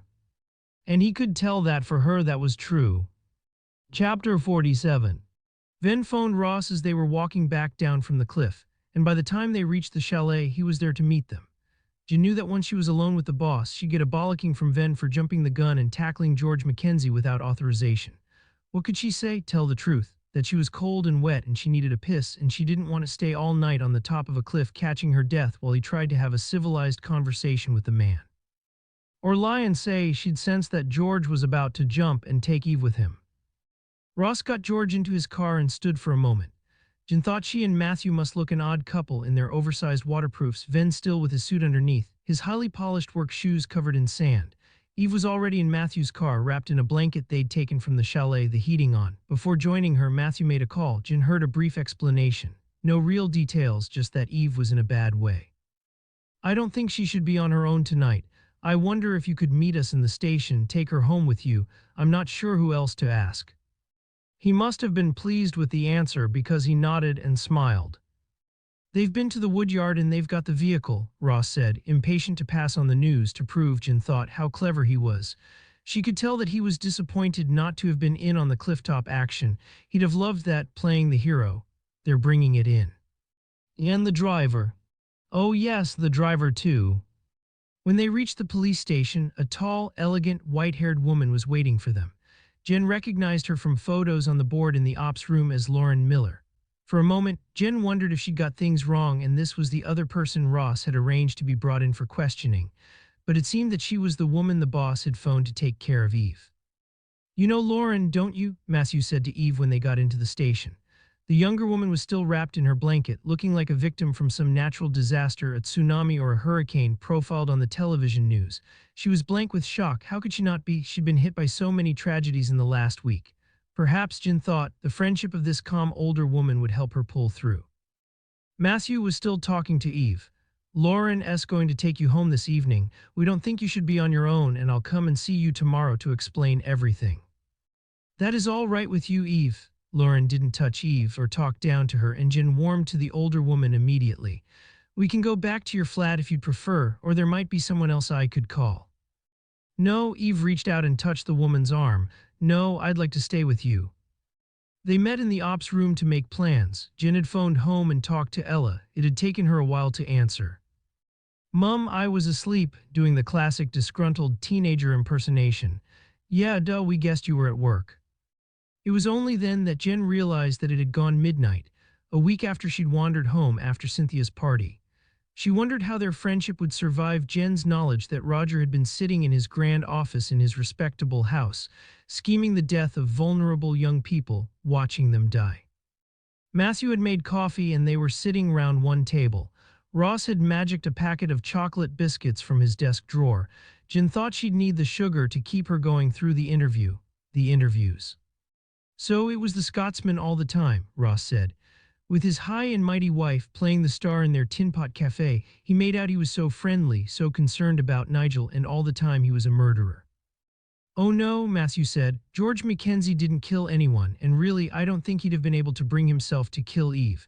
That show on the cliffs was all guilt and desperation and performance. He'd become a better actor than Martha. He left it to Jen to explain to Ross to take the glory. Matthew chose Jen to be with him on the interview. The woman who sat opposite them in the interview room looked very young and frail, twitchy and nervy, but still somehow confident. The precocious child who thought her cuteness would help her get away with anything, even murder, who had never grown up, never developed any self-control, who saw life as a kind of game to be played and won. The duty solicitor sitting next to her looked equally young, and as if he'd just been woken from a deep sleep and hadn't had time to shave. Jen remembered the conversation on the cliff. Matthew had told George that there'd been no monsters in this case, but Jen wasn't sure that was true. Venn might want to believe that was true, but this fragile young woman had killed 3 people and had been Ver. Why happy to implicate others? Matthew went through the formalities and switched on the recorder. Miss Mackenzie, he paused. Janie, perhaps you can explain what happened the night you killed your brother. Jen thought Venn had the knack of sounding interested, and the use of the woman's first name made him come across as fatherly, not in the least bit intimidating. He gave the impression that he wasn't there to progress the case, but because he genuinely wanted to understand. Janie looked up, surprised. It wasn't the question she'd been expecting. Sergeant Rafferty here explained it rather well, Matthew went on. She was interviewing an individual with an addiction, a mental illness, and she said that suddenly she wanted to slap him. She knew he was well, but that didn't matter. He was so infuriatingly self-absorbed that she was almost provoked to violence.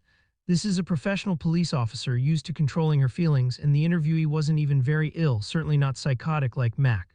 Matthew paused. So I can see how, after weeks of being sympathetic, something might have snapped, cracked, shattered like glass. He looked at Janie across the table. It all happened the day that Mac was released from hospital, didn't it? He went to Westacombe because he wanted to spend some time with Wesley, but Wesley was selfish, a little weak, and he couldn't deal with your brother's restlessness and depression. You were called to go to the farm and bring Mac home. Frank Lay was there too that afternoon. I'm sure you must remember it clearly. Janie looked up. My brother was very ill. The hospital should never have let him come out. Your family said that later that night, Mac drove himself to your chalet in the dunes, then went up on the cliff path and jumped. He left a note in a plastic bag weighed down by stone on the cliff path, and a walker found it the following morning. But of course that wasn't what happened. I could never accept that a man in such distress would be able to drive. Why don't you talk us through it? I drove him to the coast, Janie Mackenzie said, in his own car. I thought he would find it more peaceful in the chalet. We'd both loved it there when we were children, and at least it would give my parents a break. They were asleep by then, but he couldn't settle. The drive didn't calm him. She shook her head. He had this pent-up anger. Nothing would calm him. I'd planned that we'd both stay in the chalet, but he spat out the pills we'd been given to help him sleep. It was cold, but a very clear night, a full moon, rather beautiful. He wanted to walk, so I went with him. She paused. You don't know how draining it can be, those constant demands on your sympathy. You can't see any end to it. You can't believe that the person you love will ever be well again. It's like living with a stranger. What happened when you got to the top? It was so beautiful there, still and clear, and that sky full of stars and an enormous moon, but Mac couldn't enjoy it. He couldn't see the beauty. He was crying and talking, rambling, telling the same crazy stories about a suicide club, and as you say, something cracked. She paused and stared up at Venn. I pushed him. Another moment of silence. I'm not even sure that I intended to kill him. I just wanted the noise to stop, for him to stop sucking all the life from me, from us all. You were sure he'd fallen to his death? The cliff was in shadow, but it was sheer there. I knew he wouldn't have survived. What happened next? I drove home, my parents were still asleep. She looked up. Mac was always saying he wanted to die. He'd hooked up with those crazies online. He even wrote suicide notes. A number of them practicing the words, trying, I suppose, to explain his despair. He probably shared them with his online mates, like teenagers sharing their crap poetry. I took one from his bedroom and drove back to the chalet and left the car outside. I put his note, wrapped in the clear plastic bag, on the cliff path, weighed down with a stone.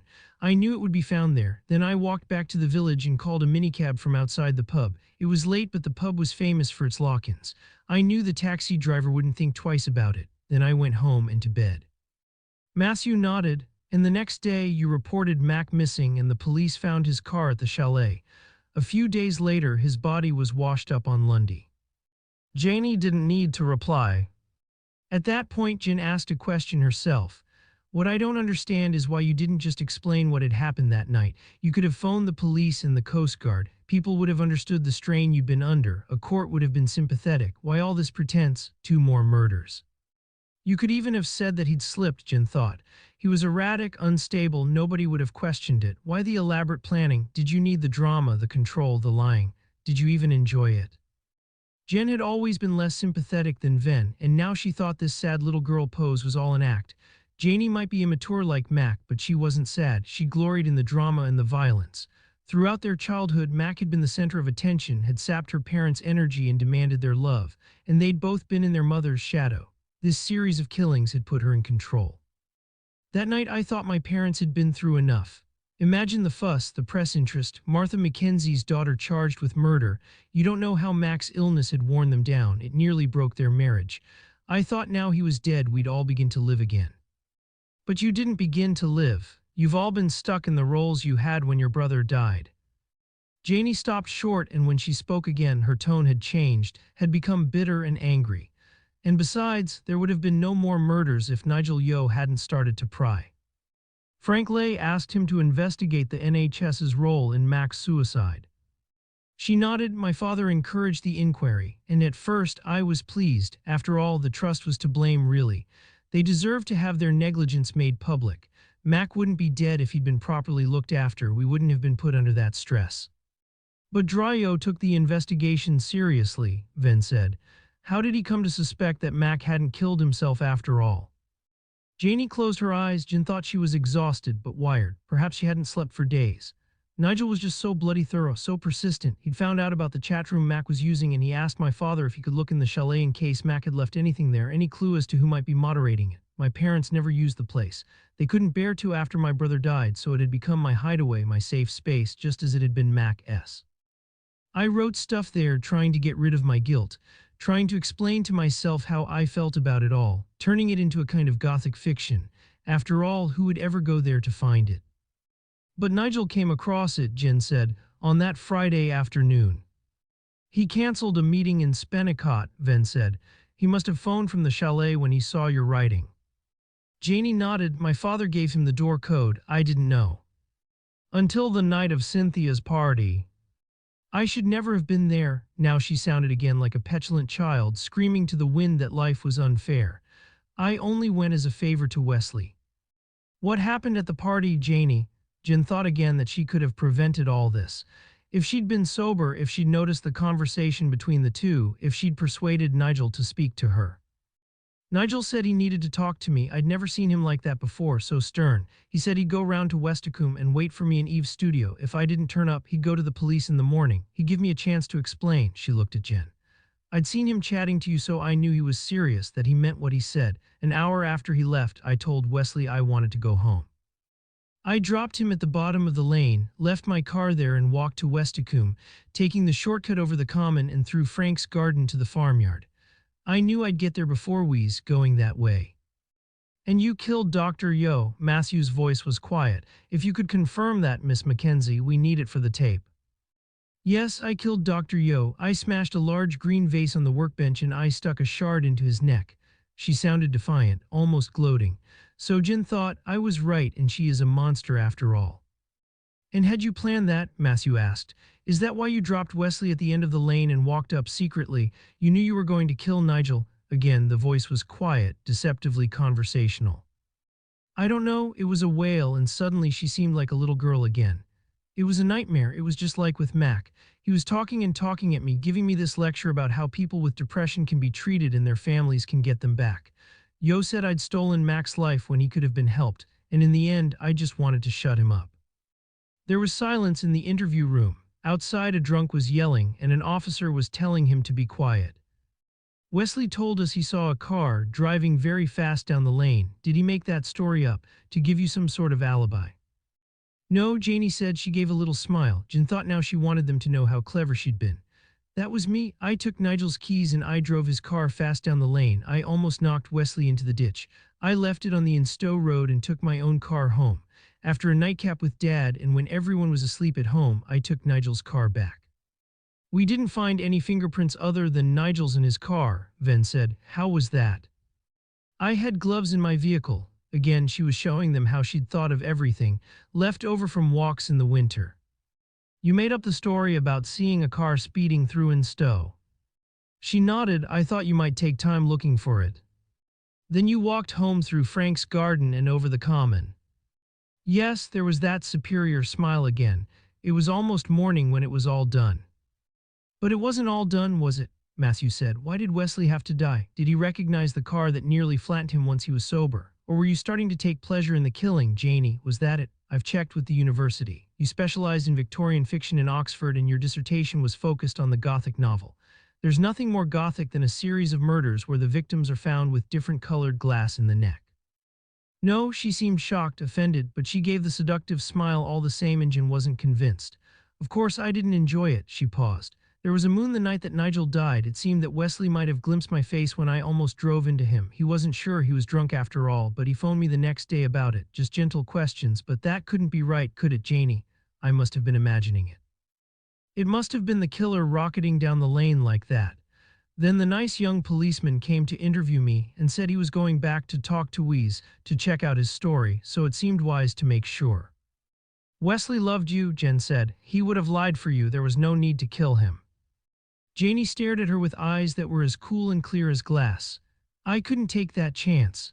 Again, Jen thought that after years of being in the background, feeling ignored while her parents cared for her brother, she was loving this starring role. Matthew continued with his questions.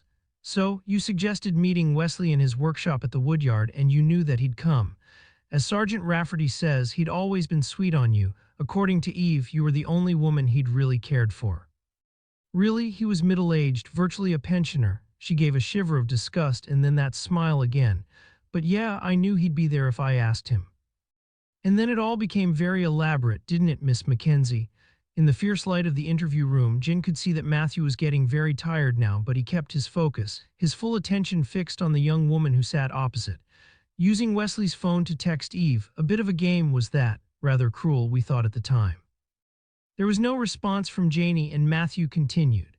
The whole transport business was very clever though. That did throw us off the scent for quite a while because your car was blocked in, we checked that, and your father was driving inland in the family vehicle. So how could you have got into Barnstaple to meet him? Lucy Braddock, who works at the woodyard, gave us the answer to that. The bus from Bideford arrived there just before Wesley was killed. Lucy noticed because her friends were on it. She didn't see you get off, but we've checked with the driver, and he's confirmed that he picked up a passenger from Instow who matches your description. This time he didn't wait for a response, but looked at her with the same steely focus. Why the glass is a murder weapon again, and why the blue glass vase that Eve had made for Frank, did it appeal to your sense of theater, or was it to shift our attention back to Westicombe, to Eve? She gave a little shrug. A bit of both perhaps. Eve's never been my favorite person, though Mac adored her. He seemed to be comparing me to her. She's so together, so bloody competent. I always had the sense that she rather despised me. My parents were always banging on about how brilliant her glass was, how it had been exhibited at the V&A, but it was easy for her to be creative. Her father believed in her and supported everything she did. Besides, it was a challenge, a dare. I knew where the key through to Frank's part of the house was kept. It was risky to walk up through the garden and steal the glass vase from his living room. I loved the thrill, the excitement, that adrenaline rush at the prospect of being caught breaking in to steal. Life had become so boring at home, I'd had so many plans after I left university. I was going to travel, fall in love, write my own novel. Couldn't you still have done all those things? Jen asked. No, Janie said, I couldn't. Everything at home revolved around Mac. You've seen how nothing has changed in his bedroom. My parents are stuck, fixed in time, and I've been sucked into their strange, unhealthy world. Serial killing, Jin thought, is a pretty extreme way to escape to get the excitement you craved. And by then you were caught up in the fantasy of it. You're much madder than your brother ever was. Tell me about today, Matthew said, and Eve. He looked at the clock on the interview room wall. Or I suppose I should say yesterday, what was all that about? She had to meddle. Janie had become the sulky child again. Really, if she'd just left it alone. We might never have caught you, but Jin thought they would have caught her. They'd already made the connections. Ross had been sent to Cynthia's to check that there'd been a serious conversation between Janie and Nigel at the party, but even without that confirmation, they'd have brought Janie in for questioning. What did she do? Matthew asked. She phoned my father, Janie paused. If she'd just got in touch with me, I could have persuaded her. I could have sorted things out. How did she know you were involved? She didn't know. How could she know? She guessed. She was asking my father all these questions about where I'd been. She must have heard me bringing Nigel's car back the morning after he died. She recognized the engine sound, but after she'd found his body, she was in such a state of shock that it didn't register until early yesterday morning. And that got her thinking. She knew Wesley would do anything for me. So there she was on the phone, spreading her poison. My father overreacted, came into the cafe where I was working and started asking me for explanations. Janie looked up. I've never been able to lie to my father. We've always been close. He had to be both parents to us, while my mother only cared about her career. George should have contacted us, Matthew said sadly. Now he'll be prosecuted too. He stretched his arms above his head to relieve the tension. You were both going to be in the woodyard in the afternoon. Yes, we support the Cornish Theatre Company, which put on the Beckett in the Sandpiper earlier in the week. They're doing a mini tour of the Southwest and were in the woodyard last night. Mum and I had agreed to help them set up, and we'd done all the advertising. Dad said he'd take over at the last minute. I saw the posters in the woodyard lobby, Jen said. And Lucy Braddock saw George with Eve when she was coming out of the loo. Did you know Eve would be there? Oh yeah, she kind of demanded to see Dad to ask him all those questions. It was like, talk to me or I'll go to the police. So Dad arranged to meet her in the woodyard before the performance started. We both thought it would be better to keep her away from Instow, away from Mum, who'd make a drama out of the whole thing. Dad wanted to protect Mum, to just make the whole thing go away, and he did it for me, of course. I don't know that Eve really thought I could be involved. Maybe she just needed reassurance, but again, we couldn't risk it. I was thinking of Dad by then, honestly, I was. Yeah, right. He and Mum hadn't been properly close for ages. I was all he had after Mac died. He wouldn't have survived me going to prison. It would be like losing another child. So you took Eve to the chalet?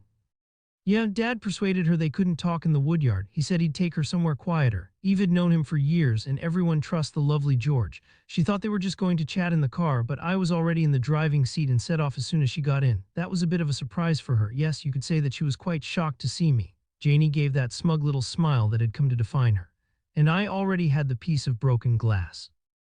Luckily, we had a little Yeo vase in the kitchen at home. She looked at Jen. You probably saw it on the shelf when you came for coffee that morning. It was yellow, so pretty.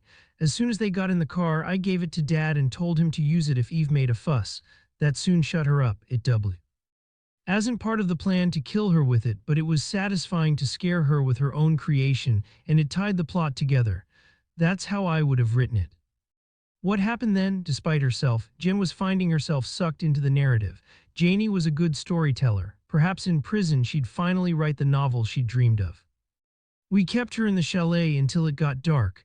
There are always people walking the coastal path. Then I had to go back to the woodyard for the close of the play to help the team pack up. And provide an alibi. Well, yes, if it should become necessary. Of course, we'd already taken Eve's phone. And you told your father to kill her.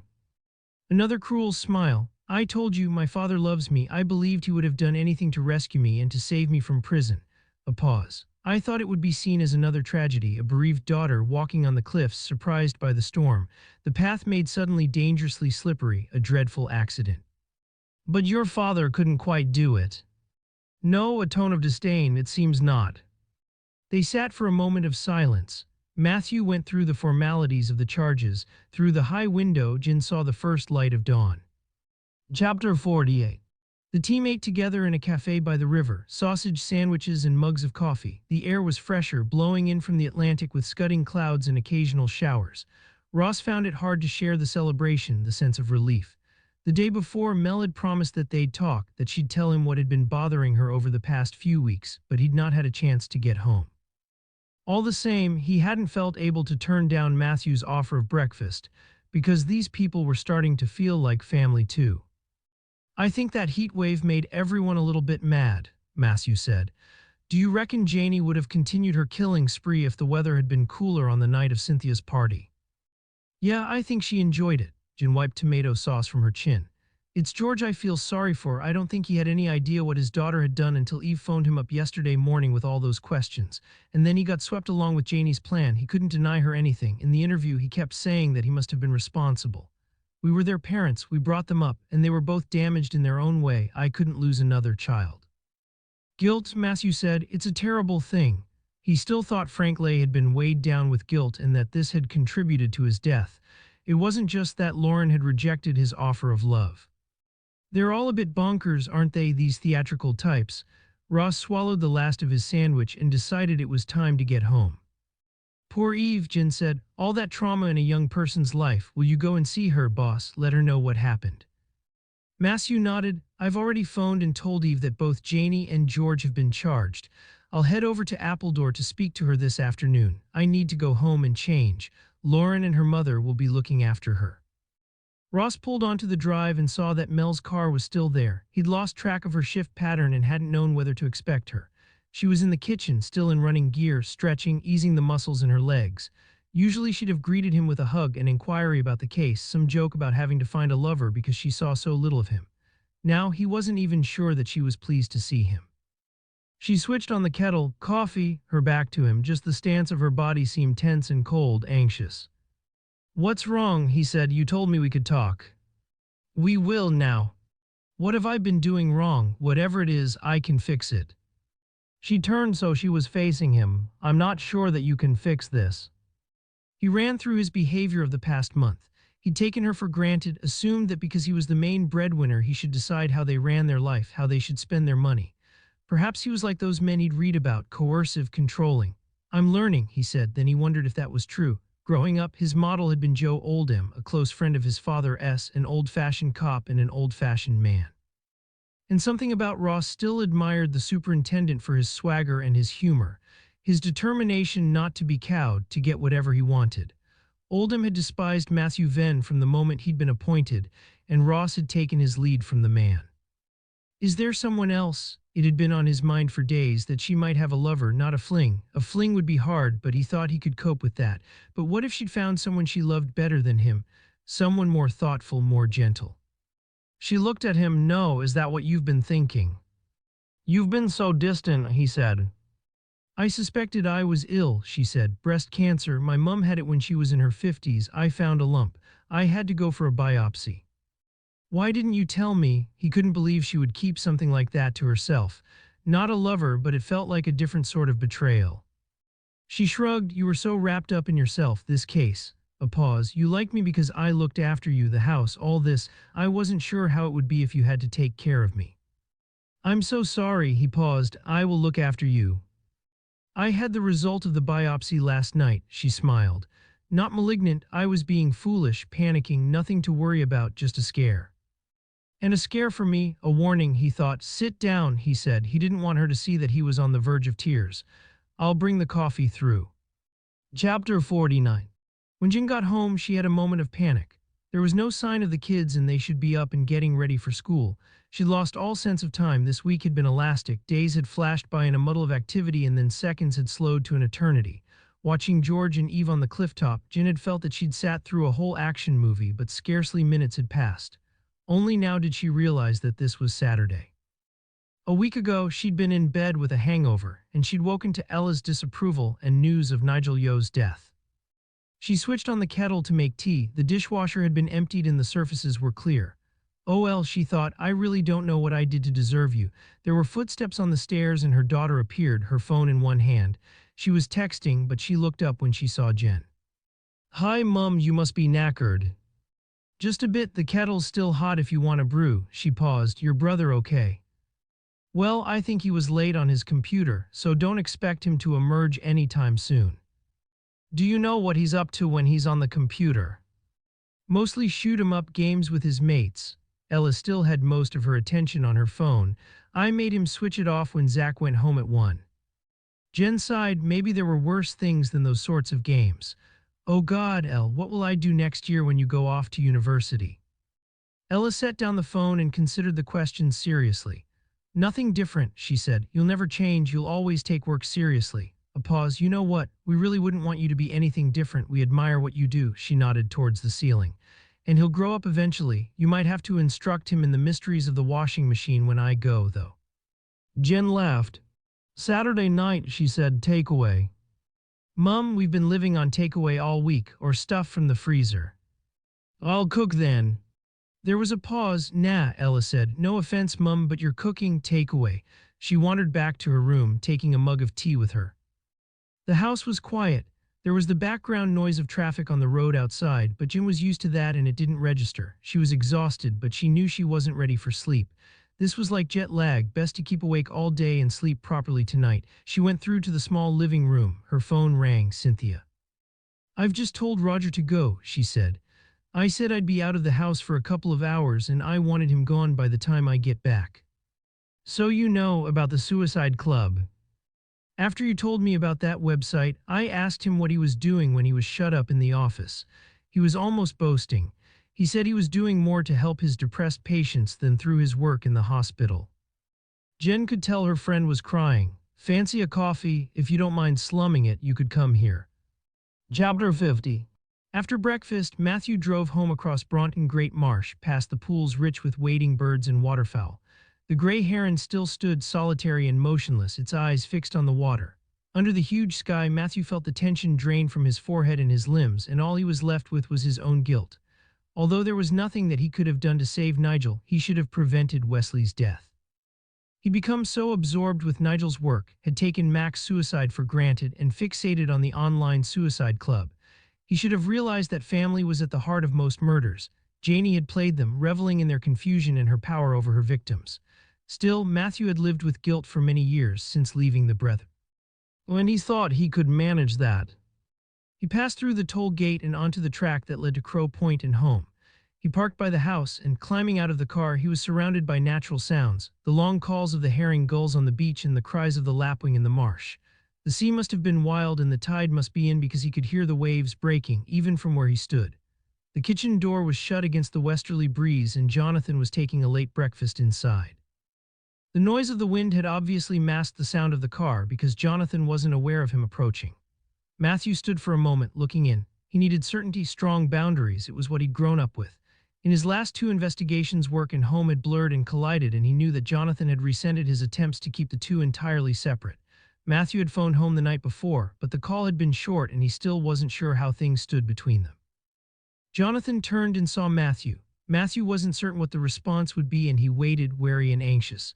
Jonathan waved to him, mimed joy and an offer of coffee, all resentment apparently forgotten, at least for now. It seemed that his husband didn't harbor grudges. Matthew went inside and closed the door behind him. He went up to Jonathan and put his arm around his shoulder. I was thinking, he said, that we could invite Eve and Lauren Miller for lunch tomorrow if you don't mind cooking. Is that appropriate before the case comes to court? Teasing. Probably not, but I'm learning to be a bit more flexible. Let's do it anyway. Speaking of lunch, the post came early today. Jonathan was grinning. He pushed an envelope across the table towards him. Inside there was a card with an image of a bunch of flowers on the front and thanks in gold letters. Matthew opened it, writing that he recognized immediately, but slightly less firm, less certain than he remembered. Thank you for a delicious lunch. No signature, but none was needed.